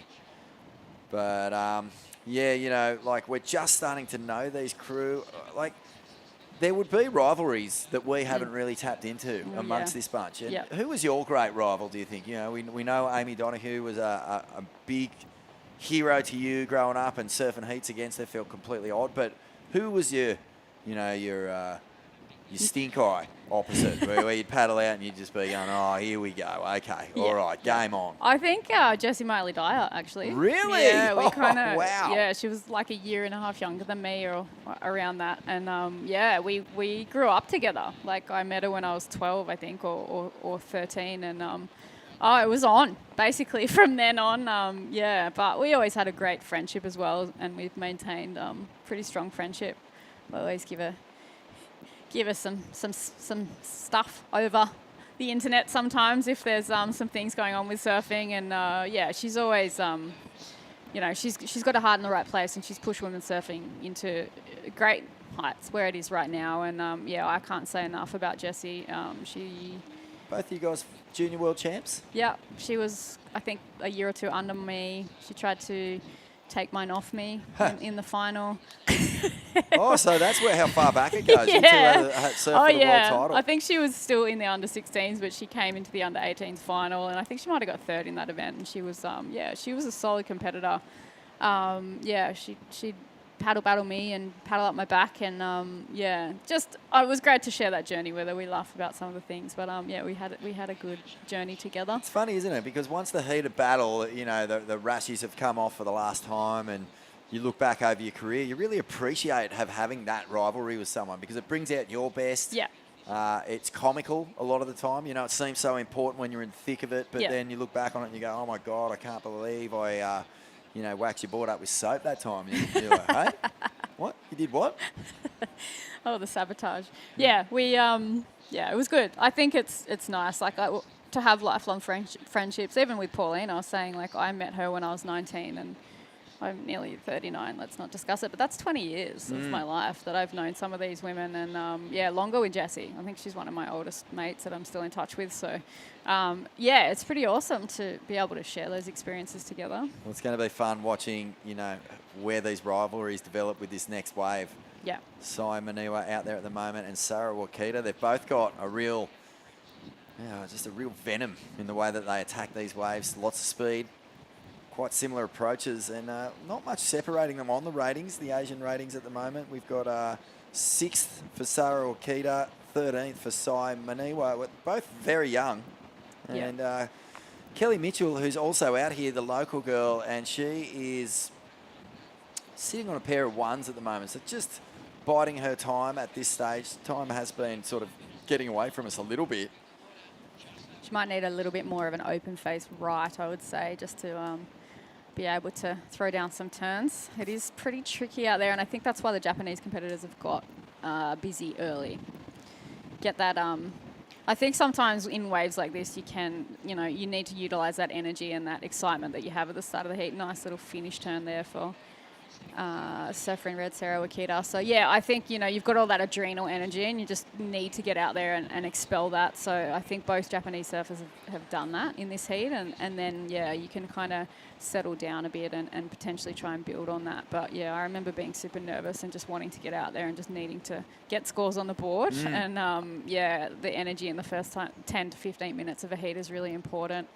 Because yeah, you can only burn adrenals for so long. But here we see the surfer replay there of, I think, one of her first waves, but really crisp surfing. Finishes that nice and strong on the inside, and it's tricky out there. Strong, hasn't it? Strong surfing from both Japanese women here. That was a beautiful hack. Gets the little rebound. I think that was the 5.6 for Sarah Wakita. And you compare those two waves, you can really see what we're talking about. I mean, they're right next to each other. They're both similar sort of stature. They both attack the lip with a lot of speed, you know, no holding back whatsoever, and linking the turns. That's another big thing the judges are looking for. If there's not too much downtime, you just come straight out of one, into your bottom turn, get that second turn in with a lot of speed, flow, and that's what these two have done. So their top scoring rides almost identical, and it's just that Sai Maniwa has slightly better second score. The backup score there is a 4.33. Yeah, I think if Sai is still in the Pro Juniors, she's showing experience beyond her years, I think. Yeah, to go out and get the 2 quick scores, but also if she is a little bit younger than Sarah, she'd be definitely throwing the gauntlet down to her Japanese rival, and which would be good for Sarah as well. She'll know that she needs to be pushing next level, and it'd be good to see these women pick up, another scorer that goes into the 5 or 6 range. They are separated a little bit. The tide has gone out. We can see the shallowness of the bank there. It's kind of like a big... Here we go. We see Surfer in red. Sarah Wakita off the bottom. Finds a good section, but that's the danger. Sometimes they stand up and you can really match power for power. Sometimes it backs off, and you've just got to make sure that you're not pushing too hard like Sarah did there, but right behind. Wow, nice little tweak. You're bringing a lot of flair to these little pocket rides. Sai Maniwa. Yeah. She's got a nice polish on her surfing. If she isn't still in the Pro Juniors, super strong too. Lots of power through those legs. So, yeah, she's kind of going 1 for 1 at the moment with Sarah. I wonder if they go home and do a bit of... It'd be nice now because you can go home and do a bit of heat analysis. I think I used to just like surf in heats and be like, I wonder what happens sometimes in the heat, because you can't remember. You just, trying to get 2 scores. But see a replay here for Sai. Really solid. Oh, little fin buster. That little bit of extra on the turn. So many surfers will just hit that whitewash right out, keep it safe. But Sai Maniwa there just really, kicks the tail, kicks out the jams a little bit, gets a bit punk rock on the outside there. A 5.07, so she's increased her lead. A pair of 5s now, so 5.67, 5.07. Sarah Wakita staying in touch, only looking for a 5.15 to take the lead. Kelly Mitchell, I really want to see what she can do if she can find a bit more open face. She'll have a lot of local support down here. And crew will be excited to see, at least, if you're going to pull on the Rashi and you're going to paddle out at Surfest, the last thing that you want is to just sit. You want to get surfing at some point. Yeah, I think it's good experience if you haven't done a WQS to go out. Imagine a contest on your doorstep, and there's been a fair few locals come through, men's and women's contests, a couple of Grommies. Some just absolutely going to town. And I think having a contest at your doorstep like this is a pretty great opportunity. We're pretty lucky in Australia. There's always some sort of contest in and around close to where you're at, East Coast especially. So see a bit of a paddle here for the surfer in green. Yes, here we go. This is Kelly Mitchell. And this wave just fizzles, so unfortunately no opportunity here for the local. Yeah, wave itself not great, and I think they made the right call calling this contest off after Heat 12 today. Wind's coming up pretty strong. There's still a couple of pockets, as we've seen the Japanese surfers capitalise on, but yeah, I think running the next, is it 4 heats, possibly tomorrow morning? See what the call is, bright and early. I think we'll, hopefully we'll just rip it. Yeah. Be a lot of fun to get to the weekend. Surfest weekend is one of the big ones. It's so much fun. There's a real carnival atmosphere down here on the beach at Merewether. And things really fire up. I mean, Newcastle does not need an excuse to party. This place loves a good time. I think the footy's on this weekend as well, so, that always brings a real atmosphere to the town. Yeah, I mean, maybe they might win a game. Oh, drawing blood. I can't believe you said that. I'm a Manly supporter, so... Me too, yes. That's rare. No, big high five. So Manly, any dig I can have... Just quietly. Yeah, just quietly. Having little digs at Newey. I mean, they're always a great team. They always put in a good performance, but yeah. Well, we let them have their moment in 97, didn't we? Yeah, won't forget it. Out the back, looks like a couple of surfers. It is our Japanese competitors just hunting, really, looking for something in these last 2 minutes, 45 seconds. But Kelly, I thought for a second she might pull the trigger. Probably a good call. Yeah, a bit of a... There is a little section there, but not a whole lot out the back. And is this Simon I, heat leader? She's frothing. Oh, you know what? I was going to bring this up with you. Little reverse. That was one of those grab rail Soph Milanovic reverses. I remember when I was at Grom, I picked up a mag. Not at Grom, I was running one of the magazines, but I remember the magazine came back from the printers. Yeah, a magazine came back from the printers, and I opened up the inside front cover, and it was a Roxy ad of Sophia doing a grab rail, full-blown, almost club sandwich reverse. Yep, I do remember that. Yeah, I think that was at D-Bar. What? Yeah. It was such a huge manoeuvre for that time. Yeah, very true. But I remember thinking, oh, I better pull my socks up. Well, even cooler was that Quicksilver had bought that inside front cover of the mag, which was sacred ground. And they were letting everyone know that they had a weapon on their hands, and so going on to win that 2004 world title. Yep. So 2004 and 2005, how's that for a bit of a shift in women's surf? And that was Sophie Milanovic and then Chelsea Georgeson, Chelsea Hedges. Crack! Oh, my goodness. Simon Niwa is really on the attack here. Not backing down at all, is she? She's definitely hunting. You see that when she rode out of that, I mean, she just had full warrior face. Yeah. And sometimes people make a turn like this and they're frothing on the attack. Rides out and still work to do. So pulls out and she'll paddle straight back out. 1 minute to go. Yeah, Soph and Chelsea, really, that was a good rivalry, actually. They, I think they were born the same year, and Did a couple of ISA world title finals and stuff like that before they got to the big leagues. Yeah, yeah, they were the ones I was like, Chelsea, I think maybe was a year older than me or 2 years older than me, and I just used to like, used to watch and be like, okay, I need to lift my game. But yeah, I went on a boat trip with both of them actually, and a couple of other girls out in the mental wise, and 30 seconds to go. It has been Japanese dominance in this heat, so both of those girls through. Gonna keep their shot alive. Look at that score for that last wave. A one-hit wonder is what you call it. But positive connotations there. A 6.27 for the one turn. Simon Niwa is really, building strongly. And I think there's a bit of a warning shot here. Just looks so sharp, so fast, determined. Yep. And vying for those spots. Sitting at 13th. Yep. But, I mean, her points aren't that bad, or should I say that far behind the crew who are currently qualifying. Let's end this one. We're going to take a quick break here from the Speaking in Colour Pro. Final heat of the day coming up next.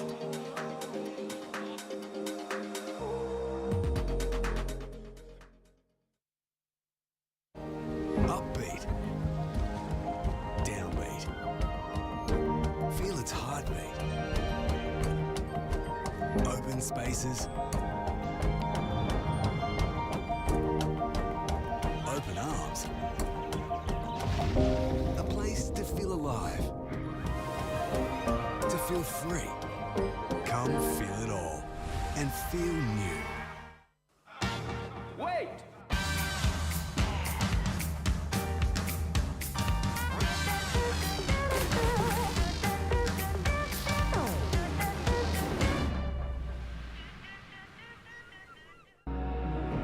Where for the spirited, the grounded, the true outsiders.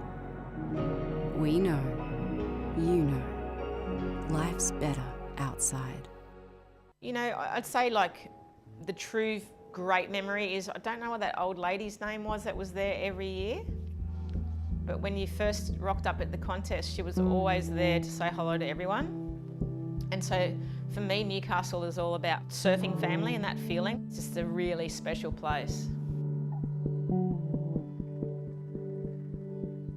When I rocked up here yesterday, I went straight to the beach and Osha Curtis was out there. And I just felt so proud that what we fought for, the women today, are getting acceptance. It's just one more step, and that's to have equal amounts of men and women is what I'd love to see. The way things are going, I don't think it's far off.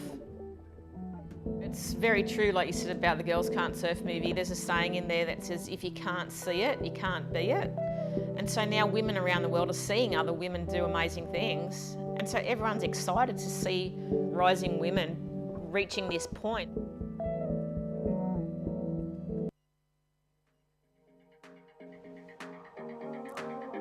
Scratching the Surfest, the city of Newcastle, huge supporters of Surfest. And this is the Speaking in Colour Pros. Pauline Mensah, stop it, you legend, you trailblazing, gritty, hard-working hero. Oh man, it's a pleasure to be able to share the same air as that woman. And she is a real treasure of Australian surfing, Hall of Famer, 2003 world champ, finally getting the recognition she deserves after, years and years of fighting, as she said, to put women's surfing on the map, to put it alongside men's surfing, just, where it's always belonged. What happened there in those early years? Who knows? But thank goodness we're not living in those cold, dark days anymore. Vaughan Blakey in the commentary booth for the final heat of the day with Beck Woods, the three-time champion. That was and huge. Wow, just a big whip into the action here from Shino Matsuda. So another Japanese battle playing out here. This is the battle within the battle, Beck. Yep. And we have surfers competing for Asia ratings as well as Australasian ratings. So kind of a interesting story playing out as another Japanese surfer up and riding now. Big blast off the top That there for is- now. Yep, now Amura. So, yeah, incredible stuff. It's just been Japan, Japan, Japan for the last three heats. Yeah, the But- Aussies going to have to. Well, I think the Japanese girls might have to just keep an eye on this as well, because we've got an Ira Kunji, Isabella Campbell out there. Izzy Campbell is, has represented Australia. Just a little repeat here. Beautiful carve down, high speed, and a finishing closeout manoeuvre there for a 4.33. That is now Amura, and Izzy gets one as well. Izzy's looking sharp But too. this was the wave. What? That was How huge. sick was that turn? That was clean. Shino Matsuda is sitting in 8th. We see now Omura up and riding. A little bit of a bank there on the second bit of a turn. But yeah, Shino's, I think she'll post a bit of a score there. She's got a 5.67 for that one turn. So looking pretty sharp, these Japanese competitors. She is sitting in 8th position on the Asia region. And yeah, I think after watching the last two competitors in the last heat, she's probably a little bit hungry, I would say. Let's have a chat with Sai Manawa, winner of the last heat. Sai, fantastic surfing. You looked like you were ripping out there. Oh, hello. Yeah, I got a couple of good fun waves, so yeah, it was good. Mate, there's such a big battle going on here with all the Japanese surfers. Obviously, big points are up for grabs. How are you feeling? I know that you're sitting there at 13th on the ratings at the moment. A big result here could do really wonderful things for you. Yeah, so unfortunately I couldn't do well in Avoca, so yeah, hopefully I can show my surfing in Merriweather, and yeah, hope I can get good result. Hey, Sai, how old are you? Hi. I'm 19. Oh, baby. No. Baby. Good No, surfing baby. in that last heat. That was awesome. Oh, thank you so much. What? Yeah, I could find a couple of fun ones, so yeah. And how deep sorry. are you hoping to go in this draw, Sai? Yeah, I really want to make final, because yeah, I haven't got any good result in the QS, so yeah, if I show my surfing, it would be possible. So yeah, I just focus on my ability to show my surfing and yeah, have fun. Well, I mean, you were bringing the sting big time there. A couple of big hits and spectacular surfing. Congratulations. We look forward to seeing you tomorrow. Okay, thank you so much. I do my best in the next round. Yep. Good luck. Thank you, Sai. Good, Thank best of you. luck. And we're watching with interest. You can hear Sai has a fair Aussie twang in there. Yeah, she's been in she's Australia been for a while. bit Like of I said, Australian English. won a Pro Junior just maybe it was last year or the year before. Yep. I want to say it was last year. I want to say she won the Tweed Coast Pro Junior alongside Lennox Smith up there at Cabba. Awesome. So that's a huge result. Yeah. She would have been surfing against your Coco Cans. Far out. There's so many Izzy Campbells, perhaps. Yep. Lots of incredible junior talent around at the moment. Keen to see these two Aussie competitors get their campaign started here at Newcastle. I have heard a fair bit about Izzy Campbell actually, and same for Madison Parker. So Izzy's sitting at 34th at the moment, but she is pretty young. She's a junior burger, so. Super young, and I'm really curious to see what she's going to bring to this heat. Lots of speed. Oh, wow, that's That's a real hint at what she's got. Yeah. That was a really nothing wave and just took off. Instant speed, acceleration, and even just this little tag on the end, there's a little bit of flair to it. Yeah, a little bit of fins free. And See that? So, yeah. I mean, you wait. If she Yep. gets the right wave, she's going to go attack. She's from Denmark, which is... Ah. Yeah, that's way down south, west WA. I've got a mate from Denmark, actually, Kale Grigson. Oh, yeah. G'day, Griggy. I'd How are you, like to go visit down there. I've seen photos. It looks really Absolutely pretty. beautiful. Yeah. There's a couple of pretty heavy setups down there too, just quietly. Yeah. Don't think it's everyone's cup of tea, that's for sure. But I'd guess if you come from such a remote zone, you're doing a lot of surfing in heavy water. Yeah. And, you know, heavy water can be 3 foot sometimes if you're surfing by yourself in icy cold water. It can be real heavy. Yes, definitely. I remember having a few surfs over there. And, yeah, sometimes when the swell picks up and you're paddling, you think you're out the back and then a 12-footer comes through the lineup. Oh, so that's always a good feeling, fun. isn't it? Yeah. And Madison Parker out here as well, a local surfer. Again, we've been watching with interest the locals get their opportunity. Maddie is going to be, you know, really keen to fly the flag. And a 3.5 so far, so that's good. It's not a bad start at all. Naoramura has got off to a pretty quick start. And, yeah, my last few years on the QS now had just started, actually. And, yeah, I think she's one of more of the more experienced Japanese competitors. She's been around for a while, and I think she's mentoring a little bit more with the younger competitors over in Japan. So it's good to see her still, I mean, she's leading the heat at the moment, so she's still in there and she's still shredding. So surfer in green up and riding. Nice backhand hack there for the local girl. Second little backup. Good wave selection there for Madison Parker. Very well done. A couple of good, powerful turns. Been through 4 events throughout this Australasian Q leg, so getting on that little run, the back-to-back series, run throughout New South Wales, and it's such a strong little setup. And I'm loving that, you know, events that, you know, they might not look like much at 1,000, but you string them together and you start building momentum and they can feed straight into this like a chute. You know, you can hit Newcastle Surfest with a lot of momentum, and that's a really positive thing. Yeah, I think to get the experience in the 1,000s, and then if you can get through to those man-on-man or woman-on-woman formats, you can get the experience and have that knowledge when you're in a heat. But replay here for Maddie Parker. That first turn was epic. Threw lots of spray there. Good placement of the surfboard on the wave face. These girls have been waiting all day to surf. Sometimes it can play into your favour, and other times it can be a little bit draining. All right, what's your favourite time to surf? Are you a morning surfer or do you like Arvo surfs? I always liked morning because I used to get a little bit nervous and I'd get a bit drained. But by the time you get out there, if you have been waiting all day, nice little bank there for Japanese surfer. If you have been waiting all day, sometimes you can use a little bit of that aggression that you've been storing all day and get out there and just, the judges are sitting there all day and they're watching surfing all day. So you've got to really, you've got to take them something that they actually want to look at. Otherwise, you're not going to get a score. So especially by the last heat of the day, I think you've got to really bring it. And I think, if you've been a bit frustrated and waiting, then it's a good environment to get out there and just smash it. So these girls are doing that right now. We see a little replay there of Red.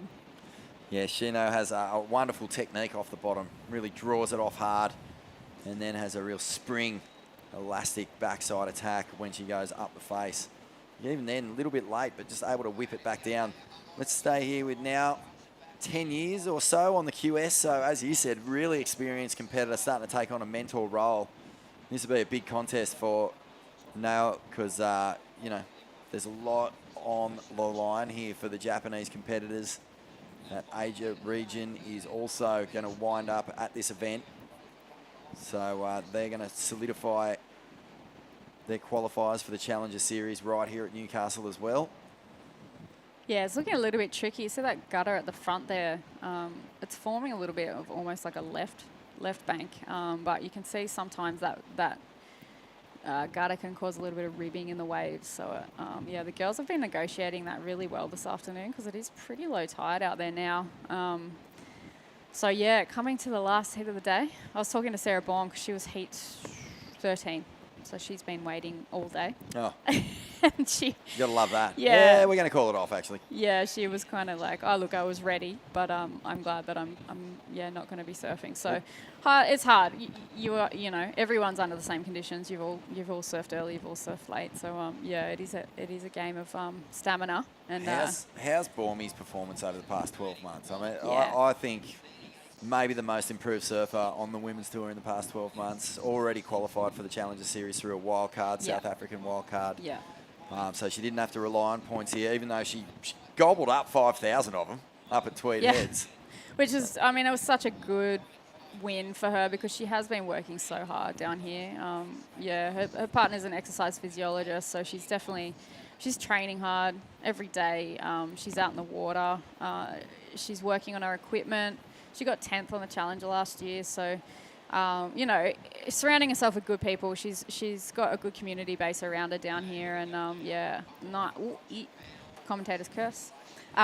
So she's been working hard. It's good to see people working hard and getting results. Well, there's the working hard factor. She obviously had talent, but what I really think the big difference is pure belief. She just I guess that comes on the back of the hard work. You just see that she's hitting the lip harder. She's backing her strategies. She's really backing the stamina she's got for sure. She looks so fit. Yeah. And I just was really impressed with the sort of, the intent of her attack at Tweed Heads was really on show for everyone to see. It was a really strong performance. Yeah. And so it's kind of like it's been a nice regional leg for Sarah because knowing that she'd qualified, it allowed her to just surf with so much freedom. Yeah. And I think you can start sort of exploring different ways to structure your heats, work on things that you might not necessarily think are your strengths, and you can really figure out, ways to be the best competitor you can be without that extra pressure of needing results. Yeah, for sure. And I think she has been playing around with that and playing around with coaches and different, catching more waves, catching less waves. The way that sometimes even commentators and things get said in the booth and talking about, priority mistakes and things like that. You can get hung up as a competitor worrying that you've blown a heat because you've given away priority. But I think more and more what we're seeing now is it's more about the surfing and the performance, and that's where that priority system has changed the sport and revolutionised the sport. So I think it has been good, you're right, not having that pressure and playing around with that up at Cabra. It was really good to watch, I think. Because the waves were also good, and that makes a massive difference. Technically, super strong, as is Surfer in red in this heat. She has got a 5.67 for Sheena Matsuda. She is sitting in 8th on the Asia regional qualifier, so she's in there with a big shot, as too were the previous two competitors in the last heat, looking like a bit of a set. I was looking at the points. It's really tight. Is I it? mean, it's not like the top three in those Asia qualifying rankings are miles ahead of everyone else. So it looks like you've a big result here, especially if you can go deep into this draw. I mean, 5,000 points is a heap. And now she is the veteran, and this is beautifully put together, keeping it consistent, and it's working for her right now. 4.33 and a 4.23. And she's put Maddie Parker in a position where she needs a 5.06, and Izzy Campbell hasn't really found a wave that's let her show us what she can do. So what would you do if you were in Maddie and Izzy's position here? Would you be looking to try and get it done on one wave, or would you just start hustling and, hope that you could get it done in two? Yeah, I think it's tricky conditions out there. I think they seem to be sitting kind of in similar positions to each other. So, I would try to get any chip shot at the moment, because it is possible to get, what we saw with Surfer in red, Shino's first wave. I think she got a 5.67 basically for one turn. So if you can take off on a wave with some substance that does have a big section on it, I think just going super hard at that. I think this is a replay of it. That was the turn. That was just such a buttery, knifed out swish. And, Madison Parker here might have done something. Let's hope she has. 8 minutes remaining. We'll revisit this wave in just a second. But this will be exciting to see. Okay, she's picked out something good. Comes around that section. Oh, it races away on her. What a bummer. Yeah, it's a bit unfortunate. Looked like a bigger wave, but yeah, it just didn't open up the way that Red's wave did. So, yeah, I think that potentially Izzy Campbell she's got priority now. She's been sitting for a little while, and she does have a pair pocket too. So I'd love to see her after seeing that one wave where she did a little bit of a fin flare. I just want to see her. It's right there, isn't it? Yeah, I just want to see it to a big That's blast. what's so frustrating. You get into this heat, last heat of the day, as you said, you're sitting around, been watching it all day long. Yeah. You're like, get me out there. I'm so ready. Yeah. And this looks like the replay. Oh, this is more like it. So Madison Parker gets a score. And that was her first wave. Okay, so we're replaying her first wave there. So the 3.5. So Madison, that was straight out of the gates. Yeah. And we thought, okay, yeah, we got a heat on our hands here. And she's only a 5.06 off taking that progressive position. But here we are. No, Shino not taking that one. Yeah, Izzy Campbell has priority, Beck. So 6 minutes 40. The blessing and the curse, the old priority. It is, isn't it? Yeah. You hear people say that all the time. What makes it a blessing and what makes it a curse? I think here we see Red. Bit of a fin buster, but not landing that one. Yeah, I think, you can sit out there and you can wait and you can pick the best wave of the heat. Or you can sit out there and you can wait. So the blessing is, if the best wave comes, it's yours. It's That's yours, a blessing. yeah. If it doesn't come, you're just sitting out there just twiddling your thumbs for the whole heat. And if you can hold your resolve, that's great. And you get the best wave of the heat and you get a 9.5. But if you sit out there and then no waves come, which can often happen in heat surfing, then you take off on a wave that is a dud, then you're kind of cursing yourself a little bit. But I think that's part of the why we keep returning to surfing too, because it can be a frustrating sport, but man, it's good when you do make the right decisions. Very rewarding. I haven't quite found that stride with golf yet. Oh, no, that's you think surfing's torturous. Wait till you start playing. I just don't think, Making the right decisions. There's just so many. Am I holding it the club? Yeah, like everything. Yeah. I've done a few, like one of my friend's husbands is an amateur pro golfer, and he's given me some tidbits, but I basically said, is there any chance? Like, have I got any chance? And he's like, it's basically like surfing. If you didn't start when you were quite young, then you're going to struggle. Yeah. And I'm like, okay, well, thanks. Well, but you know who's a weapon? Ronnie. Oh, really? Oh, yeah. Yeah, he's a weapon. Secret weapon. Yep, he got into it far out, probably 10 years ago now, and he hit some pretty sweet, let me tell you. Yeah, right. So 10 years. Okay, that is gives Steph a me golfer? some. I haven't seen it in action. I've seen some of the girls, like Megan Steph Abubo. Gilmore's a bit of a golfer. Is she? I think so. Yeah, I know right. that Fanning's been bitten by the golf bug so badly he's got his own golf day now. Oh, really? Celebrity golf day, Mick Fanning. I know Slater and Julian Wilson and all of that used to do it. I used to see it on their feeds when we were overseas and stuff. Tommy Whitaker. Yeah. Luke Hitchings from Bronte, big Yep. golf geeks. But yeah, Slater's probably, I think from memory, he's playing off scratch, so he's obviously right up there. He plays in a few amateur events in the States. Oh, well. Of course. And, Why am I not surprised? Let's have a look here. We've got Shino Matsuda still holding down the lead. Surfer in red from Japan. Now Amura in second in the blue. Madison Parker in third. She's out there in the green. And Isabella Campbell. Izzy is in fourth, holding priority. But, I mean, pressure starting to build here in the tail end of this heat. As now just hammers this section straight into the wind, and bonus jam. And put that on your toast, because that was a great ride. That was good. I think now not having priority moved away from Izzy. No, she's got 2 4s, smart competitor. She's got 10 years experience. She's trying to build on that low 4-2-3. So it did seem to get a little bit darker in the lineup. Didn't it? Big cloud must have come over. So Yeah. first turn, a nice off the top. And that one there, far out. That wind really helped those turns, I think. Just Izzy's pushed a drawn. lot of spray. Izzy, She's drawn something. Let's see what she's got in here. she's She knows really she's had to racing. get Look at busy. this. Yeah. Okay, so takes off here, Izzy, and cracks it off the lip. Strong turn. It is a strong turn. It was a little bit... Rushed. I think. A little bit rushed. That's a good call. Possibly.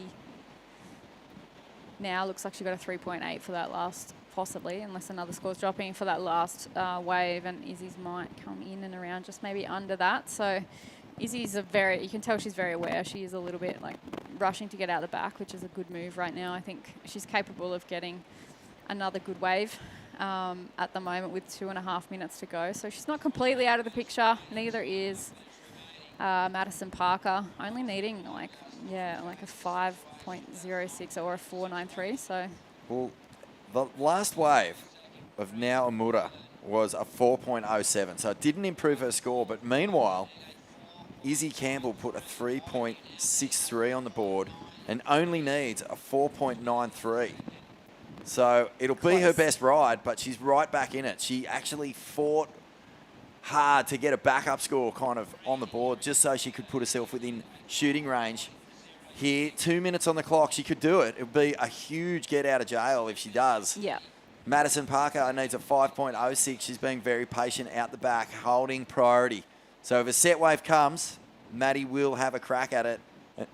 And there is some lumps out here, Beck. Yeah, there is. And you know, like as we see with this wind swell, very consistent. There's heaps of waves that come through, but you just got to select the best ones. Maddie Parker, let's stay with her right now. Flies off the bottom, can't get around the section. Tragedy. And unfortunately, in this last heat of the day, that could be the last roll of the dice.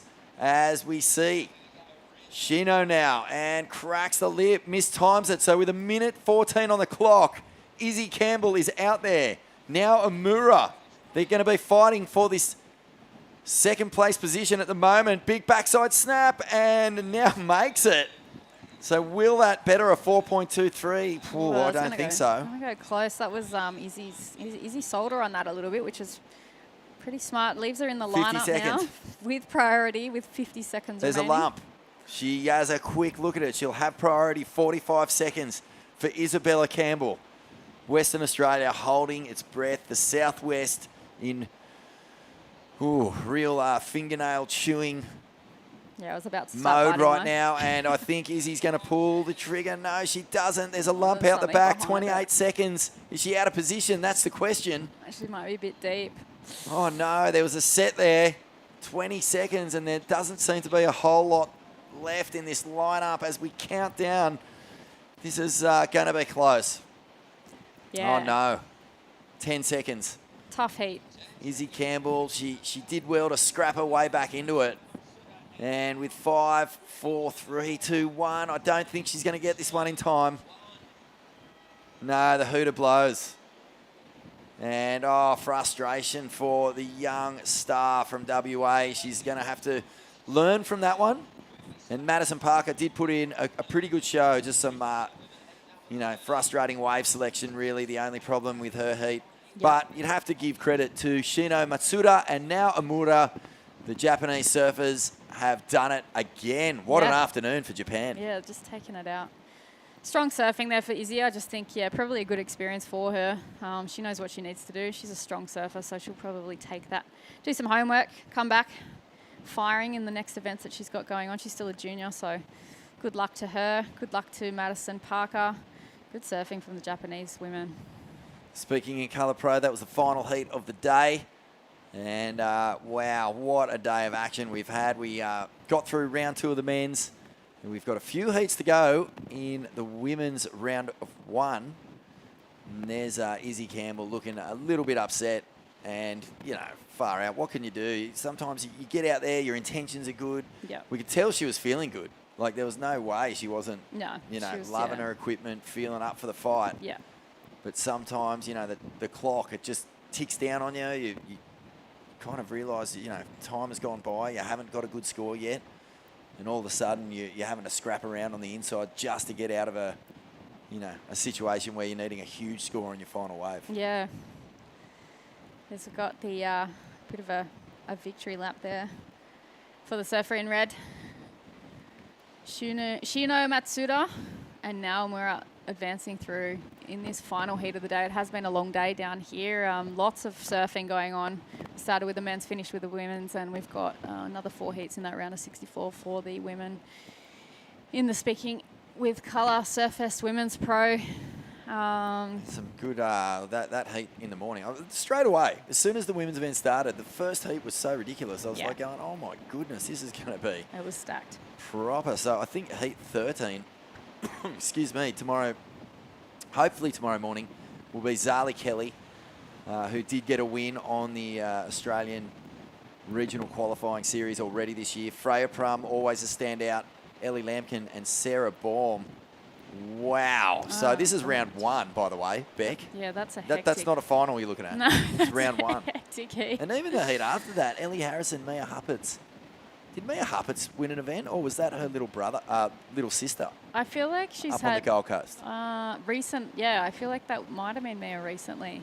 And then the next one, and the next Gabby one. Spake, sorry, from Long Reef, has been one of the big improvers over the past, I would say, 12 months. She's been a linchpin performer for the Long Reef Surf Riding Association. Exciting. And that's been awesome. So there is so much to look forward to, even in round 1. Holy smokes, what are we going to be seeing on the weekend? Yeah, it's going to be awesome. Looking forward to it. It's good watching all the young Aussies up and coming. I haven't been able to, so yeah, it's awesome to see them performing here today. Japanese surfers having a really good afternoon. See them walking up the steps there. Nice and sunny here in Newcastle.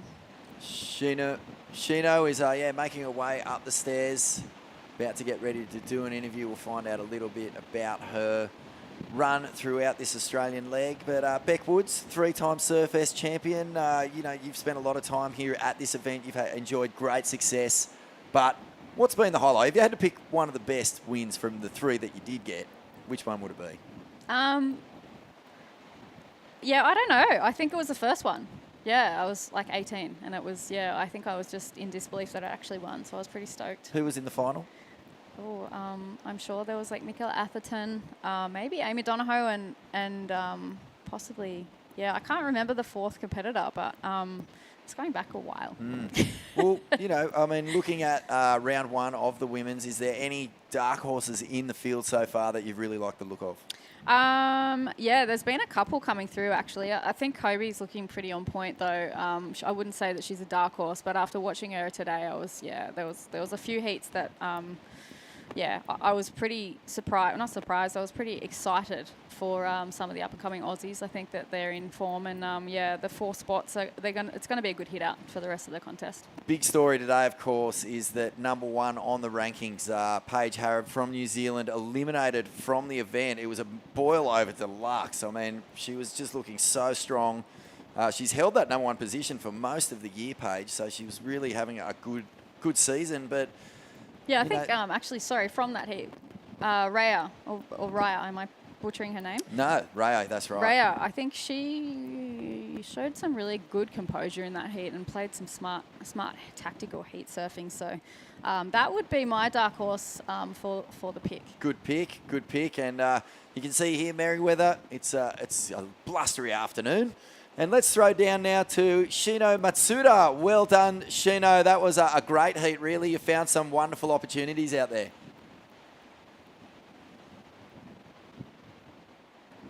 Shino, can you hear us? I don't think she can hear us. Shino Matsuda, well done. A tricky heat in the afternoon, but you found some good little corners and put some beautiful backside snaps on out there. Yeah, having a few audio issues at the moment. This young woman, gosh, she puts it, I think it was one of the turns of the day. A beautiful backside off the lip and beautifully done, wasn't it? Just a big old swoosh. I think we've got a few technical issues for the interview there. We're not going to be able to get there, but we will see her. Oh, well, apologies to Shino Matsuda, but guess what? We'll be seeing her again. So the Speaking in Colour Pro here at Surfest. We're going to wrap it for day number 1 of the women's, but stay with us because tomorrow morning we're going to have the call and we could be back with more action. Surfest 2023, how good is it? See you soon.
kind of partial retirement in the mid-90s, my challenge was to win the Grand Slam, which incorporated all the Aussie events.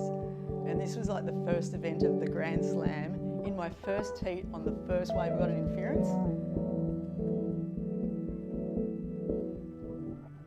The interference rule was really weird, where it had the same line of swell. So I got 3 waves out on the point because it's best 4 waves, so I got to keep 3. And then I paddled the entire length of the beach down to my opponent, Lynette McKenzie, and sat myself right on her, knowing that she wasn't the most stoic as a competitor. And eventually she dropped in on me. And I won that heat and won the Grand Slam at the end. And so that, as a memory of, you can turn these terrible things around. If you can go on the World Tour and just go, I might have to go back to the Challenger Series and I might have to learn something really hard about myself and scary, but if I'm willing to do it, I probably won't have the fear and I'll be more likely to win. So, you know, you have to embrace it. If you don't like it a bit, your time's done.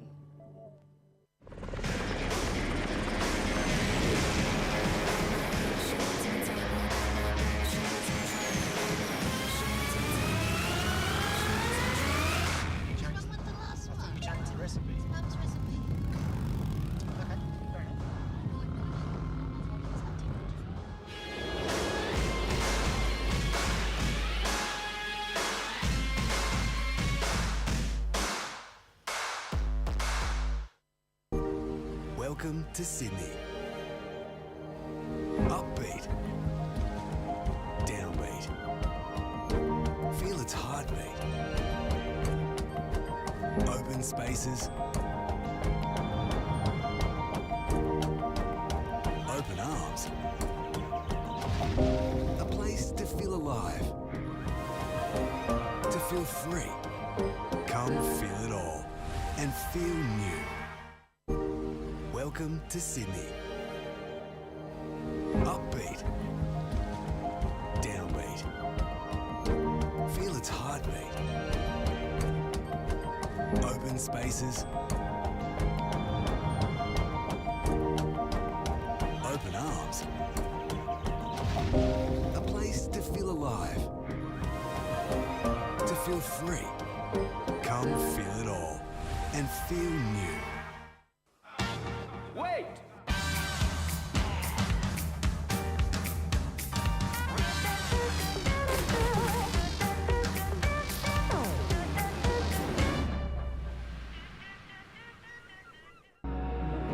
We're for the spirited, the grounded, the true outsiders. We know, you know, life's better outside.